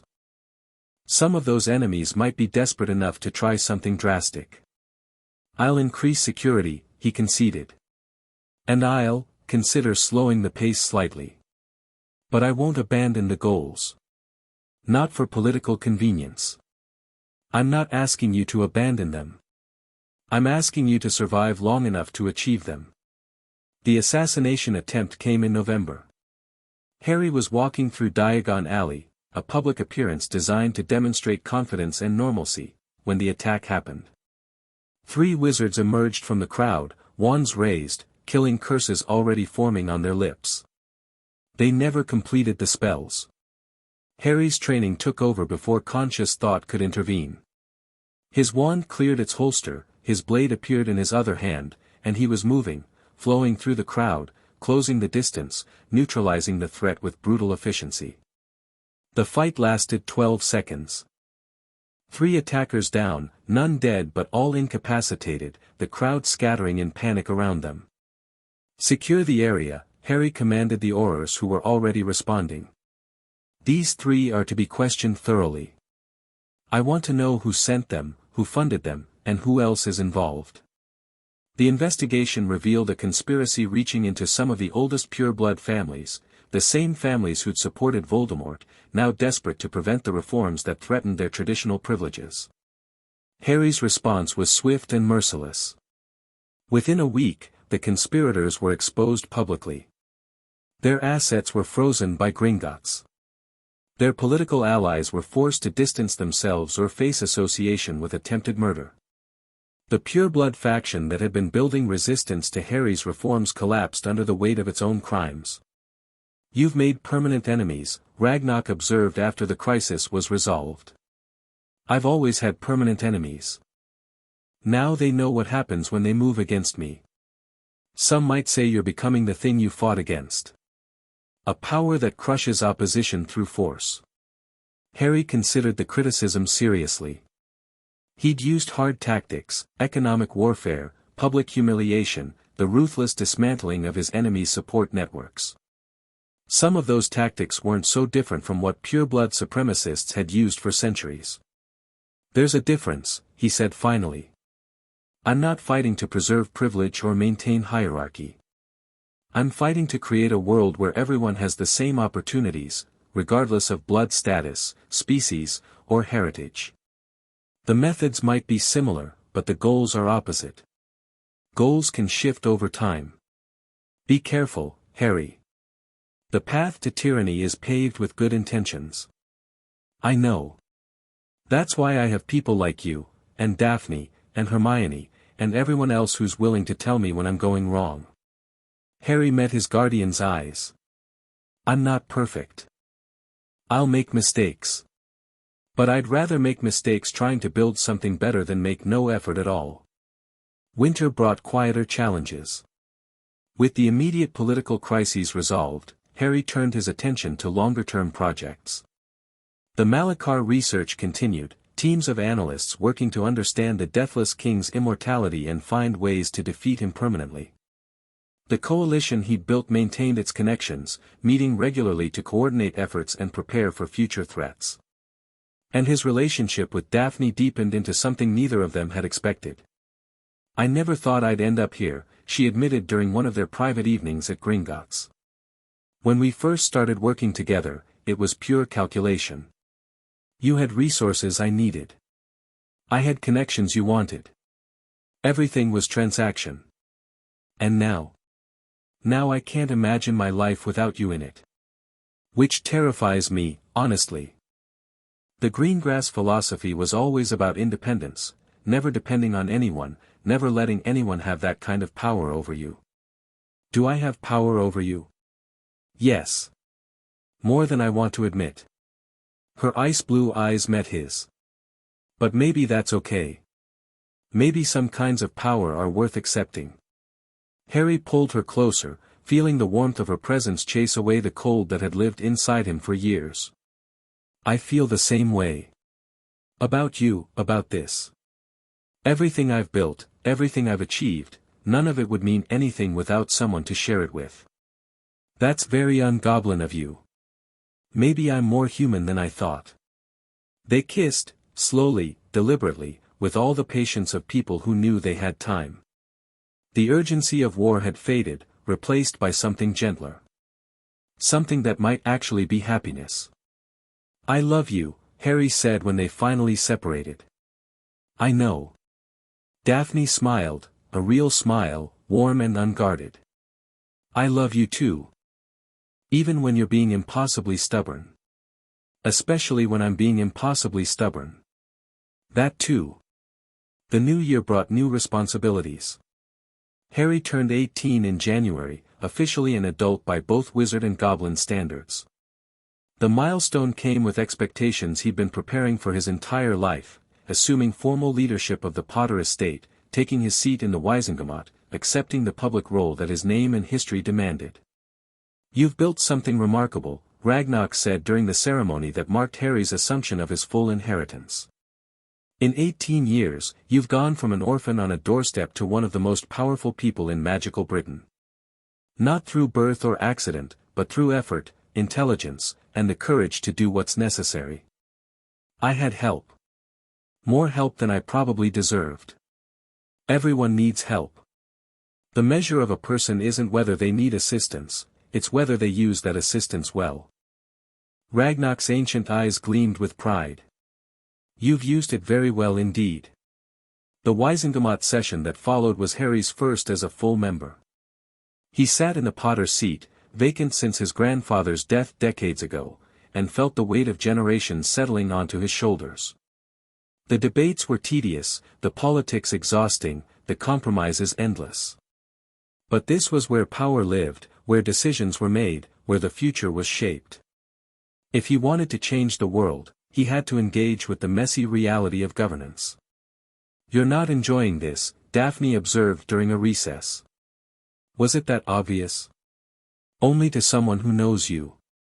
She took his arm, a gesture that would have been unthinkable a year ago. Politics isn't about enjoyment. It's about results.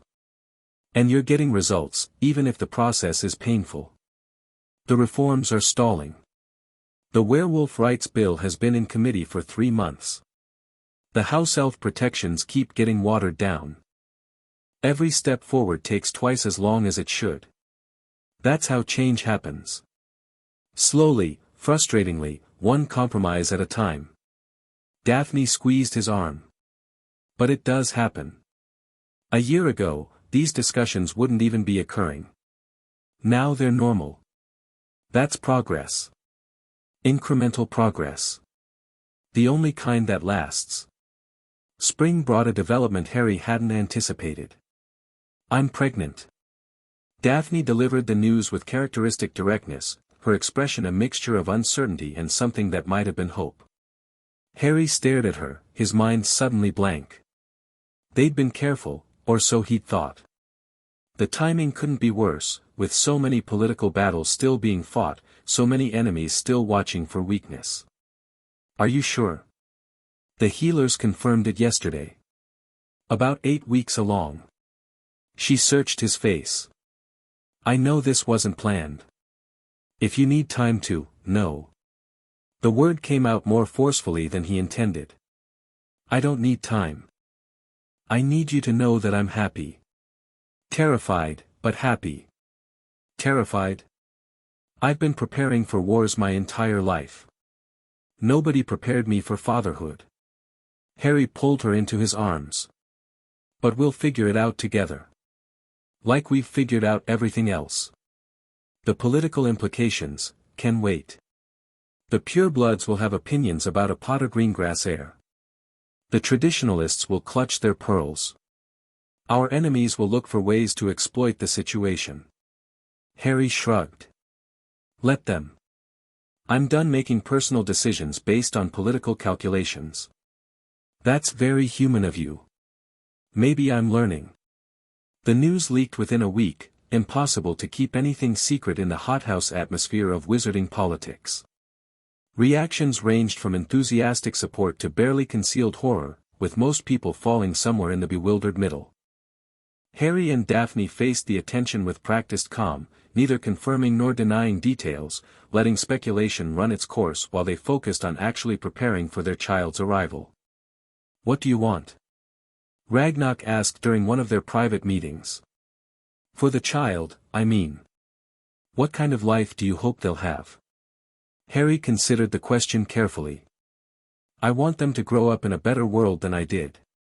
A world where their heritage, goblin-raised wizard, half greengrass, whatever else they turn out to be, isn't a liability. A world where they can choose their own path instead of having it chosen for them. That's a tall order. Then I'd better keep working on it. Summer brought the wedding. Harry and Daphne married in a ceremony that combined wizard tradition with goblin custom, a deliberate statement about the world they were trying to build. The guest list included representatives from every major faction in magical Britain, plus delegations from goblin clans across Europe. You've come a long way from that doorstep, Sirius observed during the reception. Harry's godfather had cleaned up remarkably well in the years since his release from Azkaban, though traces of old damage still showed around his eyes. We all have. Harry looked around at the assembled guests, friends and allies and former enemies, all gathered to celebrate something hopeful. 10 years ago, most of these people wouldn't have been in the same room together. Now they're raising glasses to a goblin-raised wizard marrying a pure-blood heiress. The world changes. Sometimes even for the better. Sometimes. When people work hard enough to make it happen. The celebration continued late into the night, a moment of joy stolen from the endless struggle of politics and preparation. Harry danced with his wife, accepted congratulations from well-wishers, and allowed himself to simply be happy.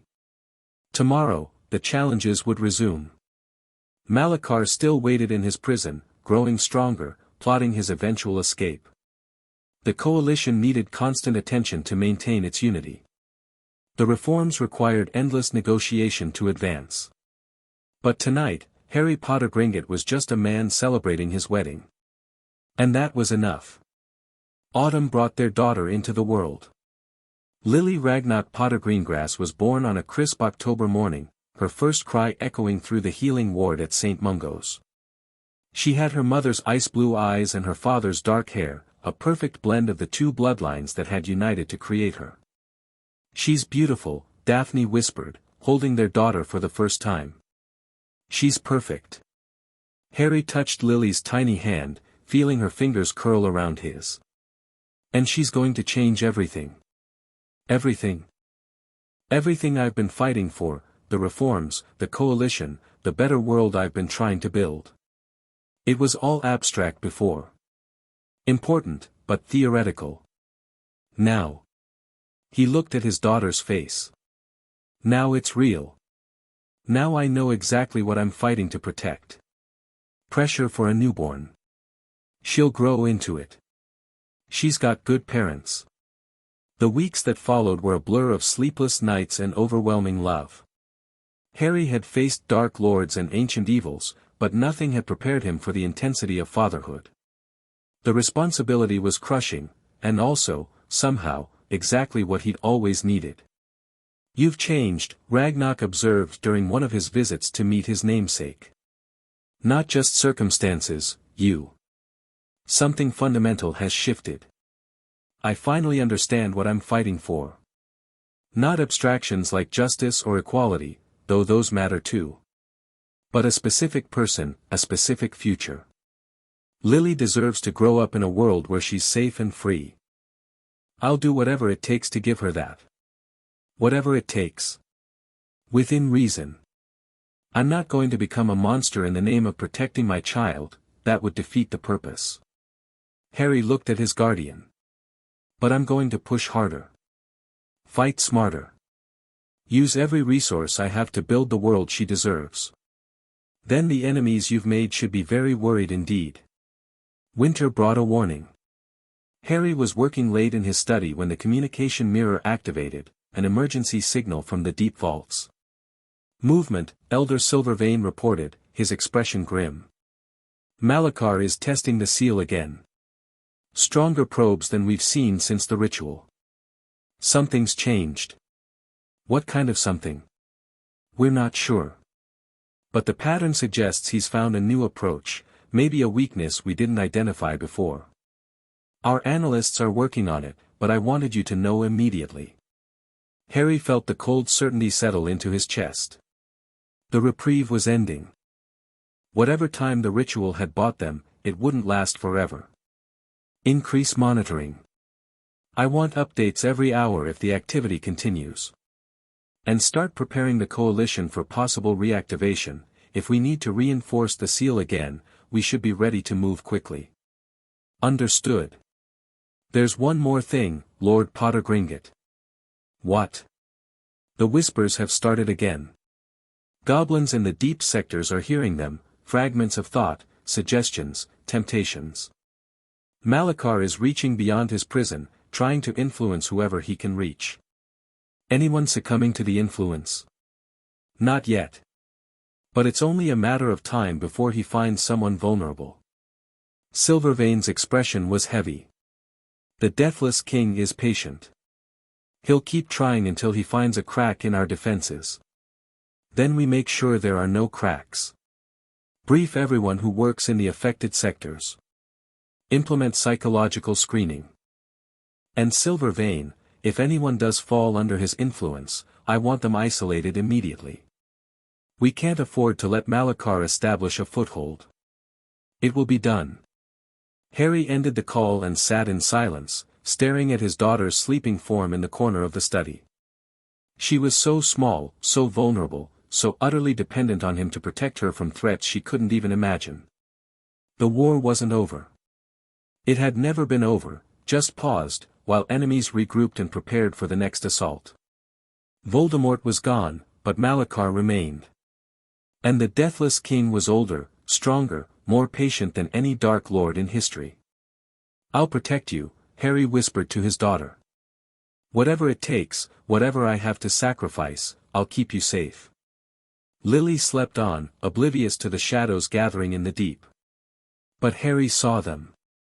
And he was already planning his response. Chapter 11 and Chapter 12, The Prophecy and the Price. The years that followed Lily's birth were the closest thing to peace Harry had ever known. Not true peace. The monitoring of Malachar's prison continued, the political battles in the Wizengamot demanded constant attention, and the coalition required careful maintenance to prevent old tensions from resurfacing. But compared to the desperate survival of his youth, it felt almost tranquil. Lily grew from infant to toddler to child, her personality emerging in ways that delighted and terrified her parents in equal measure. She had her mother's calculating intelligence and her father's stubborn determination, a combination that made her simultaneously wonderful and exhausting. She argued with her tutor for an hour about the proper interpretation of Goblin inheritance law, Daphne reported one evening, equal parts exasperated and proud. "She's 5 years old, Harry. 5. She gets it from you. The stubbornness is definitely yours. I prefer to call it persistence." They'd settled into a rhythm, Harry managing the political and military aspects of their growing influence while Daphne handled the social and economic dimensions. Their partnership had evolved from alliance to marriage to something deeper, a genuine fusion of purpose and affection that neither had expected when they first began working together. The reforms continued advancing, slowly but steadily. Werewolf rights legislation had finally passed, though enforcement remained inconsistent. House elf protections were strengthening, with Gringotts leading by example in its treatment of magical servants. Most significantly, the Goblin Wizard Accord that Harry had championed was beginning to show results: trade agreements, shared research projects, the gradual dismantling of centuries of mistrust. "You're building something that will outlast you," Ragnarok observed during one of their increasingly rare private meetings. Age was finally catching up with Harry's guardian.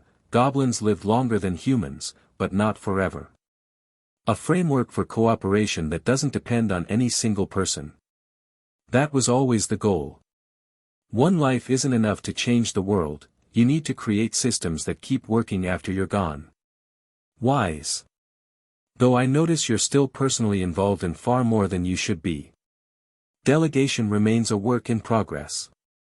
The truth was, Harry couldn't let go. Couldn't stop watching, planning, preparing for the threats he knew were still out there. Malachar tested the seal regularly, probing for weaknesses, searching for the crack that would finally set him free. The faithful, Malachar's ancient cult, had gone underground after the initial confrontation but hadn't disappeared. And there were always new challenges emerging, new enemies forming, new crises demanding attention. "You need to rest occasionally," Daphne told him one night, finding him still awake in his study long after midnight.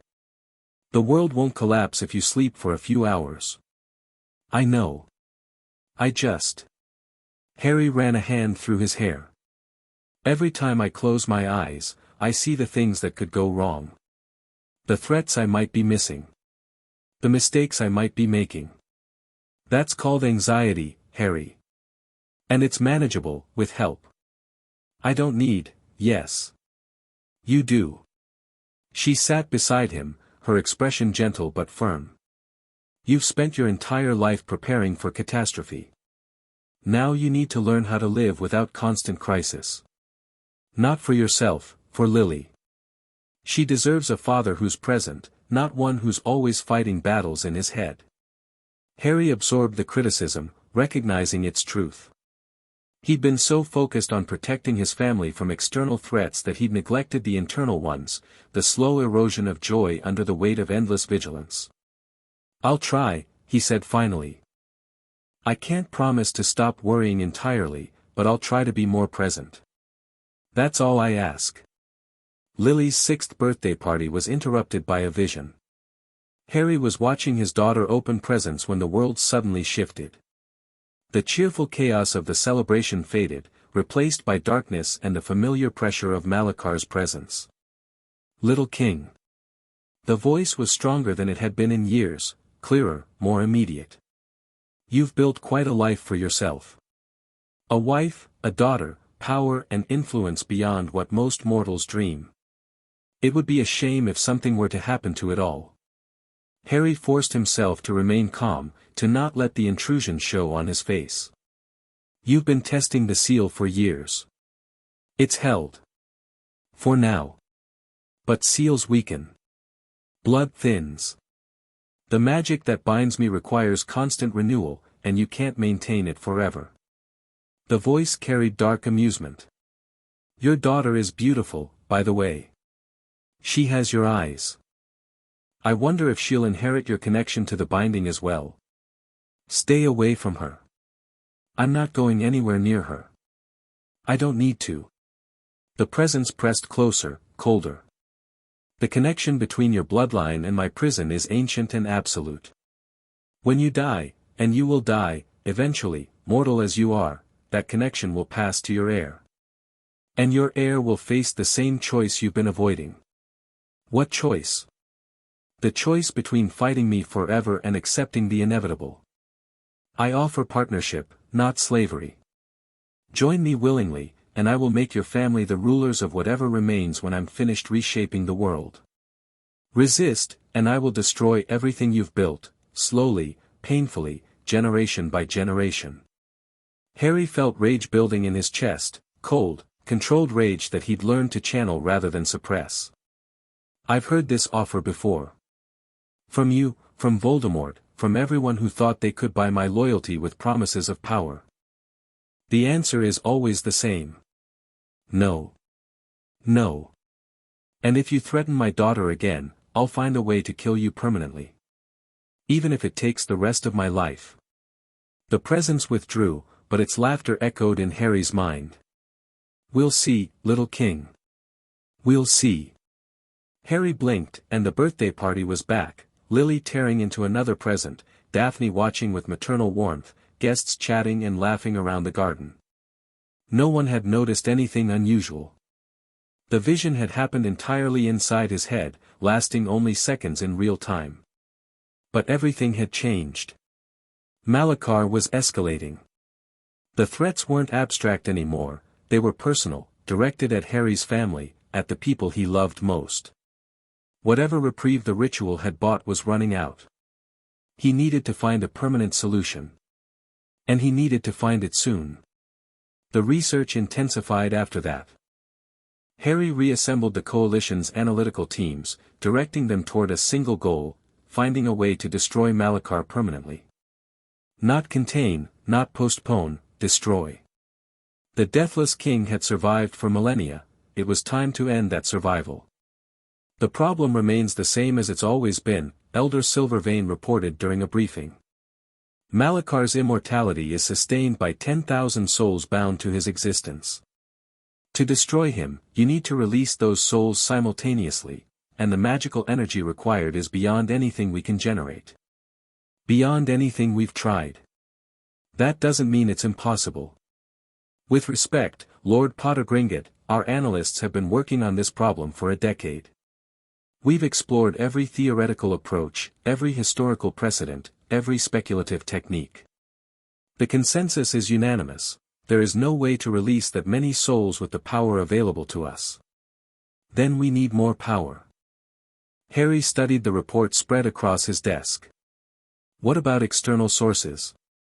Magical artifacts, ley line convergences, something that could amplify what we have?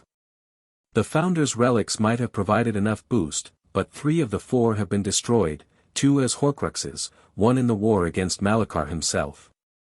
Silvervein paused. There are legends of other artifacts, of course. Items of power that might exist in hidden locations around the world. Legends? The Deathly Hallows, for instance. 3 items supposedly created by death itself, a wand of ultimate power, a stone that summons the dead, a cloak that grants true invisibility. If they existed, if they could be combined, the magical resonance might be sufficient. Harry felt a chill despite the room's warmth.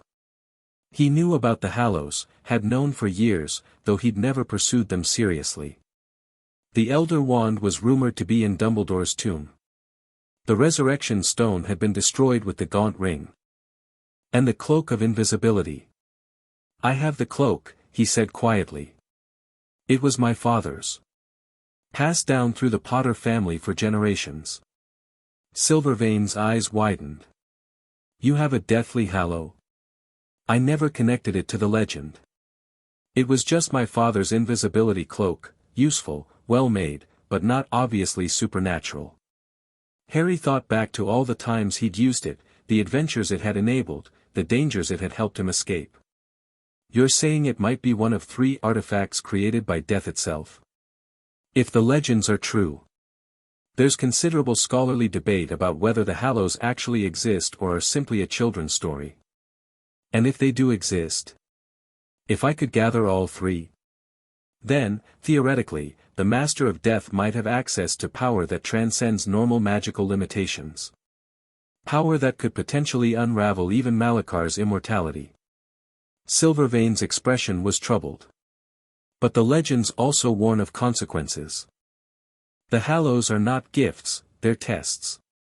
Those who seek them for power usually find destruction instead. I'm not seeking them for power. I'm seeking them to save my family and end a threat that's hung over the world for 3,000 years. Motivation matters less than outcome. The Hallows don't care why you want them, only what you do with them. The hunt for the Deathly Hallows consumed the next year. Harry pursued leads across Europe, ancient libraries, hidden tombs, repositories of magical knowledge that hadn't been accessed in centuries. He interviewed historians, consulted with spirits of the dead, used every resource at his disposal to trace the artifact's locations. The Elder Wand was exactly where he expected, in Dumbledore's tomb at Hogwarts. But claiming it required defeating its current master, and the wand's allegiance had passed through several hands since Dumbledore's death. Draco Malfoy disarmed Dumbledore before Snape killed him, Harry explained to Daphne during one of their strategy sessions. That transferred the wand's allegiance. But then I disarmed Draco during the Battle of Hogwarts, which means the wand considers you its master. Theoretically. I've never actually held it, never tested the connection. Harry's expression was troubled. Taking the wand from Dumbledore's tomb feels like desecration. But if it's the only way to stop Malakar, then we do what's necessary. Dumbledore would understand. The retrieval happened on a cold November night. Harry opened the white tomb alone, without ceremony, and took the wand that waited inside. The moment his fingers touched the wood, he felt it, a surge of recognition, of power acknowledging power. The Elder Wand accepted him as its master. 1 Hallow down. 2 to go. The Resurrection Stone was more challenging. Harry had destroyed it as a Horcrux years ago, but further research revealed that Hallows couldn't be permanently destroyed, they reformed over time, drawn back into existence by their own magical nature. Finding where it had reformed took months of divination and detective work. Eventually, Harry traced it to a cavern deep beneath the Gaunt family land, the same general location where Voldemort had hidden the ring, now transformed by the stone's resurrection into something stranger.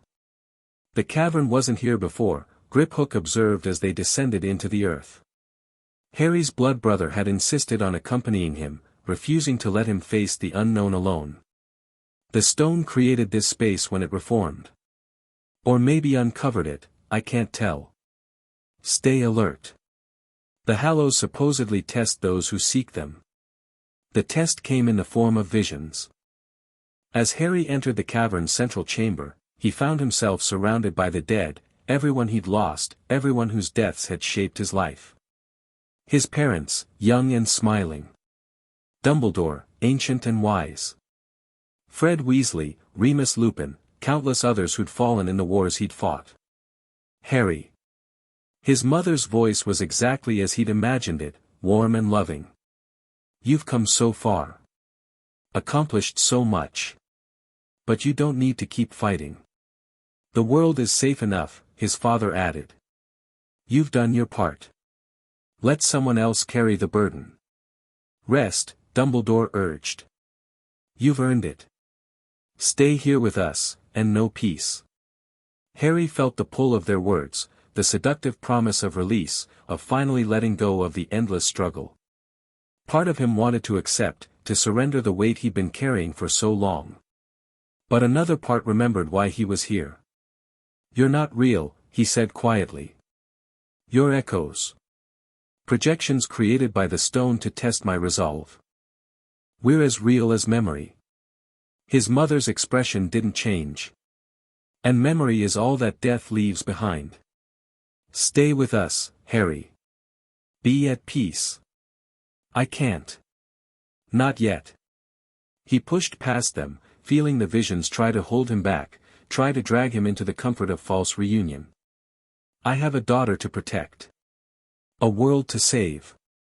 I'll rest when the work is done, but not before.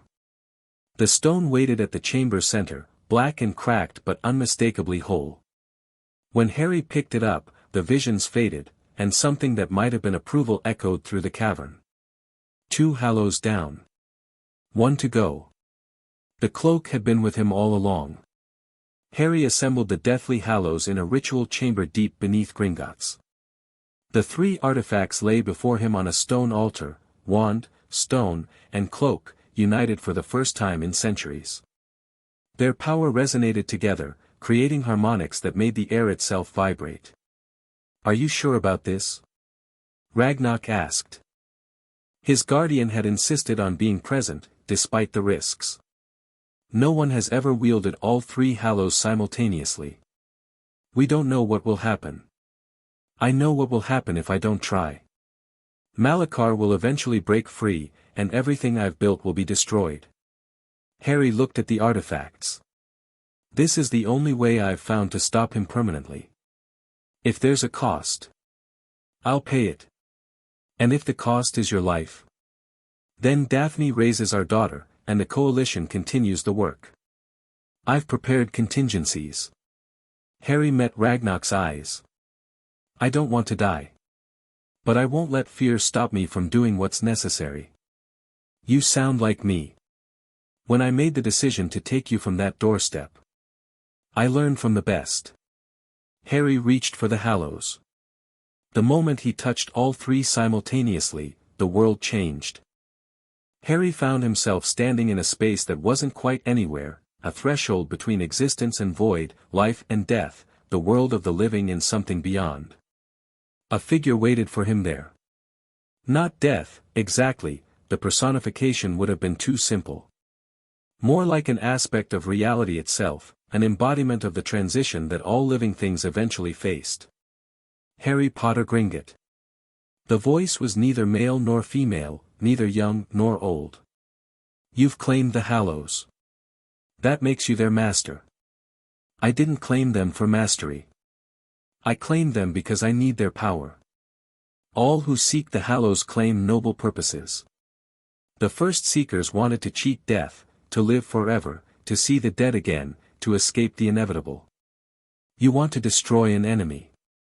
An enemy who threatens everyone I love. Everyone in the world. Malachar the Deathless. The figure seemed to consider.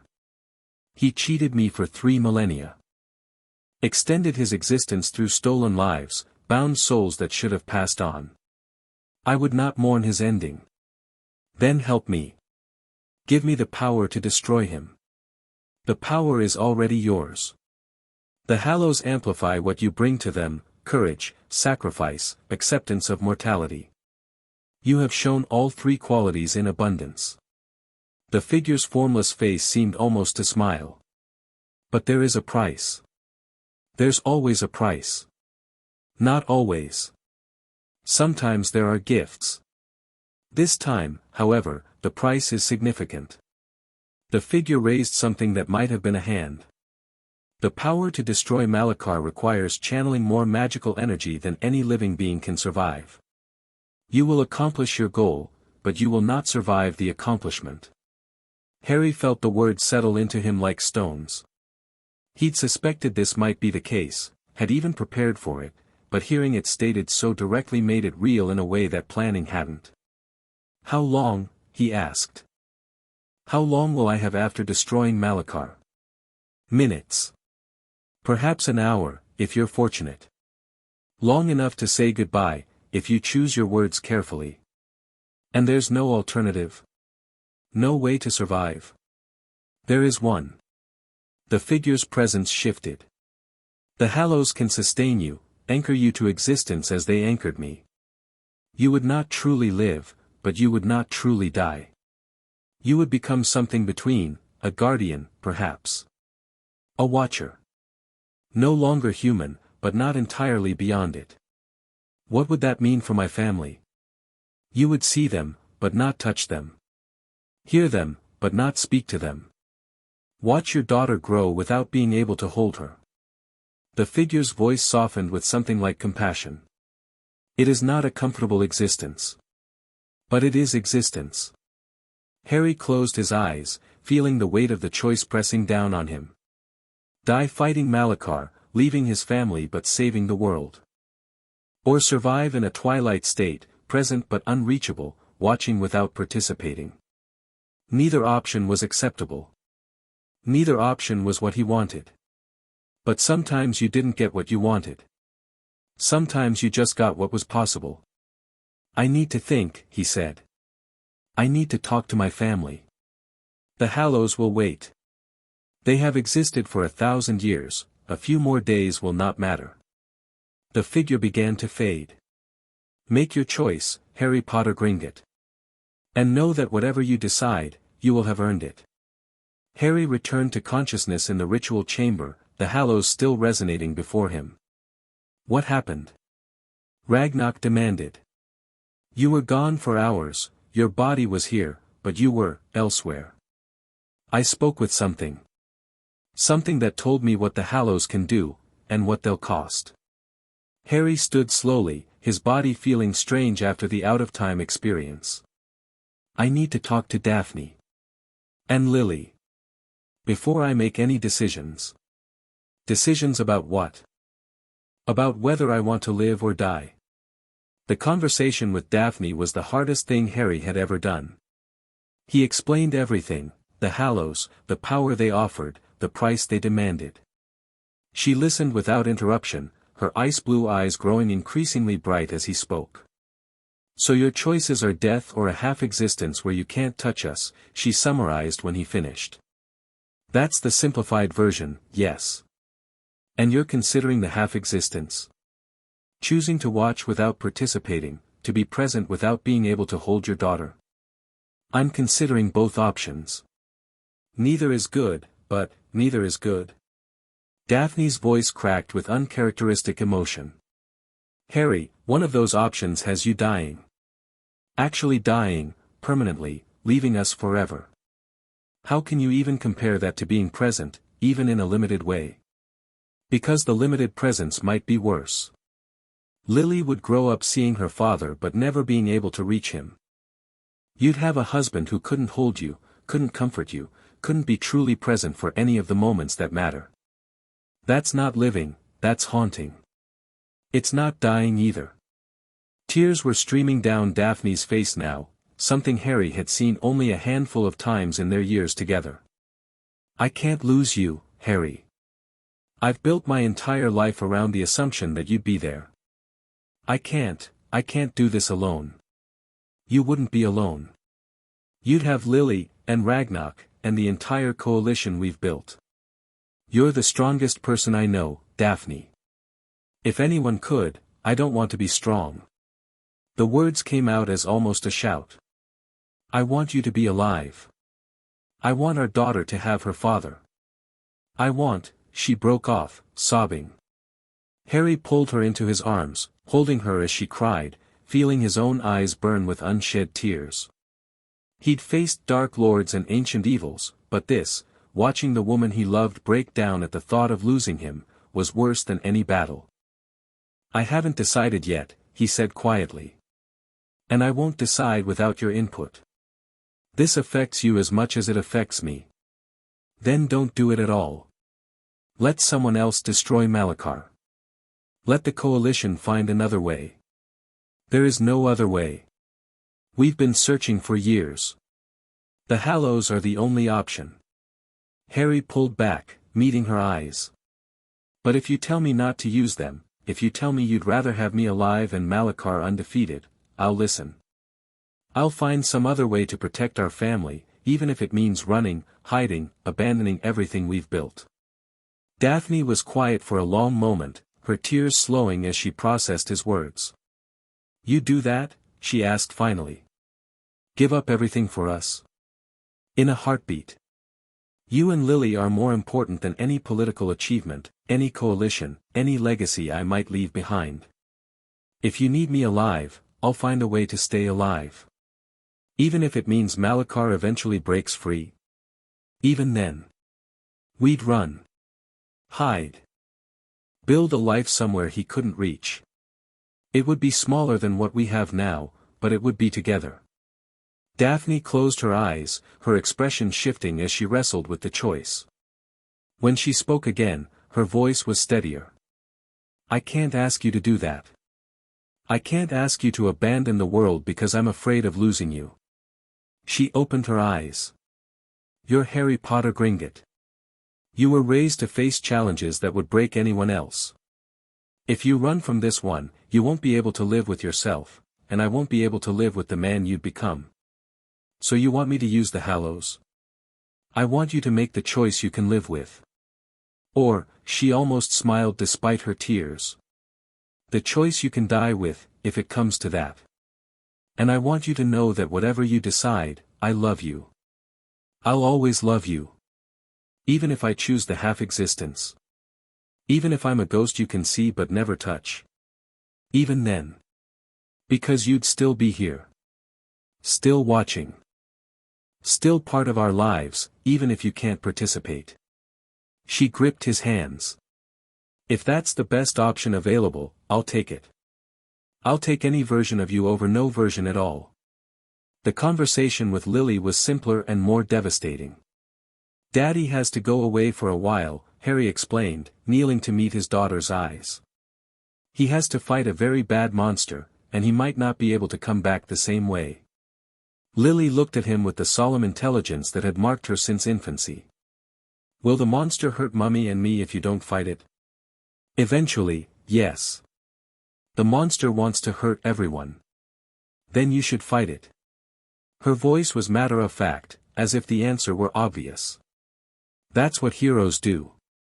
But I might not come back. Or I might come back different, like a ghost that can see you but can't hold you. Lily considered this for a moment. Would you still love me? Always.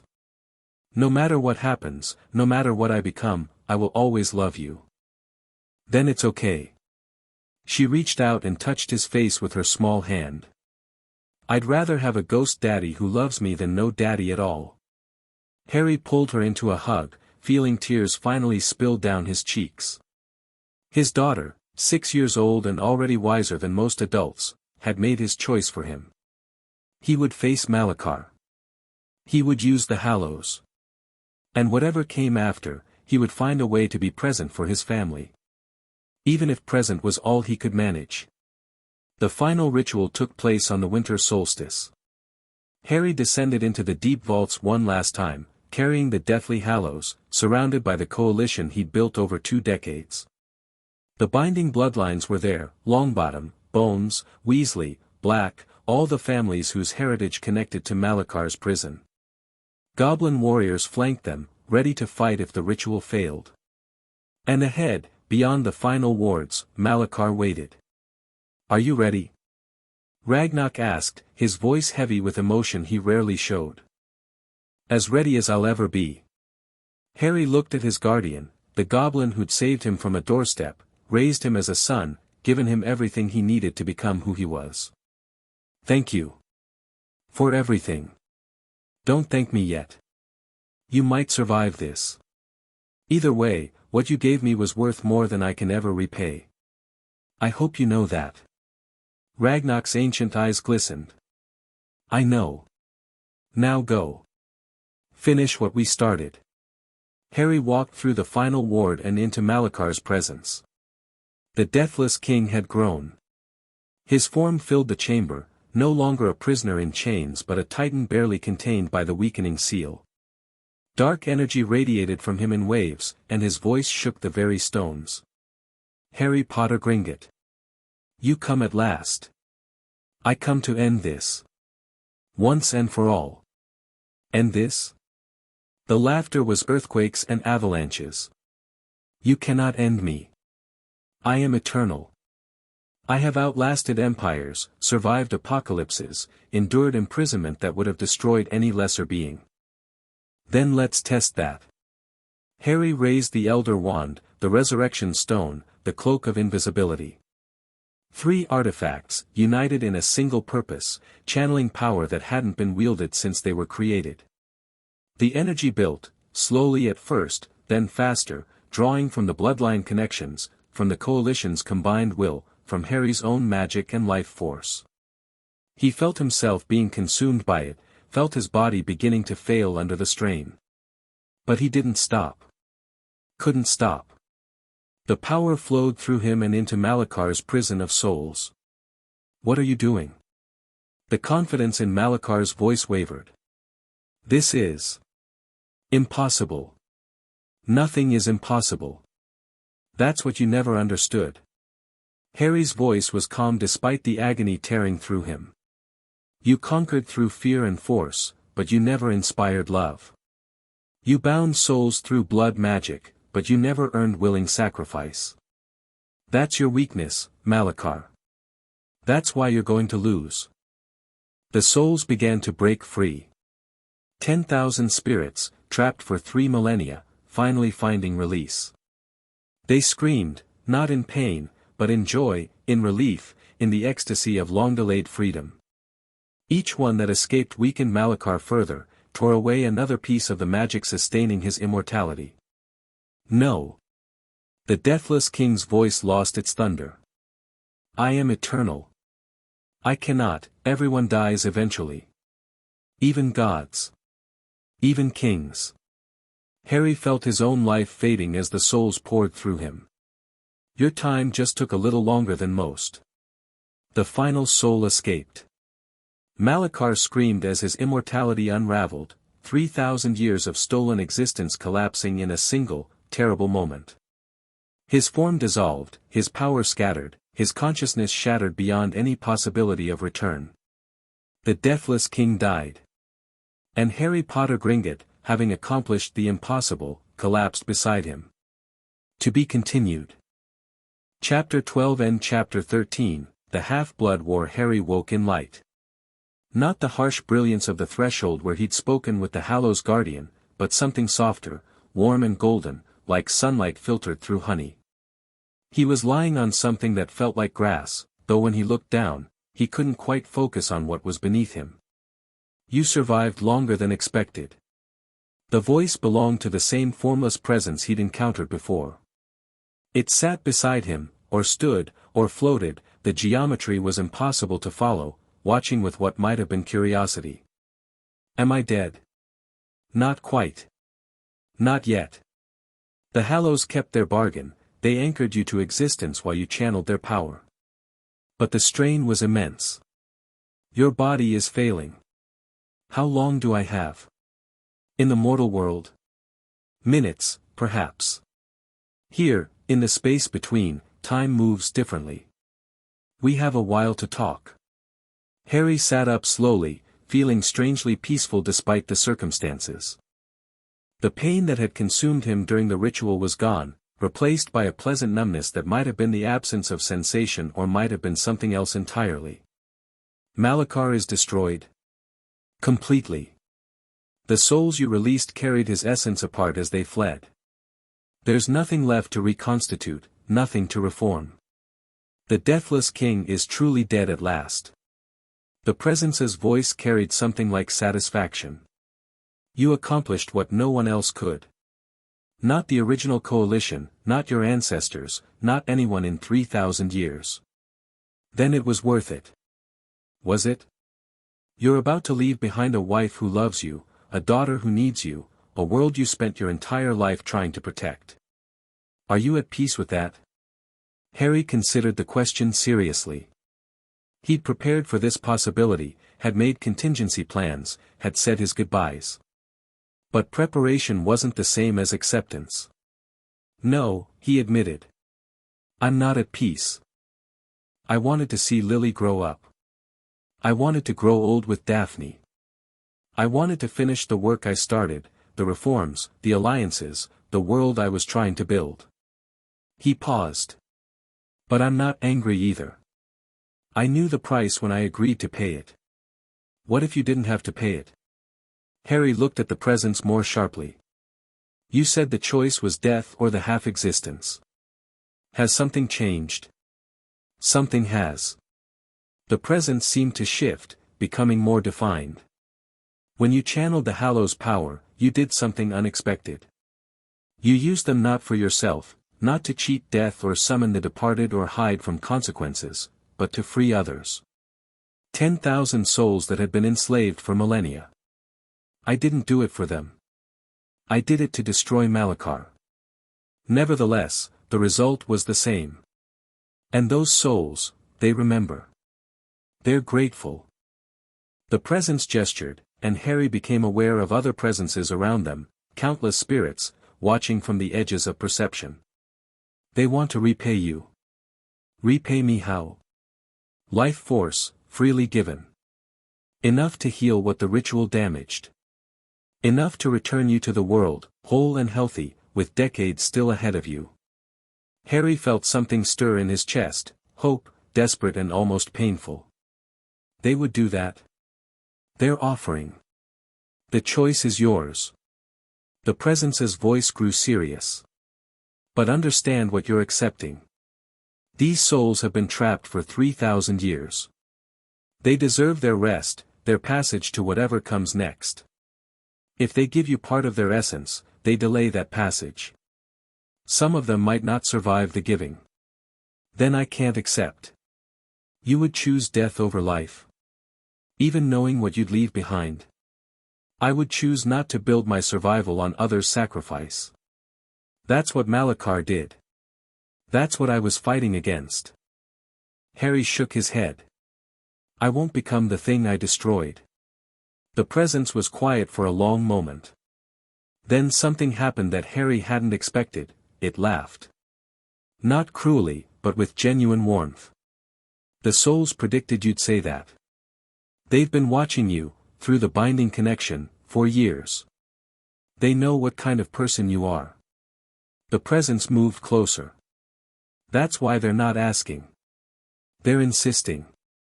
Before Harry could respond, the spirits surged forward. The sensation was indescribable. 10,000 individual consciousnesses, each contributing a fragment of their essence, pouring into Harry like water into a vessel. He felt their memories, their hopes, their gratitude for the freedom he'd given them. Some had been warriors, some scholars, some farmers and craftsmen and children. All of them had been victims of Malachar's conquest, their lives stolen to fuel his immortality. And all of them wanted Harry to live. This is our choice, a voice whispered, many voices, speaking in unison. You freed us. Now let us free you. Let us give meaning to our sacrifice by helping you build the world we never got to see. I don't deserve has nothing to do with it. This is a gift. Accept it with grace. The energy settled into him, healing what had been damaged, restoring what had been depleted. Harry felt his body, distant, in the mortal world, begin to stabilize. Felt the connection to life strengthening, the pull toward death fading. Thank you, he managed. I'll try to be worthy of this. Just live, the voices replied, already fading. Live well. That's all we ask. Harry's eyes opened in the deep vaults. He was lying on stone, surrounded by destruction. The aftermath of the ritual had collapsed walls and shattered ancient wards. But the containment chamber that had held Malachar was empty, truly empty, with no trace of the presence that had dominated it for millennia. Harry. Daphne's voice cut through the ringing in his ears. She appeared in his vision moments later, her face streaked with tears and dust, her composure completely abandoned. You're alive. You're alive. She was touching his face, his chest, confirming his reality. The healers said your heart had stopped, that we'd lost you, but then, the souls saved me. Harry's voice was rough but steady. The ones I freed. They gave me part of themselves. I don't understand, neither do I, entirely. But I'm here. I'm alive. He pulled himself up with her help, feeling the strange vitality that now filled him, not his own energy, but borrowed life, freely given. Is everyone else okay? Minor injuries. Nothing serious. Daphne pulled back, staring at him with an expression that mixed relief and disbelief. You actually did it. Malachar is gone. Malachar is gone. The words felt unreal, even as he spoke them. The threat that had loomed over his entire life, the enemy he'd been preparing to face since childhood, destroyed. Ended. No longer a factor in the equation. What happens now? Harry laughed, a genuine laugh, slightly hysterical but mostly joyful. I have absolutely no idea. For the first time in my life, I don't have an enemy to prepare for. I don't have a crisis to manage. I just have time. That's terrifying. It really is. The aftermath of Malakar's destruction took months to fully process. The magical world celebrated, of course. The threat that most people hadn't even known about was gone, but those who understood the stakes recognized what Harry had accomplished. The coalition that had formed to maintain the binding transformed into something else, an alliance dedicated not to defense but to building. You've created a power structure that crosses species boundaries, Ragnak observed during one of their now frequent conversations. Harry's guardian had recovered from the ordeal better than expected. Goblins were resilient. Goblins and wizards working together, humans and magical creatures coordinating efforts. It's unprecedented. It's necessary. The world is changing, faster than most people realize. Old divisions won't survive the next century. Better to build bridges now than wait for crises to force cooperation. And your role in this new structure? Advisory, mostly. I'm done being the person everyone looks to for solutions. Daphne and I want to raise Lily, finish the reforms we started, maybe travel when things are stable enough. Harry smiled. I'm learning to delegate. Finally. The political landscape shifted in the wake of Harry's victory. Amelia Bones consolidated her position as minister, implementing reforms that would have been impossible under the old regime. The Wisengamot became more representative, adding seats for previously marginalized groups. International cooperation increased as other magical governments recognized the benefits of the model Harry had built. Not everything went smoothly, of course. Resistance remained from traditionalist factions, economic disruptions created new problems even as old ones were solved, and the sheer complexity of governing a world in transition produced constant challenges. But for the first time in Harry's memory, the trajectory was positive. Things were getting better, slowly but measurably, and the systems he'd helped create were capable of continuing improvement without his constant intervention. He was learning to let go. And surprisingly, it felt like freedom. Lily turned 7 on a bright autumn day. Harry watched his daughter tear into birthday presents with characteristic enthusiasm, feeling the simple joy that had been so rare in his own childhood. She was healthy, happy, surrounded by family and friends who loved her. Everything he'd fought for, everything he'd nearly died to protect, embodied in a single 7-year-old girl. Daddy, look. Lily held up a book, a history of goblin culture that Griphook had given her. Uncle Griphook says I'm old enough to learn the real stories now. The real stories have a lot of blood in them, Harry warned. I know. That's why they're interesting. She grinned with pure mischief. Uncle Griphook says I have your talent for violence. That's not necessarily a compliment. He said you'd say that too. Harry looked across the garden to where Griphook was watching the exchange, his blood brother's expression caught between amusement and pride. They'd maintained their bond through everything, wars and crises and the long slow work of building peace. Some relationships transcended circumstance. Thank you, Harry mouthed. Griphook nodded once, his eyes saying everything that needed to be said. Daphne appeared beside Harry, slipping her arm through his. She's going to be trouble, you know. Too smart, too strong-willed, too much like both of us. The best kind of trouble. The most exhausting kind. But Daphne was smiling. Worth it, though. All of it. All of it, Harry agreed. They watched their daughter show off her new book to other guests, explaining goblin battle tactics with disturbing enthusiasm. Around them, the party continued, friends and family, allies and former enemies, everyone who'd been part of the journey that brought them to this moment. Harry Potter Gringotts, the orphan from a doorstep, had built a life worth living. A family worth protecting. A world worth saving. And for the first time, he was content to simply enjoy it. The years that followed were the happiest of Harry's life. Not easy, nothing worth having ever was. But the constant pressure of looming catastrophe was gone, replaced by challenges that felt manageable, problems that had solutions, conflicts that could be resolved through patience and persistence rather than violence. Lily grew into the remarkable young woman Harry had always known she would become. She had her mother's political acumen and her father's stubborn determination, a combination that made her formidable in any arena. At 11, she received her Hogwarts letter. At 15, she was already building the foundations of her own coalition among her classmates. "She's going to outshine both of us," Daphne observed, watching their daughter dominate a Wisengamot debate during a visitor's session. That was always the goal. Build something better than what we inherited and hand it to the next generation. "You sound like Ragnarok. I learned from the best." Ragnarok himself remained a constant presence in their lives, though age was finally catching up with him. Goblins lived longer than humans, but not forever.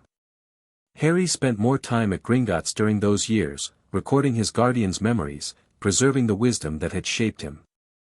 "You've exceeded every expectation I had for you," Ragnarok said during one of their final private conversations. "When I took you from that doorstep, I hoped you'd become a useful ally for the Goblin nation. Instead, you became my son. My legacy. My greatest accomplishment. Everything I am, I owe to you." "No. Everything you are, you built yourself. I just gave you the tools." Ragnarok's ancient eyes were bright with emotion. "Promise me something. Anything. Don't stop growing. Don't stop learning. Don't stop becoming better than you were." Ragnarok gripped Harry's hand with surprising strength. "The world will always need people who are willing to fight for what's right. Be one of them. Always. I promise." Ragnarok died 3 months later, peacefully, surrounded by family. The Goblin nation mourned him as one of their greatest leaders. Harry mourned him as a father. The grief was immense, but so was the gratitude, for everything Ragnarok had given him, for the life his guardian had made possible. Griphook became the new director of Gringotts, continuing the work of Goblin-Wizard cooperation that Ragnarok had championed. The transition was smooth, the result of decades of preparation and the institutional strength they'd built together. "He'd be proud," Harry told his blood brother after the ceremonial installation. "Of both of us," Griphook agreed. "We didn't turn out so badly, for a goblin and a human. We turned out exactly right." Harry's 50th birthday was celebrated across the magical world. He hadn't wanted the attention, had actively tried to avoid it, but the coalition he'd built insisted. Half a century since the orphan on the doorstep, they argued. Half a century of service, sacrifice, and achievement. The occasion deserved recognition. The party was held at Hogwarts, in the Great Hall where Harry had been sorted into Slytherin so many years ago. Representatives came from every magical nation, every major organization, every faction that had been touched by Harry's work over the decades. Speeches were given. Toasts were made. Stories were told, some accurate, some embellished, all reflecting the outsized impact of a single life on the course of magical history. Harry endured it with patience, grateful for the sentiment if not entirely comfortable with the spotlight. What mattered wasn't the celebration but the substance behind it, the reforms that had transformed wizarding society, the alliances that had prevented wars, the generations of young people who'd grown up in a world better than the one he'd inherited. "You look uncomfortable," Daphne observed, appearing beside him during a brief lull in the congratulations. "I preferred it when people were afraid of me. At least then they kept their distance. You could always glare more. That usually works. I've tried. Apparently I've gotten less intimidating with age. You've gotten distinguished." She kissed his cheek. "Same thing, to most people." They stood together, watching the celebration continue around them. Their daughter was somewhere in the crowd, probably building political alliances even at a birthday party. Their friends and allies were scattered throughout the hall, the network they'd built visible in physical form. Was it worth it? Daphne asked quietly. All of it, the wars, the sacrifices, the years of fighting. Looking back, would you do it again? Harry considered the question seriously. He'd lost so much along the way, parents he never knew, friends who fell in various battles, years of his life spent preparing for conflicts instead of enjoying peace. The scars, physical and emotional, would never fully heal. But the alternative, a world ruled by Voldemort, by Malachar, by those who would enslave rather than liberate, was unthinkable. Yes, he said finally. Every choice, every sacrifice, every moment of pain. I'd do it all again. Even the parts where you nearly died. Especially those. They're the parts that proved what mattered most. Daphne squeezed his hand, her ice-blue eyes warm with decades of shared experience. Good answer. I've had practice. The final chapter of Harry's active career came when Lily turned 30. She'd risen through the ranks exactly as her parents had predicted, political office at 25, Minister for Magic at 28, already building the coalition that would shape the next generation of magical governance. She had her mother's strategic brilliance and her father's moral clarity, a combination that made her nearly unstoppable. I'm stepping back, Harry announced during a family dinner. The Alliance doesn't need my daily involvement anymore. It's time for younger hands to take over. You've been saying that for 20 years, Lily observed. This time I mean it. Your mother and I have been talking about traveling, seeing parts of the magical world we've never visited. Building memories instead of institutions. That sounds suspiciously like retirement. It sounds like the next phase. Harry smiled at his daughter. You've got this, Lily. Everything I built, everything your mother and I worked for, it's in good hands. Better hands than ours, probably. I don't know about better. I do. You're smarter than I was at your age. More strategic, more patient, more capable of building lasting change. Harry reached across the table and gripped her hand. The future belongs to you now. Take care of it. I will. Lily's voice was thick with emotion. And Dad? Thank you. For everything you did, everything you sacrificed.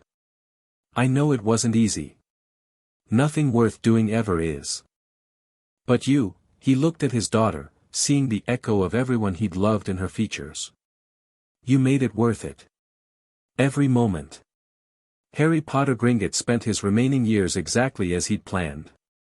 He traveled with Daphne, visiting magical communities across the globe, learning new perspectives, contributing where he could without trying to control outcomes. He wrote memoirs that would become essential reading for future generations, recording not just events but the thinking behind them. He watched his daughter transform the magical world into something better than he'd dared imagine, more just, more equal, more united across species and bloodlines. The coalition he'd built continued to strengthen, evolving to meet challenges he couldn't have predicted. He found peace, finally and completely. Not the absence of struggle, but the presence of meaning. Not the end of growth, but the culmination of a life well lived. When death finally came for Harry Potter Gringotts, it found him ready. He was 93 years old, surrounded by family, his hand in Daphne's as it had been for over 70 years. His last words were simple, spoken to the great-grandchildren gathered around his bed: be brave. Be kind. Be better than the world expects. And never forget, you are never alone. The magical world mourned him as a hero. His family mourned him as a father, husband, grandfather. The goblins mourned him as one of their own. But Harry Potter Gringotts, the orphan from a doorstep, the goblin-raised wizard, the bridge between worlds, had left behind something more lasting than grief. He had left behind hope. And that was the greatest magic of all. Epilogue follows.